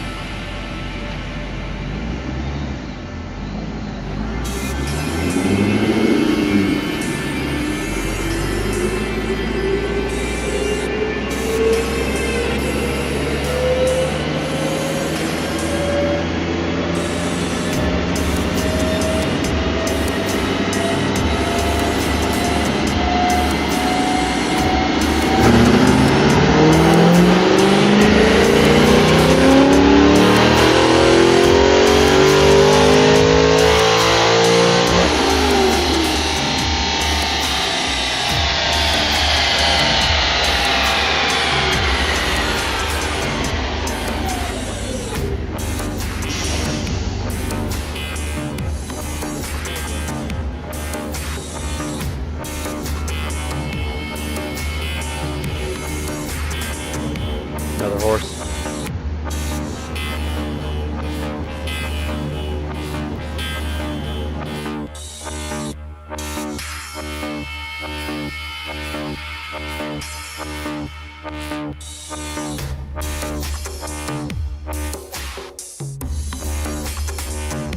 We got the Jaguar socks, we got a freaking dishwasher that's brand new, we got a Tesla hat, and we got the peel satisfaction. That peel hat on the dishwasher that's brand new is so good. And you got the Tesla hat here, you got the dishwasher, you got the Tesla hat, and you got the dishwasher, and the peel hat is so good. Why? That's corn. Somewhere in there are cows. And we are in Mississippi today. And I'm going to show you guys my sister's unique house and some of the cool features of this place on Supercar Street Racing. Come along and check this out.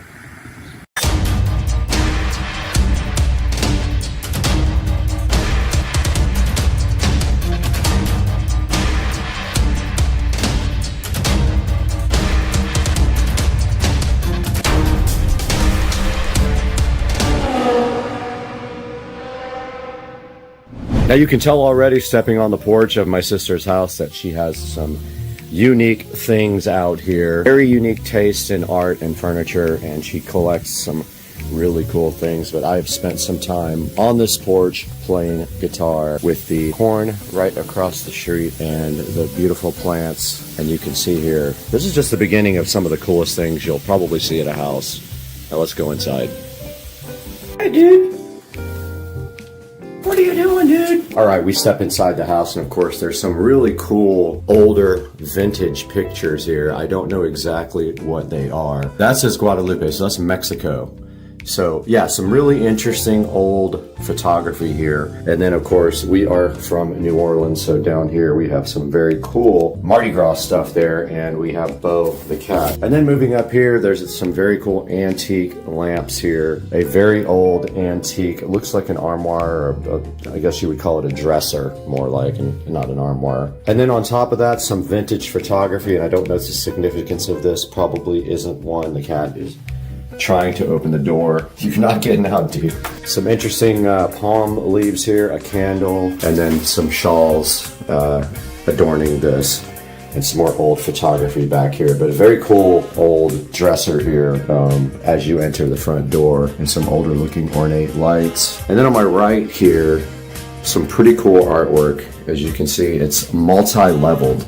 Might be hard to tell on camera, but this is levels of paper or some kind of material. This is one of my friend's artwork, Andre. So he painted this of a local artist. Okay, so my sister is really into Day of the Dead stuff. So you're gonna see a lot of skulls and things related to Day of the Dead. And up here, we do have a cool picture. Looks like painted by Anthony Hart, and then a picture of my sis and her boyfriend there. And then down to some interesting artwork here. There's a diver's bell here. There is some kind of old, I think that's a trombone. There's an old cigar, a Puerto Rico tiny ukulele there, and then knickknacks on the top. And to the left of that, a old vintage microphone with some Mardi Gras beads, and an old, looks like a Mardi Gras trumpet, honestly, is what I think it is. And then a cool old piece of furniture underneath this. Looks like it's just like some sort of chest, and that is part of the living room there. Now let's move over. And this guitar is Paul Thorne. It has tickets on it, and it's autographed, and that is pretty cool. If you guys haven't heard Paul Thorne, go ahead and check him out. And there is his Catfish Alley poster, and then a picture of him and my sister, and some other Paul Thorne stuff here, and then a cool little poster here, artwork by Paul Thorne. It is signed by him. And then a lanyard from his concert, and some other cool rock and roll related. Maybe he played in Clarksdale at the Deep Blues Festival. And then down here there's some Eddie Hodges stuff. Looks like an Eddie Hodges record autographed, and a old resonator guitar, which I have played this several times. It's kind of interesting to play. Some kind of, looks like a ray, manta ray or stingray skeleton there. And then we've got an interesting little table right here as well. On this table, there's a bunch of knickknacks, a bunch of automobile-related stuff, some airplanes and stuff like that, some more Day of the Dead, picture of my sister's boyfriend with the president, and just a lot of cool little knickknacks. And then some art up top, looks like Mary art. Down below, a dog and a suitcase and some old antique, looks like antique buckets and an antique suitcase right there, suitcase. And then some walking sticks over here to round out this wall of coolness. Okay, over here on the side by the antique fireplace, you can see some more cross-related art. She really likes crosses and the Day of the Dead stuff. And an antique piece of furniture down there. An old antique chair, so a vase, an old phone here. Some really cool artwork, some more religious artwork. More cat interference. And then up here we've got a nice big painting, and on top of the mantle a bunch of cool crosses and candles. And then down here in front of the fireplace, a bunch of cool little candles on a metal antique table. Very cool. Some more religious artwork there. Another cross here, which is pretty cool. You guys can see that. And more candles. And some more art in the corner here. There's a corner shelf with some interesting things on it. A few little knickknacks here and there. Some more crosses on the wall. And then over here in the window, there is a case full of antique cars. A Buddha here. Another old piece of furniture with a cool candelabra thing in front of it. And another really old antique chair there with a chandelier above the window. And then this ornate piece of iron here with some things hanging on it. And this couch with these nice pillows. You can see this really old cool suitcase here. An antique book on top. And then here is a signed Meatloaf autographed microphone, a cool Eminem dude with a saxophone, and then an Elvis. And you know, we just visited the birthplace of Elvis yesterday, and there's Elvis with his microphone chilling on top of this old piece of furniture here. And then another old table with some things inside the top. And a skull on top with a Mardi Gras hat of some kind, it looks like. Side, there is a pretty cool piece of artwork up here, a bunch of candles, a bunch of old dishes, antique dishes, all the way down this, I guess you call it an armoire or a cabinet of some kind. And then on this side, some really cool, colorful curtains, another Day of the Dead type skull, old bowling pins too, which is very cool. And then in the corner, on the corner shelf, miscellaneous, it's like a glass skull from the Skull vodka.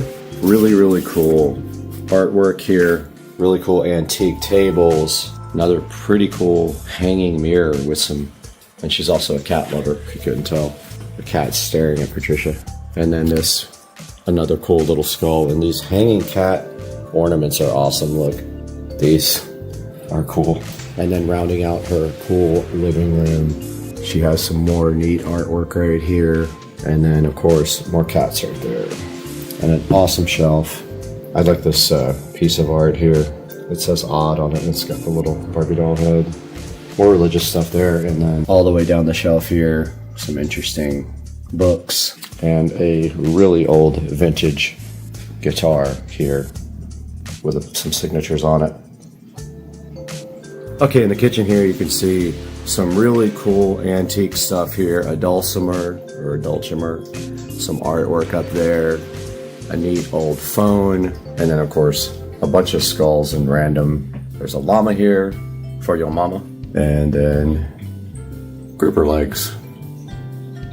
We're in the foyer area, and this whole foyer has a lot of cool things in it related to rock and roll and some cool artwork. Bunch of wine bottles, really old wine bottles, and then up there, signed guitars. They are Charlie Daniels, ZZ Top, Glenn Campbell, Eddie Hodges, BB King, and the Greg Allman signed guitar, all up above the door here, along with some old glass vases, old wagon wheel. Up there, there's a Christopher Cross signed guitar and some Elton John artwork down here on the side. But yeah, just a really cool collection of signed guitars.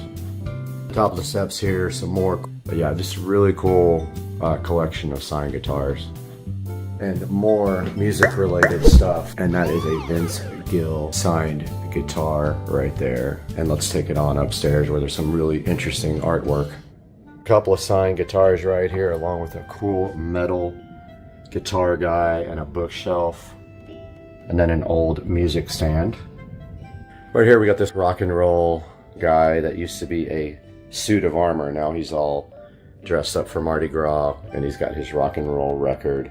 Some old books over there.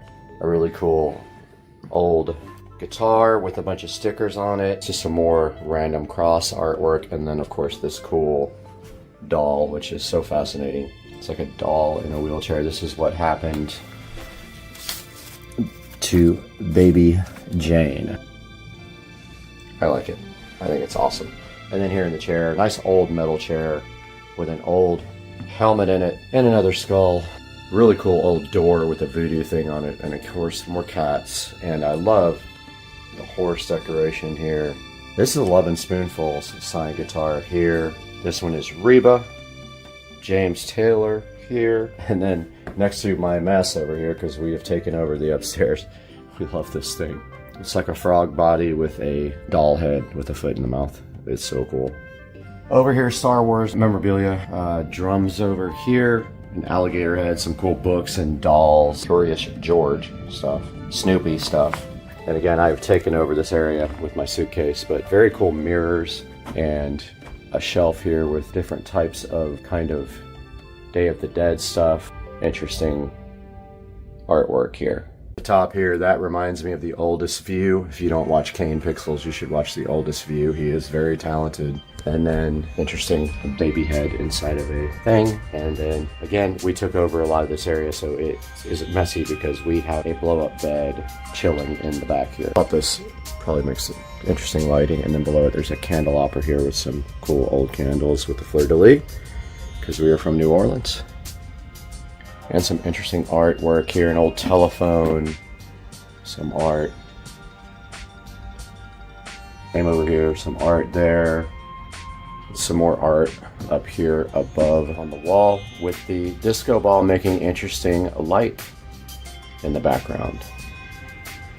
Okay, going out into the backyard of my sister's house is kind of where craziest backyard happens. This is one of the most tropical backyards I've ever seen. Take a look around here at my sister's backyard. She has this place all decked out with flowers and plants of all kind. Beautiful flower beds and the pool. Every square inch of the backyard has some kind of cool flower, plant, or art. And we actually are going to be installing some LED curtain lights out here today. Moving to what we came here for, she does have a pool here with plants all the way around it. You can see how beautiful it is. They take care of this with a lot of attention and care, and it's a lot of work to get these things taken care of and watered every day. It's an oasis back here. Check out this array of plants, flowers, trees. It even goes all the way back here. There's a big space back here, and they have the banana plants. Every flower you can think of, and then this beautiful pool here. Artwork, that one is missing its head, but still.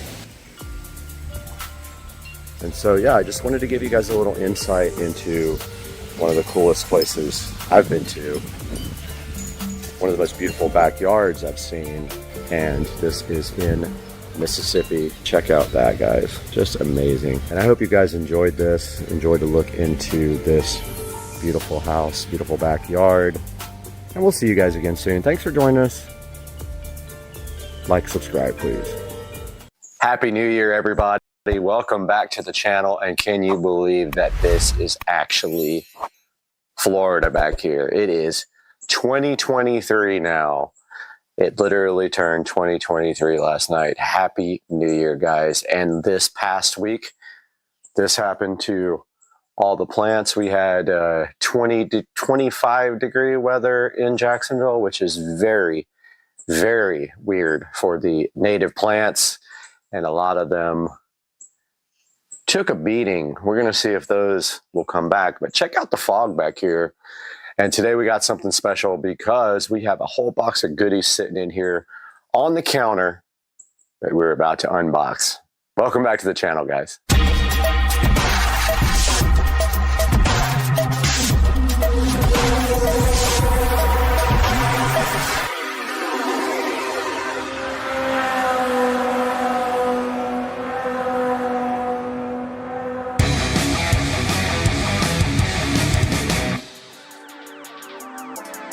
Alright guys, welcome back to Supercar Street Racing for 2023. As you guys can see right here, we have a whole bunch of goodies starting to come in for the car audio project for the golf cart. I know I call it car audio, but it's actually golf cart audio. And here we have the first bag. Let's go ahead and open this. Let's see. Pull to open. Okay, save this resealable bag for returns. Okay, here's the first one.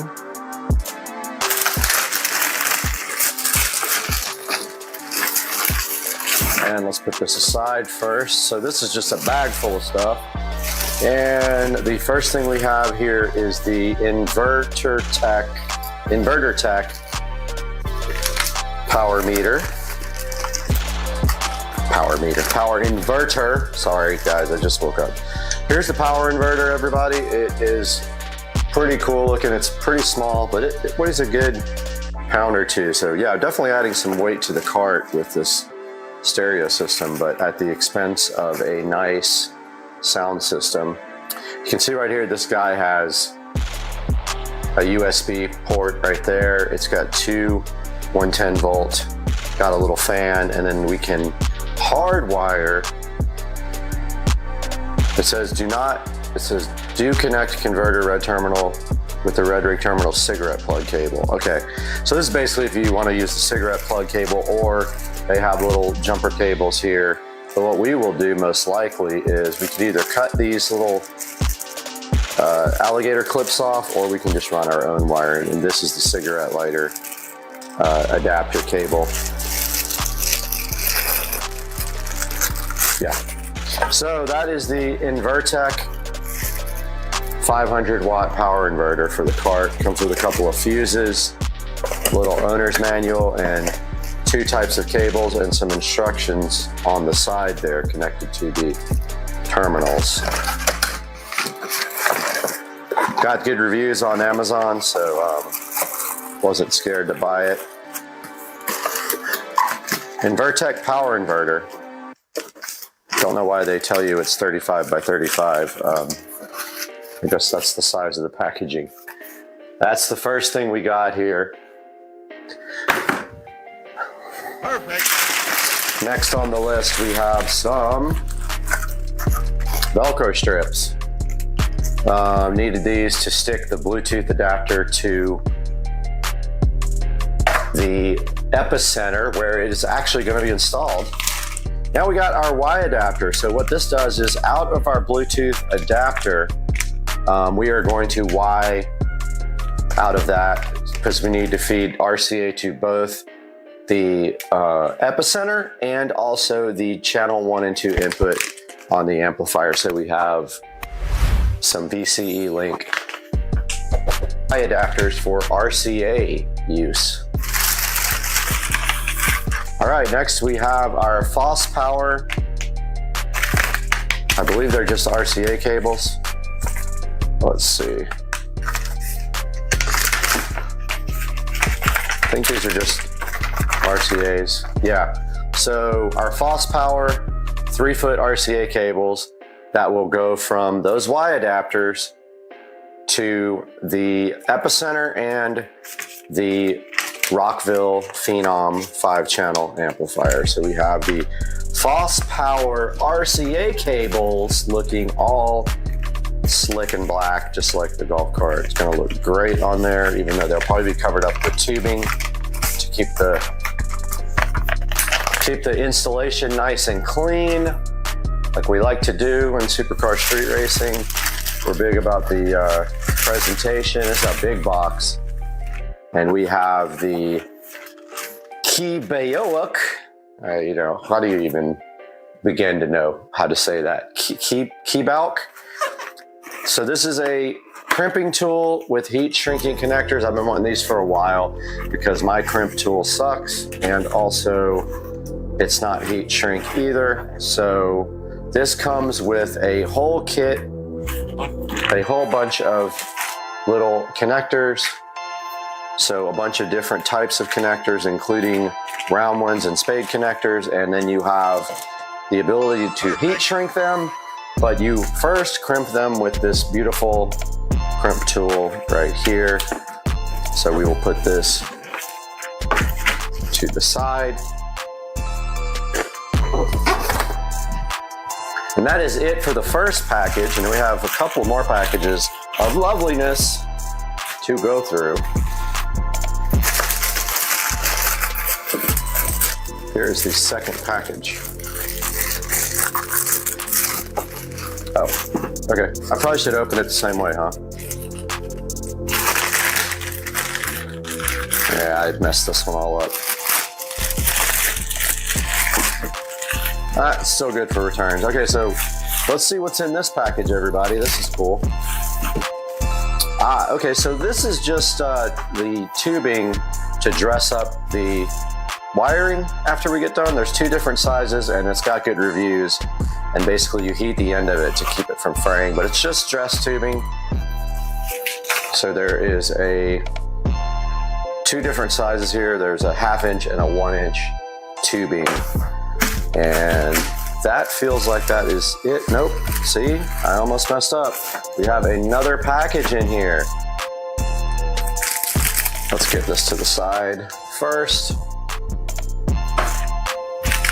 And we have a little white package here to open. Let's see what this goodness is. Okay, this is a USB power for 12 volts. So what you do is you wire this guy to 12 volts and it provides you with a USB to power things. And I have a Bluetooth adapter that needs USB power. So I'll just use this little adapter and feed the USB to the Bluetooth adapter. That is all for that one. Now we have this big, lovely, massive box to open here. And let's use our brand new Christmas gift. Get this box opened up so you can check it out.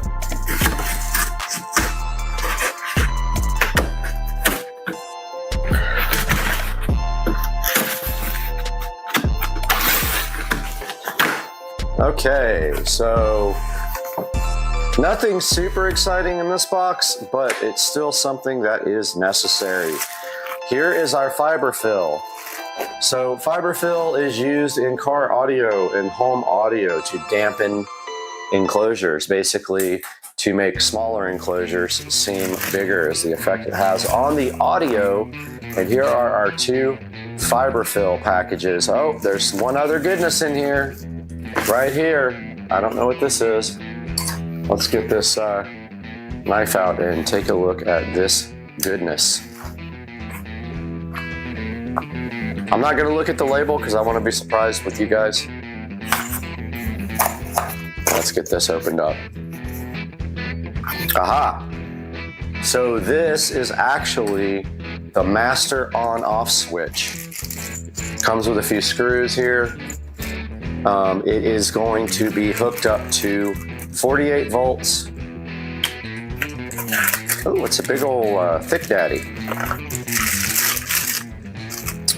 Yeah, I don't know how I'm going to wire that up yet and hook that up, but basically somewhere under here there is you just put one positive on one side and you basically run it out of one of these little side thing. You just put positive through it. So this will have 48 volts from the golf cart.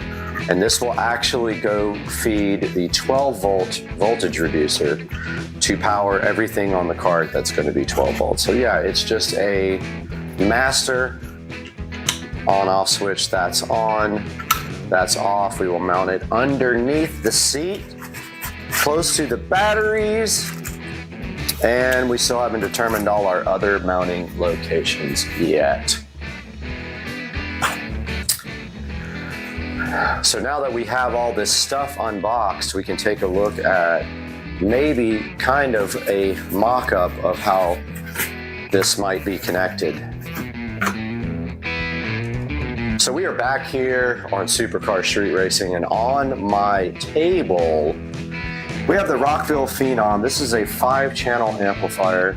The 5th channel does provide for mono for the subwoofer output, and we have our Blaupunk EP1600X, which is a Epicenter clone. Does exactly the same thing as an Epicenter, but it is about $35 compared to $150. We have our Y adapters here, we have our RCA cables, and we have our USB power. This is our Bluetooth adapter. This will actually feed the audio system from the tablet or the phone, but most likely we're getting the Samsung tablet. Notice the Bluetooth adapter here has RCA outputs, and it has a power, which is USB. All right, so here's how we do it. We take our Y adapters here, if we can open them, our VCE Y adapters. Here is our Bluetooth. Let's unplug the power for now, but we will come out of the Bluetooth. That's left, that's right. Now we have a set of stereo outputs. We will need our RCA cables after that.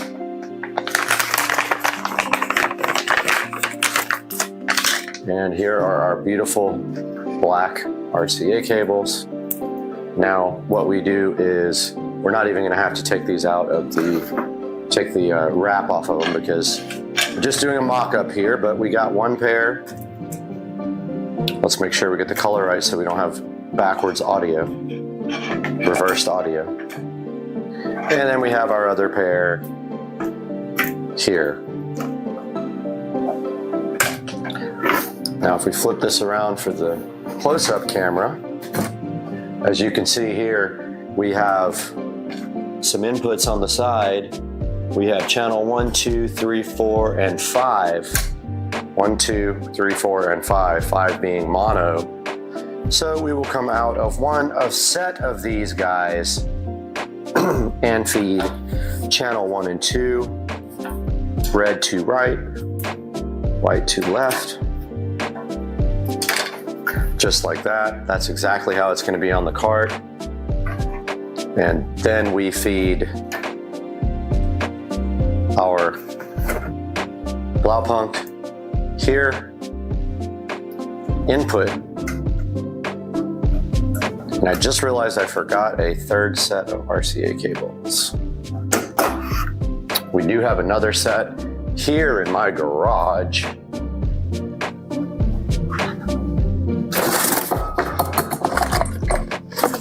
Grabbing the other set now, off camera, but here is, I will go ahead and order another set of these, but yeah, here is a third set. So what we would do out of our epicenter, these are very loose.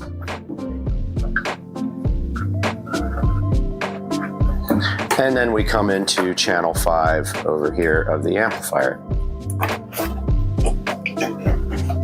So there is the mock-up of how this will be connected when we go for our final run. We will have to figure out how to clean the wiring up, of course. Now, the outputs here, channel 1 and 2, we still have a channel 5 connected here with some tiny speaker wire, but channel 1 and 2 out of the Phenom will feed the Infinity Kappa two-way speakers going into the dashboard. Channel 5 out will feed the Scar Audio 12-inch woofer going into the footwell for bass. And we'll take a look at where that stuff is going to go now.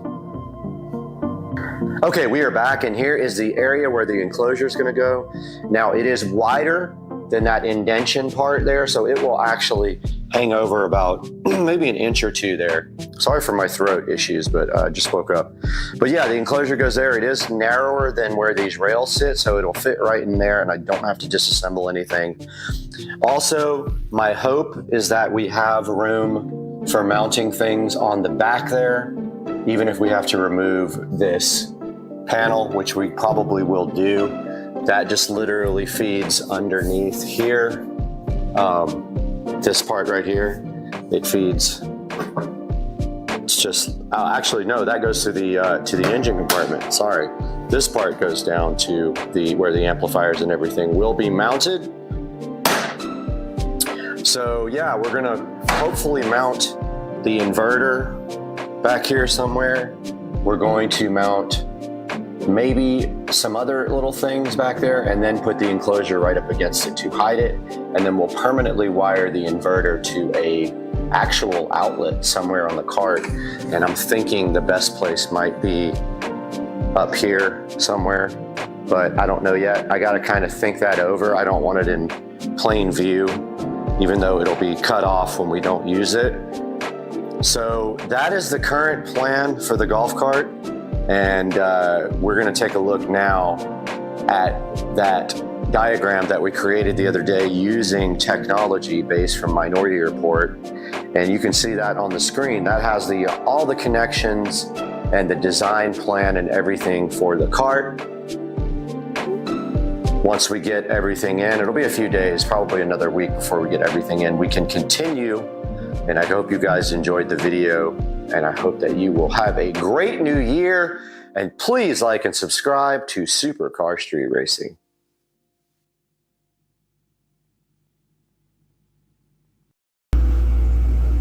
Check out this dude, Alligator Ridge, getting a suntan. Alligator Ridge, I hope you put sunblock on because you can really burn your skin. Oh, don't go in the water, Alligator Ridge. All right, we got this little tiny toothbrush and we got this tape and we have this peel satisfaction. Oh no, it didn't actually work right. Oh no! Hey guys, Supercar Street Racing here with an off-topic rant. I just wanted to talk to you guys about the absolutely ridiculous state of waste pickup in Jacksonville, Florida. Duval County should be ashamed of themselves because they are ridiculous. This is what I come home to. All my neighbors as well. So they have a new contract for waste pickup. They don't pick up recycling anymore, which is bad enough, but now they have this new company that a person actually does it. There's no truck. But do you see here, look at my neighbors. They don't even close the lids on the cans and they leave them literally out in the street. It's annoying and it's ridiculous, and I don't know why we have to deal with this stuff. Oh, there's actually still garbage in there too, so that's another thing. They don't even pick up everything. So Jacksonville, Florida, Duval County takes your tax money, and they decided to stop doing recycles. That's why this is painted blue. You know why? Because I ordered a new trash can months ago and they never brought it. And that's another thing. That trash can has been ordered for probably 4 months now, and the lid is broken and everything else. But look at the neighbors. Theirs is all in the street, like opened. And Duval County does not care. They're not doing anything about this. It's only getting worse. We got this new company. I forgot the name of it. I wish I knew off the top of my head. They're absolutely terrible. Look at this. That's how you get your trash cans. They're out in the street. They throw them on the ground. They break them, and then they never bring you another trash can. But hey, that's my rant. Poor neighbor here, Chris. I mean, look at this. It's just literally out in the street. Somebody's going to run over it. But hey, guys, call the city if you're in Jacksonville. Call Duval County, whoever it is. It's Duval. Let them know you don't like the way that they are handling your tax money. Guys, my garden hoses continue to fail without any warning, and so today we're still looking for a good garden hose. The last two ones I got lasted almost no time at all. This one has good reviews. It's a metal, stainless steel, whatever, garden hose. We're gonna get this out and look at it and see if this works any better than the last two, because they fell apart instantly.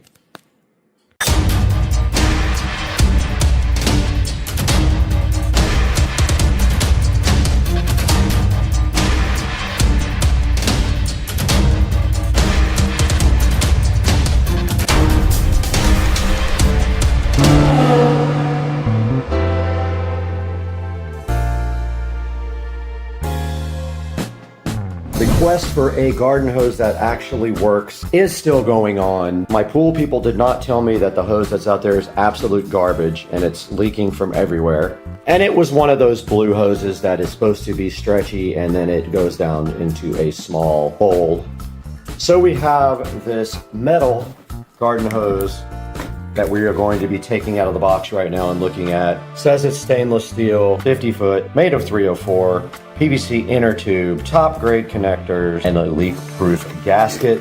Same thing on the side there. It does say the same exact thing. And on the back, it tells you a little bit more info. It weighs 10 pounds. It's a 3/8 inch inner diameter, 5/8 outer, good to minus 10 degrees and up to 122, and compatible with 3/4 inch faucets. Back in the Supercar Street Racing dining room, we have the stainless steel garden hose now, and it is going to come out of the box and break right through the top of my table. But before we do that, there are supposed to also be some other included accessories with this, but here it is, right out of the bag.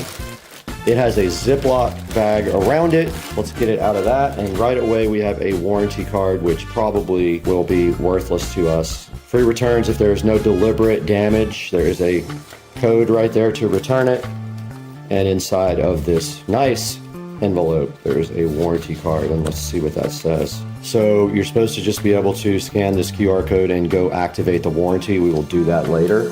And inside of the box we do see a brand new spray nozzle. That's nice.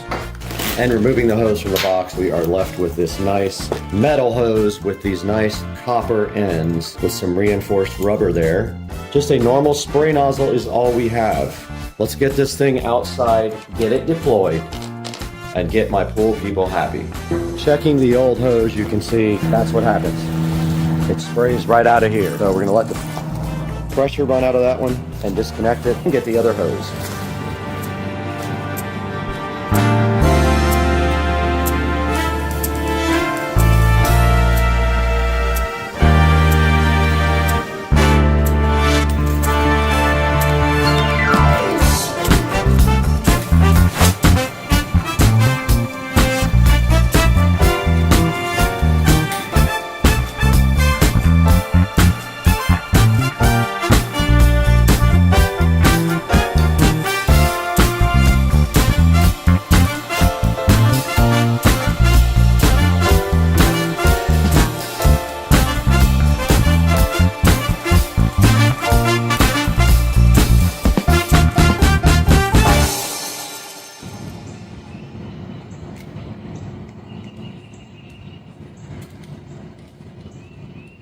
Okay, so this feeds through.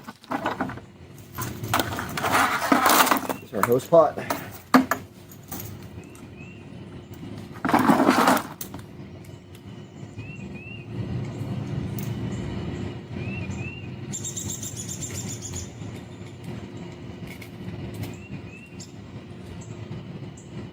No leaks. Perfect.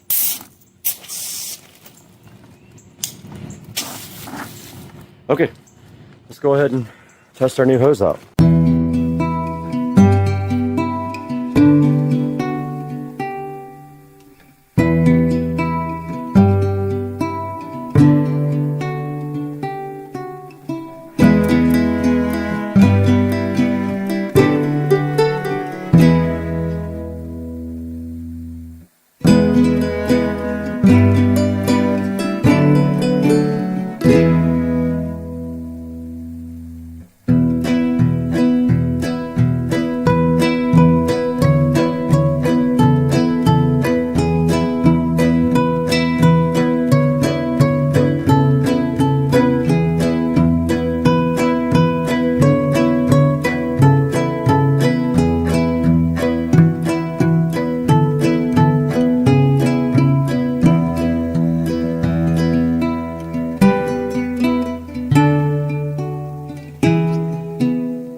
Okay, we did successfully use this hose with no issues. We're going to go ahead and wrap it back up into the pot.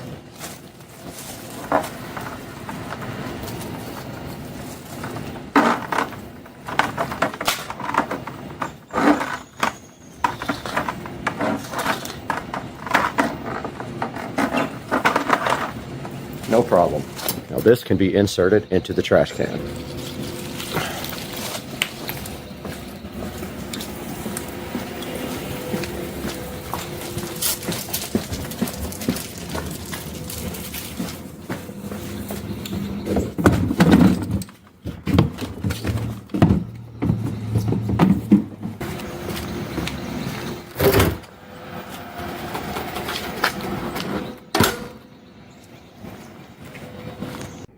Alright guys, inside of this box sits a 100-foot hose, metal hose, to replace the one that died on the side. So far, these hoses are absolutely terrible. I've not had one that lasted more than a couple of months if you use them. Further, if you do not let the pressure out every single time, they last less than that. So we're gonna get this hose out today. Also install the hose reel back on the side of the house, and we're gonna do that right now. I love this. I opened this. I had to put it online, so the thing's already open, obviously, out of the box, but the last hose you will ever buy, I doubt that. Always hype, never true. This is the third hose I've bought for this side of the place. Let's see what happens. It's not a game, it's a rich thing.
Okay, I replaced the garden hose reel, rehung the hanger, and the valve is leaking directly from the stem. That valve is shot. I don't know if it's going to be able to be disconnected from the house. If it doesn't, we'll probably have to cut that PVC or cut the stucco and get a new valve installed. So I'll probably, I'm not going to deal with that. I might just try to replace that thing, turn the water off and do that, but I'm not doing the whole cut the stucco thing. So we'll see, but I do need to water the grass a little bit, so I'm going to go ahead and do that.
him! Got him! Oh!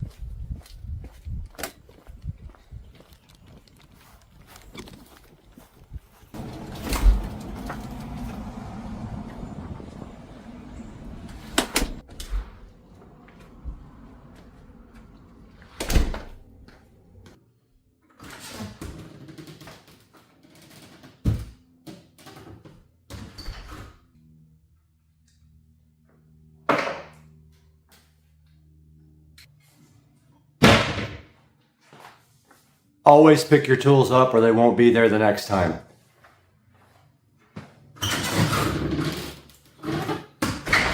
Supercar Street Racing and Brad back in the 4K production studio, and we are so happy to have you with us today. The channel's making such good progress, and all we can say is thank you for your support. Always like and subscribe, and today we have this metal garden hose as you see here on your screen. Now this is probably the 5th or 6th hose that I have tried because all the other expandable hoses have failed over a certain amount of time. And this hose is the first one that I tried that is metal. And now you can see right in front of you, this is a 100-foot hose for $59. It has a $10 coupon available for it. Now I did buy 2 different brands of hose for this video. The first hose you saw was a different brand than this one, but this is so funny. This is RC Fun Kid or RC Funkid. I don't know exactly what it is, but it's funny names nevertheless. And Amazon always has the best names in the world. But right here today, right now, you see that this has a 4.6 star review on Amazon. Go ahead and click through the link in my description if you want to try the metal hose. I'm going to keep this hose for a while and see how it does and then get back to you guys with an update. Because I've replaced about 5 of these now. I've tried the plastic ones and they kind of just like fell apart. They might be plastic or they might be rubber or a combination of both. But yeah, the rubber ones just kind of expanded and started peeling apart and eventually started leaking. So now we have the metal hose and we can tell you how we do after a couple of months. Guys, please like and subscribe and always look in the description of the video and order anything from Amazon you want through any of my links. You don't have to order what's in the video. Just clicking through my links actually gives me a little bit of credit if you buy anything from Amazon. For instance, this hose right here, if you would go ahead and order that through my link, I would be super grateful. And looking at them, they have a 4.6 star review. Out of 3,000 ratings, that is not bad. And you can see right here and right now is the video for the hose. We'll go ahead and drop that in at the end of the video if we can. And here's a good look at some of the features of the hose. You can see it has a thicker PVC inner tube according to the manufacturer, harder premium stainless steel, soft plastic protective cover, aluminum copper interface, 3/4 inch American screw connection, and it does have a tube pipe connection. Now guys, I would love to sit around here and talk about our hoses all day long, but I have to go play in the garden. I couldn't.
here we go. Big turbo time, test run. Too much bad traffic.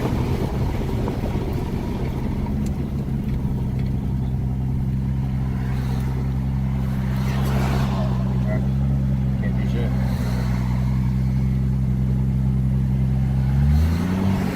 But you feel how there was no wheel spin at all? Yeah. It was like the opposite when I hit third gear. It was like I hit butter.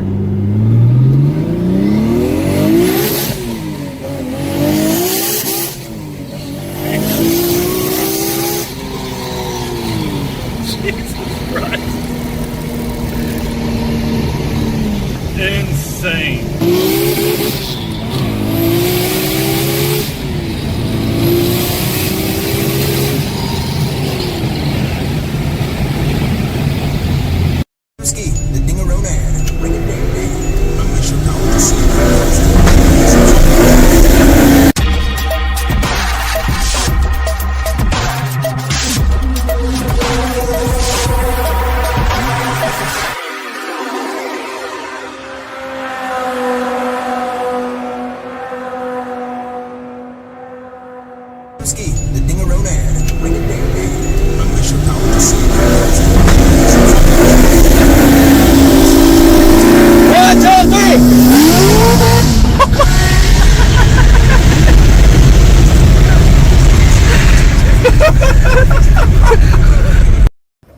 The best sunsets come after the storm. Look at that right there.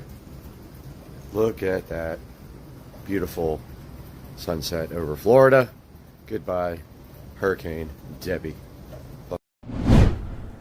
Guys, welcome back to the channel. Supercar Street Racing here. You got Brad. And today we are in the Supercar Street Racing sunroom here with beautiful not sunny Florida behind me in the background. And we got this camera that was donated so graciously to us from the company MubView. We're gonna be taking a look at this camera today, get it unboxed, check out the app, and see if this thing is worth buying. This is an indoor pan tilt zoom from MubView. I promised those guys I would take a look at this and help you guys decide whether it's right for you or not. So we're gonna open this up today, take a look at it, and it's probably gonna start raining here soon because we got another storm coming to Florida. So let's get this thing unboxed real quick, see what's inside the box, and go from there, guys. Welcome back.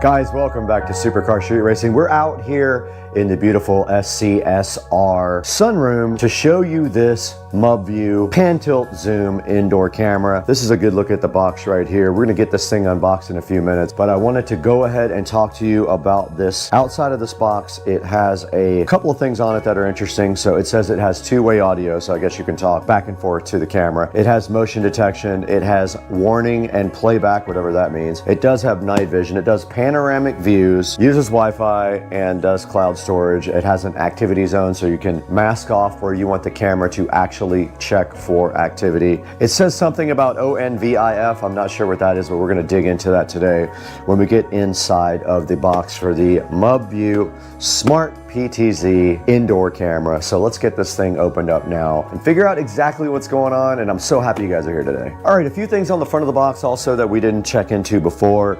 It says it's good for home security, for baby care, for elder care, or for pet care. And now let's get this thing opened up and see what's inside. All right, directly in front of us is the MubView Pan Tilt Zoom indoor camera. We're gonna go ahead and take a look at that now. And there's a better look at the front of the box there that you didn't get to see before. It actually has a code to scan for the app, and this is the model PK320. And I guess what a lot of these companies usually do is they just clone other companies' apps, and they sell the same camera with multiple different apps, the exact same camera. And then there's a good look at the front of the box. Let's open it up now and see what's inside. And on the top it says PD. I don't know what that's about. And inside of the box, the MubView camera that so many people clone and copy and use their own names on. Let's see. There is an instruction manual right here. And that's it. Inside the box they have this little cardboard condom with the cord inside of it. And then if you go further, you do have some drywall inserts to install it with. You have a standard USB 5-volt power adapter here and the mounting base right there. And inside of the box with the MubView, you can see that it does have a wooden base, which is interesting. The other ones I have don't have that, but check out the pan, tilt, zoom MubView camera, 2.4, 5G. It does say it supports 5G, which would be the first camera that I have had that has 5G connectivity, as far as I know, unless Wise has integrated it, which I don't know if they have yet, but most of these devices will not work with 5G internet. They only work with 2.4 gigahertz. They have issues with doing anything other than that. But yeah, this is the indoor MubView, so I'm curious to see. And I think it's interesting that they chose a wooden bottom. I've never seen that before on any of the cameras that I've had. And this is how you mount it. So you basically screw this to the wall, put the camera on it, and you are done. And that is how you set that up. Here are the drywall inserts. So if you have a place where you need to put this when you have, so here are the drywall inserts. If you have a place you need to put this, take a screwdriver about the same size as this, push it through the wall, stuff these in there, and then you have mounting for your MubView. And inside of the manual here, we can see that it has some information about the warranty. You can register it right here with this barcode, this QR code. They do have a phone number here and a website, which I will put in the description of the video. On the next page, it does show you that the camera has the lens right here. There should be a status light somewhere on here as well. There is a mic on this part, it says. There's a reset button on the bottom along with the SD card. So it looks like you have to put the card in right here, which is kind of hard to get in probably, but I don't know. But there's the reset button right there as well, right on the bottom. It does say that the back here is a speaker. So there's your speaker right there. This is your charger or your power supply. Okay, the next step here is to download and install the app, but we want to go look at the rest of the features. It looks like you have to sign up for an account with MubView. There's instructions on getting the camera connected here, which we'll get to in a minute. And yeah, connecting the camera to the app is right here. And then more instructions on how to get the camera connected, which when we go to the phone, we'll be able to see that. And there's ways to share this with people. If you want your family or friends to have view rights on the camera, or they could also control it, you can do that right here. That's inside the app. And then there's a bunch of facts. So if you have issues with the camera, read through a couple of these, see how that works out for you if you have any problems there. 2 pages of facts. That's about it. So I think what we need to do right now is get this camera set up. So for that, we're gonna get to the phone here momentarily. Let's do that now. All right, we're back with the MubView pan, tilt, zoom camera. And the first thing we need to do today is go ahead and download the app. So to do that, they have a QR code right here. So let's go ahead and scan that QR code on the phone, which we are also recording on. And we do see here the app is called Cloud Edge. And if we were to search for MubView, so Cloud Edge comes up, but it doesn't say MubView, which is interesting. So let's go ahead and install that. Go ahead and open up the app, Cloud Edge, and we have to sign up. All right, I'm gonna go ahead and sign up, Supercar Street Racing. All right, so now we are ready to add our camera, but it is not plugged in, but I do have my trusty battery pack right here. So let's go ahead and power the camera up. All right, the camera came on and did sound. You saw that. It is still going crazy. It's doing a little dance for you guys. All right, let's add device. All right, went ahead and added device. It did find the camera, and it looks like this camera can be battery charged. So it does have a rechargeable battery in it. You can see right here on the screen, we found it. Hit next. Please reset the device by holding the reset button for 5 seconds. Wait for the indicator light to flash red. Okay. It's flashing already red. You can see right here. Let's go ahead and hit next. Select the 2.4 gigahertz Wi-Fi network and enter your password. All right, it is successfully added the device to Wi-Fi. Let's click next. Let's rename the camera. Let's call it MubView. All right, we're done with that. All right, now we're looking at the management for the MubView PTZ. You can see it right here on the screen. If we hit play, it is showing us how to work the camera here. All right, we're back in front of the MubView now. We do have a 128 gigabyte SD card to go ahead and put in the device. The other device, the other card would not work. We are ready to put the SD card in the MubView. Let's go ahead and press that in, see what happens. All right, it's fully inserted. Let's go into the app and see if it recognizes it or if we have to format it. We got our SD card formatted on the computer, and when you format this, you should do exFAT for the format. SD card is inserted. Let's back out and go back into recording management. It's saying, wait a moment. It's trying to figure out the SD card. It is doing something, 10%. It's getting the SD card ready now. You can see it right here on the app. All right, it sees that the SD card is 128 gigabyte. It has 117 gigabytes free. I'm gonna set it on all day recording. All right guys, we're back in the Supercar Street Racing office with the MubView camera, and I just wanted to give you guys a little update. I was able to use BlueStacks on the PC and successfully look at the video live on the PC. There should be other ways to do it with this new open standard. It'd be a way to call it up on multiple programs with this new open standard. It is called ONVIF, Open Network Video Interface Forum. So that gives the ability to use a lot of different types of programs to monitor this camera. Now I did use the camera on a live stream for about a day and a half, and I am gonna put some of the video from the camera up right after this and let you see what it looks like both in the daytime and at night, pointing out at my backyard. Now, our sponsor would love if you would go check out the MubView camera. I'm gonna put a link in the description to that. And make sure that you buy all your Amazon products through our links. It helps us out greatly, as the channel doesn't make any money. So it just helps us get by a little bit and bring better products to you to review. But like I said, the MubView here, it's a nice camera. It does come with a little mounting plate on the bottom there. You just screw the mounting plate in somewhere and then you turn the camera onto it. It comes with a USB brick, a 5-volt USB brick, plugs right in there to a standard USB Type A port as well. And the quality is about 2K is what it says on the box, and that's what we observed. And we will show you that now. And then right after that, please go click through the links in the description.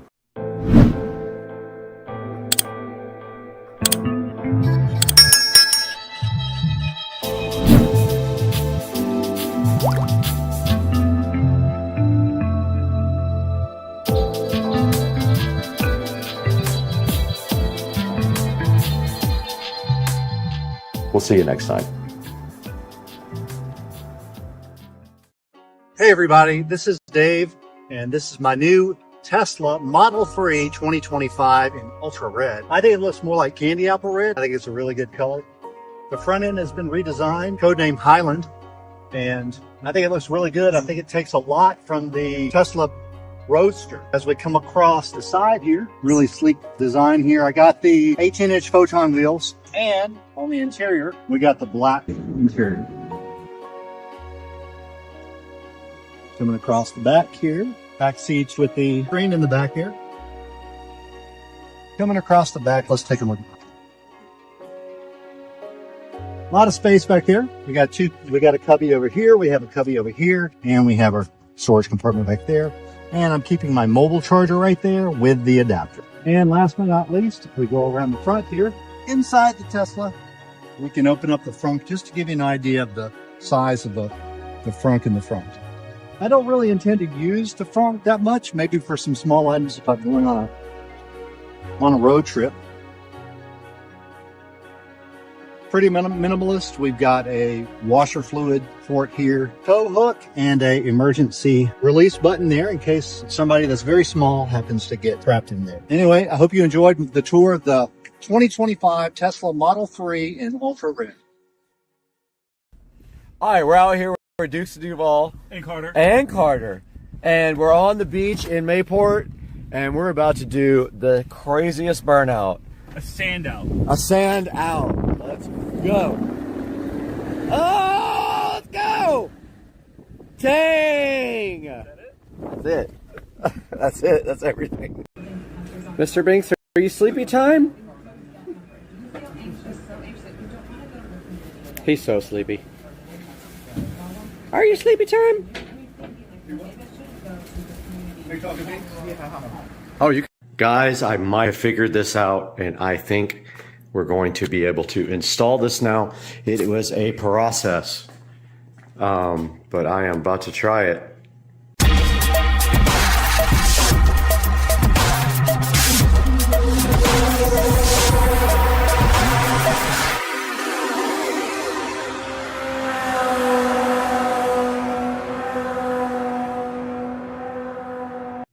Hey guys, welcome back to the channel, and today we're going to show you how to install Kodi on a show device. That's right. You didn't think it was possible. You thought you were locked down, but guess what? If you got one of these, you can put it on there. Back in front of the Show 15 now, where we're going to show you guys how to install Kodi on this device. So the first thing you have to do this is a Show 15. I'm not going to say the name because it will wake up. Once you have the Show 15, you will get a prompt that asks you if you'd like to upgrade your experience to the Fire TV experience. You go ahead and upgrade this device to the Fire TV experience, where you will come back and you will see this little dot right here. See that? Right there. Once you have that, then you're well on your way to getting Kodi. So guys, what is Kodi? So Kodi is a multimedia app that has been around for a really, really long time. And it used to be called XBMC for Xbox Media Center. They did change the name. Now, what is important about this Kodi app is that people write add-ons for it.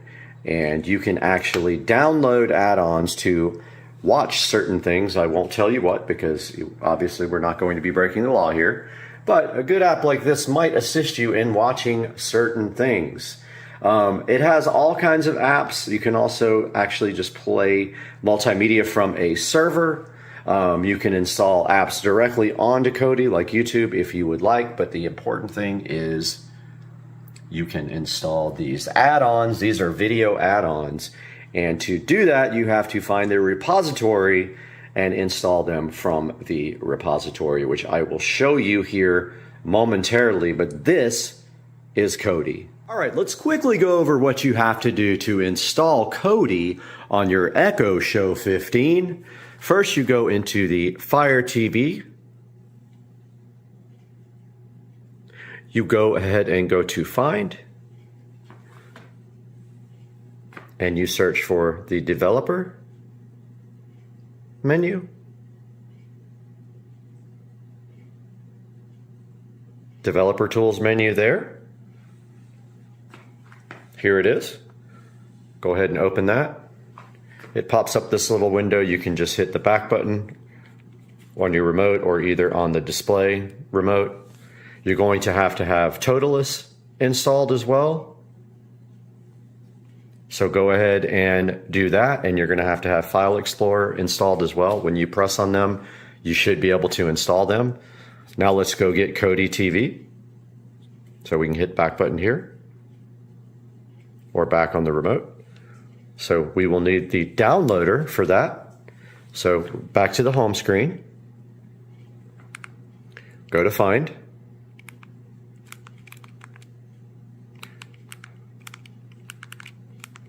Try that again. Find, search for downloader. There it is there. Go ahead and install downloader. Once it's installed, open it up. Now it's telling you that there's limited functionality for touch. So now, once you have downloader installed, you browse to either this full link or you go to Kodi.tv. And remember, this is limited touch. So if we just go to Kodi.tv, if you don't want to type in that whole link, you're going to have to get the 32-bit version. Go to the little menu here. Go to download.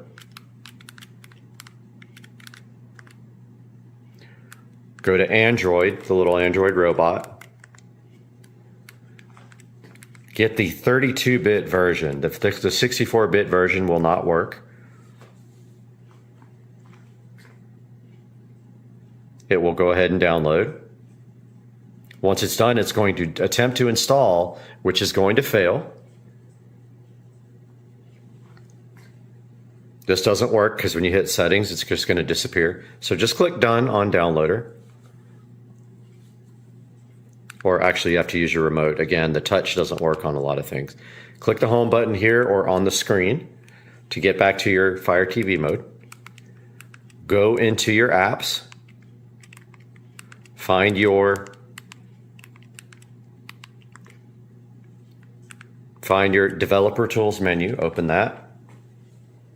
Just hit the back button to get out of that. Now on File Explorer, you have to use your remote. Again, see how it says limited touch? You're going to want to go to your downloader folder where you downloaded that Kodi. Select the one you just downloaded. I have a couple in here. So just select it with the middle button or on the screen. Click Cut. Hit the back button either here or on the screen remote. Go to Download and paste it. Once that's pasted, go back again, go into Toolless, right there. Toolless, or whatever it's called. Open that. Find your download folder.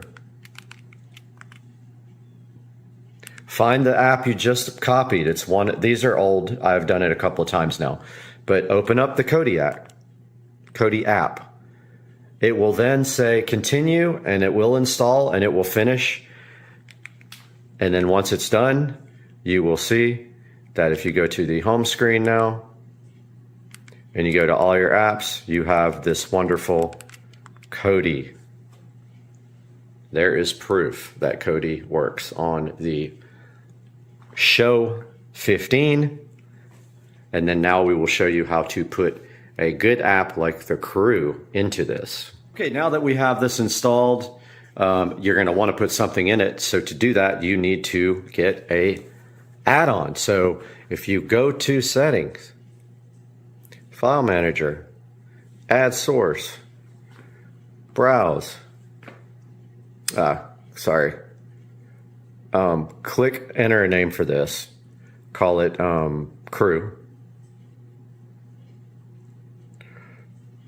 and then click none where it says path. Okay, so here is the path, https://team-crew.github.io. Click OK, click OK, click back. I'm just going to use the remote because it's easier. Go to add-ons. The touch works.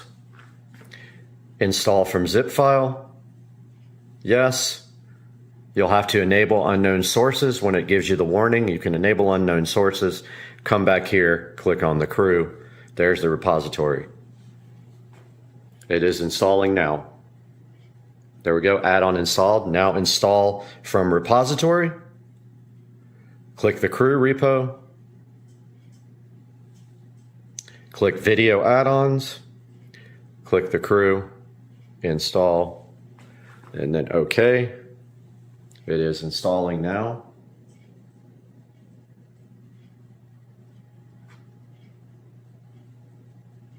Shouldn't take too long. It's at 7%.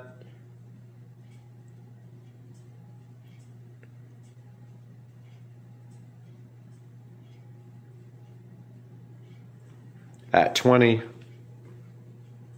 We'll be back. It's already at 7. I was gonna pause it, but it's almost done, and now it is installed. Let's hit the back button on the remote here. And go back to the home. Now we have the Crew. And you can proceed to enjoy your favorite things on your Echo Show 15. Guys, I hope you enjoyed the video. Please like and subscribe to the channel if this was helpful, and we will see you next time. All right, guys, we are on our first trip in the electric vehicle category. I have never done an electric trip, and I am headed to Pensacola for a little jaunt for a couple of days, because that's what we do on Supercar Street Racing. And so we're going to see what it's like to drive in an electric car. You can see right here, I have to stop at a supercharger at 1:14 p.m. And it will allow you, I think, to just charge up to whatever's necessary to complete the trip. But of course, we will probably charge it up to 100% and avoid that and have some lunch at the time. But we already caught some traffic, so we are dealing with that right now. We'll update you guys in a little bit when we get to the first stop, but man, we are in non-stop traffic right now.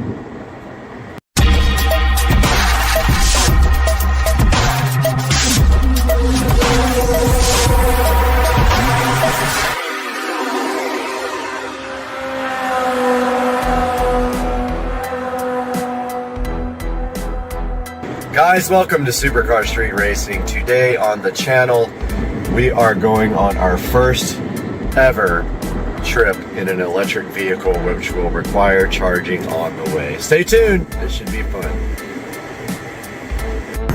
Alright, so I figured out how to enable full self-driving. It was not enabled. There was a button that said request full self-driving beta, and I turned that on and now the car is driving itself. I don't know if it's going to warn me about grabbing the wheel or not. I'm going to find out real quick, but it was doing that with autopilot. So if I like this, I'll probably buy it for my car. I don't have it for my car, but you can see now I'm not doing anything except being ready to take over, because it tells you to do that. It says be ready to take over at any time, so I'm going to do that if I need to. But yeah, the car is basically driving itself now. Pretty cool. Alright, a little update from the road now. We are a mile from Lake City, as you can see right there, and I did learn very quickly that if you take your hand off of this, it will actually warn you to apply force to the steering wheel probably about every 45 seconds to a minute. You just keep your hand right here on this little crease, it pretty much will drive itself, and it takes a turn signal to change lanes. See, it just warned me right there to apply force. And I don't know if it realized that I wasn't looking at the screen or I was doing something else, but I just touched the steering wheel and applied a little bit of pressure, and it did go back into auto steer. So we have a stop here in Madison, Florida, at a supercharger, and so that will happen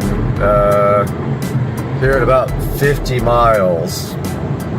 So for now, everything's good. Just wanted to report in from the road with the full self-driving on the Tesla. All right, we are out here at the supercharger in Madison, Florida, and we have the P100D right here charging, and it has already added, I think, 35 miles to the trip in about 10 minutes. And so I'm gonna let it charge all the way up and to eat some lunch here, and then I'll update you guys on what's happening.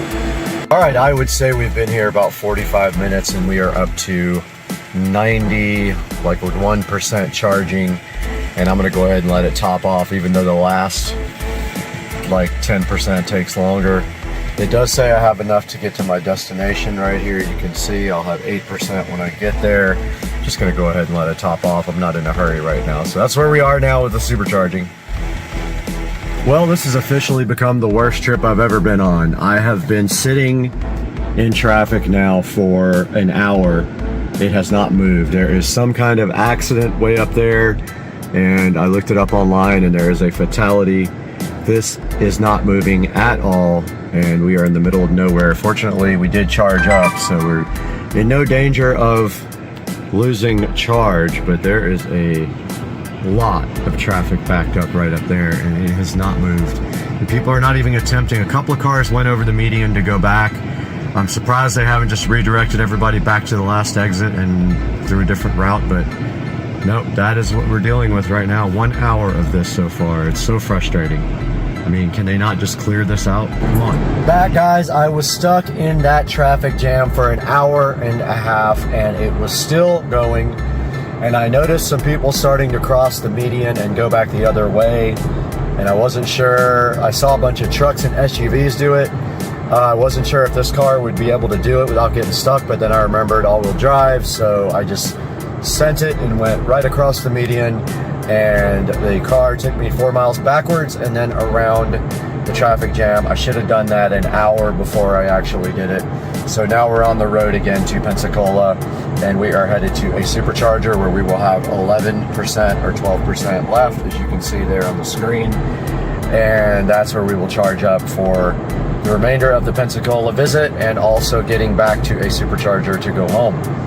All right, guys, so I just stopped at the supercharger and I put in 160 miles. It took about 30 minutes to supercharge that much, and it was giving me between 115 kilowatts at the beginning all the way down to 95 to 85 kilowatts at the very end.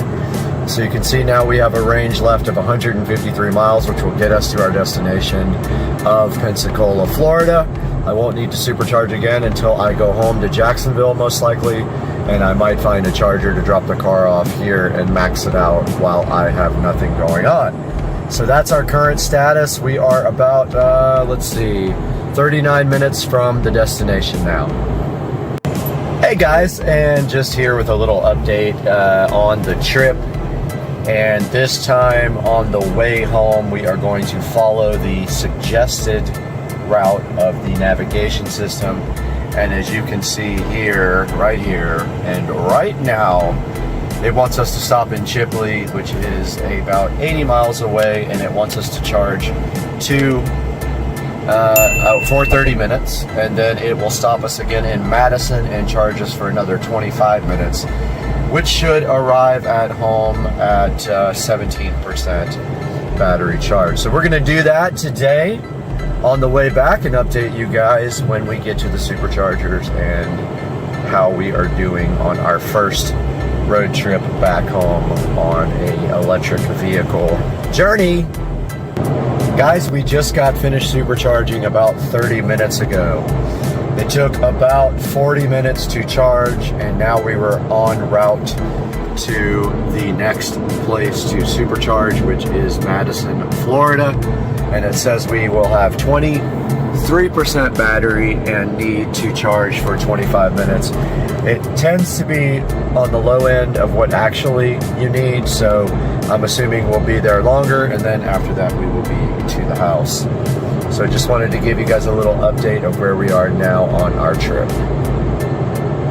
Alright guys, just charged up for the last time. I think it took about 25 to 30 minutes. I didn't really check it, and I had forgot to record at the last supercharger, but we are back on our way to Jacksonville, and it says we will be there at 2:09 p.m. is what we're looking at right now. So just wanted to give you guys a little update. I will update you again when we get back home. Guys, welcome back to the Supercar Street Racing Studio.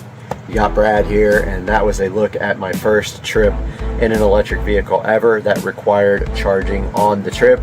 We took the car all the way to Pensacola, Florida, and that is the loaner P100D, not the Model S Plaid, which is in the shop actually getting some paint work done from the factory that had issues. And so as you can see, it actually works out better if you have a charger at your destination to actually let the navigation system pick the best routes for you. If you don't have a charger at the destination and your goal is maximum charge at the end, then you will want to, on your last stop, charge up as much as possible. So you can see on the way back, I had to stop twice and charge, and that's just the way it is. That is what is going to happen when you have to go on a long trip. Overall, it added about an extra hour and a half to my trip both ways, a little more on the way there because I charged extra instead of just what it wanted me to. So keep that in mind when you get an electric car. You're going to have to plan your route with a navigation system or an app like PlugShare and make your route totally planned so that you know what you're going to do, when you're going to stop, and how much charge you're going to have. Guys, I hope you enjoyed the video, and I hope to see you again real soon on Supercar Street Racing. You ready? Just like punch it. Like, stop all the way first. All right, straighten the wheel out though. Straighten the wheel out. There you go. Go for it. Oh, it spun a little bit. Yeah. What do you think? That's cool. Right? I don't think you laid into it all the way. Go that way. Like, go, like... Was that to the floor? At the very end. It took me, yeah. I think a little bit of traction control, too, with the wet. Good morning, guys. Setting up here to get up on the roof and try to fix this leak on my patio. My plan is just literally to throw as much spray foam at it as possible.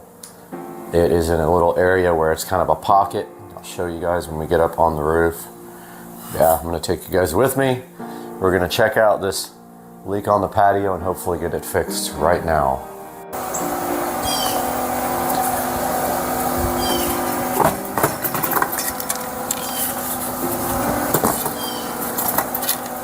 Does not want to say. Come on. This thing is being a jerk.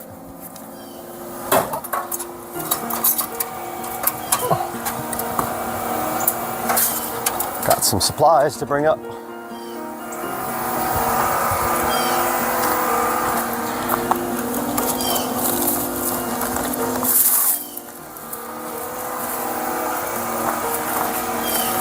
So I honestly don't know what to expect up here,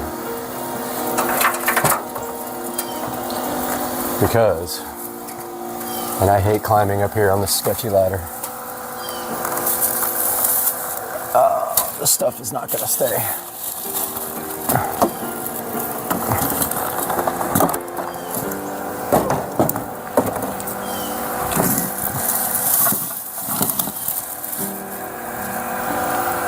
I got to figure out a better way to get up here. This is going to kill me, literally.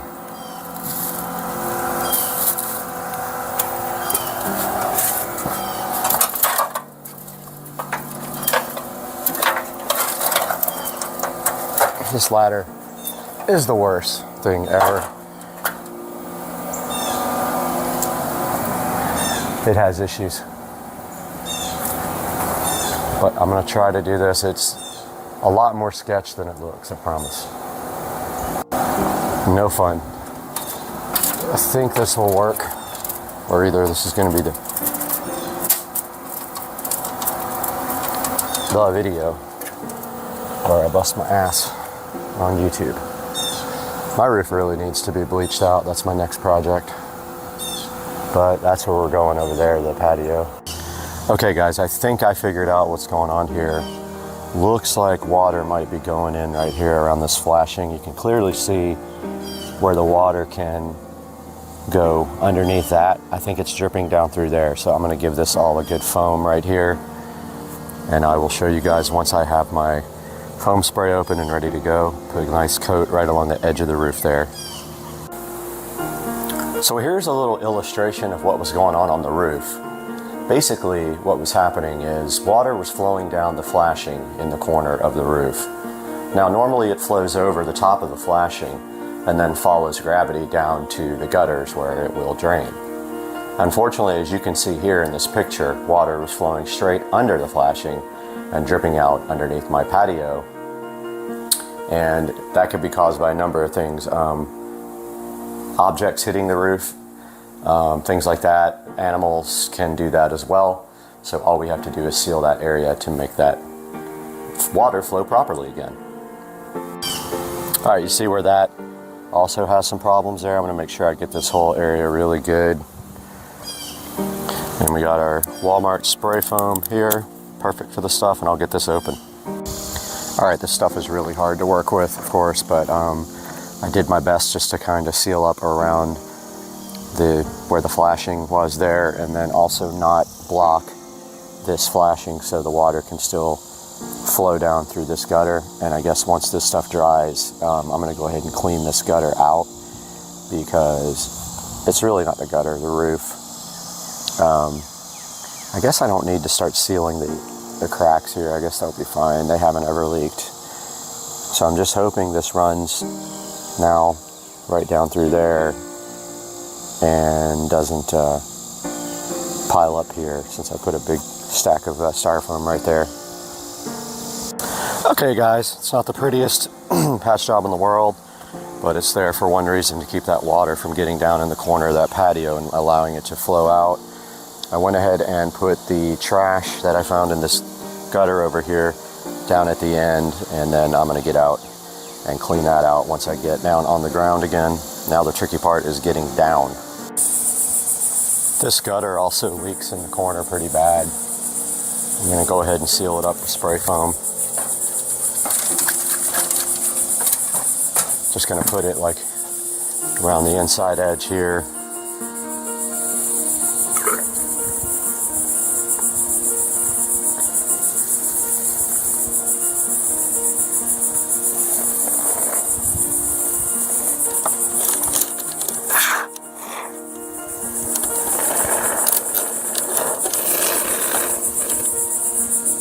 Hopefully this does the trick. This one always leaks pretty bad right here.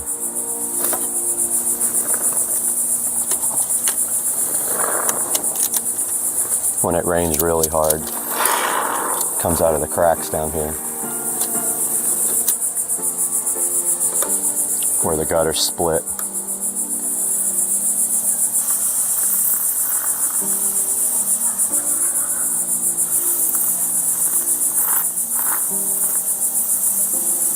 I think that should do it.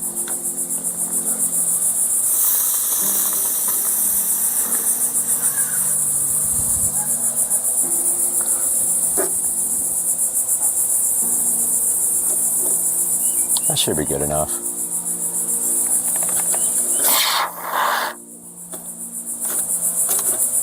I think that's the only place it leaks. Yeah, that's good enough.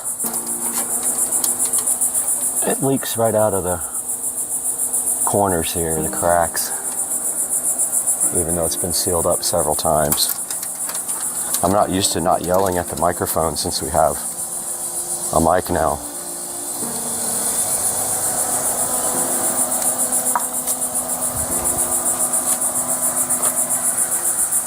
All right, now we just got to clean up. Made a bit of a mess.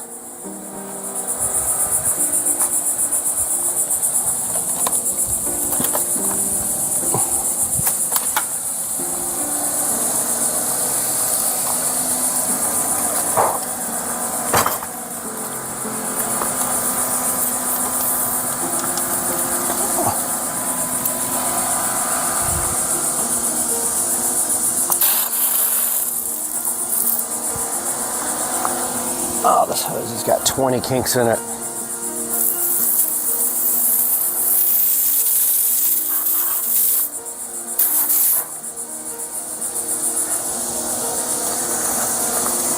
Yeah, this hose sucks.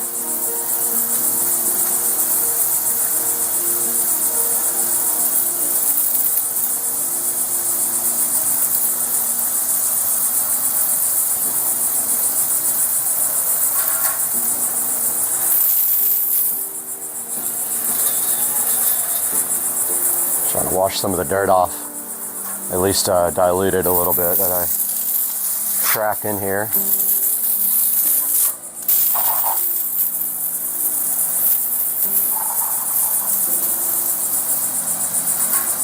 It's going to rain today anyway. I just want to get most of it off the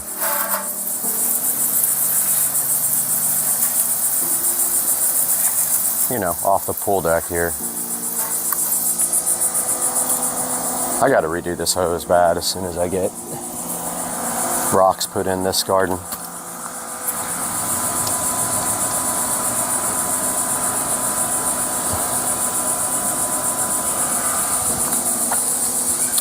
And now we got to get our ladder and stuff out of here.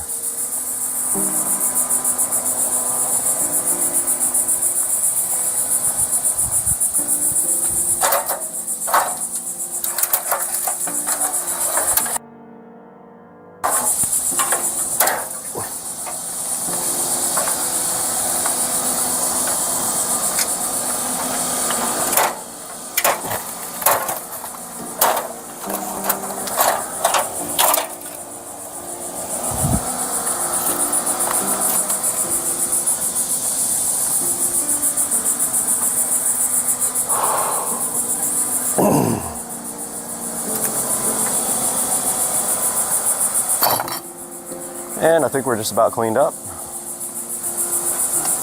Just got to put this stuff back in its place. Unpack this, or pack up this foam stuff. It's pretty worthless after you use it once. I'm going to toss it. Put our trash can back over here.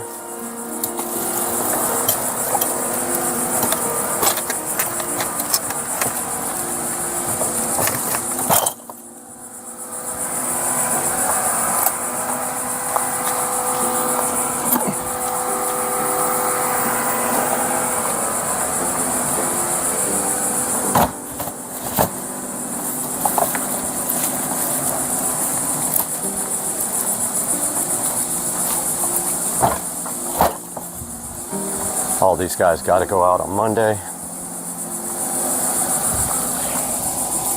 Oh, we got a casualty. Stuck to the broom.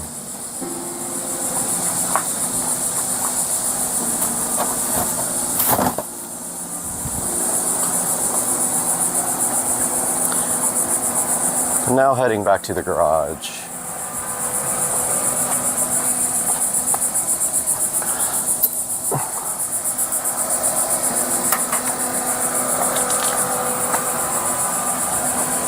With all our miscellaneous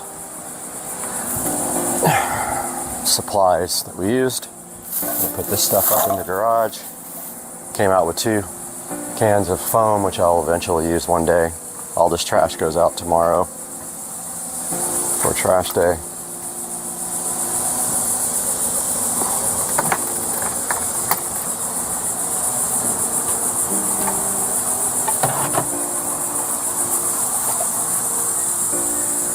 And we're almost done. Until it rains, when we can give it a good test. There's Mr. Binks, waiting for me to come back so he can come inside.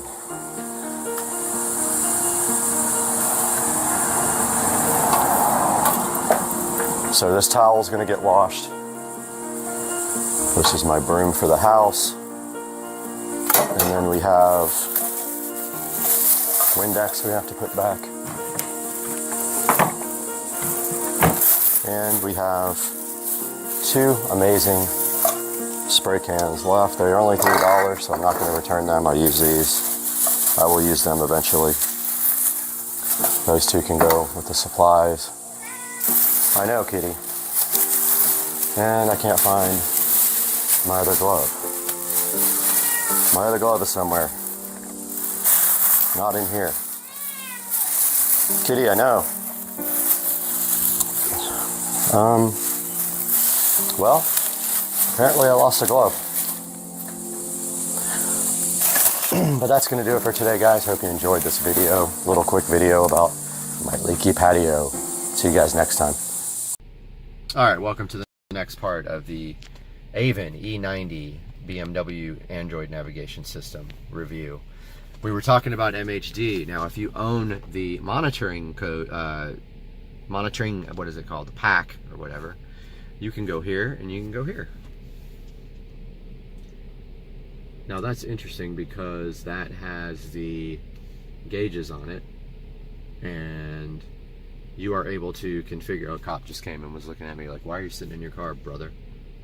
So this has the gauges on it, and you can configure it how you want. So this is really cool. Notice there it's got all the pertinent information. Now the way this is connected is by the K plus D CAN cable, which is down here. I bought the flat ribbon extension, and I am running the actual USB cable all the way up around the dash. It goes underneath the dash there, through this center console and into my glove box where I have the USB ports for the Avon. So in the glove box there, I have the 2 USB connectors. I have a USB hub, and I have a Verizon hotspot right here. So this is where I'm getting my internet connection, Wi-Fi. So yeah, you can flash MHD from there. Now let's hit the back button one more time, and we also have our XHP flash tool for flashing the transmission. Again, it asks you for the USB cable every time. Don't know why, but it's annoying, but that's what it is. So just to clarify, this is the 6-core unit. It's Android 8.1. I paid extra for the 6-core. It's very, very responsive. No issues at all with lag. No issues at all. Plays YouTube videos perfectly. We can take a look at that. So if we go to apps, oh yeah, the iDrive does work on this menu. Got that wrong.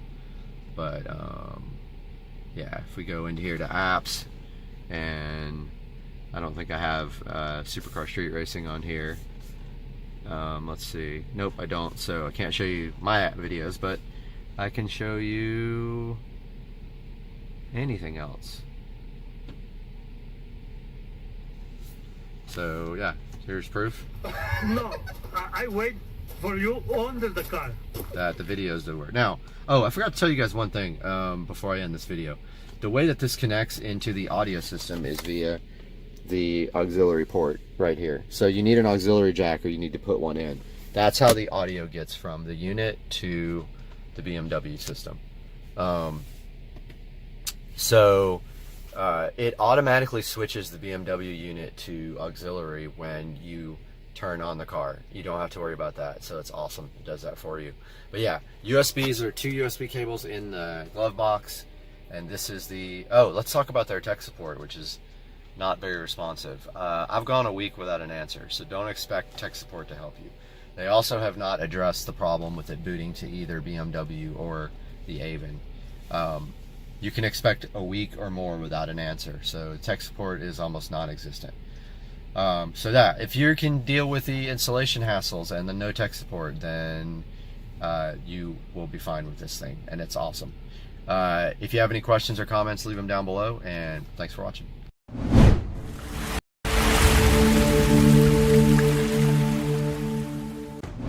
Guys, welcome to Supercar Street Racing again. We are so happy to have you back, and before I do anything, I have to take my medicine real quick. Hold on, because I've been really sick. Let me do my medicine. All right, I got my meds taken. We are ready to proceed today on Supercar Street Racing, where we have a special edition, cruise edition for you guys. We are going on a cruise in about 2 weeks, so we have a special cruise edition for you today. We're gonna show you exactly how to bring liquids on board. I'm not gonna tell you what kind, but we're gonna show you how to bring liquids on board without having to pay. So let's do that today on Supercar Street Racing.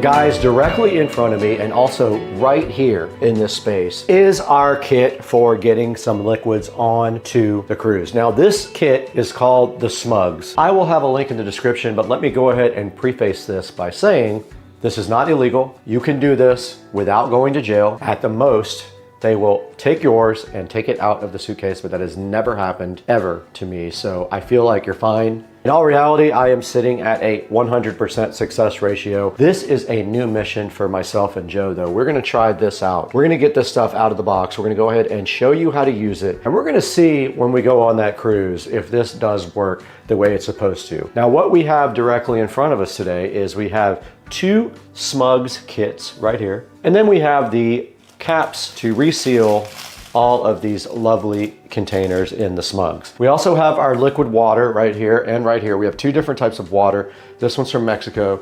This one is from Russia. And we're gonna go ahead and get that into the kit today and just see how much of a mess we can make when we try to pour this. So let's go ahead and get these kits unboxed. This is the same kit as this one. There are 2 here. Link in the description. Buy yours through our link so you help out Supercar Street Racing. Let's get this opened up.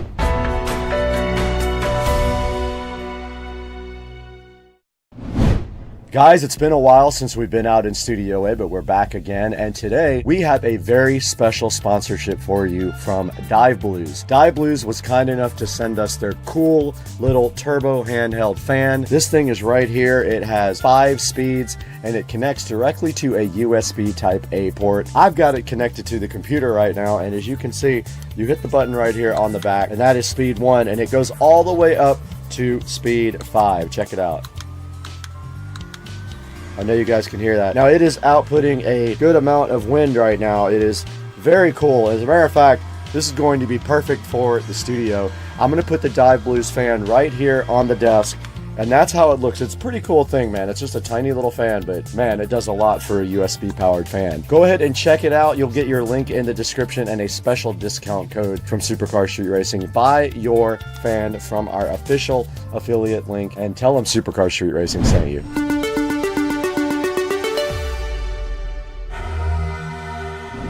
Right in front of me, you see the patented SCSR Smith & Wesson Extreme Ops knife, ready to tear into the smugs. And directly inside the smugs, first thing we have there is a Habana Joe sunscreen. Next thing up, we have a coconut milk healing shampoo and body wash. We have a body lotion, silky smooth body lotion infused with Hawaiian orchid oil. We've got a aloe after sun cooling, so when you go to the pool, you have both of those. We have a aloe vera body wash, and we have a relaxing lavender oil. And I didn't know it, but they actually did give us caps, so I bought those for no reason. Oh well. Now what you're gonna find in the other one is the same exact thing, because this is my set, that's Joe's set. And so now let's open up the other kit. And directly inside the other kit is exactly the same thing.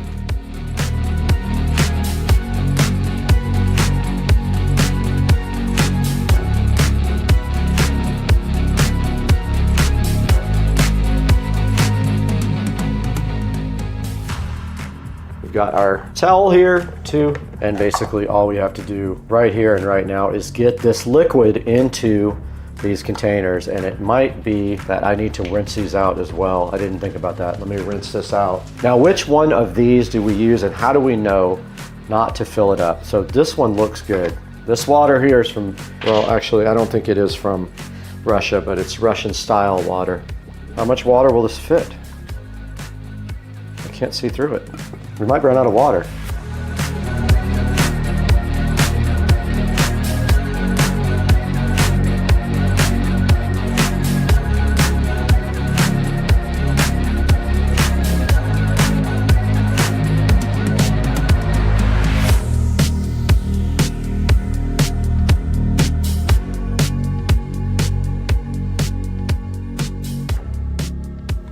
All right, this water bottle is ready to go. We can now take water with us on the cruise. Let's go ahead and fill up the aloe vera. Water number 2 is ready to go. We are almost out of water though. I feel like we won't even get this one full.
Okay, before we go any further, I need to take my medicine. Shout out Armstrong, my Acres Farm. They have been very influential in my video career. Shout out Armstrong. All right, moving on to the Mexican water. This time I know I've already taken some water today because I was thirsty. This pours way stronger. Where we are. We're not close yet. Oh, These nuts. blew it. That poured way faster than I anticipated. All right, I'm gonna open up our aftermarket buttons here. That one's all the way full. When you tighten it, it kind of just seals, but I wasted a lot of water right there. Okay, a little bit more careful this time so we don't waste a bunch of water.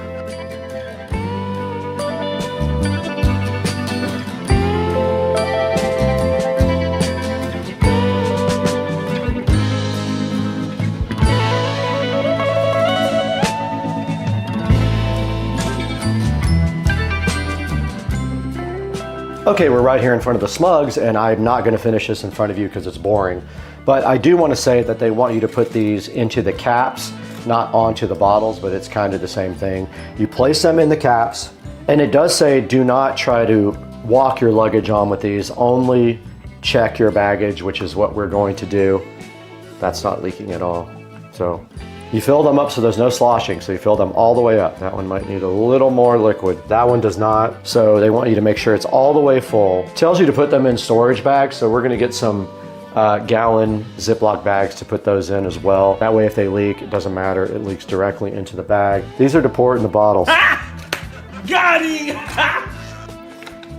Anyway, guys, you get the picture. The Smugs kit is comprehensive. Get your Smugs kit from the link in the description. I would love to hear your experience if you try to put, it's gonna be fine. Look, guys, I have actually done way less of an effort than this and had zero problems. Let Supercar Street Racing know how you did on your trip. Now let's go into Studio B and check this out online, how you can get your kit. Order it now. Let me know how you did. Shout out Armstrong Acres Farms.